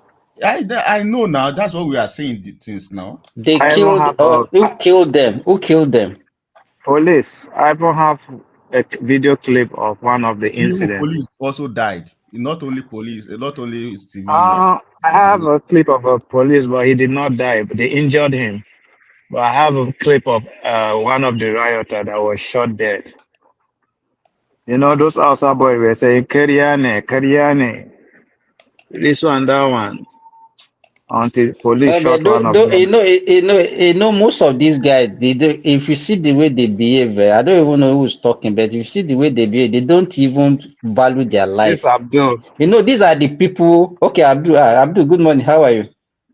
You know the way you know better than we do now, Abdul. Now, you know, most of the people that have not invested anything in their life, they don't even, they have not seen love in their life. They have not enjoyed anything in their life. They are reckless with their life. That's it. That's so true. You're on point. They are mostly taught all these guys on the streets. They're just looking for opportunity to loot. Yeah, because like what we said before, when somebody is hungry, you know, they can do anything. And that is why I want the governors in the north to address that issue. If they don't do that, we are just deceiving ourselves. One day, those children, like what happened now, just small thing that just happened, they will just destroy everything that they built. Everything, they will destroy it one day. Address which issue? The Almajiri issue? Yes. That's gonna be difficult, my brother. Oh, okay. Most of these things, like the one that climbed the street, the traffic light. What was he doing on the traffic light? Is that part of the hunger? That one. Each time I remember that one, I will just laugh. There are two of them. Yeah? It's hunger now.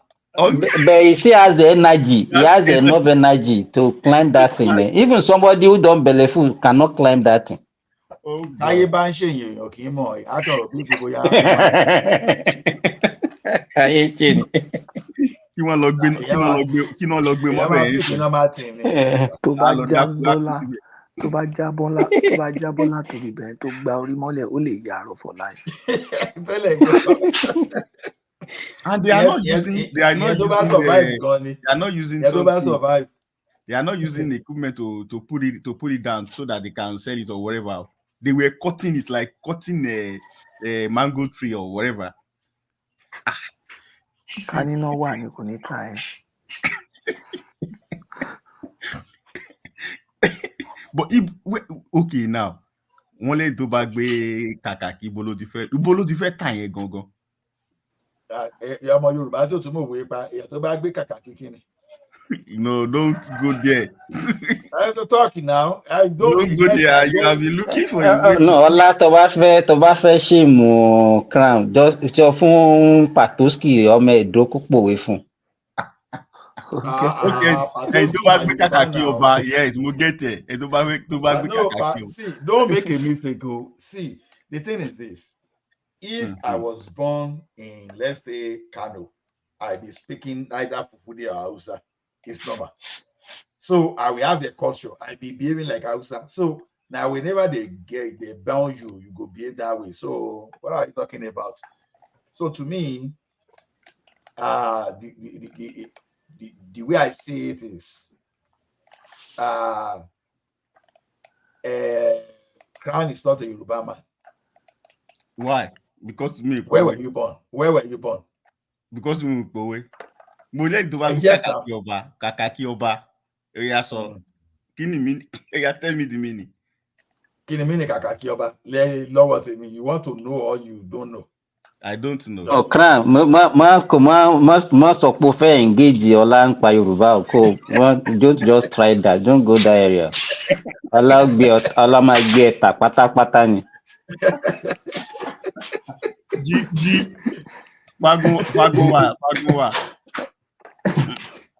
Fagunwa. So no, Abdul, I think that is they have to address it, no matter how difficult it is to do that. Okay, you people are not there. Me and Abdul and some other guys, we talk about this thing. Was it 2 days ago, Abdul? Yeah. Because we talk about it. You say it's a difficult thing, but they have to address it. That thing will be going on like that. Because that is why the Boko Haram was so take long, since that time, if not because of this Alumaji of a thing. The thing has been there right from time immemorial. It's only that the population is increasing. It's increasing. And anyway, yes, and so even the free food, the free things that they used to get before, they are not getting it again. So definitely it's going to cause a lot of problem. Yes, that's why no matter how difficult, maybe the Nigeria itself have to address it, or the state governors have to address it. Is a major issue, whether we have it in the Southwest too. We need to, out of school children, they have to work on those things. You cannot say everybody just be on the street and best things to go. See, that problem has permeated the society in the North. You have to understand that most of the leaders, or let's say a good number of the leaders in the North, came up through that system. So when you try to argue against it, they will tell you that they are a living example of the positive side of the system. So how can you make changes to a system that those that will make the changes are the product of the system itself? But if you look at the percentage of success story of that system, you can see that the percentage is very low.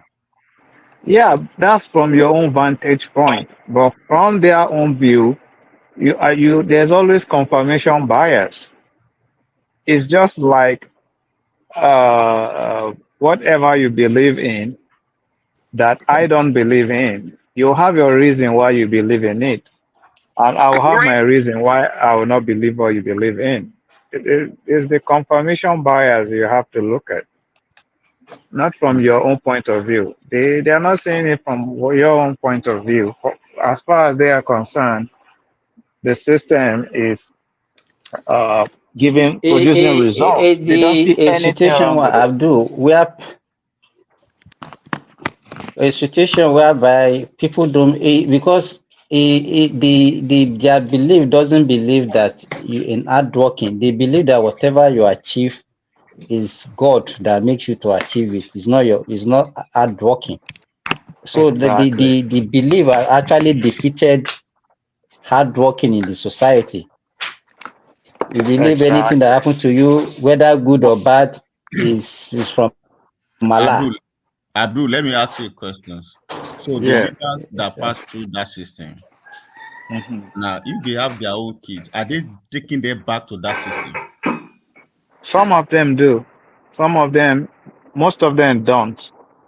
Most of them don't. So that shows that that system is not working. So those leaders, they are selfish. That's what I say. Because if the system is working and you can see that this system is working, just like, for instance, now, the public school before, everybody were going to public school. But when the leaders find out that those public school in the primary school and the secondary school, they are not up to standard the way it was before, they are taking their children to another school, which is private school. So they abandon the public school, and for the people that doesn't have the money to or where to do to go and attend the school. Now, if the system is okay and you know that this system is well established and is producing the good results, you will not take your children to another place. So that means those leaders are selfish and they are being wicked. You can see Well, we can see well, you can see the result. it's Hold on now. You can see the result in that protest yesterday. A lot of those kids, those people, they don't even know the reason why they are doing that. Those are the kids. Those are the kids that also voted them in. They are the ones that they use for election. That is the exactly. During the election, those are the ones that you see lining up to vote. that's why they don't want to speak against it, because they are using And them for election. and this guy, who is this guy speaking? I don't know your name. Crown, Crown. crown. Cram. Are you a Christian? Yes. Okay. Um, do you see anything wrong with all these pastors that do miracle and tell people their problem can be solved through miracle? There's miracle, but I don't go to the church of people preaching My brother, miracle. that religious stuff you're talking at the background. I'm sorry, we So are talking. so the Almajiri thing is a religious stuff too. So what do you mean?